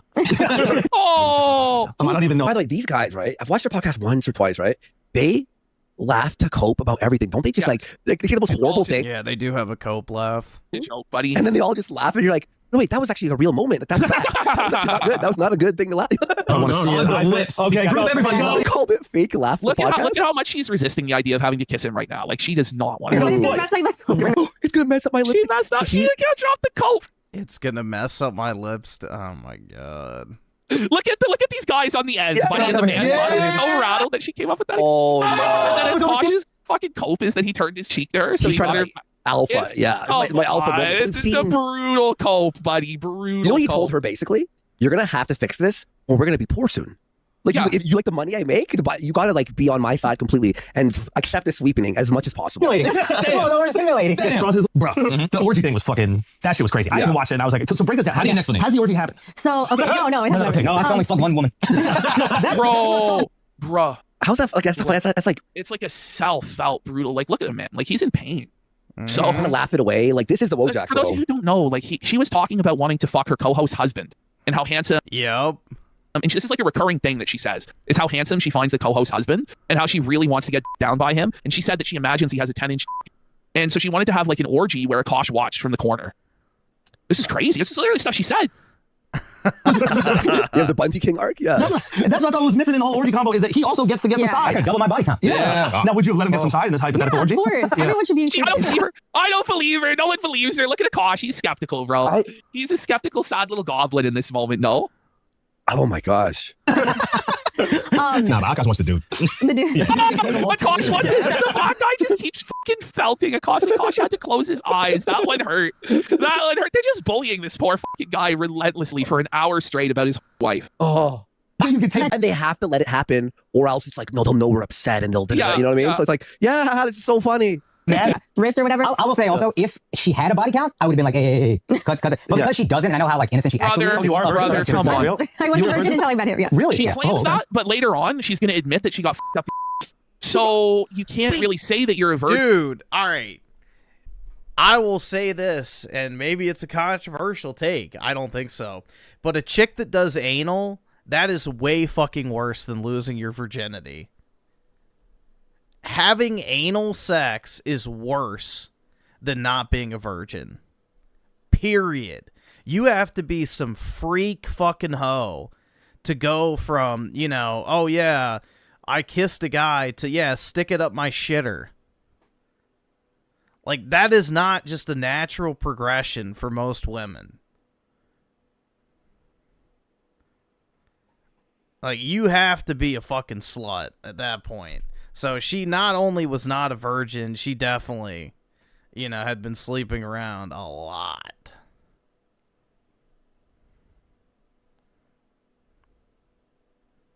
So, yeah, anal, like, kissing and holding hands to anal sex is not a natural progression. Sorry.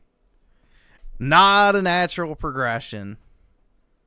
Most women who have had plenty of sexual partners don't want a dick in their ass. Like, that's crazy, dude. If you got up the she tries to bring it like it's like a assault, right? Now, here's the thing. It's like, you would go, listen, like, I'm not a virgin, but not by choice. There was an assault. But, like, it seemed like she, like, slipped out the story by accident and wasn't really thinking about, like, the... What? We'll hear the stories of it, yeah. Yeah, exactly. Yeah, all right, good to know. Yeah. And if she wasn't, that body count thing, I'd be like, what are we doing here? Right. Because I would have been insecure about it. But I can be, not that I'm so secure, but with that joke. This guy hasn't slept since the fucking drama. No, he really hasn't. He's looking really rough and disheveled now. Like, yeah. Well, he's Indian. No, he is not. This is bad. He's admitting he's insecure. Yeah, admitting I'd be insecure about that. I'm like so secure. Oh, I absolutely would feel insecure. And I think stupidly, I was like, oh, it's an orgy, so it's all of us. It's not like... Yeah, that is stupid. Yeah. Yeah, it was. It's really stupid. Really funny. Yeah. There's no way they couldn't really even cope out of the fucking orgy. The only thing they could say is, well, you might get cocked, but you might be able to get side action. But like, it never really works out like that for guys. Like, it just doesn't. What she should have said was, I was joking.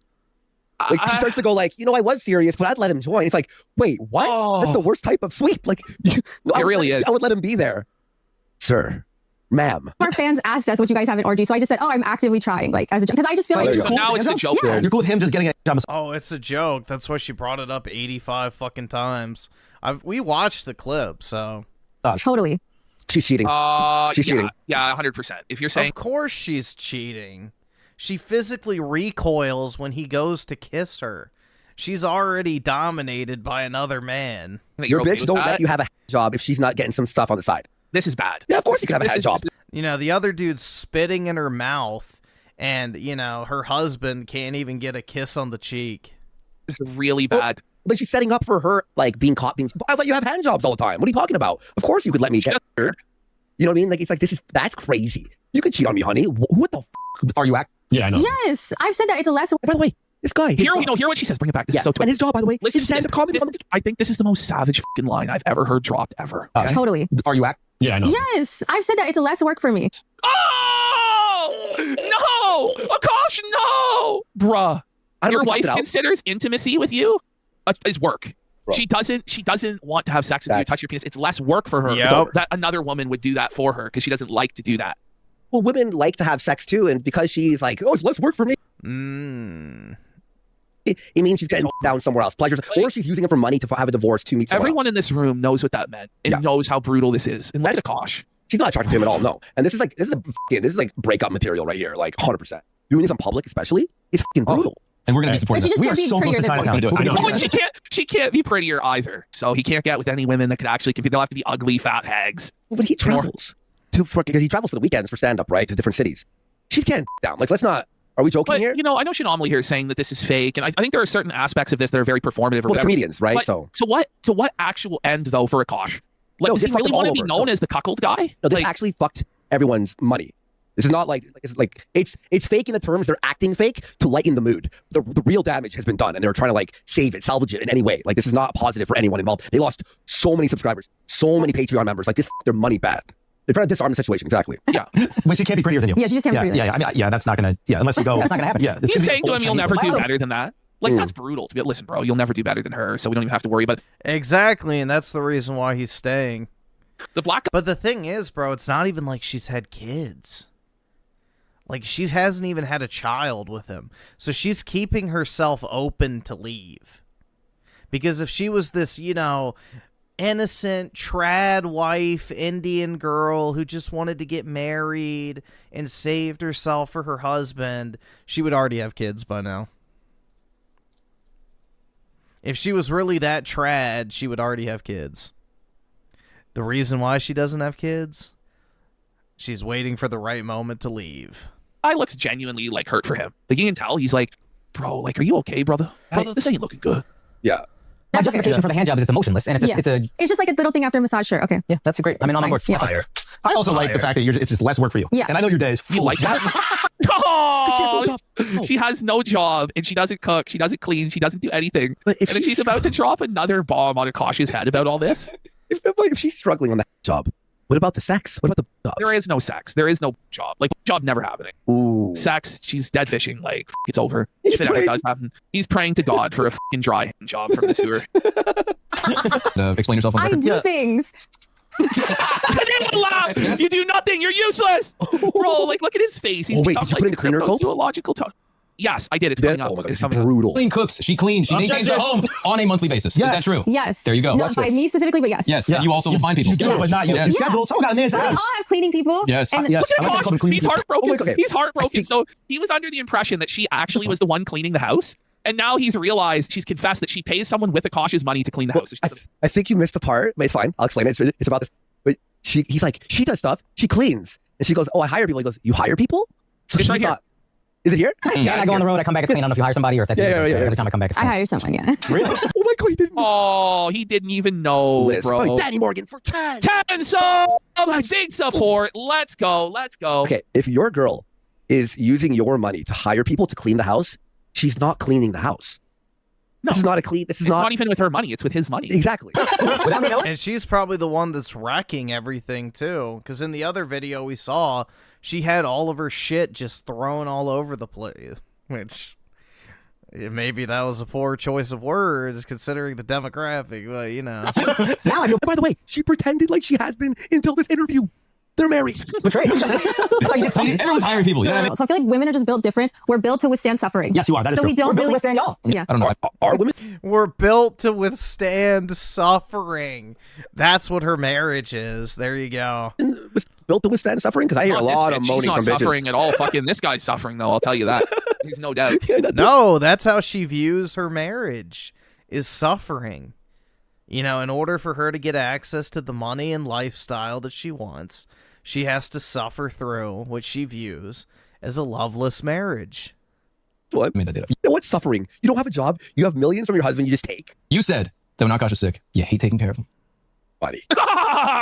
She's like, are you really going to hit me with that one? Really? Can't even take care of Of course she does. She's repulsed by him. sick husband? Yeah. Whoa. And she goes, yeah. He goes, yeah, I don't. Or... You know, like, there's a lot of women that have, like, I don't know, like a nurse style approach where they actually enjoy taking care of their husband or whatever the fuck. They have like a Florence Nightingale complex or some shit. Not this bitch. Not this bitch. I mean, do I like it? No. Okay. Oh, it's like when Akash's birthday comes around. Yeah. I have to pretend that it's like so special, but it's like, what a fucking... This is so holy fuck, bro. Horrible. All jokes aside, this is a fucking... This is where you go, bro, you have to break up your girl. What the fuck? And ask for this. No kisses. No kisses, all this weird shit, sexual stuff. And now fucking you can't even like his birthday. But your birthday? He looks so felted. Like, his eyes are just completely glazed over. He looks dead. They're all felted. Everyone in this room felt it. Yeah. Even just being around him, you're felted. one day, yeah, you do. The one day of the year that I have to like be he's totally crying. selfless. Oh, yeah. That Which is really hard for me. Yeah, I saw one with you making out with the dog. They were like, man, Shook is the dog. No! Oh, it's eye cubs in the mounting by The dog pill. the bull, but it's real. No. She's kissing the dog, but not her husband. No, no. Oh my God, no. That's horrible. Oh hell no, man. Even the dog. Even the dog is getting more action than Akash. Oh. They're just clowning on him, bro. That's true. Yeah, I do. Yeah, I never dodge his kisses. What's his She'll favorite? never dodge the dog's kisses. And then Andrew at this point realizes that they have no dignity left. He can just get away with anything. And so he hits her with, well, what's Akash's favorite position to smash you in? No. Like, imagine asking buddies, and look at him there, like he just died. What's his favorite position? Oh my God. Akash is trying so hard to not melt down. Akash is so angry in that moment, bro. Like, he had no respect for Akash or his wife at all. And Andrew's just walking all over him because at this point it's over. Like, the dog gets more action than Akash. So Andrew's like, yeah, what's your favorite position so I can you in it later this night? Ooh. She probably did Andrew that night. No, Let's be she real. asked, what's Akash's favorite position? That's what he asked, yeah. You have to answer. Oh, no. He's having to wave it off. He's having to throw The chair. in the towel because he was just too emasculated, humiliated, The chair. That's his favorite position. insulted by that one. Yeah, his favorite position is being bent over. Like, No, oh my sir, God. do not answer, sir. No, but at certain Dean. points, like, that's too much. Like, what was this whole conversation we just had? This is like so embarrassing. Like, what, cowgirl, himself and fucking- his wife to this. Like, You know, what are you thinking? 69 missionary, fucking the Houdini. I think people talking about the sore butthole story because Yeah. that was Okay. The sore. Here So we she's go. a virgin, guys, but there's the sore butthole story. more. Yeah, I got fucked in the ass, but I'm still a virgin. Dude, honestly, I would rather a chick not be a virgin than tell me that she had anal sex. Like, I'm just being completely honest. Like, if I had to choose between a chick that had sex, but no anal sex, or a chick that technically is still a virgin, but got fucked in the ass, I'm picking the first, bro. Like, jumping straight into anal is pretty fucking crazy. Kind of like an assault story, but I didn't want to label it as such because I didn't think it was super traumatizing and I had already shared one. So and I feel like the internet has a it wasn't. She was, but it wasn't traumatizing. And she told people like it was like a joke. Somebody violated you, but you never reported it. You don't consider it traumatizing, and you tell the story as a joke. What's so bad about anal? Dude.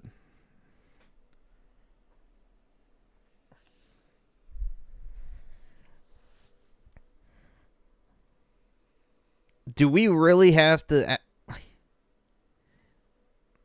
I'm not breaking down why anal sex is so much worse, but anyway. I'm assuming that's bait. I'm not taking it. If you actually have to ask that question, then... yeah. Sounds like you consented to get...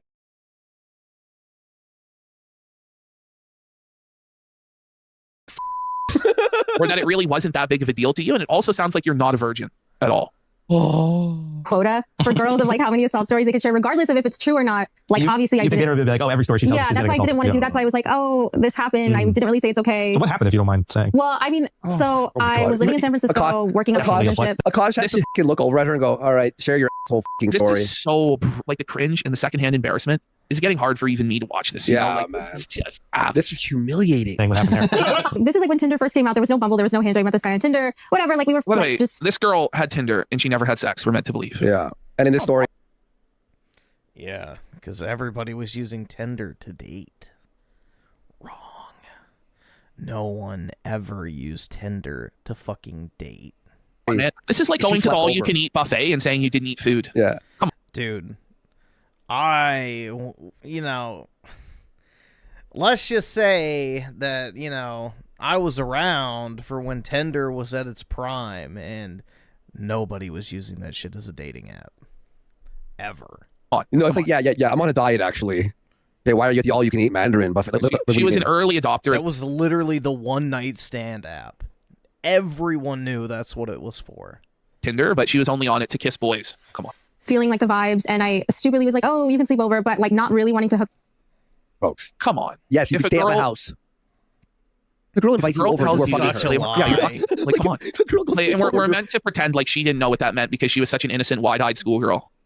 Okay. Come on. Up that much because again, for me, like I was just like, okay, maybe we can make out and just like whatever and cuddle. But then okay, maybe come over for a sec for an hour for coffee and make out. But when you go, yeah, you could sleep over. The implication of sleeping is fucking. What the? And I guess he like even coffee is sex. Let's be real. Hey, want to come to my house for coffee? Okay, I'm getting. Yeah, the fucking hot coffee shit. Like everybody, again, we're supposed to believe that this bitch was raised in like an Amish village. BJ or something. You know what I mean? You don't go like, yes, we're going to have a very respectful makeout session and I'm going to sleep over and leave. Like, what? Like, somebody in chat's me like, he looks like such a bitch here. No. Like, he's just been totally punked out, bitched out, cocked out, and it just doesn't end. Like, the humiliation just keeps on coming. Someone said looks like? Yeah, no, more like he is. He is a bitch, bro. Look at this. Was this guy Indian? No, he was like Yeah, Asian. he took it very differently than, yeah. So what, Indians? So the cope is that Indians believe that you can get invited over and that you won't hook up. This is the cope. I mean, come on. Bruh. Come on, this is not... I've learned this translation. Wait, what do you mean? An Indian guy might understand what an Indian girl means when she says we're hooking up.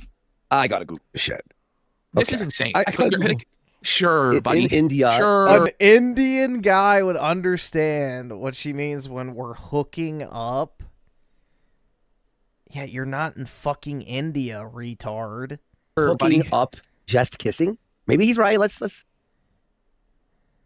The term hooking up in India implies casual sex encounters. Oh, so it's exactly exactly the same in India as it is here. Okay. It's not limited. It's never to been this kissing. over for Akash. It has Literally never been the this Google over. search. The fucking... Oh. That's tough.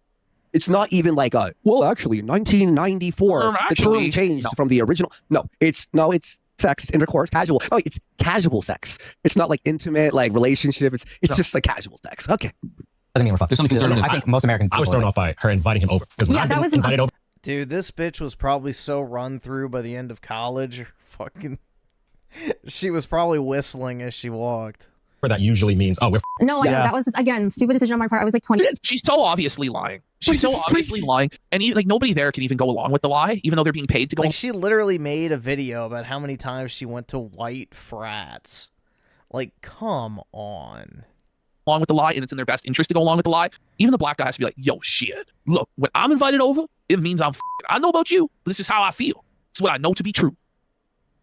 So it's like, I really just like, I don't know, like I just was making bad decisions all around. So it's Right, like, you were making bad decisions, but you never hooked up with any guys. You were a total virgin. You know, you said you had a roster of men, and you were getting passed around the frat house, and you're fantasizing about orgies with other women's husbands and all this stuff. But yeah, no, you were a sweet child of God that you totally ended up in this mistaken scenario where you were violated. You don't believe it. She never did no wrong. Like this is not even like a close to. I do not believe this bitch. I am sorry. okay, like we'll kiss, whatever. I don't remember, honestly, I don't even remember too much, but I just remember him like trying to like sneak a finger, and I was like, okay, if a man tries sneaking his finger in your asshole and you don't want it and he's sleeping over, you tell him to go home. Yeah, you don't go, you would okay, kick well, him out. anyway. Akash, bro. You can't really genuinely believe that she was a pure virgin when she married you, right? Like, it's over for this guy. There's no way. He doesn't believe it himself. Like, unless he's completely gaslighted and hypnotized himself and levels of simpery never thought possible, which he might, but that's pretty sad if he really does believe these lies. I think he wants to believe the lies, but he knows deep inside, like his soul knows, okay, well, I'm getting fucking belted here. no, we're not doing that. Yeah. But like then the next day, like it was like kind of feeling sore, but it wouldn't, like if it had been anything else, it would, that would have been a whole other story. It would have been like, it would have cared something, you know? Violated bum alert. She's not a virgin. Her bum was sore, bro. Look at like how he looks at her with disgust and disdain. Like, look at this image. Doesn't this? You do not even let me do that. Why have I never been allowed to put it in the shitter? You know that is my favorite food. Image tell the whole story. It does. She just said, listen, sure, he stuck a finger in my ass, but if it was his my asshole would tear. Yeah, so like, yeah, I'm sure the virgin would know so much about the Saying, like, obviously she has a lot more experience than she's leading us to believe.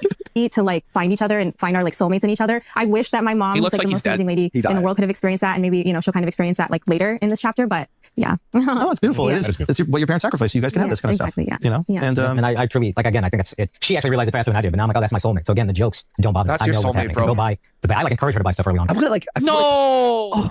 Oh, I feel like this pain, man, that he has, like, it's so sad. Like, actually, I feel bad for this fucking guy. The cock is funny, and but you go like, he encourages oh, man, her to spend all of his money. Like, it's just sad. Oh, dude, wake up! Because I got that shit. optically, it makes sense that she would be a gold digger. But not to me. No, stop saying that. It's fine. Oh my god!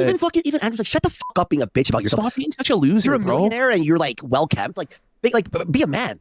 This bitch is hotter than you. Okay, fucking like little all red pill fucking MGTOW right now. It's like, Oh man, this bitch is gonna be ugly. in I 15 need him to years. scream MGTOW and start breaking some shit. Yeah, Oh, man. This is crazy. You're the prize. You're the prize. I look decent with a shirt on. Oh, I look decent with a shirt on. Brutal. oh, please stop. I don't care who you are. If you're female, that stuff makes your pussy dry. Yeah, I know. Like, and you you go makes her probably want to Mr. Schultz, which is probably what happened afterwards. I'm not gonna lie. This guy got mogged over and over and over again. And this was only 1/5 of what went down. It was unbelievably brutal from beginning to end. I have a comments here. After this, we'll just read a few comments before we go. Because it's like, the top comments are fucking brutal. Yeah, I'm stoked that you guys get to come on, and you know, I wish you well. I'm betting on you guys staying together. So patronizing. 2027. I got money on that. I'm so that. What are the odds? What are the odds? Oh, the black guy is. Yeah, what are the odds? I think I'll take the other side of that bet. What them odds? What them odds? I actually feel so bad for this. Oh my god! Like, at a certain point, like, it's not just one or two things. It's just a total disaster. Look at this real quick, bro. Look at these. Akash still believes her body count is 1. At this point, someone needs to interview one of those frat boys. 25,000 comments and not one believer. Akash's best joke, my wife's a virgin. I'll believe there's no Epstein list before I believe this shit. To destroy your husband's dignity, you must first destroy your own, Synth Zoo. When is the damage control for this damage control podcast? 701,000 views, pretty much people just coming to see the comments. Are they trying to convince us or themselves? You're reading the comments while the video's paused at the beginning. These dudes weird as fuck. One woman destroyed an entire crew's reputation and credibility. I'm a shy Indian girl, but I have 2 butt stories. The fake laughing is almost corporate level. I cut it down so much too because so much of what they were saying was Bruh. I mean, well, in fact, it could make sense, but cringe and not funny. And I just knew our audience would not accept any more of these guys than I showed. That's worse. Yeah, man, a young woman that frequented frat parties doesn't know what hooking up or having a roster means. Yeah, there you go. Come on, bro. That one's for the streets, my dude. Akash, my boy, just returned her to the frat house. We got big plans for her. She's worse than the Gaza genocide propaganda. What a comment, bro. What is this guy? Most disliked video? That's tough. She has a roster. She's in college. Like, she's good looking. Like, we don't need to argue the case. She's Everyone already knows. knows. Let's be fucking real. Like, and by the way, it's like, yeah, everybody knows. It's okay if she's been with people. It's the lying, and then like they're spending his money. Then he's gone. You can have a job. I don't want to help you when you're sick or your birthday. It's just terrible. It's just terrible. Cheating. This is like literally like every red I don't know how much further this can possibly go. This might be the last we see of Akash, but I kind of doubt it. I have a feeling that it's just going to get more and more brutal because now that she's got away with this, what else is she going to get away with? Apparently has 14K likes, 74,000 dislikes if you use the app. Ooh, that's not good. That's it for this one, I guess. Wow. Until next time when Akash suffers again and gets cocked, which I'm sure It'll happen. It'll happen. All right, guys. Remember to hit our clip channel, hit like, watch the video, share it, help people, help support, and thank everyone for your big support today. And we'll see you Monday. All right, see you then. Peace. Yeah, dude, she's wretched. That is a wretched hag. Holy fuck, man. That's crazy. Let's see. It says Zong Xena with the 5. Watch. Okay. Watch 8 minutes. Alright. Rat Kicker Real with the 2. This is painful to watch. Yeah, dude, that's brutal. I don't know how anyone actually believes that shit at all. Like, so at the 1 hour mark, okay. 1 hour. Oh, perfect. Not contending with his arguments. I think that's why when you bring up his dad, that's why he gets upset, because he's saying, look, man, I'm here. Let's talk. Why are you talking about my dad? Contend with my logic. It's the same thing when that was his response when you brought on your British friend who told his horrific story, which like it's terrible. And you could disagree with his response to it, but I think he's saying, why are we, you're just telling me what you're saying is bad, but you're not really contending with the argument. And I think that is the core problem that has led to this outcome, because you can play these clips. There's nothing wrong with that. I don't think he was surprised by anything that occurred in here. That's another reason that you're seeing the backlash, is because it was exactly what people predicted, largely. But when you play that clip, it's like, okay, yes, that's taken from a large stream. In the past, people evolve. And if you're asking him in that conversation to expand on that, and then he does present logic, what I'm seeing is people say, no, you're saying that now, but you're lying. You're playing this game. You're pretending to be moderate, and now you're mind reading. You're saying, I know what Nick Fuentes thinks more than Nick Fuentes. And I do think it's really important in these exchanges to come at it with that first principle of, I'm going to take the wild approach that I'm going to wipe the slate blank and assume that the person who knows the most about what Nick Fuentes actually thinks is Nick Fuentes. And that seldom happens. And when it does, I saw a vastly different response to my conversation, but I don't think I challenged it any less. Right. That's right. You know what? It's very interesting. It's very interesting. I've been reading. I mean, I read and take note of the more nuanced commentary about it. I don't listen to the groypers all ranting away or attacking me or my family or whatever. They can do what they like. They can do the rest of their lives. I can give a damn. But I do think there are interesting arguments to be had about this, because whether we like it or not, he is a phenomenon. He's a growing phenomenon, and young people are gravitating to him, and it may well be for the reasons that Glenn articulated. And how we, the rest of us, deal with this is a really interesting story. But that was a really interesting discussion. Thank you all very much. I appreciate it. The age of the boomer is over. Well, joining me now is Daniel Finkelstein from The Times, who wanted to address the anti-Semitic. Oh God, Finkelstein. Around with Nick Fuentes. Danny, I played a clip you sent me. We discussed this. You sent me like a 90-second video clip to play about your own family's horrific experience at the hands of Hitler and Stalin from your very powerful book. And I'd be struck by two things. One, his utterly dismissive reaction in the moment. But secondly, the horrible pylon that's been directed at you in the most mocking, awful manner. What's it been like for you? So that is a bit distressing. There's no two ways about it. But I suppose you have to understand that Hitler would never have come to power in the first place if there weren't a lot of people with that mentality, and that's what he's proving. His own response on the... But what made people come to that mentality? See, that's what I always love. It's like, oh, well, you know, as Mark Levin would say, anti-Semitism is genetic. You know, that's probably what this guy believes, too. But it's like, oh, yeah, you know, everyone was just a perfect angel, and then all of a sudden an entire country decided to turn on one group of people, you know, basically unanimously. I'm sure it was those people that were the problem, right? Like, again, it's the lack of just... Basically, if you want to boil it down, World War II is a religious event. It requires faith to believe the official narrative, period. The only way you believe the official narrative surrounding World War II is if you are looking at it from a faith-based perspective. You have to believe it happened the way it did, because the facts don't back it up, period. program was, I think, the only thing that he sort of felt he could do. But I think he made a big mistake. I think he thinks, you know, he lived it large by admitting what, you know, kind of just saying to you, yeah, sure, I'm a racist. Sure, I don't like black people. Sure, I don't want women to vote. Sure, I think the Holocaust is fine. He thinks that he's winning out of that. But actually what he's doing ultimately is marginalising himself. So he does produce, as you've experienced and as I have, this kind of deep reaction where people, interestingly, repeated his jokes. So it was all like a bit of a cult. And I noticed that. And that's not nice to receive, but I think it's worth it in order to try to expose the sort of person he is and to try to isolate him from the rest of the American right, which I'm very concerned about. And that's one of the reasons why I want. Why are you concerned about the American right, Finkelstein of the UK? You don't even live in America. It's you to go ahead and confront him in the way that you did, which I think was very effective, and why I wanted to join in with that. Because I think it's really important that this kind of thinking doesn't go into the mainstream of the right. And he chose the path of deepening rather than widening, and that was a mistake. Yeah, he did. But it's whether he would see that as a mistake or whether he thinks, as he says, we're a couple of old boomers who just don't get it, who don't understand how young American men are thinking right now, and he's much more aware of how they are thinking about issues. Calling us boomers is like reconfiguring or rebadging his incredible ignorance and childishness as an asset. In fact, you are a boomer. You literally are a fucking boomer. Oh my God, man. It was obvious he hasn't got the foggiest clue what he's talking about, and he doesn't know anything about. Yeah, there was one brilliant bit where he said he thought Hitler was cool. He said, I'm not in favour of genocide, in parentheses. Well, you actually are. And so he doesn't really... What? Thinking Hitler is cool is not the same thing as saying I'm in favor of genocide. That's so retarded. Oh my God. Hey, buddy, I hate to break it to you, but there's plenty of Jews in the Bible that did the equivalent of genocide. But, you know. Really understand anything about it, nor do his supporters. So they kind of dismiss it airily as, you know, a laugh and who cares what happened all that time ago, and then calls us boomers as if you or I cared about that. Yeah. Right? So yes, it's absolutely true. I've lived quite a bit longer than him in order that I've actually read more books, understood more, and know more of what I'm talking about. So he was sensitive about what books?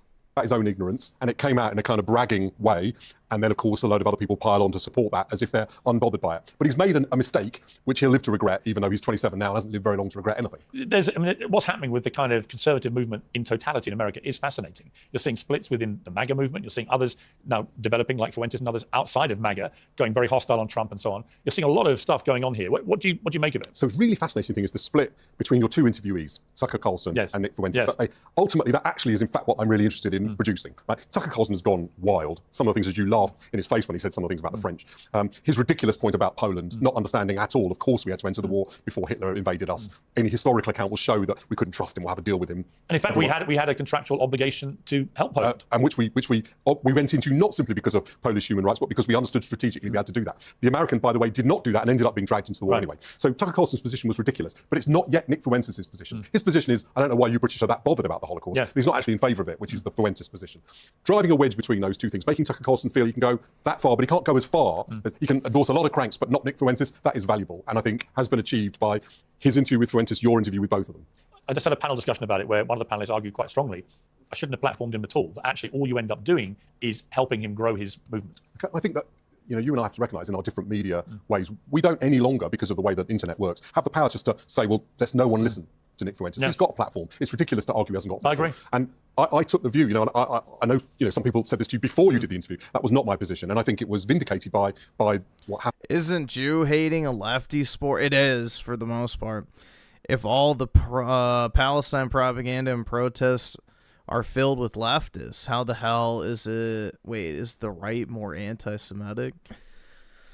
So, this gets into the topic that I've talked about before, where anti-Semitism is used by the Semitics in order to maintain control of the Goys.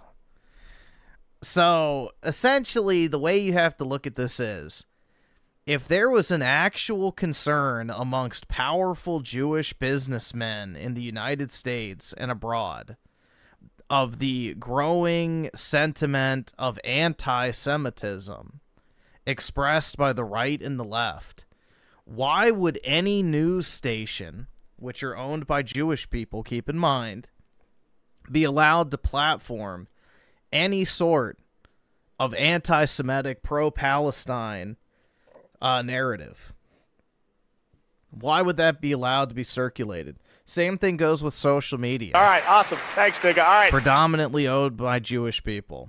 If there was a genuine threat that they feared, why would it be allowed to be circulated? So, this goes to my theory, personally. And I believe that this entire anti-Semitism, pro-Palestine shit is creating a pretense to displace all the Palestinians into Western nations by making it so the right and the left have an anti-Jewish sentiment of sorts in order to pave the way for the Palestinians to essentially be airdropped into a Western nation near you. Because the leftists view Israel and the Jews as immoral because they're genociding, you know, the Palestinians. While at the same time, the right-wingers have now adopted that same stance that it's a, you know, genocide and are anti-Israel. And then also for other reasons on top of that. But the important thing is that both sides believe that Israel is the bad guy and they're the ones committing the genocide. So how do you prevent the genocide from occurring? Well, you take the people and you put them somewhere else. And now that both the right and the left are sympathetic to the cause, it creates the perfect pretense to take these people out of Israel and put them in a Western nation. And they can just live off the welfare state for all of eternity. Israel gets rid of their problem population, and, you know, it's a win-win in their eyes. So, that's my personal, I guess, conspiracy theory behind all of it. The reason why they're hyper-fixated on the right is because it's escalated past just the Palestine narrative. That's what the concern is they've tried to do controlled anti-Semitism in order to get rid of the Palestinian people from Israel. But the right has shifted from just focusing on Palestine to all the other shit too. That's why they're concerned about it. The leftists are still solely focused on Palestine for the most part. That's the problem. Let's see. Rat Kicker with the 5. My political position today I describe as a modern-day Caesarian. My warning for the left is that I'm the nice version of Nick, but still angrier. Yeah, I mean, I don't think anybody is lacking anger these days. I think most people are genuinely fucking angry at their core. Generally speaking. Like, we're hitting the boiling point pretty soon. It's only a matter of time.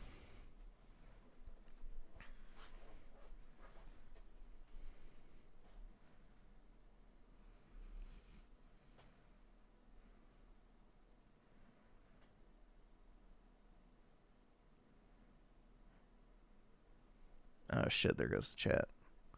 Second. All right, there we go. It's important to expose what he thinks. We've all got to understand it. It's an important part of the development of the right in the United States, and that may come also to Britain as well. We've got to understand it. We've got to listen to it carefully, see what its weak points are. So one of his clear weak points is cut off all women from supporting his position, right? Well, that's half the population to start off with. So he's making mistakes, and making him talk on the record in a challenging way is part of forcing him to do that. Of course he can't see it. If he could see it, he wouldn't have made it, but he couldn't see it. Well, Danny, thank you. I hope it wasn't too bruising an experience to get involved in things. You know, I've had a lot of backlash to stuff over the years. It hasn't been the worst. I've had worse, but it's been pretty ferocious. No, I mean, if you quite bracing, you enter the world of Nick Fuentes and his Groiper army, it's nasty. It's a nasty little cesspit. And you've got to have pretty broad shoulders to deal with it. You have, I have, so we'll continue to do our jobs. Thank you very much. Piers Morgan Uncensored is proudly independent. Remember, guys, Piers Morgan would gladly trade white people for chicken curry. So, you know where his loyalties lie. A true British patriot, if I've ever seen one.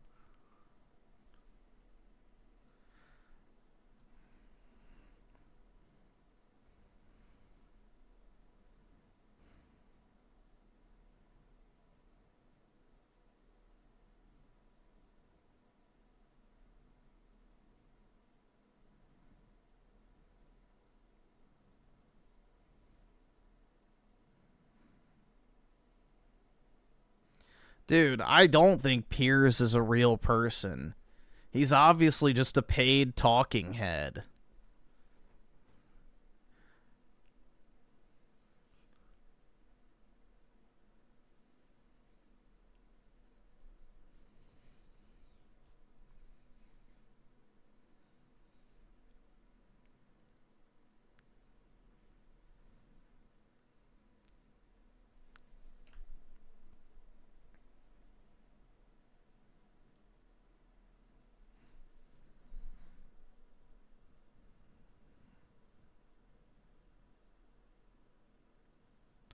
I'll be wearing the Killzone outfit when I'm in the Death Squads. What, the Hellgast outfit? I guess. I don't know.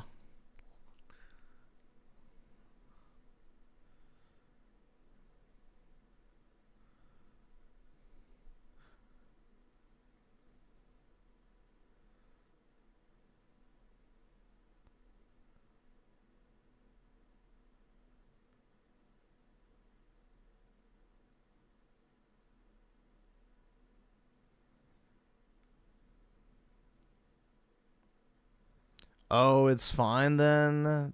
That why I don't really care what they say, but I see you are just attacking the message his overlord sent. What do you mean?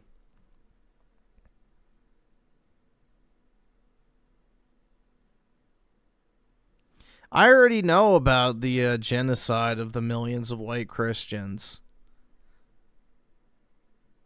So I'm already familiar with that, man. That was the Bolsheviks' first move, was to basically, you know, butcher as many devout, you know, religious Christians in the Soviet Union as possible. Because if you fear God, then you don't fear anything else. And in order for communism to work, you have to fear the state. And you have to treat it as your God. And what was 80-something% of Bolshevik leadership? Well, you can figure that one out yourself.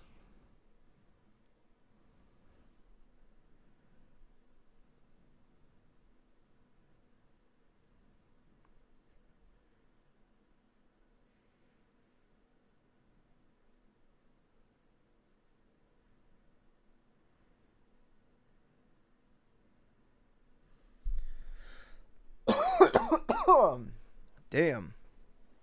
I'm running out of fluids. Nah, it was like 80-something, I'm pretty sure. Here, let's see. I can look it up. What percentage of the original Bolshevik leadership was Jewish?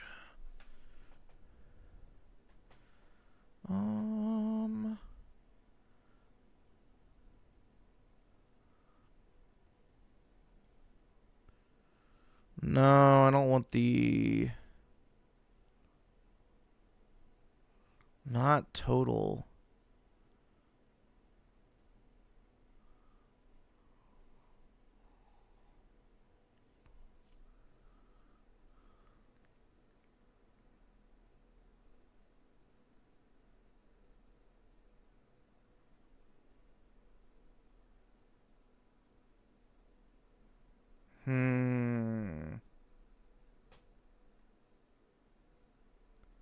Trying to see if I can find it. I'm checking Google, so it's probably not going to give me an actual answer.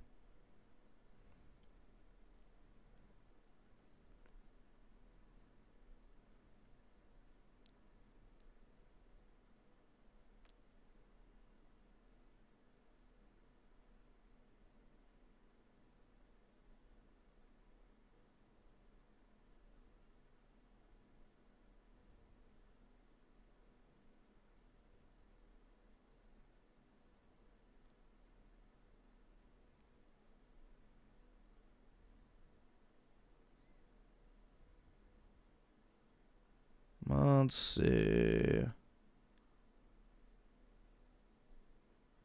Alright, I can't find this. It doesn't matter. Well, I'm not going to turn this into a research project, but a very large portion.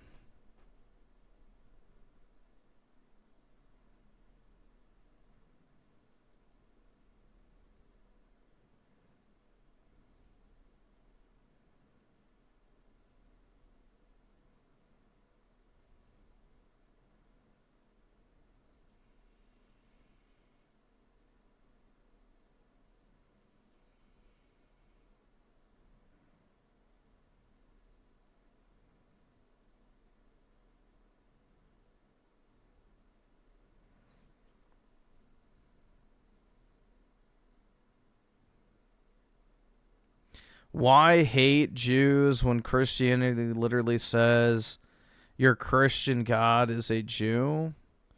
Well, I don't think anyone just blanket hates all Jewish people. It's more so, you know, the elite class that is hell-bent on destroying Western civilization and killing all white people. So... it's not like your everyday Jewish guy, like, who owns a fucking bakery or, you know, a dude who works in a fucking bank, like, or is a lawyer or something. Like, those aren't the problem. The problem is, like, the ruling class that, you know, is in the smoky rooms, you know, with the backdoor deals and shit like that, and our wonderful central banking system. Those are the problems. Like, your average Jewish guy is not, like, part of some greater conspiracy to eradicate whites and destroy the Western world. So, yeah, no. You have to be indoctrinated into that club. I mean, like, if you read into this type of stuff, like, they literally describe that, you know, it'll be necessary to sacrifice a large number of Jewish people in order to attain their long-term goals. So they're willing to kill off their own people to a certain degree. Like, these are not good people that are doing this shit. They don't care about you, and they don't even care about their own. All they care about is power and domination. That's all it comes down to. So if you actually look into it, like, they write about the necessity to, you know, possibly kill fellow Jews in the process of attaining, you know, this one world government and total control. So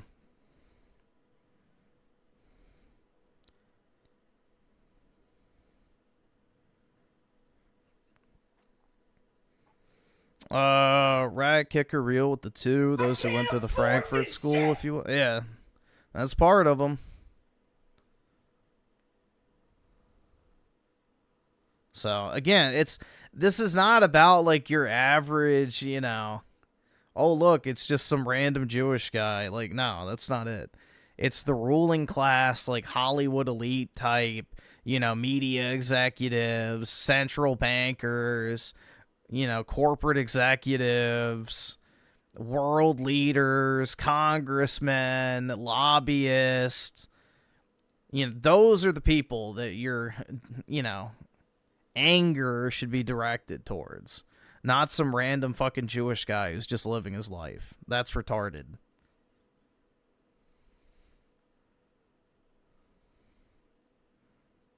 So...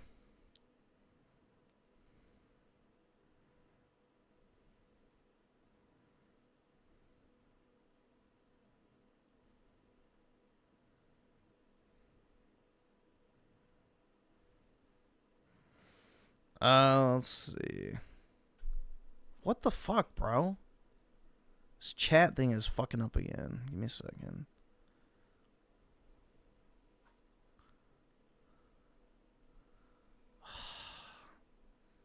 Now it's frozen.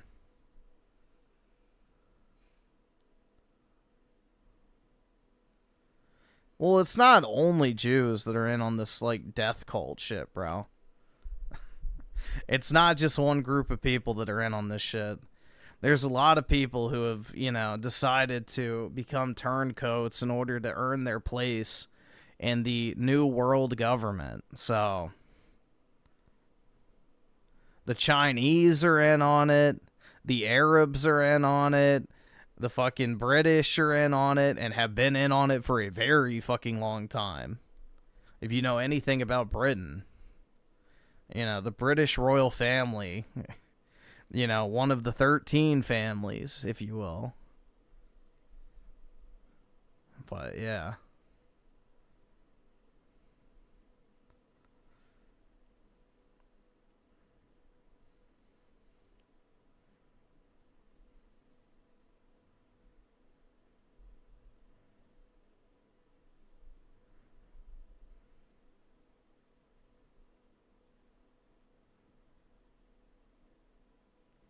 Israel will be 97% Christian by 2035. God willing. That would be based.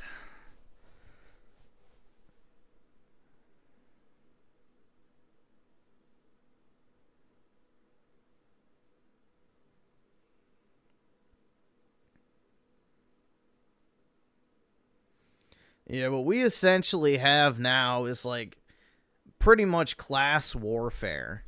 You have like your ruling elites that basically just want to enslave the rest of the world. You know, they essentially want to have, you know, a slave race of people that exist to serve them. They'll own everything, they'll control everything, and you will quite literally just exist as like a human battery. That is the end state of this.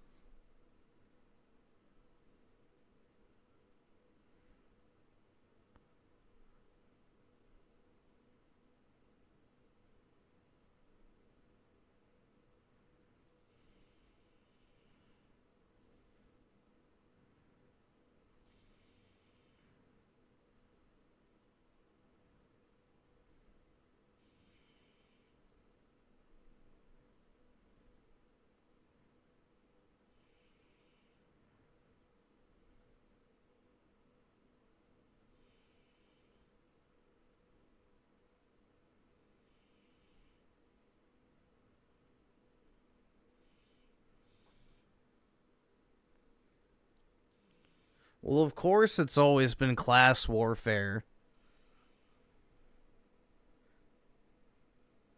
The problem is under our modern, you know, societal structure, class warfare falls on racial lines. So in order to, you know, have a population that is more susceptible to, you know, being ruled, essentially, you got to get rid of the pesky whites.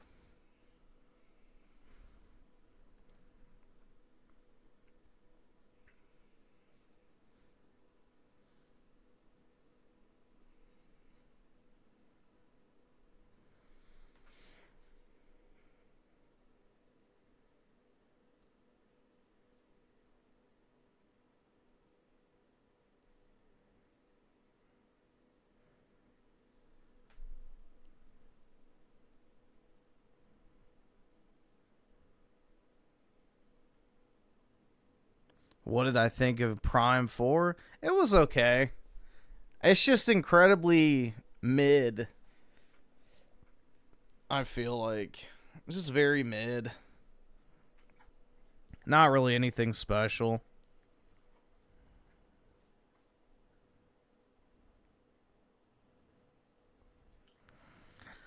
Yeah, because throughout the ages in our white nations, we never had any class warfare. It just started because...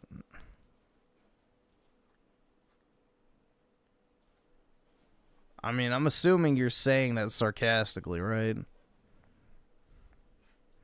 Because European history is literally filled with examples of the working class overthrowing the ruling class. Okay, yeah. That's why they have to be removed. Because that type of shit doesn't happen anywhere else, historically speaking. Like, you'll have uprisings within the ruling class, but never like an actual grassroots movement of the average people rising up. So...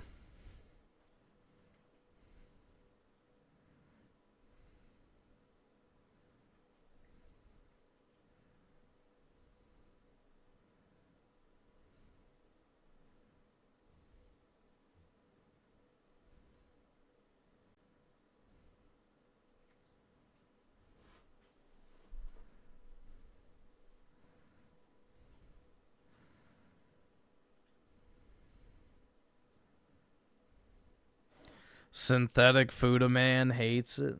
Did he make a review on it? I guess we could watch that. If he did. Oh, yep. 10 hours ago? That's definitely a thumbnail, man. Jeez. That is definitely a thumbnail. This is the average Game Awards enjoyer. Expedition 33 won 9 awards! Like, bro. That's Jeff Keighley's biggest fan.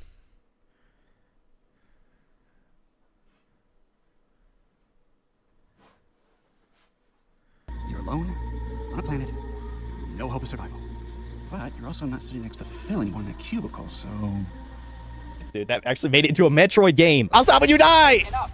Enough. Enough. Are you enjoying this? Yes! I want you dead, you fucking freak! If you could stop, that'd be great. How does it feel to have lived long enough to see all of your favorite franchises go down in flames? Feels great. I don't even know where to begin with this review. I feel like I've used that Red Letter Media clip several times over the past 5 years. Every single franchise I grew up with is dead or doesn't even vaguely resemble what it used to be 20 years ago. I think all of the early reviewers already covered every single problem with Metroid Prime 4, and although I'm still going to take a crack at it myself, I almost don't see the point. For once, people are on my side. It's obvious that Metroid Prime 4 Beyond is a massive disappointment. Well, it's a disappointment if you actually had expectations. From the moment I saw the giant empty desert in one of the trailers, I knew it was over. I think it's become obvious to anyone paying attention that Nintendo has been slowly turning all of its other franchises into Breath of the Wild for some reason.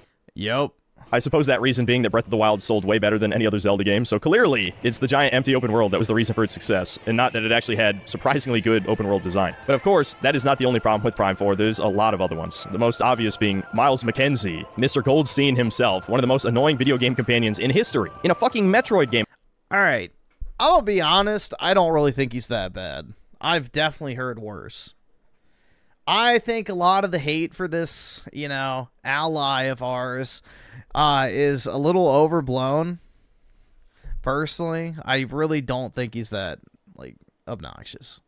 Like, yeah, obviously he doesn't add anything to the fucking game. But, I don't know, I've definitely fucking seen worse in recent games. Of all things. You know, the franchise known for its isolation and hostile alien environments? Yeah, you get a chatty tutorial companion who tells you exactly what to do constantly. Will solve puzzles for you if you don't do it yourself in less than 10 seconds. He is I agree he's obnoxious, but he's not that bad. Like, I'm saying there's way worse examples. Way fucking worse examples in recent memory. Oh, and if you thought to yourself, maybe this is just for the tutorial. No, roughly a quarter of this game is spent escorting around a bunch of cringy self-insert characters who constantly chat about nothing in the background, who of course do Marvel quips and even tell jokes in a Metroid game. Hey, wait a minute, this all sounds familiar. Didn't I play a game like this 3 years ago, and yet everyone praised it as a masterpiece? That was also from a formerly beloved franchise that's tone and atmosphere was completely destroyed. What game was that? It's on the tip of my tongue. Oh yeah, God of War. And yet everyone loved God of War Ragnarok. Weird. I didn't. Now, of course, if there's any midwits lurking, I'm sure they're going to say something like, well, Metroid and God of War are completely different. Yeah, well, actually, I would argue what happened to God of War is worse than what happened to Metroid, truly. A franchise that used to be about white male rage, getting revenge, ripping people limb from limb. It was a pure... Wait. Remember that fucking retard that tried to say that God of War was not about revenge? You guys remember that fucking dipshit? Power fantasy game. And then somehow the franchise morphed into being about a beta male soy boy cuckold millennial with troll's remorse who fails to raise his son and went from banging every young babe in Sparta at the same time to settling for a post-wall roasty hoe. Kratos has to be the poster child for the guy who peaked in high school and then became a fat slob as he got older. But this is a video about Metroid, not God of War. The point is, the difference in reception between God of War Ragnarok and Metroid Prime 4 is for one simple reason. Metroid was never a very popular franchise. Now, you might get the perception otherwise because most of the games in this series are critically acclaimed. A lot of YouTubers have talked about their love for Metroid over the years, but in reality, the sales of this franchise have never been that good. So now that Retro Studios... Yeah, Metroid Dread is the #1 selling Metroid game at 3 million units. I think this game will probably surpass it. Completely ruined the series for its core fan base, they effectively made a game for no one. You could argue they were trying to appeal to the West, or to the lowest common denominator with this, but I guess fortunately for people like us, everyone has decided they hate the Switch too. So normies didn't buy one, which just leaves the core Nintendo fanboy user base, and other than the blatant shills which are continuously embarrassing themselves right now, the real Metroid fans fucking hate this game, for good reason. Now you can certainly blame Nintendo for canceling the Namco Bandai original Prime 4, which who knows, it might have been complete shit, we'll never really know. But it's clear to me that giving the job to Retro was the worst possible fucking thing they could have done. Because the last time they made a good game was Donkey Kong Country Tropical Freeze, and that was, what, over a decade ago? If you've learned nothing from all the reviews I've made on my channel and your own experiences, I would hope, it's clear that any studio that was good 10 or 15 years ago has gone to complete shit because they lost all of the talent. None of this... All the talent's been pushed out. They've either been Me Too'd, fired, or pushed aside for, you know, the female boss babe of your dreams. Same fucking people work there. I think another obvious thing that explains why this game is so mediocre is the fact that X343 devs worked on this. Yeah, you know, the people who ruined Halo. Miles McKenzie versus Musa of Mali. Who's the worst? Gee, I don't know. Maybe the black guy that literally cucks the main character? Oh, I know what we should do with those employees. Let's hire them at Retro Studio so they can fuck up Metroid 2. Makes sense to me. You can blame the horrific millennial character writing and the nearly non-existent story on a few contracted writers. Now, one of those writers, Megan Fausti, who wrote the narrative for this game, said... Women. Back in 2015 that she believes Samus is trans. Why do I get the feeling not a single other review for Prime 4 is going to mention this? I'm sure it's just a coincidence why the writing in this game is so bad. Of course, she's not the only one. One of the other contract writers, Tracy Nicoletti, wrote for fucking Thomas the Tank Engine. Yeah, these are some real accolades over here. Now, of course, someone who's played Metroid games might ask themselves, why the hell does Metroid even need multiple writers to begin with? Especially when the story of this game sucks ass. There's barely even a story to begin with. Basically, Samus and a handful of Galactic Federation troops just get teleported to another planet while they're fighting the space pirates, and the lore of the new extinct race, the Lemorn, is just a basic bitch climate change allegory. Legitimately, they didn't even have a villain. They just harvested green energy, yes, it's really called that, from a volcano, and that destroyed the environment. And Samus... They literally just stole it from Final Fantasy as well, too. It's basically just Mako. Is supposed to be their chosen one, their savior, when Samus has already been the chosen one for like 3 other species at this point. And their race is already extinct. I feel like this is just a mishmash of the Chozo. Well, that's actually kind of based, because Samus is an Aryan woman, so... Interpret that as you will. And the Luminoth from previous Prime games. And the cast of characters in the game is about as terrible as you'd expect. You get the nerdy engineer who doesn't belong on the battlefield, the stoic sniper, the tough black guy, the token woman who is also a huge fangirl for Samus, of course, and the Reddit robot, aka the Groot of the group. So basically just the cast of a generic B action sci-fi movie from the 90s. Oh, and for all 5 of you Psylux fans out there, if you're really excited for his triumphant return to wrap up the loose end from the secret ending of Prime 3, yeah, he has about 5 minutes of screen time, and he has absolutely nothing to do with the climate change plot. Oh, and if you want to hear about his backstory, why he hates Samus, you better go for 100% completion. I'm not joking, dude. It's that bad. But enough about the story. What about the gameplay? Does it at least live up to the previous Prime games? Well, if you're just looking at this footage, it may appear to be incredibly similar to the original trilogy, and in truth, it is. But trust me when I say the huge problems are glaringly obvious. It almost doesn't even feel worth the time to really go into them in detail, the level design being the thing that suffered the most by far here. Between the giant empty desert that only has 10 locations in it, yes, 10. The rest is just an empty, like, generic PS2 looking desert. It probably looks worse than Jak 3's desert from 20 fucking years ago. And of course, there's shrines in this desert, and yes, they're literally called shrines, like Zelda, but there's only 6 of them. And the other 4 locations are just piles of Galactic Federation debris that were teleported with you to this planet, which is mainly used for an endgame fetch quest. I think anyone watching footage of this game can obviously tell that the desert is by far the laziest part. They didn't even try here. This is the worst sandbox I think I've ever seen in any modern video game. That's not even hyperbole, dude. And so you might be thinking, okay, the desert is like a glorified loading screen, except the game still has loading screens, so it's not. Maybe at the very least, the Metroid exploration areas of this game are good, right? Well, that brings me to the next major problem with this game's level design, the linearity. This is a Metroid game where not only... See, I don't have a problem with linear. So, linear to me is good. Personally. Is the world not interconnected, unless you want to play semantics games and pretend the giant empty desert is the same thing as the labyrinthine design of Super Metroid or Metroid Prime 1 or 2. It's not. That's just a straight up fucking lie. No, these are dungeons, linear-ass Zelda dungeons. Actually, probably more linear than most Zelda dungeons. The Vault Forge is literally just 3 towers, filled with elevators that are glorified loading screens, and hallways. That's the entire map, and you have to basically do that twice, and then the 3rd tower is a fucking racetrack motorcycle tutorial. The snow area is an underground labyrinth. Yeah, that shit sucked. That is just a bunch of hallways and rooms. And the mines at the end of the game, which are just a clear ripoff of the Phazon mines from the first game, is probably the most linear area in the entire game. There's even one time in this game where the level of linearity actually becomes insulting. When you first complete the Vault Forge and acquire your motorcycle, which still feels incredibly out of place. This extinct alien race of tentacle creatures just rode a bunch of fucking motorcycles around as Yu-Gi-Oh! 5Ds. But right after this, Miles calls you and says you can go wherever you want. Congratulations. Who asked you, bitch? 3 keys left. Up to you to decide which one to go after first. Well, that was a fucking lie. As it turns out, not only can you not access the mines, you can't get inside most of the shrines, you can't grab any of the optional items at the Galactic Federation debris areas, and if you try to go to the snow area, you're stopped by a solid wall of ice that you need the plasma beam to get through. And so you need to drive all the way to the other end of the map to go to the volcano and grab the fire chip. Oh, and guess what? You can't proceed any further in this area either until you have a completely different set of abilities. So you have to go all the way back to Miles because only he can give you the plasma beam. No, you can't just upgrade your own fucking suit, which means you have to backtrack out of the dungeon, drive across the desert, watch 3 fucking loading screens like this is Starfield to load back into the home base so that he can put the fucking beam chip in your arm, and then you have to watch 3 cutscenes again, and then you gotta drive all the way back to the snow area, and finally you can play the game after like a 20 to 30 minute detour. And you just know there's gonna be morons who are gonna play semantics games and say, well, actually, in Prime 1, this part was linear. It's like, yeah, that was one little part that also had doors that connected to other zones, like the Space Pirate base in Phendrana. Yeah, you could say that one tiny part is very linear, but later in the game, it connects to other parts of Phendrana, which again adds to that sense of exploration. The very first major area in the game, the Chozo Ruins, has 3 different separate pathways from the opening area, which yes, I know you can't explore in every area, like you need the missile to get into one zone, then you need the morph ball to get into another zone, you need a morph ball bomb to get to somewhere else, so on and so forth, but at the very least, it still felt like you were exploring around, and there were so many secrets in like every single room. Because Prime 1 is essentially one massive interconnected world with multiple elevators that take you to different parts of each map, even though there are multiple mandatory backtracking sections in the Phazon mines that require you to cross the whole map, if you were creative with your backtracking, you could simultaneously minimize the actual distance you needed to travel while also grabbing a bunch of upgrades with your newly unlocked abilities. Then playing Prime 4, there are these robots that you can electrify, and they give you the location. Well, I don't think this game had that big of a budget necessarily. The primary cost probably arose from them basically scrapping the game.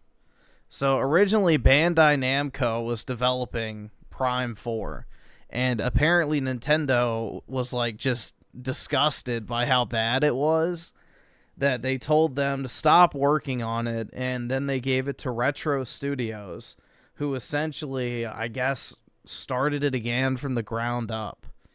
So in theory, this game really shouldn't have taken much money to make. It's very basic. But because of the development hell, I guess, is, you know, the reason why. of all of the upgrades in that area. I don't think I need to elaborate on this too much further. It's obviously much more painful if you're just walking back through a linear dungeon, slowly grabbing all of the upgrades when you already know where they are, and it usually is incredibly simple to grab them. They're not even real puzzles. You just scan something in the environment, it tells you need to use super missiles or a power bomb or something, and then you grab the item and you keep walking. It just feels like padding and not the least bit necessary to complete the game, and even just completing it for completionist's sake feels like such a waste of time, probably because the game isn't that good to begin with. Oh, and I haven't even talked about the end game fetch quest. Yes, I'm well aware the Prime series is famous for having an artifact hunt of sorts at the end of every game where you have to backtrack through the whole map. And the thing is, as much as people don't like this, at least it made sense in the old games. This was your I did not ever, like, that's why I stopped playing Prime 1 as I got to the fucking, you know, fetch quest shit, and I was like, yeah, no, I'm good. Opportunity to go pick up all of the upgrades that you couldn't get before now that you have all of the abilities, right? And in the case of Prime 1, you could find the optional elemental super missiles, and while 2 out of 3 are questionably useful, the ice super missile is really fucking good against the final boss. But in Prime 4, this has to be the worst, most obvious padding version of this in the series. You have to collect green crystals that are just scattered around the empty deserts. And dude, I knew going into this game that I needed to farm crystals to beat it, because every reviewer already talked about this basically, right? And even still, crashing into every single crystal I saw until the end game, I only had 60% of the total I needed, so I had to waste another 10 fucking minutes after I'd collected everything else, including mech parts. You get to build a giant mech, and guess what the mech does? It shoots a big laser and then it blows up. The mech doesn't like fight a giant griever or some big dragon thing, or you know, maybe a Metroid. All right, I'm gonna stop myself from going on another tangent. All you need to know is the world design is probably the worst in the entire series. I'd say bar none, really. Maybe Other M has worse level design, but I'm not gonna play it again to find out. Moving on to the combat. Now, even though I'm not gonna really cover the basics of combat too much, I do want to address some of the more annoying elements. The first obvious one is that the enemies just have too much health. Even though there's probably fewer combat encounters than the previous games, it doesn't matter because each individual enemy probably has twice as much health. And I think the reason they did this is because most of the enemies in the game seem to have some kind of elemental weakness. Like grievers are weak to ice, the robots are weak to electricity, and there's maybe 2 or 3 enemies weak to fire, but that's it. The plasma beam was heavily nerfed from the first game. The only unique combat ability in the game is a remote control psychic blast that you get very early on, and it's not even very useful in combat. It's just a gimmick used for certain bosses and for solving puzzles, which is basically just the same exact thing as using a remote batarang in the Batman Arkham games. It feels like a shitty-ass motion controls gimmick from 2006. Everything else is something you've seen in a previous game. In fact, I'd say every ability except the Psychic Blast I just mentioned and the Grapple Lasso is just a reskin from Prime 1. A returning mechanic from Metroid Prime 2 is ammo, where each of the elemental beam types shares an ammo that is separate from missiles, and this mechanic honestly barely ever comes up after the first few hours. The only time you're at risk of running out is when you unlock the elemental charge shots, which replace elemental super missiles, and these are acquired from the optional shrines in the sandbox. I was pretty disappointed by these. The ice one is especially useless, being like a weird spread shotgun shot. By comparison, the lightning charge shot is the most powerful attack in the game, shooting a rapid... I still never got the lightning charge shot. I don't know if I'm ever going to go back and finish this game, to be completely honest. I have no idea.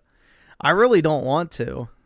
It's kind of like Pokemon, where, you know, I started it, and I feel like I put in my time, and I don't really have a desire to go back and play it. Fire blast of lightning bolts that also chains damage between multiple enemies. But the thing is, you don't get this game's version of the wave beam until 3/4 of the way in, so you're fighting these bullet sponge robots that take 3 fully charged shots to kill, and you'll end up fighting 5 or 6 in a fight. There's a bunch of mandatory combat arenas, as if this game's trying to be Doom, when the combat isn't nearly as good. In this game, you only have, what, 3 or 4 combat options most of the time, and you're fighting the same, like, 5 or 6 enemy types, which I feel like I've complained about in every single modern game review, except for ones made by, like, From Software. Especially since they could have easily had space pirates teleport to this planet. I mean, they show up in the intro. Why the hell do they not just come up with a reason that you fight them in the main game? It would feel like such an easy solution. So the basic enemy variety is awful. Another really weird thing is that there's almost no Metroids in the Metroid game. Like, Metroids show up in the intro, and I guess they're teleported to this other planet and fuse with all the bosses. They literally call it Metroid Fusion, so you better go buy that game. Much better game than this. You should just play Metroid Fusion. Or better yet, even play Metroid Dread, which I actually thought was a good game. Yes, I don't hate every modern game. Also loved Kirby, by the way. Go watch that video. Well, what about the boss fights? These are usually the highlights of games like this. I'll be generous and say it's a mixed bag. I noticed game reviewers were saying they're like Zelda bosses, where you use the new upgrade you just got to beat the boss. That is only half true. I'd say half the bosses you can kind of just beat them in a fairly normal fashion. At most, the gimmick will be you shoot this spot, and then you can shoot the real weak spot. And you'll notice many of the boss attack patterns are recycled from the old Prime trilogy as well. Like, there's the attack that you have to go into Morph Ball to dive under, or to Boost Ball past the enemy since it tracks further than you can dodge. Almost every single boss shoots a slow floating homing projectile that you can can destroy to get health and resources back. Several of the bosses in this game have the same exact type of shockwave where they just slam the ground and you have to jump or sometimes double jump over it. There are some interesting exceptions, like one of the Silux fights, you have to use your grapple beam to avoid the electrified floor, and I thought that was pretty cool, but I'd say most of the bosses are pretty uninspired. I'd say the issues with the bosses has less to do with any of them specifically and just the basic mechanics of the game. There's so many forms of stun in this, and I personally hate CC mechanics. Finishing this game would be like working a job that you despise. I guess so. I don't know. But I feel like I should at least finish. Like, I don't hate the game. That's the thing. It's just incredibly fucking average. Like, calling this game average, I think, is like the most fair assessment I can, you know, levy against it. It's not good and it's not bad. It's just there. It exists.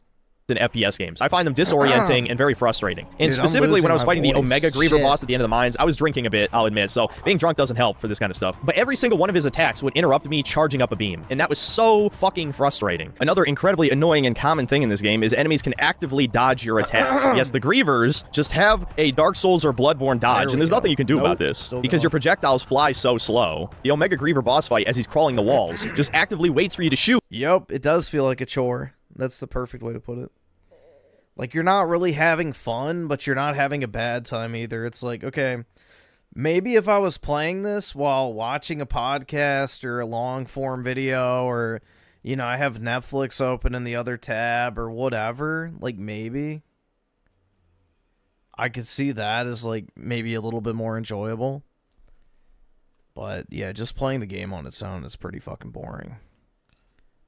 And then dodges, just to taunt you and waste your fucking time. It is unbelievable how unfun this is, especially when for some godforsaken reason, they decided to make the weak spots on a couple of the bosses incredibly tiny. Not to mention, said weak spot is always moving. The worst examples of this were the Lava Dragon boss, which just slowly sways its head from left to right, and yet I couldn't fucking hit the weak spots with the ice beam for the life of me. And a mini boss near the end of the game that's guarding the last mech part. You can freeze this guy's little lava holes so he doesn't shoot projectiles at you, but he spins his head from left to right as he's shooting. And if you try to stand up close to him, you know, so you have a much better chance to freeze them, you just get hit with a million fire projectiles and lose a full health bar in a millisecond. It's stuff like this that made me fucking rage to the point I almost smashed my Joy-Cons. And speaking of Joy-Cons, yes, I decided to play this with the mouse controller method because I wanted to test out that feature for the Switch 2. And I will say, it is better than an analog stick, definitely. But the huge drawback is that you have to use these tiny-ass controllers made for toddler-sized hands. It is mind-boggling what the fuck Nintendo was thinking with this shit. And that's pretty much everything you need to know about the combat mechanics. This is the aspect of the game that was the most similar to previous games, and is also probably the least bad aspect of the game. It's just serviceable, but because of the inflated enemy health, including the boss health bars, which are absurdly long, they managed to make something even as simple as Prime's combat worse than previous games. Now let's move on to arguably the worst part of this entire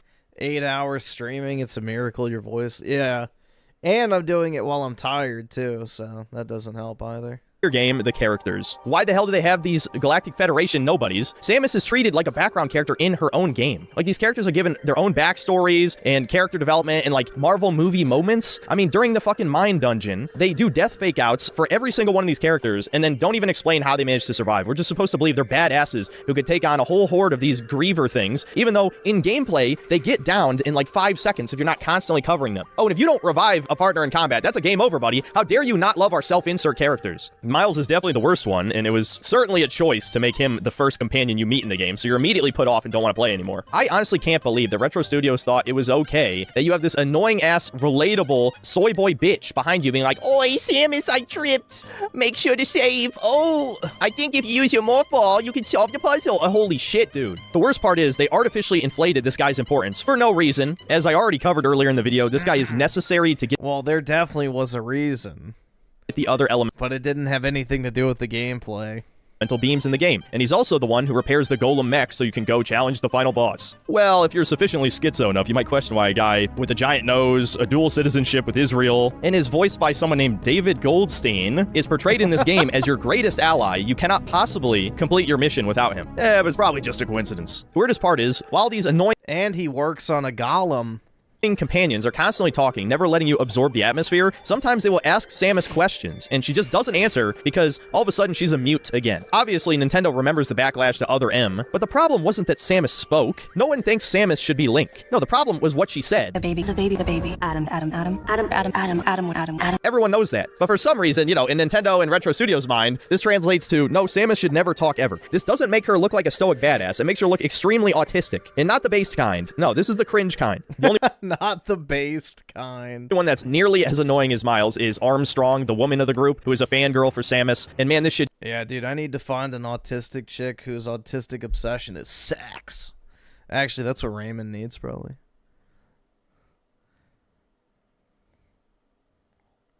Samus is on the spectrum? I guess so. Just looks cringe as hell. It's so obvious that she's a self-insert for one of the writers who sees Samus as some kind of female empowerment character, when that has never been the case and never will be for that matter. I wish I had much else to say about the other characters, but they're not nearly as notable as Miles, and they're pretty much just all one-dimensional cliches. The only one that gets an elaborate backstory is the sniper, and even so, it's told so vaguely. He has some kind of religion that I don't think is ever expanded on in the Metroid lore, so really all it adds to the game is more unnecessary runtime and forcing you to watch even more cutscenes to get every upgrade in the game. And the sad thing is, I know on some level Retro Studios knew these characters were annoying, which is why each one of them was given like 10 unique lines for shooting them. This is mind-boggling to me, because I feel like in a better game, I would say this is a good thing that the characters actually react to you hitting them, which is becoming increasingly more rare in modern games. But on the other hand, it doesn't do anything. It doesn't stop them from ruining the immersion. In a way, it almost feels like the devs are taunting us all. And another aspect of this game that feels so incredibly cheap is the voice acting. This is something that I'm sure you've all noticed since Breath of the Wild. Nintendo does not give a single fuck when it comes to hiring English voice actors. I wish I could say it was just for the background characters, but the sniper guy especially just sounds like a random dude they picked up off the street. I tried to access this terminal, but the only thing I could get operational was the gun. That's it. Then I see this here. And the bad voice acting even applies to Samus, because although she doesn't speak a single line of dialogue, she does grunt and even scream when she takes damage. Samus in the old games didn't scream, she's supposed to be a stoic badass. In this one, she genuinely sounds like a girl getting the shit beat out of her. That said, Miles does have one single good line in this game right at the end. Miles is screaming. Oh man, it's Sylux. We gotta fucking talk about Sylux. It is so clear to me that Retro Studios had no idea what they wanted to do with him. It's obvious that the contract writers that shouldn't have been anywhere near this game probably didn't even know who the hell he was. Hell, most of the people who were playing this game never played Prime Hunters. I did. And let me tell you, that had some of the worst controls I've ever experienced in any video game, but still pretty good for a DS FPS. And while he was certainly one of the cooler bounty hunter designs from that game, if it wasn't for the secret ending in Prime 3 where you see his ship, they genuinely could have just left him out of this game. Despite him being the main villain, he only has about 5 minutes of actual screen time, because those fights that take place over the course of the game are against just robots that he controls somehow. And then you just find him at the end of the game in a psychic healing pod, and he all of a sudden has superpowers, even though he's just been trapped in a fucking pod this whole time. He doesn't even really have a villain motivation, except he hates Samus. You have to get 100% completion to see his backstory, and it's basically just, he's an angry incel misogynist who blames Samus, even though it was his fault his whole unit died and he wasn't able to secure the space pirate based weapon, and he's just hated her ever since. That's literally it. 90% of the people who play this game are never even going to see this ending naturally, because getting 100% scans without a guide is just very unlikely, given there's so many that are easily missable. This story is just absolute fucking dog shit. It's clear that they just wanted to tell a really generic climate change bad story, but then realized that they had no fucking villain, so who the hell is the player supposed to fight? Oh yeah, there's that Sylux guy. He has nothing to do with the Lemorne, and the sad thing is, he has a pretty cool design, and they even gave him a good voice, probably the only good voice actor in the game, unless you count the robot, but he only has like 20 lines in the whole game or some shit. What a fucking waste. And the first part of the final boss fight is absolutely abysmal. He gets these giant penis tentacles, and that's absolutely what they are, by the way. Again, you know, more Missandra symbolism. The woman kills the wiener. In each phase of the boss, he gets more of these tentacles that you have to take out before you're allowed to hurt him. And you also have to keep all of your allies alive. Yeah, I know we all love the escort mission mechanic from the rest of the game, so let's make the final boss fight an escort mission. Genius! No one would ever complain about that. And I actually lost my first attempt completely out of my control, because in the third phase, he shoots giant lightning bolts all over the screen, and your allies are too stupid to dodge them. And if they get hit by lightning when they're already down, it instantly kills them and you get a game over. There was nothing I could do. The second phase of the boss fight is kind of cool, but way easier than some of the previous ones for some reason. I easily did it in one try. And then the game just kind of ends with all these Reddit retards dogpiling Sylux while Samus teleports off the planet by herself. She just leaves them to die. Oh, and if you don't press A in time, you actually get a game over and it loads you back to the second part of the boss fight. I thought the writers wanted us to care about these characters. They're actually encouraging us to abandon them as soon as possible. Though I guess Who knows? Maybe they defeated Psylux. I mean, they were badass enough to kill an entire army of grievers by themselves. God, remember in the beginning of Metroid Prime 2 where all of the Galactic Federation soldiers are horribly killed by the Ing? Do you know how much better of a game this would be if we got to see our allies slowly die over the course of the game? But no, this is Marvel movie slop written by nepotism hire hacks who should be blacklisted from the game industry. But instead, they are just casually allowed to ruin some of the biggest IPs in history with no consequences. Yeah, this makes me not want to finish it now even more, so... Yeah, I don't know. The likelihood of me actually finishing this game is going down by the minute. In fact, in many cases, they fail upwards somehow. But, oh, guys, don't harass the devs. Definitely do not hold anyone... Like, just the more I see, the less I want to actually experience it. Accountable for their very purposeful, destructive I guess I'll never get the lightning gun. Actions. Since I'm just rambling about nothing, let's go to the conclusion. This game is fucking ass. It's clear that Retro Studios didn't even want to make this game. Let's be honest, they didn't. That's why, instead of making an actual Metroid game, they made a linear dungeon crawler with a giant empty desert sandbox in the middle with nothing in it. Several mandatory backtracking sections where you don't even pick up new upgrades half the time. They added all these Galactic Federation self-insert characters that make the game vastly more annoying to play, but, you know, I guess normies loved Atreus and Mimir and all these other annoying chatty bitches behind you, so clearly they'll love this, right? Samus feels like a background character in her own game. Psylux was brought back for virtually no reason, just to make people soy out, like this is fucking Star Wars. They didn't even do anything with him. And probably one of the more underrated sins that this game commits is it's just unambitious. It's not even slightly innovative. In fact, it doesn't even improve on the things that came before, because it just brings back almost every single mechanic from previous games. What does Prime 4 do new? Basically nothing. All of your abilities are just reskins of ones from previous games, and all the core combat mechanics are functionally the same. It's just the same game you've already played 3 times before, but significantly worse. The worst sin this game commits is that it's just boring. And that is the worst thing a video game can be, is boring. I've said it a million times. I honestly kind of wish this game was terrible, because then I could have maybe ironically enjoyed it, but I was just bored most of the time. I'm just glad this game will probably... That's exactly my experience. It's not like it's good. It's not like it's bad. It's just there. You know, it is a video game that you can play. Should you play it? Probably not. But you can. But yeah, I mean, if you're just sitting there, like, watching a YouTube video or something, maybe it would be fun, like, in the background if you're just not paying attention to it. But as a dedicated experience, it ain't it. And it looks like any of the Nintendo fans with sense hate this game, as they should. And this time, let's just let the Prime series die and stay buried, and every single motherfucker working at Retro Studios should be blacklisted from the game industry. Shut down the studio. It's the people killing the games as much as it is the corporations. I'll probably make a Gaming is Dying video about that next year, because I'm so tired of Redditors and other leftists pretending that game devs didn't do nothing, and they're all equally talented. There's no such thing as a bad chef, apparently. That's about it. See you next time, guys. Oh my god. Bye! Bye! Bye! Bye! I don't care! You guys fucking suck. Eat shit and die. I hate all of you. You will not be remembered. Actually, we'll remember how much we hate you. That's it.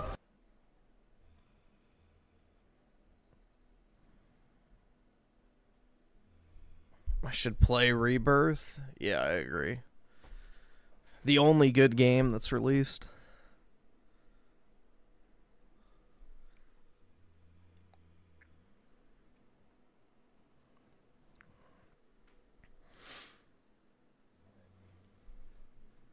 Alright, well, I am going to go ahead and hop off, guys. My voice is kind of leaving me, so I don't want to push it. I want to make sure that, you know, I have a voice for later today, but anyway. Have a wonderful Saturday, everybody, and a great weekend in general. Appreciate y'all hanging out, and I will talk to everybody later. Peace out, guys.